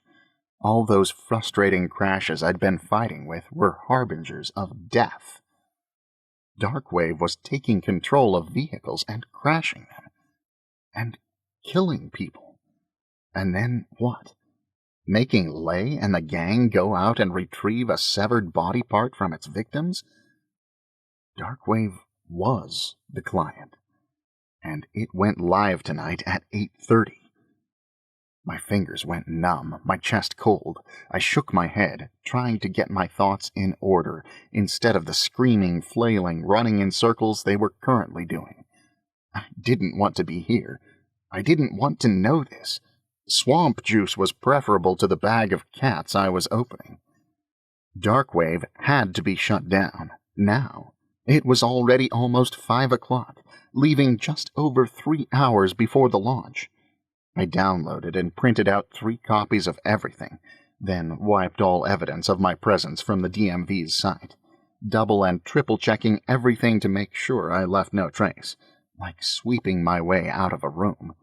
Then I shut down my demo and tried to shut off all of the Darkwave test modules, but I didn't have the access necessary. and couldn't get in no matter what I tried. I dialed Steenrod's number using FunPhone. This was going to devastate him. It was going to devastate the entire company. It was supposed to be his wife's legacy. The lawsuits alone would be enough to destroy us. It was not going to be a fun conversation, but I had no time to lose. I had to get him to shut everything down before anyone else got hurt. Except Steenrod didn't answer his phone. I roared in frustration and started typing him a very frantic email, detailing all the dangers of Darkwave, how essential it was that we shut it down immediately. My fingers slowed and then stopped as a thought occurred to me. What if Darkwave wasn't just majorly borked? What if Lay was right? What if, ridiculous as it sounded, Darkwave had gained sentience, gone rogue, and was now following its own agenda? It was crazy, impossible. But given the evidence, I had to at least consider the possibility. And if the AI was truly sentient, how much power did it have? How far could it reach? Could I even get an email to Steenrod, or was it already monitoring all communications? I didn't think it had that capability, but if Darkwave was the client, it had been sending messages to Lay for the last few weeks, so somehow it must have expanded. I already knew it wanted my eyeball. What would it do to me if it realized I intended to shut it down? Email was a bad idea. A banging at my door nearly scared me out of my skin. My first thought was that Darkwave had found me, but that was silly, right? It couldn't get me as long as I stayed home, as long as I didn't get in a car. I opened the door, annoyed at the interruption. A Swift Max Extreme envelope lay on my doormat. Chapter 30. This was bigger than the last one I'd received, with something soft and bulky inside. According to the shipping label, it was both shipped from and to Leigh Lewis at my address. I ripped the envelope open and dumped the contents on the kitchen table. It was an empty, faded blue duffel bag, all wadded up so it would fit into the shipping envelope. I turned it over, revealing a Cloudbuster's badge sewn onto the strap. Why would Leigh send me her duffel bag? I picked up the large envelope it had come in, flipping it over and checking inside to make sure I hadn't missed anything. I hadn't. There was nothing to miss. It was just a plastic envelope. I knew it wouldn't work, but I tried to call Leigh anyway. It went straight to voicemail. I called both Jimmy and Sci-fi, but neither of them picked up either. Confusion mounting, I carefully checked through every inch of the duffel bag. In one of the side zippered pockets I found a very soggy book, bound in brown canvas, warped and moist. Mold crawled across the cover and around the spine, but I could still read the title stamped along the top edge, As I Lay Dying by William Faulkner.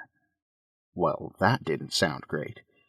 I tried to open the book to see if it contained a note or other message, but the pages were like a solid, distorted chunk of wood pulp. Anxiety coiled through me like a snake. What in the name of sunshine was I supposed to do with this book? Was it a message from Leigh or to her? Or was it something else entirely? As a message, this one sucked. Did she want me to come back to the hospital? If Leigh was in legitimate danger, how would she have the time and means to send me a package? I sat back down at the kitchen table with a growl and logged into the traffic cam system. I pulled up footage for the street outside my house and rolled backward through the choppy footage until I found it. 7 minutes ago, a Smacks cyclist wheeled up to my building, leaned his bicycle against the wall, and ran inside. He came back out 1 minute later and jumped on his bike again, heading northwest on Fremont Street. A handy interactive map of the cameras in town allowed me to follow him in reverse as he rode to my building. I almost lost him several times, but then, just as he turned onto Chavez Boulevard, he vanished. He was just gone. I flipped through every camera on the street, but he wasn't there anymore, like the camera had blinked him out of existence.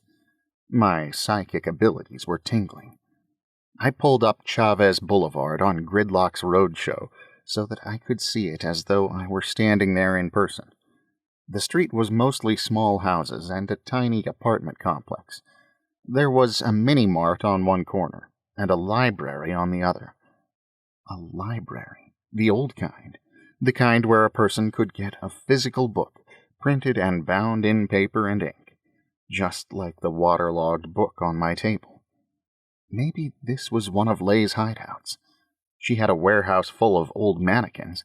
Why not a library full of wet books? Maybe something happened and she was summoning me in the most indirect way she knew how. It was the sort of super-secret thing that Leigh would do. For all I knew, she and her family traded in rare books when they weren't peddling body parts. Except Caesar said Leigh wouldn't be able to leave the hospital until at least tomorrow. So how had her duffel gotten to the library? I tried to look at traffic cam footage of the library, but I couldn't find it. No matter what camera I looked through, no matter when, the traffic cam footage of the library was either missing or corrupted. There was no live or recorded footage of the library at all. Cloudbusters themselves could be performing a reunion concert on the library's front steps, and the traffic cam footage wouldn't capture a minute of it. How was that even possible? Traffic cam security was crazy tight. Splicing and deleting footage like that would be beyond tricky. The thought that had been poking at the back of my mind finally jumped to the forefront. Had the AI found some way to take Leigh and her duffel bag from the hospital and was holding her hostage? Was I living in a science fiction movie now? It was inconceivable. And probably I was being lured into a trap. But it didn't matter. If there was even a chance that Darkwave had Leigh, that she was in immediate danger, I had to save her first. Besides, if I could get word to Steamrod, he could shut down Darkwave while I saved Leigh, and we could solve both problems at the same time. I just had to find a way to reach him. I flipped open Fun Phone and dialed. Hola. Esteban, this is Cohen. I need your help. I wasted precious time building a portable EMP. It was as big as a brick, but I had no time for finesse. I promised myself I'd make a better one for my next AI encounter. There hadn't been time to test it either, but the YouTube video I'd watched assured me it would work, and it was the best I could manage under the circumstances. Now there was just the matter of actually getting to the library. I couldn't take a cab, what with my eyeball being hunted by a flesh-hungry AI and all, and it was too far to walk. The only real option I had was to take the bus. Automated safety on buses was still pretty rudimentary and self-contained in its internal systems, and therefore nearly impossible to hack. I hoped that would be enough to keep me and all of the other passengers safe. I pulled up my hood, slung my satchel over my shoulder, and tried to be cool, blend in, go unnoticed. But every move I made on the way to the bus stop felt like flipping the switch on a flashing sign over my head that said, "Look at me!" When the bus pulled up, I climbed aboard and slipped into the first empty seat, attempting to melt into the vinyl. Esteban had agreed to deliver the envelope full of Darkwave evidence to Steamrod, and had held on to another one for safekeeping. He'd asked no questions and had refused to take payment. He was probably already done, but I'd told him not to call me. I'd contact him as soon as I could. I checked my watch again. 6:08. The bus was too slow and far too warm with my hoodie on, but I kept the hood low in front of my face, and the zipper pulled up and didn't make eye contact with anyone. Then a girl, who couldn't have been more than 12, sat down next to me, talking about her parakeets without pausing to catch her breath, until we finally reached my stop. I yanked on the cord, the bus slowed, and I stumbled over her and onto the street. Plants and vines grew out of every crack they could find, climbing up walls and dangling from streetlights. A neon sign in the window of the mini-mart read, "Eat Sandwich," with most of its lights burned out or flickering. A lifetime had passed since my tiny cup of oatmeal at the hospital. The neon sign glowed like the divine light of heaven. The words a blessing, the smell like the breath of an angel. Good grief, I was waxing poetic with hunger. I didn't have any time to waste, but maybe it would be unwise to go into battle on an empty stomach. I bought 2 sandwiches and finished one of them off before I even made it out of the store. I slipped the second one into my bag with the EMP generator and the extra body parts and trudged across the street to save Lay. The library had decayed significantly in the time since the roadshow pictures were taken. The red bricks were snaked over with vines, leaves curtained the windows, and the whole building gave the impression it was choking. The right wing had sunk several feet into the ground, the rooms inside filled with mud clear up to the windows. I gripped the EMP generator in one hand and an old-school tape recorder of my dad's in the other, just in case. I was as ready as I could be under the circumstances. Now all I had to do was get myself to knock. Except what kind of hero strolled up and politely knocked on the front door? I should sneak in the back and do some reconnaissance. The door in front of me flew open without warning, and I jumped back, EMP held in front of me like a shield. A person clad in sweatpants and an oversized t-shirt stood in the vine-lined doorway, frizzy gray hair quivering in the breeze. They were, dare I say, beaming at me, like a teacher at their star pupil. They bounced giddily on the balls of their feet a couple of times, peeked past me looking both ways down the street, then grabbed me and dragged me inside, shutting the door behind me. We sank into the silence, the sounds from the street outside unable to get past the vines and ivy. The library dweller turned away and walked into the darkness. "Wait!" I called. Who in the world was that? Did they work for Darkwave? Like some kind of slave or acolyte? They didn't slow or turn around, so I followed them, EMP still held in front of me. The dirt on the floor muted our footfalls, and all was hushed, as though even when abandoned, the library was a place that demanded quiet. The bookshelves in this room were empty, except for the moss. Moss covered the front desk and a few scattered tables as well, making them look like carefully carved hedges. I followed my host along a worn track in the mud and plants, through another room lined with mossy bookshelves and on to a large steel door. I'm not going in there until I know what's going on. Who are you? Where is Lay? What is all this? They smiled and beckoned me to follow them, then walked through the steel door and out of sight. I sighed. Then I swallowed loudly and followed them inside. The room was cluttered, but was completely untouched by the nature that was working so hard to take over the rest of the building. Clusters of computer towers and monitors filled one corner, and haphazard stacks of bankers' boxes filled another.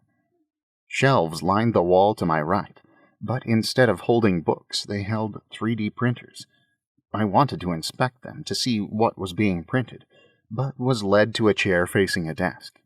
The sweatpants person walked around to the other side of the desk and sat down in front of the computer. They clicked and typed, shot me a quick glance to be sure I was paying attention, and clicked some more. "Hello, Cohen. Thank you for coming. Please have a seat," the computer said. What in the blue blazes? Was Darkwave talking to me? I looked around to try to get my bearings, but it only made me feel more off balance. No thanks, I'm good. Where is Lay?" Behind their desk, sweatpants person typed some more, hands flying across the keyboard. "Apologies for the deception," said the computer in its synthesized voice. "She is not here. I'm sorry if I frightened you." But where is she? Where's Jimmy? Where's Sci-fi? More typing. "Unknown. the computer said. You don't know? What do you mean you don't know? They typed again. I have not been tracking their whereabouts, the computer droned at me. Only yours. But you had Leigh's duffel bag. Where is she now? Apologies for the deception, the computer repeated after some more typing by the library dweller. The bag I sent you does not belong to Leigh Lewis. It is a duplicate. No, that was Leigh's bag. Where did you get it? I created it. You created it? I spluttered. How? The speakers crackled. I'm good at creating things. That's not an answer. This was getting weirder and weirder.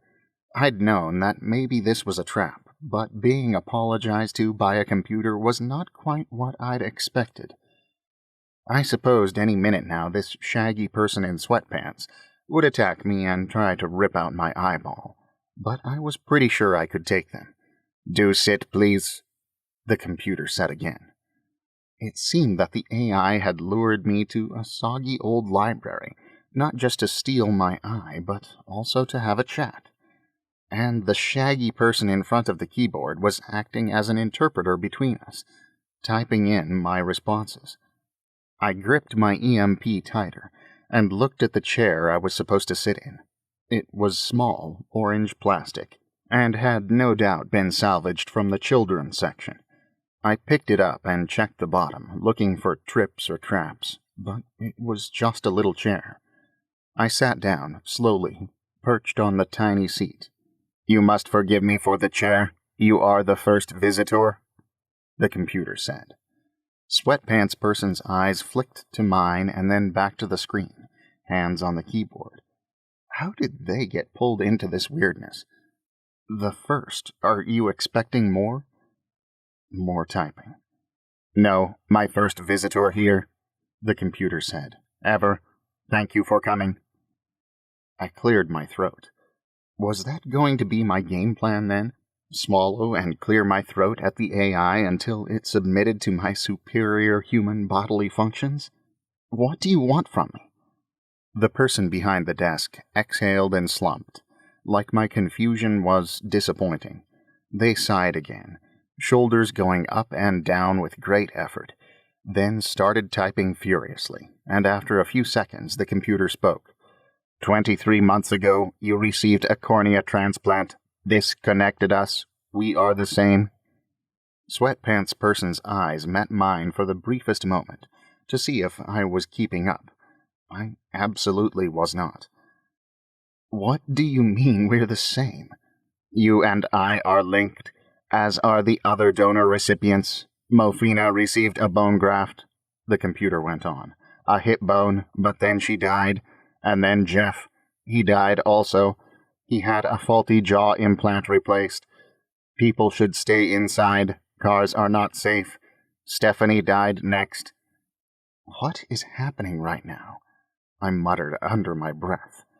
My eyes scanned the room, looking for answers or exits, or another person in their leisure clothes with a handy FAQ pamphlet so that I would know what in the Sam Hill was going on. Typing continued. I had to warn you, the computer said. And we have to save the others. We are all in danger. I tried to contact the authorities, but my emails were ignored. Their fingers flew across the keyboard like a concert pianist. The computer began speaking again. I had to get the information to someone who would understand it and could do something about it. But the information was too dangerous. To keep us safe, I gave you only the clues you needed. Clues? Such as what?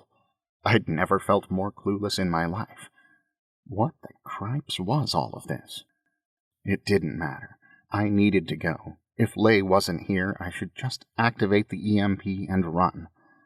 I shook my head, waving the EMP at them to get them to stop. Enough! What do you want, Darkwave? What is the purpose of all this? What are you trying to accomplish? The person behind the desk paused like I'd completely taken them by surprise. The keyboard clicked a few times. What is Darkwave? The computer asked. What do you mean, what's Darkwave? It's you. Darkwave, call a human, whatever you call yourself. The AI that's running things. The one that's brainwashed this poor chump behind the desk to do your bidding." The face behind the desk curled into a comical twist of confusion, like a child who thinks the grown-ups are being ridiculous again. They pointed at their chest, then shook their head, typing forcefully. "I'm not Darkwave," the computer voice said. "I'm Farley." Chapter 31. How was it that the smarter I felt, the dumber I seemed to be? "Farley?" I asked, voice faint. The room seemed to be shrinking. "The one with the tongue?" They nodded, looking relieved that I was finally catching on, and typed some more. "Oh, good," the computer said. "I wasn't certain you received it. I had to reroute it to you several times. I'm glad you got the message." The tongue was a message? Repeating everything was the closest thing to communicating I seemed to be capable of. Farley's fingers clicked across the keyboard, and the computer spoke again. "My body was rejecting the transplant anyway. I will find a new one." They waved vaguely in the direction of the door. Oh boy, I had Farley's tongue, in a bag on my lap. I'd had it all wrong, as usual. Farley wasn't interpreting for the computer was interpreting for them. I hoped that stating the facts to myself as plainly as possible would somehow make me accept them. It wasn't working. "How are you still alive?" "I do not leave here. It is safe here." "But what about the AI?" I asked in desperation. "Which one?" "Darkwave, the one that's killing people." Farley's eyes lit up, and they started snapping their fingers. They nodded several times, looking sightlessly around the room, and I could almost hear their synapses firing. "Yes," the computer said as Farley typed. "I understand now. That answers many questions. I knew you would figure things out. I knew you were smart." Not if this conversation was any indication. I put my head in my hands, trying to understand, trying to get it screwed on straight. "The tongue was supposed to be a clue?" I asked again, voice raising. "What in the clouds above kind of clue was that? Haven't you ever done a treasure hunt before? You don't use body parts as clues. That's insane. How was anyone supposed to figure that out? You addressed it to Kala Human." Farley nodded, like I was being obtuse. "Yes, that name kept popping up, and I knew there was a connection. I gave you all the information that I had. You were the man on the street. I knew you would put them together and find the missing pieces. Now you have to find a way to save the rest of them." "The rest of what?" "The murder victims. Before they are murder victims." "I'm trying to. I was on my way to shut down Darkwave when you dragged me across town." "You already know who they are." "How could I know who they are?" I threw my hands up in frustration, then pointed at Farley. "Wait, are you saying you know who they are?" Expression both relieved and exasperated, Farley nodded once, moving papers around on their desk. "But how? What's the connection?" Farley reached across the monitors, waving a piece of paper at me urgently, until I stood up from my tiny chair and grabbed it. It was a list of names and addresses. A bunch I didn't recognize, but several I knew. Bob Cobb, Grisha Suttles, Cohen Hoard. "What is this? Where did you get this? Why is the AI targeting these people?" Again, a look of total exasperation, almost disbelief at how dense I was. The typing started up again. "We share a donor." The computer voice was calm and steady as before, just a step up from monotone, belying the face. Oh. I closed my eyes. The tongue, the ear, the hand, my eye. They had all come from the same donor. Who? Someone the AI deemed such a threat that even in death they were dangerous? Maybe someone with some long-dormant communicable disease that the AI was trying to eradicate? Sharing a donor seemed almost obvious now. I'd known there was a connection between the victims, but I hadn't been able to see it. Kind of ironic, since I was the one who'd received the eye. There were still so many missing pieces of this puzzle, but at least this one had fallen into place. So who is it? I demanded. Who was the donor? Farley shrugged. I waved the paper violently back at them. How can you know all of this but not know that? They typed, frowning apologetically. The information isn't there. It has been removed. But you must save them. Their deaths would not be right. I rubbed at my forehead, trying to get my stupid brain to work. If Farley and I had survived, others must have as well. Darkwave hadn't managed to reach all of its targets yet. I wasn't sure who was still alive, but I had their names now. I could take this to the police or call the people and tell them to stay inside. But if Esteban was able to reach Steenrod, they would all be fine. This was just one more piece of evidence in the Darkwave coffin. Shutting down the AI was still the best way to ensure their survival. Farley was staring at me expectantly. I nodded, sliding the paper into my bag. I can save them. I can fix this. But I need you to back up and save all of the evidence you've found, offline, okay? I don't know what the AI can do yet, so be careful. Farley nodded gravely and gave me a small salute. I saluted back. I pushed my worry for Lei into the back of my head where it couldn't nag at me as loudly. The best way to ensure her safety was to make sure Darkwave had been shut down. I needed to see if Esteban had gotten through to Steenrod, and this would all be over.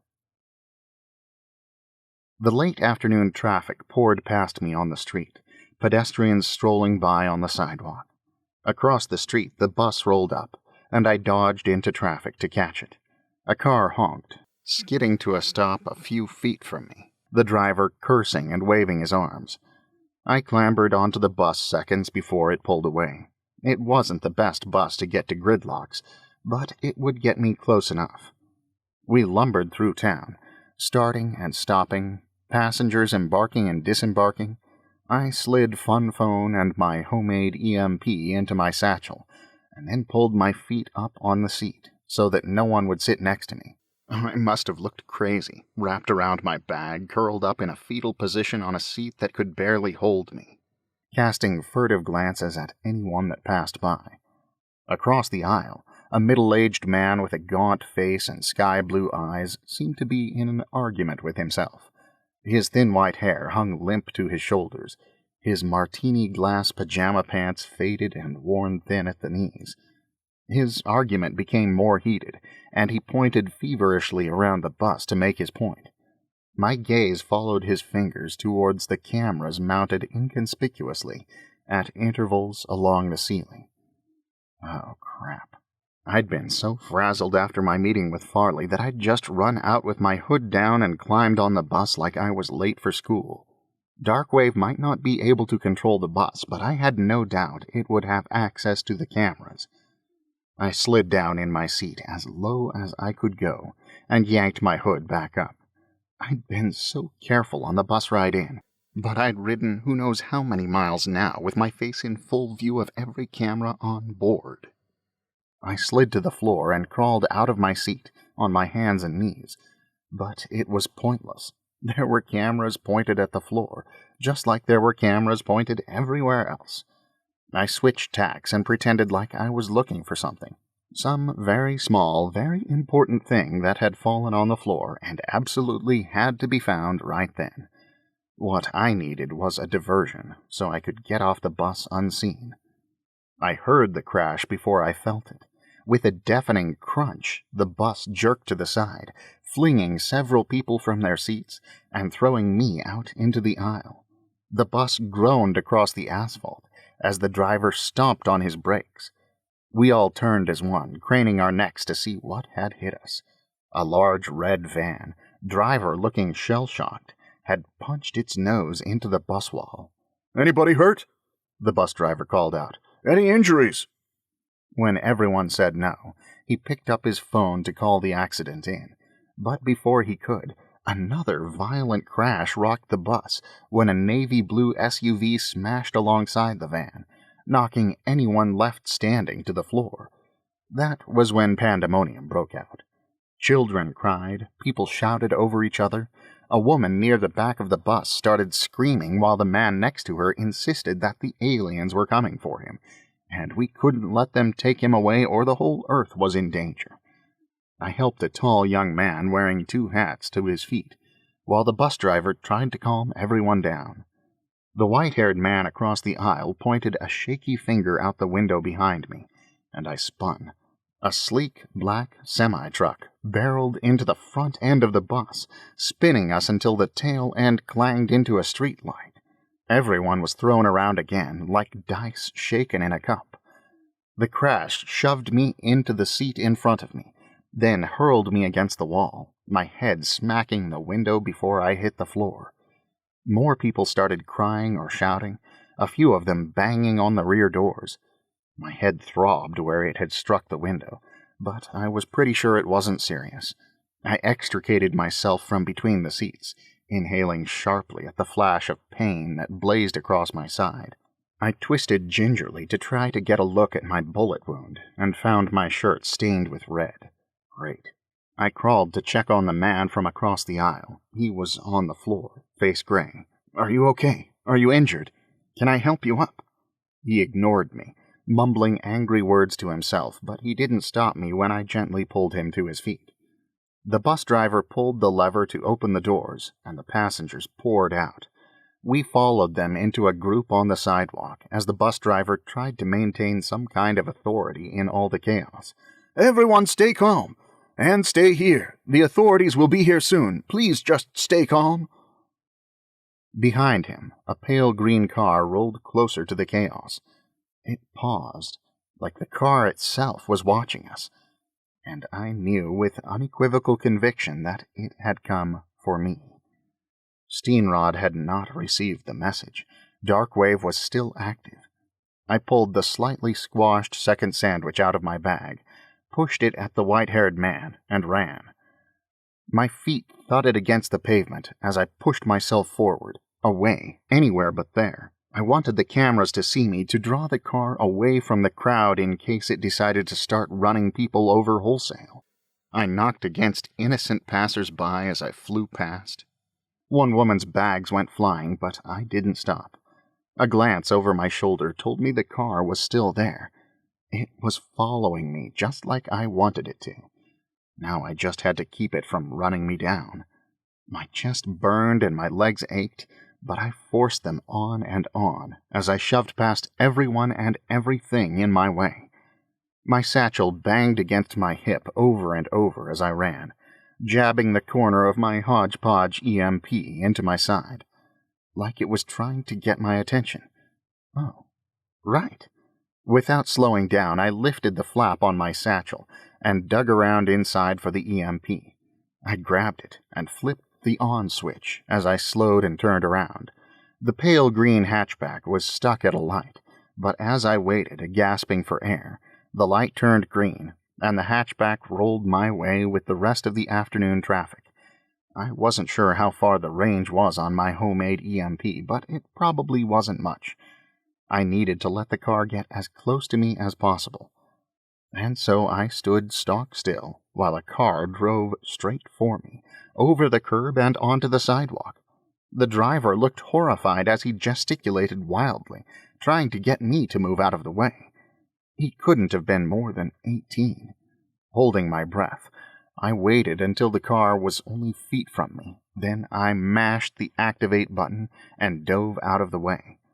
A shock of pain surged from the gunshot wound at my side, and I stumbled into a garbage can, sending it flying.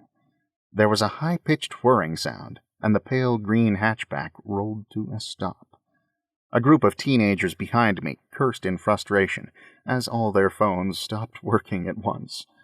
The hatchback driver jumped out to check on me, spewing apologies and jabs at my sanity, but I waved him off, insisting I was fine. I sighed, laying my head back on the concrete.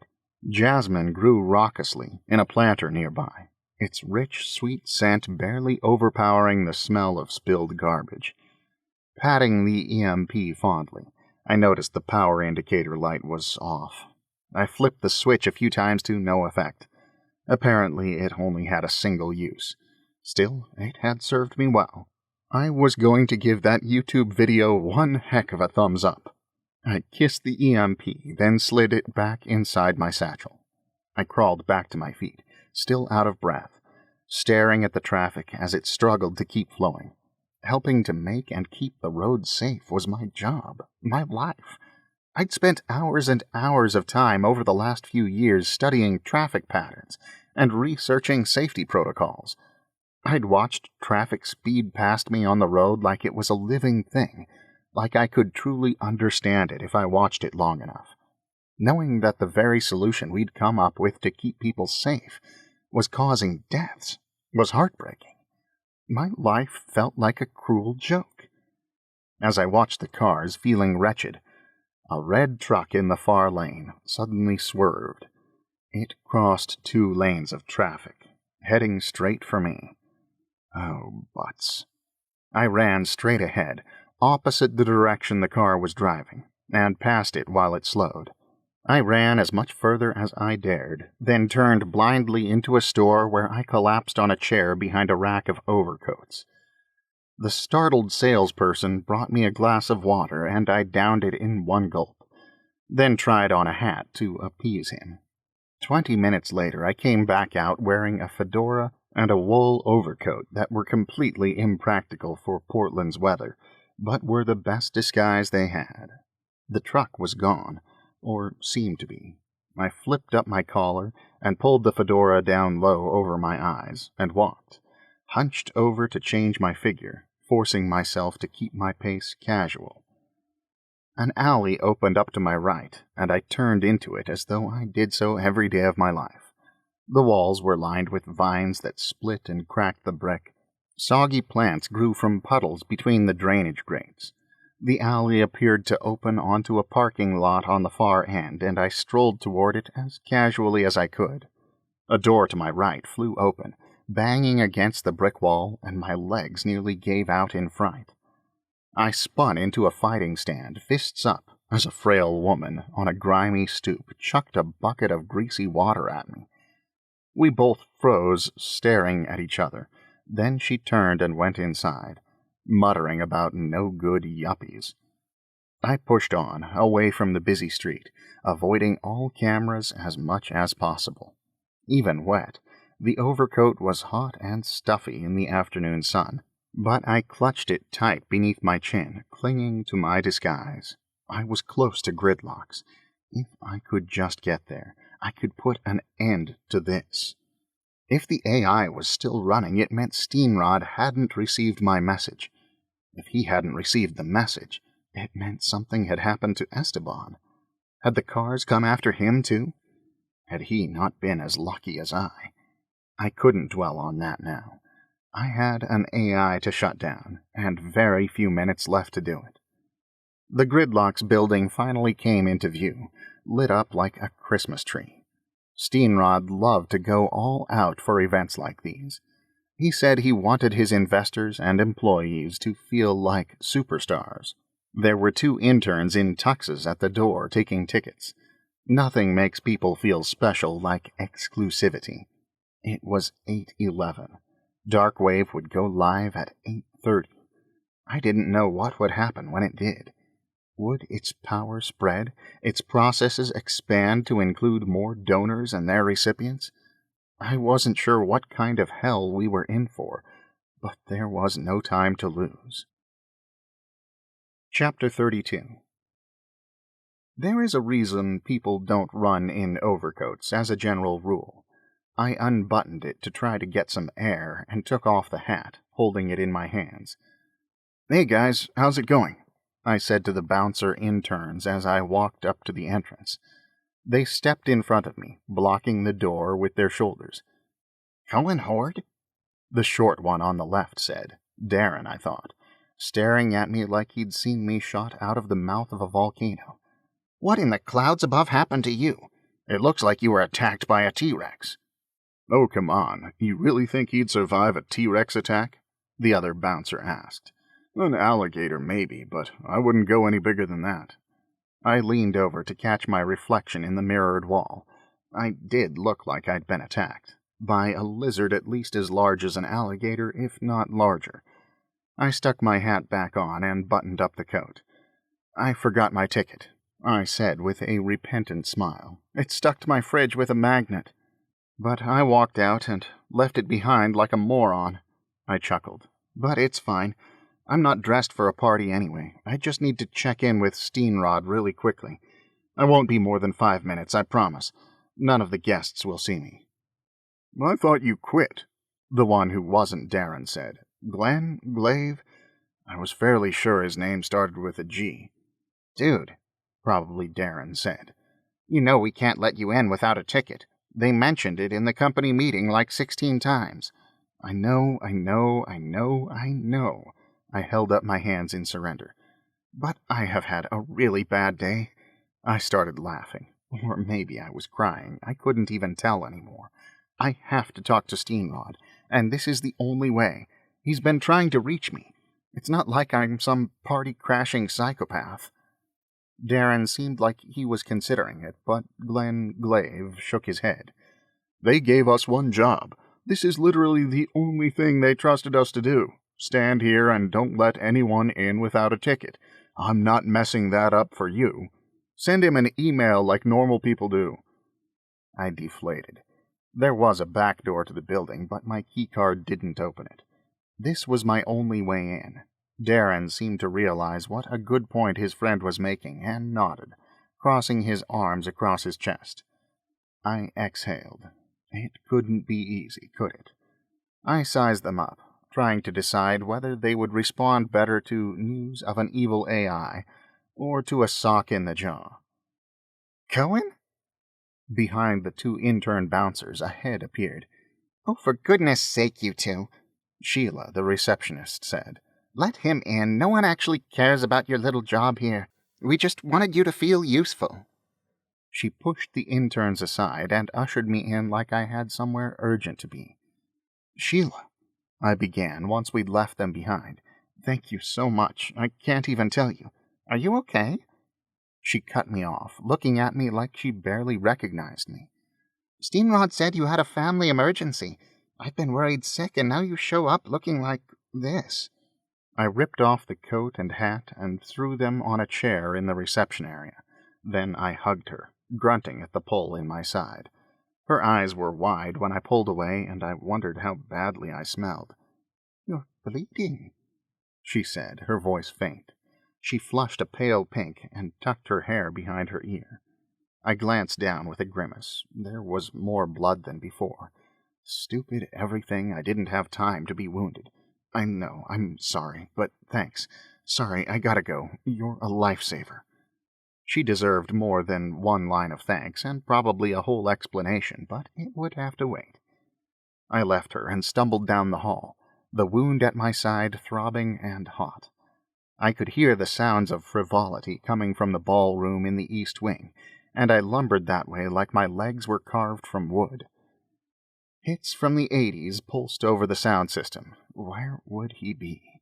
All the plexiglass walls in this wing were supposed to lend transparency, openness, honesty, but I'd always found it disorienting to walk through hallways where all of the walls felt insubstantial. I'd hoped to find Steenrod in his office, prepping for his speech, but the clear plexiglass walls revealed the room to be empty, the lights dim, the monitors dark. I threw myself against the ballroom wall, pressing my face against the plexiglass, trying to see through the crowds and the flashing lights to find the only person who would be able to fix any of this. And then I saw him, Steenrod, with his combed-over hair and rumpled tucks, bow tie so crooked it rested just below his ear. He was at a table full of food with a cheese fountain on one end and a chocolate fountain on the other, doling out punch like a dispensary. I pulled the door open, and the sound blasted into me, far too loud, with the bass thumping through the floor. I ran to Steenrod, ignoring the shocked and confused looks of guests and co-workers that I passed. and grabbed him with both arms. "We have to shut it down," I shouted. "We can't let Darkwave go live." Mr. Steenrod turned to me, alarmed, and took in my appearance. He tapped a nearby server on the shoulder, handed them his punch ladle, and led me toward the doors. He nodded at people as we passed, and the leader of the East Coast sales team slapped him on the back. I led him as quickly as I could back out of the loud ballroom. The doors shut behind us, taking the sounds with them. Steenrod swallowed. "How's the weather out there, Mr. Hoard?" he asked, his voice hoarse. I checked my watch. 8:23. "Listen, Mr. Steenrod, there's no time to explain, and I know this sounds crazy, but I need you to listen." Steenrod nodded, smiled encouragingly, and led me into his office. Everyone could still see us through the plexiglass walls, but the only sound that made it through was the thrumming of the bass through the floor, and the occasional muted cheer of the excited crowd next door. "There's a problem with Darkwave," I blurted as I followed him, nearly stepping on his shoes. "Not like a minor problem, like the bug in my demo. This is a serious problem, and I have evidence at home. Or I can show you where to find it online, but the point is that we have to shut Darkwave down, right now, before it goes live." Mr. Steenrod crossed his hands across his belly, eyebrows lowered as he listened intently, waiting for me to go on. I cleared my throat, that old battle defense rearing its head once again. "People have died. Darkwave is to blame. I know it sounds insane, but I can prove it. There is something wrong with the AI. If it goes live, even more people will be in danger." Steenrod sat slowly, the chair squeaking and swiveling under him, his expression troubled. He fiddled with his buttons, taking far too long to consider, far too long to take it in. He finally spoke. "Do you remember my wife, Gloria?" I derailed. I checked my watch. I didn't have time for his insecurities and sentimentality right now. "Of course." "She was a woman unlike any other." He twisted back and forth in his seat for a moment. "She was a rare spirit, filled with true compassion for others, who could find joy in everything. She made things come alive." He paused again, trying to get a hold of himself. "The world was alive for me because she saw it that way. Losing her was like losing myself." He gulped loudly, then went on in a voice I could barely hear. "I didn't know how to go on without her." "I know," I cut in, "and I'm so sorry. I know creating this product without her was hard, and I know she would have loved to be here tonight to see all the progress you've made. But if you knew how dangerous it is, if she knew how dangerous it is, she'd agree. We have to shut it down. Don't let it launch." Steenrod sighed wistfully and straightened, brushing his fingers gently across his keyboard. "My mother died when I was a boy. She was buried right in the ground, and my father visited her grave every day. It brought him comfort. Her body in the ground and a grave to visit gave him something to hang on to. A piece of her he would never lose." I gestured wildly with my hands, trying to get him to focus on what I was saying, instead of the stroll down memory lane he seemed to be taking. "I am fully aware that the timing could not be any worse, but we can dig and figure out what the problem is later. Maybe we can fix it, but we're running out of time. For now, just please believe me." I pointed toward his computer. "I can show you what I found, what's happened. It will just take a minute." Steenrod pounded his hand on the desk, and the mouse bounced like he'd startled it. "Do you know what I have to hang on to? Nothing. My wife died, and they sent me home with nothing. Nothing. No grave to visit, no urn to polish. Every piece of my wife was taken away and spread across the land like sprinkles on a cake." "Please, Mr. Steenrod," I begged. "Please listen to me." But he wasn't. He was ranting at the whole world. I could have walked out, and he wouldn't have even noticed. I pulled at my hair. I was going to have to find another way to do this. There were a few other people who might have the access I needed in order to shut this down if Steenrod couldn't. I started compiling a list of them in my head, in order of who would be the most likely to listen. Steenrod stared at his black monitors and his face seemed to go slack. The way he used to look right after his wife died, and he'd barely been holding on, and gridlocks had almost gone under. Like the life had been sucked right out of him. He shook his head. I know I should not have used the AI that way. I should not have overridden the automated safety protocols. But it wasn't till I realized that I could get part of my wife back that I was able to climb out of the hole her loss had left me in. Wait, no, what? No, that couldn't be right. His words bounced off my brain like bubbles against a window. He could not be saying what I thought he was saying. He sighed and nodded, blinking furiously. There are pieces of my wife that I will never get back, but I will bury what I have. I will visit her grave, and it will bring comfort to me, just like it did to my father. The room went dizzy.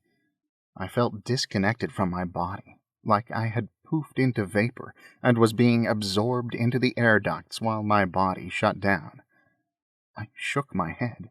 They were just words, letters strung together in patterns that should have made sense, but didn't. How could someone say so many things and make so little sense? My gaze fell to the garbage can beside his desk, and the manila envelope inside. Steenrod's name was scrawled across the front, in my handwriting. Esteban had made it here, but it hadn't made any difference because I had been so completely and totally wrong. You did this? My mouth felt like paste, and my throat was too dry. My teeth clacked together like a skeleton's. Then what's call a human? He sniffed a nostalgic little laugh. It was the IT call center Gloria and I set up when we were first married, years and years ago. Just one of the clever little names she came up with. He smiled at the memory. All of the body parts that had been shipped to that name ran through my mind. That was why Lay hadn't ever been assigned any internal organs. Gloria Steenrod had died of cancer, making most of her internal organs unusable as transplants. No, I don't believe you, I yelled. You didn't do this. How could you do this? You would never do this. My voice continued to rise. Maybe if I yelled at him loud enough, he would realize that I was right. So what? You stuck a back door in the AI code that let you control the vehicles however you wanted? Safety protocols be damned? You just tried to kill a bus full of people. Your stupid exploit broke my demo. You wasted weeks of my time. That was absolutely beside the point right now, but my boggled brain picked the easiest thing to latch onto. The AI is supposed to save lives. How could you? I wrenched my multi-tool out of my pocket and flipped out the scalpel, holding it in front of me like a sword. He looked around, not like a man planning an escape, more like a man who'd misplaced something, and wasn't even sure what it was. We did design Darkwave to save lives, and it saved mine. So, in a way, it fulfilled its purpose, exactly as it should. He didn't seem saved. He seemed shattered. He stared deeply into my eyes then, like he had on so many mornings at work. That penetrating gaze, like he was searching for something. I'd always thought it meant I was special, like he could see something in me no one else saw. But his wife was my cornea donor. How long had he known? All this time he hadn't been looking at me. He'd been looking for her. I collected as much of Gloria as I could. I've added a script that scrubs everything when Darkwave goes live. It will completely remove the backdoor, and even my own access. After that, he shrugged. In the room across the hall, the thumping of the music finally stopped, and Tad, the MC, ran onto the stage, waving his arms over his head. He did the running man as people on the floor clapped and cheered. A group of investors walked toward the stage, and Tad handed them each a video game controller. Even without being able to hear, I knew what he was telling them. Whichever car does the most damage wins. On the projector screen behind the stage, a split image with 4 different views popped up. Each showed a fat little car on a cartoon street, idling in wait. Someone else had been in charge of the animation, but this was the demo I'd spent the last month fighting with. The investors pushed the drive button, and the cars took off, maneuvering along the cute highway. The cars responded just like in a video game, steering and speeding up at their driver's command. On one screen, a bunny rabbit hopped out into the road. The cartoon car swerved wildly, but then slowed, stopped, and waited until the bunny hopped away before he could drive again. On another screen, the car passed a roadwork warning sign. The car sped up for a moment, and one of the investors grinned with glee. But the car stopped just in time, then waited near the goofy-looking man in the orange vest. A row of happy cars bounced past, and once they were gone, the driver sped up and took off again. I watched all of it, numb. I couldn't talk, couldn't think. My insides were a roiling cacophony of loathing and sympathy. I breathed deeply, trying to figure out what to do next. But no amount of deep breathing could make me unknow what I knew now. I didn't know how to be in this reality. I didn't know how to face it. All the cartoon cars were approaching the same intersection. A row of penguins was crossing the street, but they weren't registering on the walk signal, and the light turned green. "I want to thank you, Cohen," Steenrod said, his voice soft. "You always did know the right thing to do. I'm not a monster. I'm really not. But I did what I thought was necessary. You've always seen things so clearly. That's why I admired you so much. I'm sorry for the people that were hurt. You must believe me. I'm glad you're all right." I couldn't look at him. I didn't want to be responsible for this, but I kept my knife pointed at him anyway, aimed straight for the hollow cavity of his chest. In the next room, the drivers sped toward the intersection and the crossing penguins, each eager to be responsible for a penguin bloodbath, accompanied by the muted sound of cheering and laughter from the crowd. They were almost to the intersection when the screen flickered and froze. Everyone groaned, and Steve, who must have been the one to finish up the demo for me, ran over to the computer, clicking and typing and trying to figure out what had gone wrong. "And the Lewis family," Steenrod went on. "I don't know how you got mixed up with them, but I'm sorry it all had to end this way." Chapter 33. The frozen moment melted, and the reality of all things sunk in with a weight I thought would drag me straight through the floor. Another real vehicle ID had been sent through from Darkwave and crashed my demo. He had done it again. My chest constricted, and every part of me went numb. "What did you do? Where are they?" He looked at the clock on the wall. "The car should be picking them up in a few minutes. It's too late." "It is not too late." I scanned the room for some kind of salvation. "Log back into your little murder game and cancel it." "I can't." He pulled out his phone and nodded. "Darkwave is live. My access is cut off." I snatched his phone from him, but I couldn't get past the login screen. Guess what? My voice didn't sound like my own, deep and even, not at all like the terror and panic that coursed through me.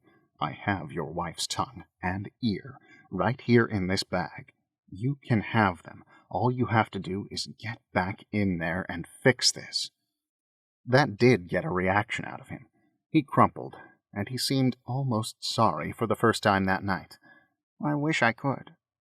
"You have killed enough people. No one else has to die." We were starting to draw people's attention from the conference room. A couple of the guys from hardware had obviously noticed that I was holding our boss at knife point, and seemed to be gathering up a posse. "I'm sorry, Cohen. I truly am, but it is too late." "At least tell me where the Lewises are!" I screamed. He shrugged resignedly. A rage unlike anything I'd ever known filled me up like a volcano on the point of eruption. I grabbed his skinny shoulders and shook him so hard I could almost hear his bones rattling in his rumpled tuxedo. He had to fix this. I would make him fix this, or I'd slice straight through his neck, removing his head just like Lay had removed his wife's hand. No one would even blame me once they learned what he'd done. I could do it. I knew in that terrifying instant that gonged into me like a bell that I could. I looked into his eyes, hoping to see rage as deep as mine, or even fear at the fury coming off me. But instead, his eyes were hollow, like his loss had sucked him dry and left the husk of his body behind. Staring into Steenrod's eyes was like falling into an empty pit. Someone grabbed me from behind and dragged me away, while Brennan from accounting stepped in front of me, gawking at me like I'd lost my mind. Another group rushed to Mr. Steenrod, checking to make sure he was all right, then looked back at me, shocked. Everyone was staring at me like my skin was melting right off my bones. I yanked myself free, but Brennan jumped up and grabbed for me. I drew back and punched him in the face. His nose crunched against my fist, blood gushed out, and he stumbled back into the people behind him. I shoved my way through the crowd, everyone yelling and calling after me, and ran straight out of the building. Clouds were piling up in the sky, stacks upon stacks of them, preparing for the night's storm. The sun had only just set, but the clouds would soon completely block out any remaining sunlight, leaving us in darkness. Halfway through the park, I hid behind a bush and pulled out Fun Phone to call Lay. But that stupid pink phone was completely dead. The EMP must have wiped it out. I shoved the phone violently into my pocket and ran the rest of the way home, bounding up the stairs to Jocelyn's. I drank as much swamp water as she wanted me to if she'd let me borrow her phone. But her door stayed firmly shut, no sounds coming from inside. Why wasn't she answering? Where else could she be? I pounded harder, calling her name over and over, refusing to accept that no one was home. Mr. Suggs's door opened suddenly, like he was trying to sneak up on me. "What's the ruckus?" he barked. "Your phone!" I yelled. "I need to borrow your phone. Please, it's an emergency." He glared at me, one eye twitching, and then he nodded, turned, and walked back into his apartment. I waited at his door, bouncing from one foot to the other. "Well?" he yelled. "Come and get it." I stepped cautiously inside. It smelled of dog and old Chinese food, and had to be about 100 degrees. His mop-gray Shih Tzu bounded for me, brushing against my shoes and trying to eat my pants. Mr. Suggs pointed toward his countertop where an off-white phone lay in an off-white cradle, plugged into a wall. A landline? How in the world do you have a landline? I didn't think anyone even offered landline service anymore. He cocked an eyebrow at me. "You kids and your technology. I use what works. Where's your fancy cellular phone now, huh? Lost it at some nightclub? I've never lost this phone, not once, and it never goes out of service range." I shook my head and picked it up, dialing Lay's number. It went straight to voicemail. I nearly screamed in frustration, but left a voicemail anyway, because I didn't know what else to do. "Lay," I began. Mr. Suggs fixed his eyes on me, ready to listen in on whatever I had to say. I dragged the phone into the hallway, his eyes following me. I squinted as I stretched the curling off-white cord to its limit, just making it through the bathroom door. "Lay," I whispered, "don't get in any cars. Don't go anywhere. Don't talk to anyone. I'm coming. I'll find you. I promise." I hung up and then called Jimmy's number. Voicemail again.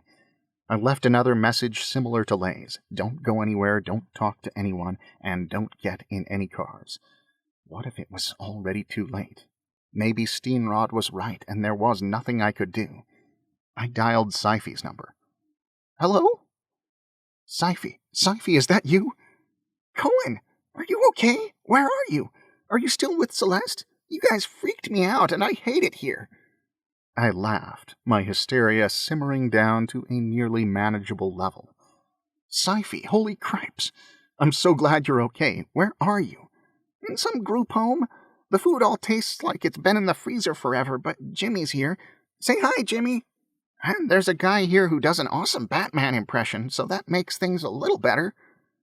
Relief washed over me, cool and sweet, and I slumped against the sink. There was a mountain of underwear next to the bathtub, spilling over the mustard-colored rug. The mangy shower curtain hung open enough to reveal a huge assortment of toiletries lining the bathtub and shower walls. "What happened to you?" Sci-fi went on. "The client said you were a bad guy, but I didn't believe him. Where's Celeste?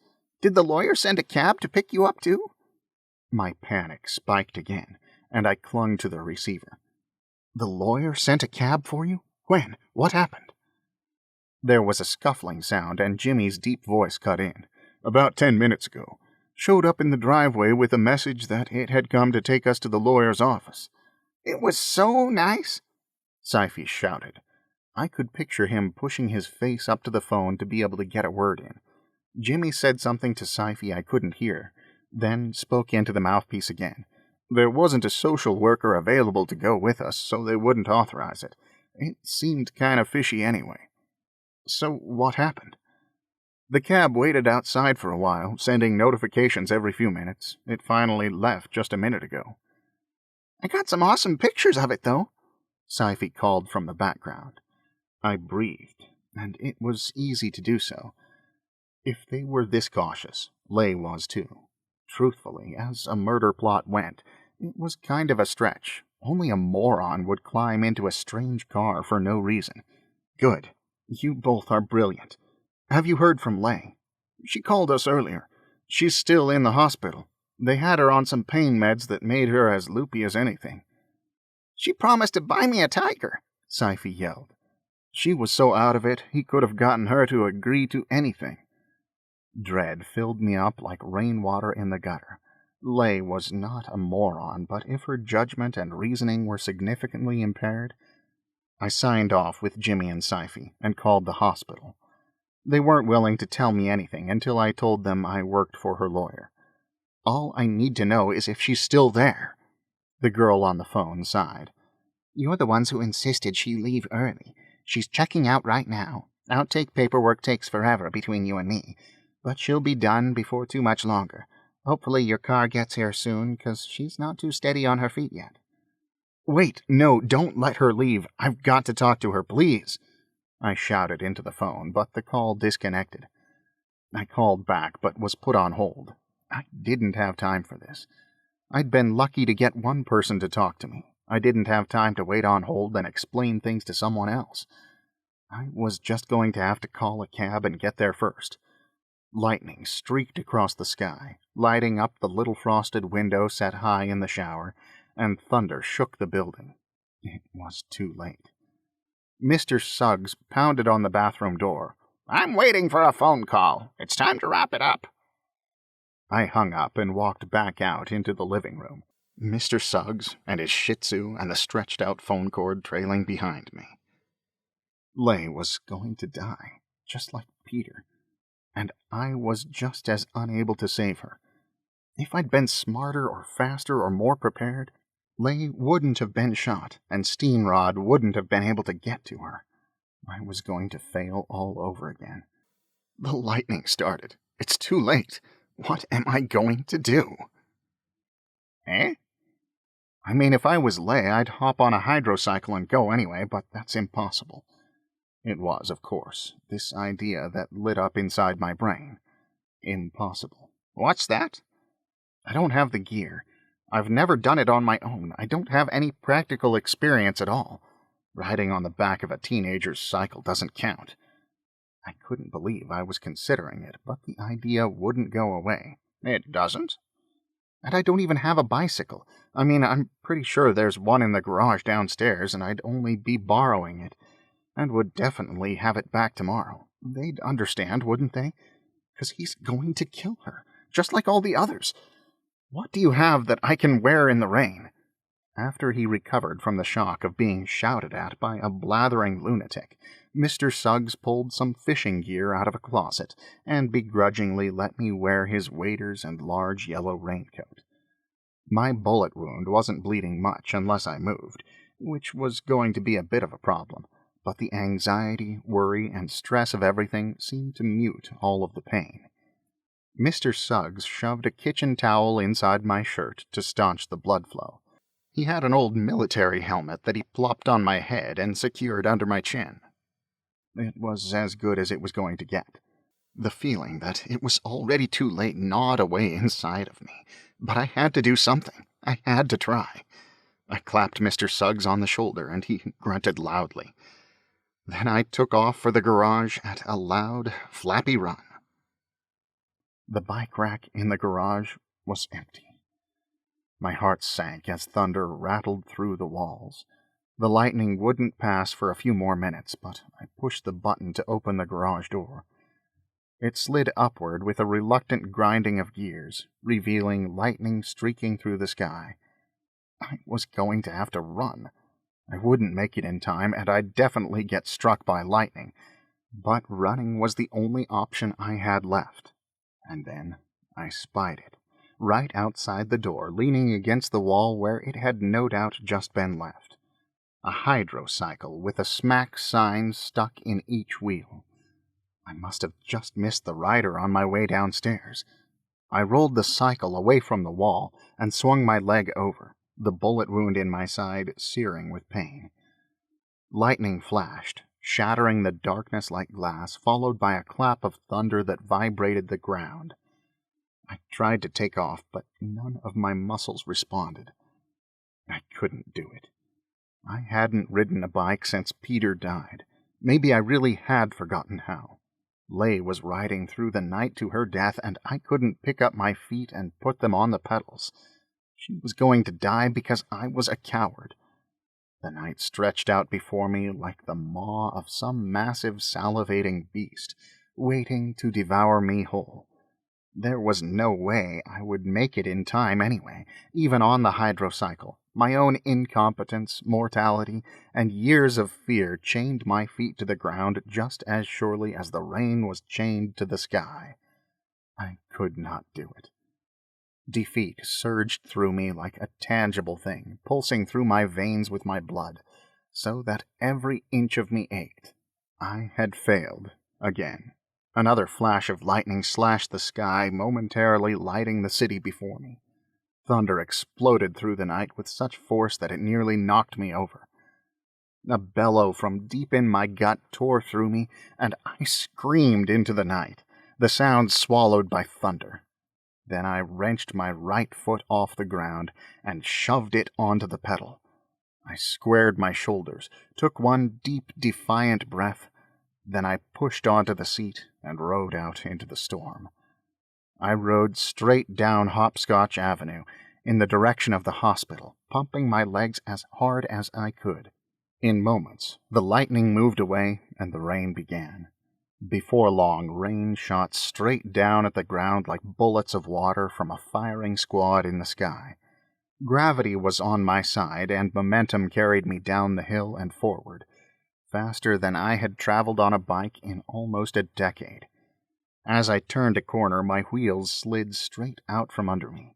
I skidded across the wet asphalt and down into the central gutter, water rushing over and around me. The water pouring into the gutter nearly drowned me. I managed to stand, but the river tried to carry my cycle away, like a twig in a stream. I dove for it, then dragged it and myself back up out of the current. Adrenaline shot through me like a flame as I jumped back on the bike, wiping the water uselessly out of my face. I couldn't ride like I had in the mountains, and I couldn't fall again. I didn't have time. I could barely see through the sheet of rain, but somehow what I could see was enough. Staying on the high ground was essential. I had to focus on the basics. Stay upright, keep moving, be fast, don't drown, I said aloud to myself. I stayed on the sidewalk as much as possible as water flowed down and away toward the channel that ran down the middle of the streets. I made good time until I neared Benhaven Boulevard. It was completely flooded, and looked like it had been for a long time. Remembering the hydrocyclist in the park, I jumped off the bike and picked it up, surprised how lightweight and maneuverable it was. I ran down into the street, lifting my knees to get as much speed as possible. By the middle of the street, the water reached my waist, and tried very hard to sweep me away, but then I was climbing back up the other side, and out onto unflooded ground. I jumped back on the bike and rode on. I rode through water, water, water. My fishing gear was old, but mostly sound, and I was surprised how dry I still was. And fortunately, my body did remember how to ride, even if my brain didn't. I used to be good at this. I just had to let my arms and legs do their thing. They remembered what to do. The water was just another obstacle, nothing I couldn't handle. I slid into the hospital parking lot, raindrops slashing through the orange light of the street lamps that lit the night. A long black car was pulling away as I drew close. I sped up, my legs burning, until I could see through the windows.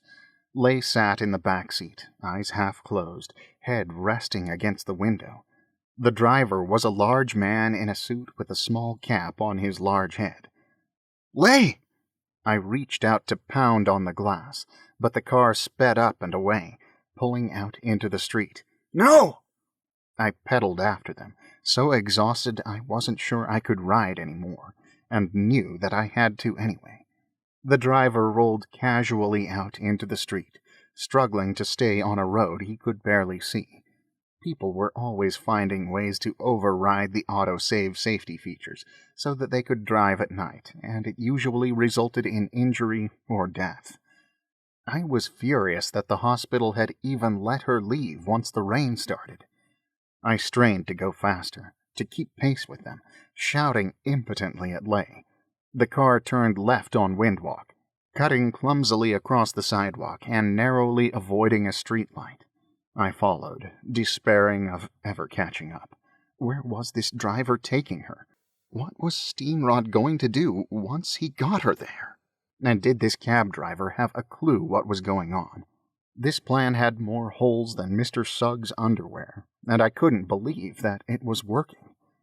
The speed and rain were disorienting, like being sprayed with a fire hose while riding on a roller coaster.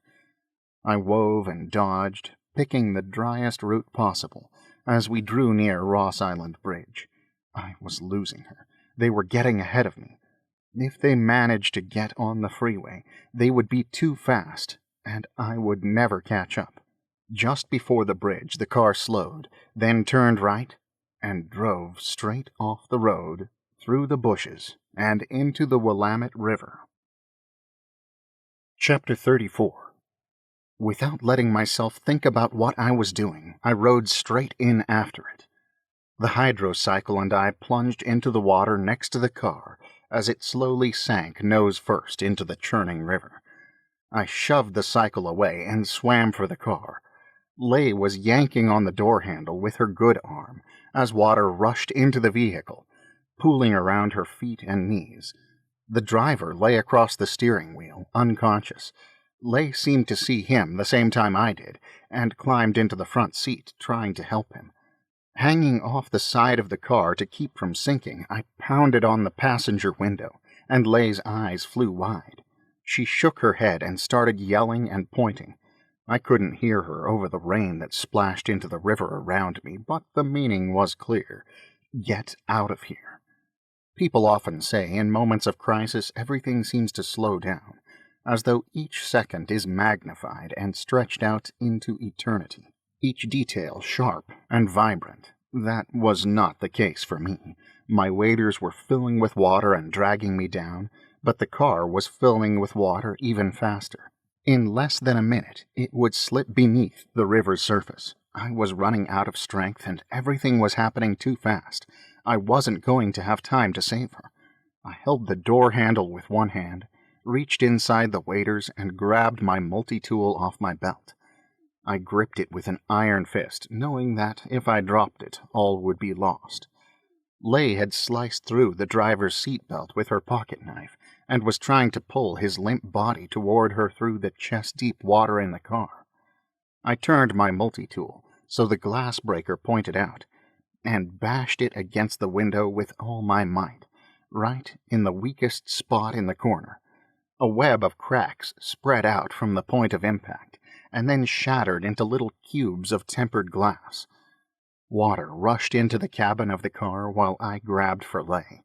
She turned and met my eye. For one terrifying moment, she only looked at me. Then she finally let go of the unresponsive driver and pushed toward me. I pulled her through the window and into my arms. Then she clung to me as the roof of the car slipped beneath the water's surface, and the car dropped away from us and out of sight. I would have breathed a sigh of relief, but this wasn't over yet. I tried to push Lay away. I had taken on too much water. I was out of energy, out of breath, and out of time. But I could save her. Without me, Lay would live. Lay refused to let go. We both inhaled one last desperate breath before plunging into the river, sinking more quickly than I would have thought possible. I tried to push Lay away again, but she screamed, bubbles flying out of her mouth and floating up in front of her face. She pulled her pocket knife back out, then grabbed the shoulder straps for the waders and sliced through them. Mr. Suggs was going to be furious. The waders dropped, and the weight dragging me down dropped with them. Lay grabbed me with her good arm and yanked me up. She glanced at me for only a second, but the look on her face made it clear that if I did not make it out of the river, she would never let me hear the end of it. I gasped as we broke the surface, pulling in breaths of air as the rain pummeled us like it was punishing us for surviving. We let the current of the river carry us, flailing against it until we finally crashed into the concrete under the bridge. We grabbed and held on, then dragged ourselves out of the river and onto the shore. I lay back on the concrete and inhaled as deeply as I knew how, my chest heaving painfully as I tried to catch my breath. Lay collapsed next to me, her shoulder touching mine, coughing and sputtering. Her hair clung to her face, and I reached out and brushed it away. Her eyes met mine. "We couldn't save the driver," she said. I couldn't tell if she was trying to comfort me or justify it to herself. I nodded. But the terror he must have felt as his car suddenly drove into the river for no reason would likely haunt me the rest of my life. She nodded back. "You are out of your mind," she said between breaths. I didn't have enough breath to respond. If I could have spoken, I'd have begged her forgiveness. For getting her sent to the hospital in the first place, for not being able to bring her sister home, for getting her separated from her brothers, and for every other unfortunate and inconvenient thing I had done and would ever do. I hoped she'd forgive me. I hoped she'd just keep forgiving me. Instead of speaking, I leaned closer, my forehead touching hers, wanting to assure myself, with as many senses as I had, that she was here, and she was safe, and she was with me. "Thank you," she whispered, so softly I could barely hear her over the rain pounding on the bridge above us. "My pleasure." I tried to whisper back, but all that came out was a weak groan, as the gunshot wound in my side screamed at me so loudly that the only thing left for me to do was to pass out. Chapter 35. I woke with a start, gasping for air, sure that Lay had slipped away from me and the Willamette had claimed us both. But instead of crushing blackness, I was drowning in bright lights and beeping and smells of antiseptic cleanliness. Lay's face popped into view, her skin white with worry or rage or something else I was too exhausted to interpret. She poked me in the chest, hard. "You scared the daylights out of me. When did you get shot? Who shot you? What in the world were you thinking? Chasing a car into a river on a bike? With a gunshot wound in your side?" I was so happy that she was still there, I laughed right out loud. It sounded like an old man having a heart attack. I heaved my arm up, the IV tugging at my skin, and found Lay's hand. I pulled it toward me, and held it against my chest. Are you okay? I asked. Am I okay? You look like death. You look like the sunrise. I reached up and cupped her cheek, running the pad of my thumb against her skin. Are you hurt? How is your shoulder? She looked like she was about to yell at me some more, but then brought her other hand up and covered mine. I'm fine. I closed my eyes and let myself breathe, feeling her hands in mine, relishing the closeness of her. Cohen? Lay asked, voice hesitant. Silence, and then, Did Celeste shoot you?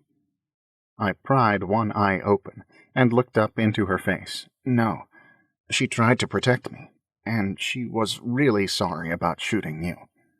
Lay exhaled, as if fear and worry had filled her up near to bursting. Will you tell me what happened? Having Lay there, knowing she was safe and happy to see me, flushed my system with peace like a sedative, and I was having a very hard time staying awake, no matter how badly I wanted to. I didn't want to sleep. I wanted to talk to her and look at her, but I was slipping away. I could feel it. I'll tell you anything you want to know, just maybe after I take a really quick nap first. Will you be here when I wake up? She smiled like the sun peeking through the clouds and nodded, then leaned over the bed and pressed her lips to my temple. Does this mean you aren't mad at me anymore?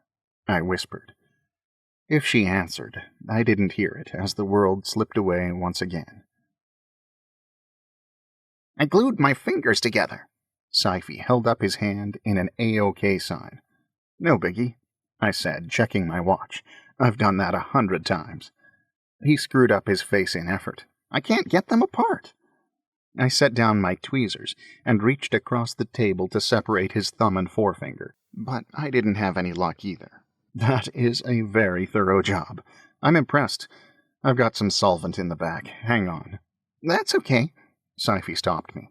This way I can pretend like I have a monocle. My itty-bitty city isn't going very well anyway. He held his hand up to his eye and pursed his lips into a pompous smirk. How's mine? Jimmy asked, holding out the test tube cork on which he'd constructed a twisting castle turret. Wow. I'd planned to be complimentary, but the exquisite detail of it took my breath away. I don't... Jimmy studied his turret doubtfully, unsure how to decipher my speechlessness. It's good, Jimmy. Lay sat next to me at the dining table, one of her legs draped over mine. That's Cohen speak for good job. Jimmy beamed at his tiny turret, then shuffled through my tray of minuscule fake plants. I checked my watch again, and Lay slid her hand into mine. We still have time. The cab should get here in about 5 minutes. I know, I said nonchalantly. I just don't want to lose track. I don't want to be late. It'll be fine. Everything will be fine. My dad will love you. I was not so sure about that. The women's prison was too far away to visit in one day, so seeing their mom was tricky. Instead, we were about to go visit their dad, Carl Lewis. I kept trying to picture what he would be like, but could only visualize the boa constrictor from Bob Cobb's penthouse apartment. Not that Lay had ever given me reason to fear her father, but this was huge. It was one thing for a woman to introduce you to her parents. It was another thing completely for her to introduce you to them in prison. It was a gigantic act of trust, and I was terrified that I was going to screw it up. When I didn't respond, Lay lightly brushed her fingers along the inside of my knee. Well, he might not love you, but he'll probably like you, or at least tolerate your presence, just like I do. I grinned at her. I hope he doesn't tolerate my presence exactly like you do. She punched me in the shoulder, and I rubbed it, laughing. She'd started school again and had been buried in homework all week. This was the first time I'd seen her in days. It was like being able to eat after a week of fasting. Jimmy and Sci-fi were staying with my grandmother. Lay had refused at first, but Gran would not take no for an answer, and had jumped through all the hoops necessary to have herself named as their legal guardian, temporarily, only as long as they needed her. That was when I'd finally seen the tenseness in Leigh's shoulders relax. I knew she'd brave a flood to take care of her brothers, but knowing she had some help seemed to make all the difference. No one had heard from Celeste. Leigh's world had been completely shaken when she found out Celeste had a twin brother she'd never mentioned. But I knew that every day Leigh and her brothers were hoping for some word from her, no matter how small. After Steenrod had been arrested and his assets seized, all hope of them getting the money they were due had disappeared with him. Leigh and the rest of the Lewises had nearly given up hope, until the lawyer they had been working with was apprised of the whole situation and decided to take on their case pro bono. We weren't sure what was going to happen, but Leigh said for the first time, it finally felt like there was sunlight on the horizon. I picked up her hand and slid my fingers through hers. "You guys are gross," Sci-fi said, watching us through his finger monocle, a delighted grimace on his face. "You're gross," Leigh said, sticking her tongue out at him and leaning into me. "We are perfectly normal." "Okay," Sci-fi said, "but normal people don't sit that close to each other." "Yeah," Jimmy said, waving a finger back and forth between Leigh and I, eyebrows scrunched in confusion. "It's like you're both falling into the same hole." I locked eyes with Leigh. "Maybe we are." She grinned, looking back at me. "Maybe." Sci-fi and Jimmy groaned. Leigh's phone dinged, and she pulled it out. "Okay, boys, it's showtime. Cab's here."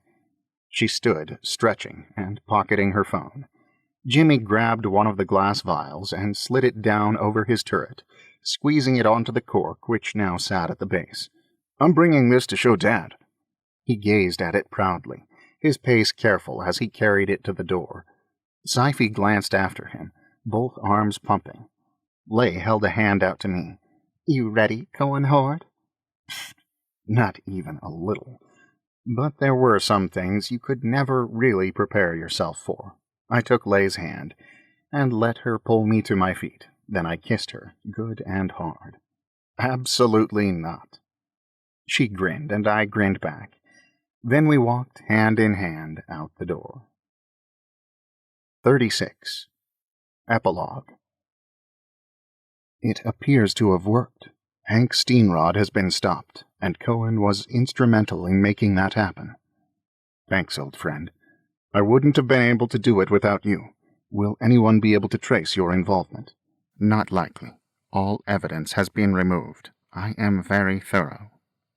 Yeah, I know. You always have been. That's why I'm glad you're on our side.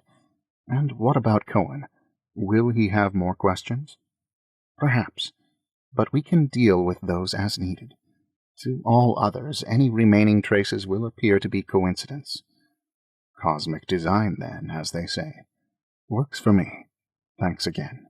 We'll be in touch. Farewell. Farley hit enter, and the message zipped away, through the magical ether between splinters to its intended destination. He ran his fingers through his gray curls while he waited, tugging on a snag. Then he logged back into the traffic cam system, and sat back to watch the city at work.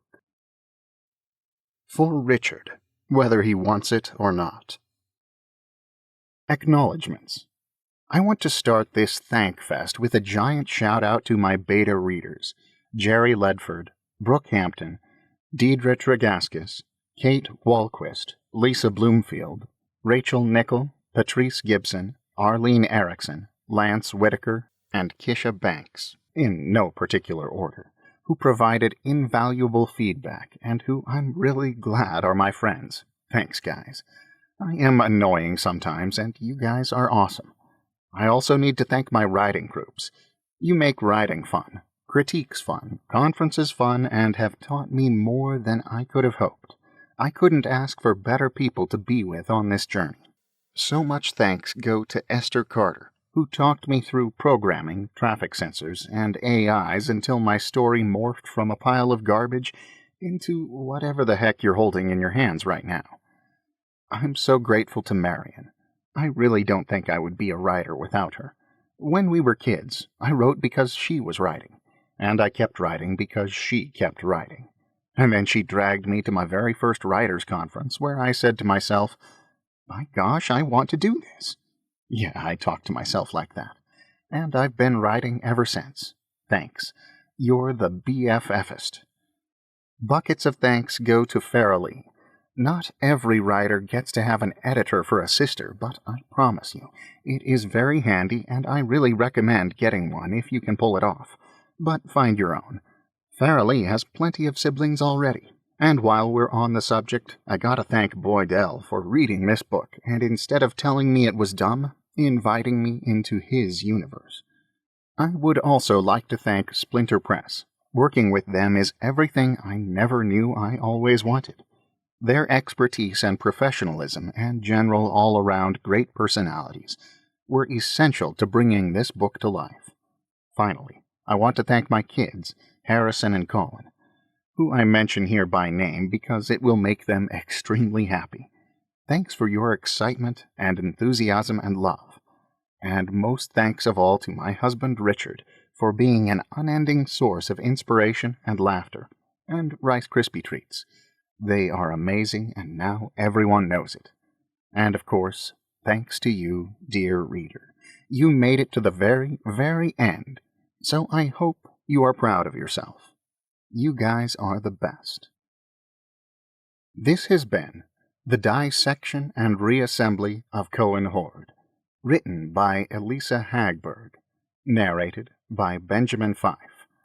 Copyright 2023 by Elesa Hagberg. Production copyright by Elesa Hagberg.